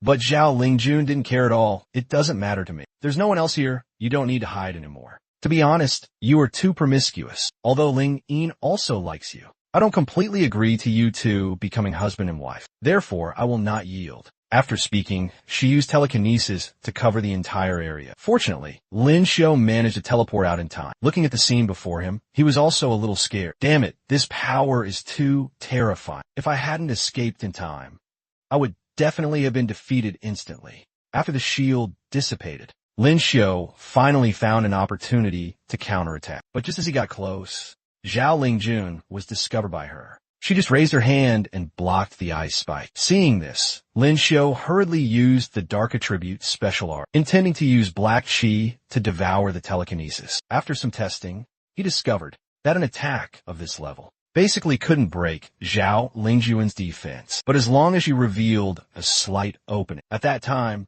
just by touching her, he could use Miss Mealy's special ability to end the match. With Lin Xiao unleashing countless special abilities, Zhao Lingjun finally discovered the secret on him. Dao Ji's Dark Attribute special ability. And before that, it was Chinya's spatial special ability. It seems your ability is to copy. So you've copied Miss Mealy's snatching ability already. Of course, I've copied it. I was originally planning to wait for you to show an opening. Snatch your special ability and win. As soon as these words were spoken, Zhao Lingjun became even more suspicious. If that's the case, wouldn't you have won if you used it earlier? Why did you have to wait until I was ready? Unexpectedly, Lin Xiao said the most masculine words since he transmigrated. If I can't win openly and honorably, then what's the point of marrying Ling Yin? Although Lin Xiao had used all his strength, he still couldn't do anything to Zhao Lingjun. After his vital energy was depleted, he also helplessly fainted. When he woke up, he found that Zhao Lingjun had always been by his side. An indescribable feeling arose in his heart. As a result, before he could think much, Zhao Lingjun said to him, "Since you're awake, hurry up and get up." Hearing this, Lin Xiu stepped back in fear. He couldn't believe that arrogant woman could also be so gentle. He even suspected at times if the person before him was the real Zhao Lingjun. She replied indifferently, "We are husband and wife after all. What's so strange about letting you rest your head on my lap? Besides, you lost. So, about marrying Ling Yin." Faced with this situation, Lin Xiu frankly accepted defeat, but he had no intention of giving up. "I lost this time, but I won't give up. Next grand competition, I will definitely defeat you." Unexpectedly, Zhao Lingjun actually didn't object. She very much approved of Lin Xiu's feelings for Ling Yi. It's just that now she felt that neither she nor Lin Xiu had the absolute strength to protect Ling Yi. At this moment, her expression immediately turned cold. As long as the crown prince is still the crown prince, as long as he is there, then for the Ling family and the Zhao family, there is an immeasurable hidden danger. When you and I step into the heavenly realm and depose the crown prince, we will dissolve our husband and wife relationship. At that time, you marry Ling Yin.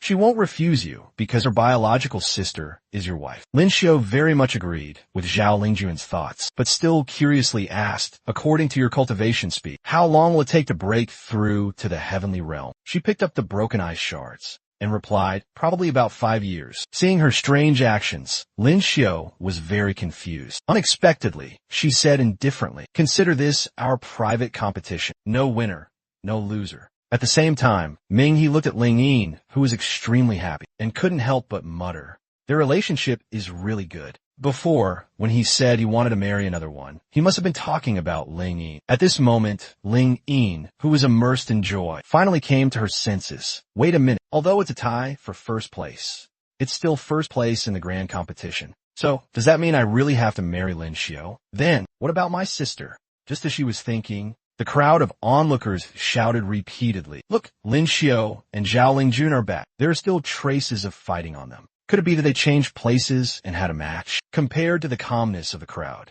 Dao Gu and Colin looked extremely surprised. They couldn't believe that Lin Xiu could actually injure Zhao Lingjun. At this moment, the referee also came before the two of them and asked about the result of the competition. After learning it was a draw, he decisively announced the previously discussed result. The two tied for first place in the grand competition. Very quickly, the news spread back to the Xia. After the Xia emperor learned the result of the grand competition, he even deliberately mentioned Lin Xiu during the court session. This time, those nobles who had previously made things difficult for Lin Xiu were completely terrified, and in the Daluo palace, Lin Xiu pulled Ning Er to Old Shui. "Old Shui, I've done what I promised you." Old Shui hurriedly beat around the bush. "You and Ning Er have been married for so long.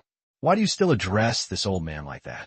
Isn't that a bit too distant?" Hearing this, Lin Xiu scratched his head awkwardly, then obediently called out, "Grandfather." And seeing the two, grandfather and grandson, talking happily, Old Song, also a heavenly realm expert, was extremely envious and couldn't help but mutter, "If this brat could also call me grandfather, that would be great." As night fell, in the banquet hall filled with heavenly prodigies from various countries, for Lin Xiu, this was no different from paradise, because special abilities were everywhere here. Very quickly, he extended his hand to greet a man. The other party, seeing the top person on the heavenly prodigy list wanting to greet him, hurriedly returned the greeting. Unexpectedly, after Lin Xiu's realm increased, he had several empty slots, and the person before him, whose special ability could enlarge and shrink his body, was one of the things he had his eye on. Next, after wandering around for a while, he smoothly obtained the immobilization special ability. At this moment, Lin Xiu discovered an old acquaintance. As a result, just a glance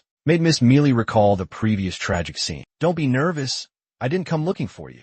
Unexpectedly, at this moment, Dao Gu and Colin walked towards him and said they would seek revenge from him after 3 years. Lin Xiu, seeing the two of them pestering him relentlessly, was also extremely angry. After all, he still had to copy other people's special abilities. Unexpectedly, the third prince also came to join the fun. Although he spoke polite words, he was actually here to give essence crystals to Lin Xiu. "This is all I have for now. The rest, I'll give you in 3 years at the latest." Seeing the other party keeping his word like this, Lin Xiu immediately smiled. Elsewhere, Natasha was extremely reluctant to leave Lin Xiu's harem group. "Are you all leaving tomorrow? I don't know when we'll meet again next time." Unexpectedly, as soon as she finished speaking, Yuan Air introduced Lin Xiu again. "Actually, I'm also reluctant to part with Natasha. How about you come back with us? I'll have my husband reserve a courtyard for you in the back. You can come and play whenever you want in the future. Of course, you can also stay at my place and not leave. At that moment, Lin Xiao came up behind Zhao Lingjun.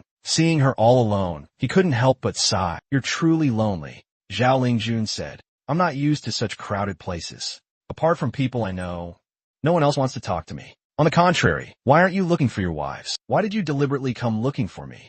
You're my wife too, so what's wrong with me coming to find you? As soon as these words were spoken, the ice mountain beauty was finally melted. Who would have thought that Lin Xiao, the unromantic one, would say, let's not talk about this anymore. I just got a few new special abilities.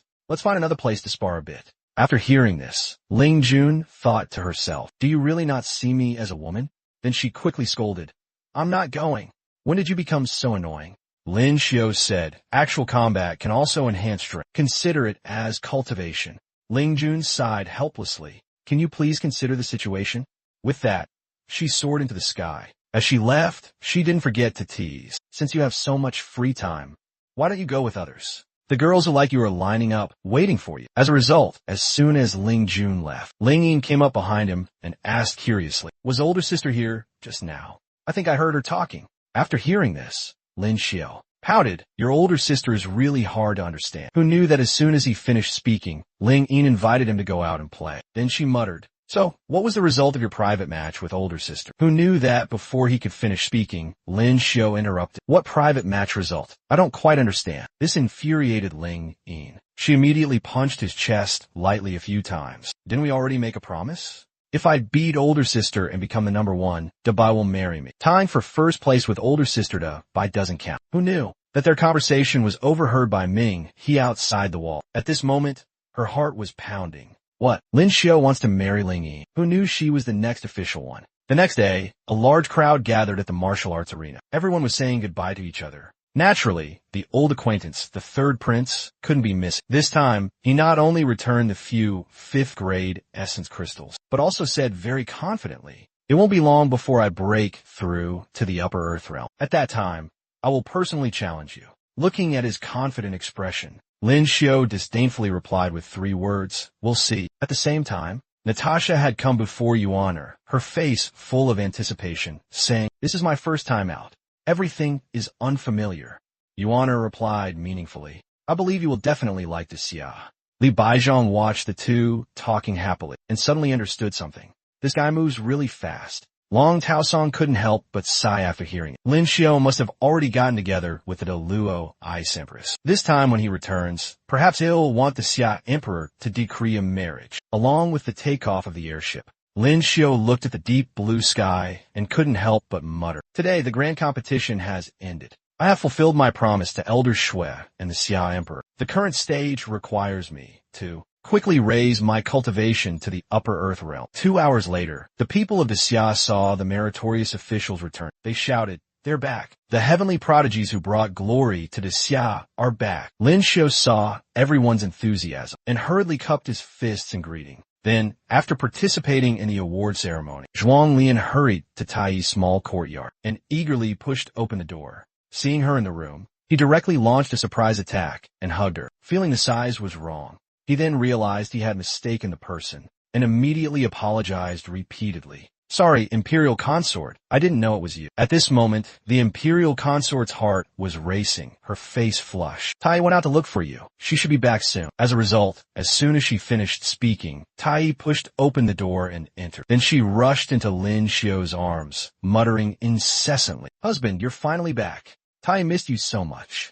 A moment later, just as Lin Xiao was saying goodbye to the Imperial Consort, Yuan happened to bring Natasha over. At this time, the Ling residence was very large. Could it be that every courtyard houses one of Lin Xiao's wives? Yuan explained from the side. You could say that, but there are also empty rooms for guests. But it won't be long before they become wives too. At this moment, Natasha excitedly pointed at Tai and shouted, not hearing the latter half of the sentence at all, this beautiful older sister next to you is also your wife. Tai saw this and pouted, husband, are you being unfaithful again? Yuan then introduced from the side. This is Tai, also the second madam of the Ling family. Seeing this, Lin Xiao hurriedly gestured and explained, little sister, don't misunderstand. She is Princess Natasha of Deluo, a good friend of Ling Jun and Qinya.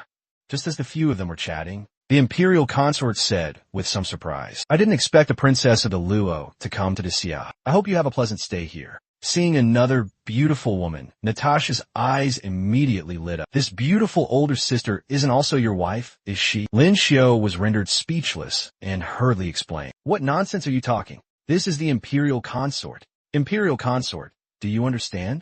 Looking at her dazed expression, Lin Xiao continued to explain. It means the same as your Luo's imperial concubine. Hearing this, Natasha suddenly understood. Then she began to worry if her words just now would affect the relations between the two countries. Looking at their panicked expressions, the imperial consort then revealed some shocking news. Before that, ever since Lin Xiao returned to the Xia, the entrance to the Ling residence was as crowded as an anthill every day. This also corresponded to the saying, big fish eat small fish eat shrimp. In the natural world, there is only the food chain, not the two words innocent. Even when the imperial consort came to visit, she couldn't help but sigh. It seems that after the grand competition, more and more people want to curry favor with this kid Lin Xiao. At this time, Mother Zhao and Mother Ling took turns, urging the two to quickly have a little Ling Zi, so they would also have something to do. But these words really put the couple in a difficult position. After a moment of helpless confrontation, Lin Xiao immediately tried to change the subject. I heard father's title has been promoted again. He's now a first-rank marquis. As a result, as soon as he finished speaking, his mother-in-law muttered from the side, quickly give a definite answer. Don't even think about changing the subject. Fortunately, at this moment, a servant came to report that the main gate of the Ling residence had been pushed open. Everyone was uttering flattering words while scrambling to present gifts. A moment later, the items had piled up into a small mountain. At this moment, Lin Xiao couldn't help but sigh. Could this be the treatment for being number one in the grand competition? Moreover, the value of these items was not low. There was even a painting by the artist phone by. Yuan noticed his taste had changed a bit, and curiously asked, since when did you like calligraphy and painting? Lin Xiao replied, not really. I heard before that the imperial consort really likes this artist. I plan to visit her tomorrow and give it as a gift. During this time, I also have to thank her for taking care of Tai. After hearing this, Yuan immediately understood his intentions. She couldn't help but mutter, brother, is this how you plan to conquer the imperial consort? Lin Xiao, brother, you are indeed that terrifying. At night, in the palace of the Xia kingdom, the lights were bright, and it was extremely lively. Who knew that just as Lin Xiao was eating and drinking happily, the Xia emperor waved at him. Seeing him approach, he asked in a low voice, who is that woman? Why does she look so familiar? Could it be a foreign woman you just met? Hearing this, Lin Xiao awkwardly replied, Your Majesty, that is Natasha, Princess of the Luo. As soon as these words were spoken, the Xia emperor tactfully coughed a few times. I was wondering why she looked so familiar. Indeed, a daughter changes a lot. 3 years have passed, and I didn't recognize her at first. Tell me, when do you plan to get married? It's just right for the Ministry of Rites to prepare. I didn't expect that my joking words. You actually took them seriously. Your Majesty misunderstands. We are just friends. She is temporarily staying at the Ling residence. She will return after some time. Last time, with that person from the Yi family, you seemed to say the same thing. Don't worry, there are still 3 years. I believe it won't be long before the Luo Ice Empress will be in your hands. Seeing this, Lin Xiao had already cursed silently in his heart. You Dog Emperor are truly bottomlessly greedy. There are already 5 people from the top 10 of the Heavenly Prodigy list, and yet you still want to target Natasha. The next day, with the slow landing of the Great Yao airship, the Great Yao Emperor eagerly asked, why did this grand competition have such a result? Have you analyzed the reason? You must know that the strength of the heavenly prodigies sent this grand competition was the strongest ever. The head of the Elder Council said, this grand competition's failure was not because the Yu was weak, but because the Xia was stronger. Lin Xiao is not only an Earth Realm martial artist. More importantly, he possesses dual special abilities with no side effects. The speed at which his wives enhance their strength also far exceeds that of ordinary people. According to him, awakening the second special ability was due to a meteorite. The Xia must have also obtained that thing.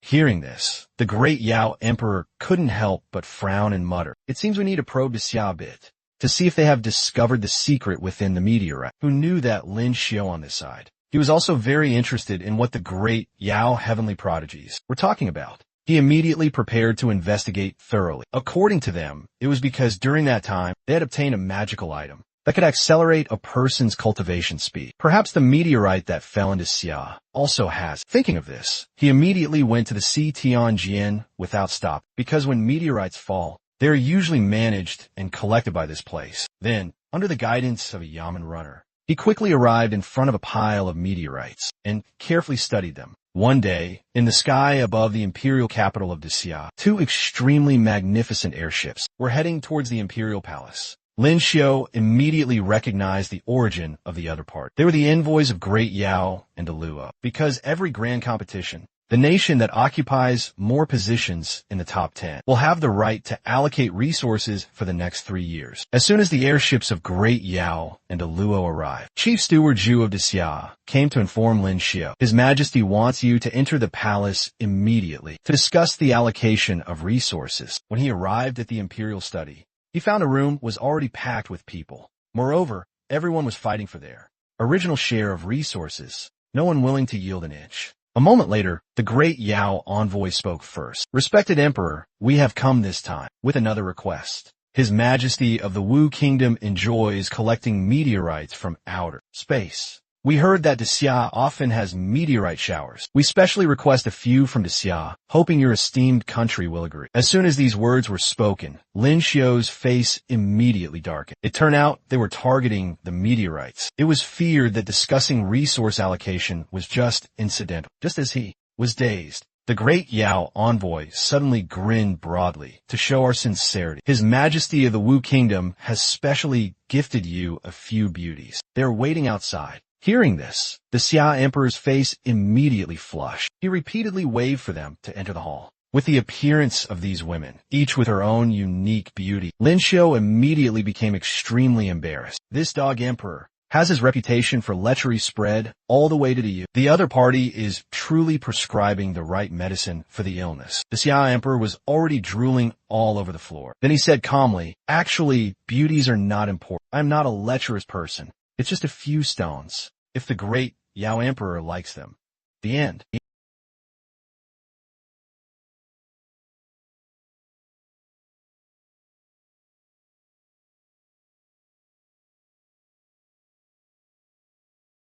But could be exchanged for meteorites within Xia's territory. Who knew that at the crucial moment, a Lin Xiu would appear, truly detestable. But Lin Xiu said, my second special ability was obtained thanks to this meteorite. I believe that meteorites from outer space may contain some mysterious power. How can it be exchanged for a few beauties? But Xia is a country that values propriety. Taking away what others love is not the act of a gentleman. If the Great Yao Emperor likes collecting meteorites, why not exchange them for some items of equal value? I heard that Great Yao has a mine in the Basha Kingdom. To add here, Lin Xiu did this. Firstly, because he had already checked all the meteorites at the Sea Tianjian and found no energy in them. Secondly, because of the Basha Kingdom genius in the last grand competition. She later begged Lin Xiu, willing to represent the Xia in the next grand competition, in exchange for peace for her homeland. The Great Yao envoy initially feigned ignorance, saying, what did the Basha Kingdom mine have to do with Great Yao? The old fox Lin Xiu immediately feigned extreme helplessness. If you have no sincerity, there's no need to discuss this matter further. Who knew that as soon as he finished speaking, an old man from Great Yao couldn't sit still anymore. That mine could be given to you, but we want all of the Xia's meteorites. Seeing the matter settled, the Xia Emperor agreed without hesitation. Who knew that, just as this was decided, the Luo envoy came forward to recommend. Respected Emperor, the Luo also has a favor to ask. I am under the orders of the Great Emperor to come here specially to propose marriage for the eldest prince of our court, to Princess Ming, he of your esteemed country. I heard she awakened the fire attribute special art. Naturally, one must find a genius with an ice attribute special art for dual cultivation. As far as we know, your esteemed country has no fiancé with talent or status comparable to the princess. As soon as these words were spoken, everyone present was buzzing with discussion. The major families of Xia were all well aware of the Luo Great Emperor's bloodthirsty methods. If they formed a marriage alliance this time, it was feared it would be hard to escape disaster. Therefore, they hurriedly stepped forward to prevent it. The Luo envoy is mistaken. Although my Xia does not yet have an engaged person with an ice attribute, special art, but there is a 20-year-old genius who has advanced to the upper earth realm and won first place on the heavenly prodigy list, regardless of talent or strength. He is worthy of Her Highness the Princess.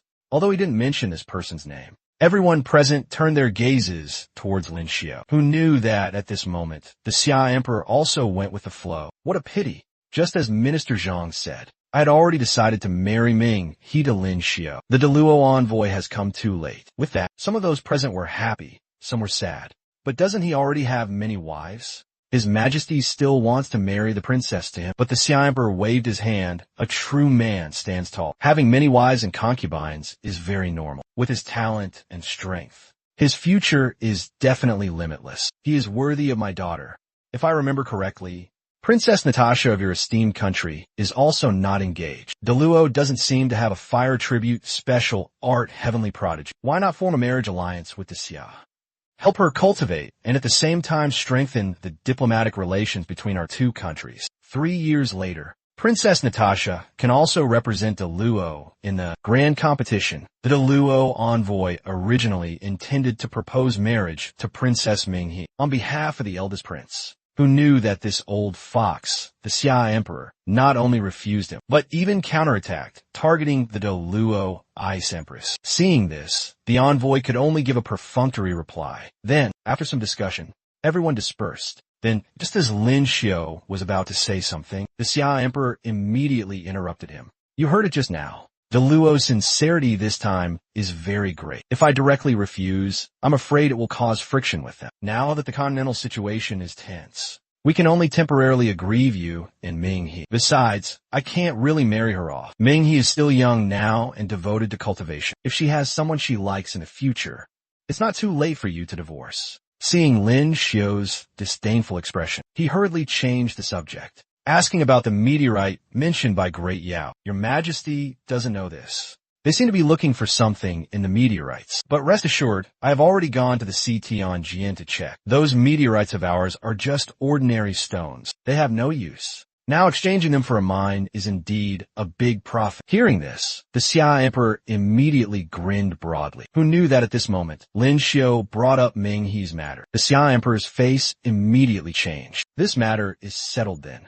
I will have the Ministry of Rites prepare. As for Minghe, I will also speak to her. You go back first. Seeing Lin Xiao leave, he breathed a sigh of relief and muttered, Imperial Father can only help you this much. But in another place, Minghe, who knew nothing, was strolling around aimlessly. As a result, before she had taken a few steps, she heard the palace maids discussing the Deluo prince proposing to her. This frightened her. She immediately ran like the wind, wanted to go to the imperial study, to question the Xia Emperor thoroughly, who knew that as soon as she entered the door, she shouted, I won't marry. If you want to marry, Father, marry yourself. After hearing this, the Xia Emperor was indeed a bit confused. This opportunity was hard won. Don't act impulsively like last time. If you miss it this time, perhaps there won't be another chance. Seeing his beloved daughter keep shaking her head, he sighed helplessly. Could it be that I was wrong? If you really don't want to, I will have Zhu Jing go to the Ministry of Rites and cancel your engagement with Lin Xiao.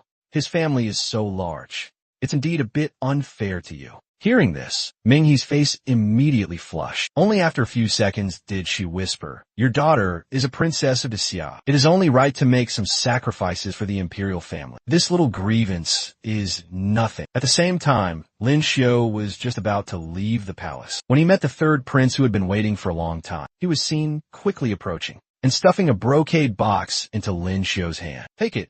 Now I owe you nothing. After speaking, he coolly turned and left. Next time, I will definitely, openly and squarely, defeat you. Truly openly and squarely. Who knew that as soon as Lin Xiao left the imperial palace, he met Wu Sa hiding in a corner. So, he told her about the mine. After Wu Sa learned about it, she was immediately as happy as a 3-year-old child. Then, she took Lin Xiao's large hand with one hand and spoke clumsy words of thanks. After bidding farewell to Wu Sa, Lin Xiao returned to his residence. But he didn't go in immediately. He was wondering how to explain that he had only taken a stroll in the palace, and as a result, they had gained another sister. After some consideration, he pushed open the main gate of the Ling residence. Unexpectedly, he met Zhu Jing, who had just finished reading an imperial edict. Seeing everyone looking extremely calm, Lin Xiao couldn't help but ask curiously, Everyone's reaction is so calm. Don't you have anything to ask me? Their answer was remarkably unanimous. It was bound to happen sooner or later. Only Ling Yin looked extremely dejected and asked, "What use are you? You were originally the most suitable person to be her prince consort. Besides you,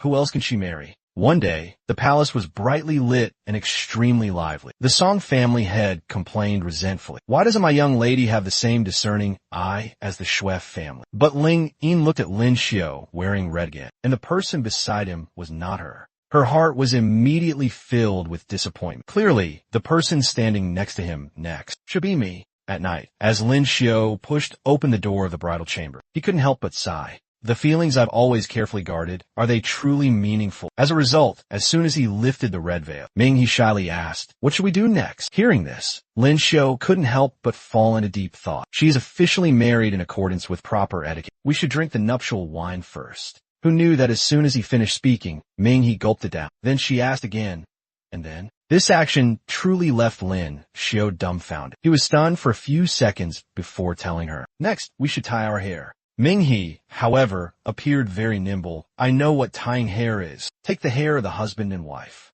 Tie it into a concentric knot and make a sachet. After it's done, then what?" Lin Xiu then pointed behind him. "Then it's time to rest. You sleep here, I'll go somewhere else." Hearing this, Ming he immediately gritted her teeth and cursed. "Leaving me alone on our wedding night? Are you even human?"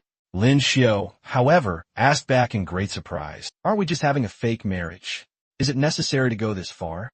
Didn't His Majesty tell you?" Looking at Ming, his confused expression, Lin Xiu then understood that he had been tricked by the dog emperor. So he asked weakly, "You don't really want to marry me, do you?" Ming he immediately replied, "Besides you, who else can I marry? And who would marry someone they don't like?" With that, she rushed into Lin Xiu's arms. "Actually, I've already thought it through. Does this kind of thing have to be said by a woman like me first? I won't make the same mistake twice. I don't want to be an outsider anymore." Seeing this, Lin Xiu could only mutter, "Then let's continue."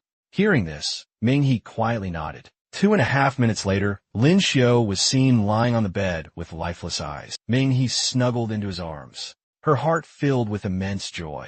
"It's like a dream. Everything happened so fast. Lin Xiu is finally my husband." One day, the two of them entered the imperial palace early in the morning, preparing to pay their respects to the Xia emperor. As a result, halfway there, they met their old enemies, the crown prince and his wife, who knew they no longer had their arrogant demeanor of the past. Seeing Lin Xiu, they immediately turned tail and fled. Then they went to the imperial study, who knew that as soon as Lin Xiu finished paying his respects, the Xia emperor chuckled and said, "When there are no outsiders, you and Ming, he can also just call me imperial father." Then he teased the two of them. "Oh my, why are you so affectionate now?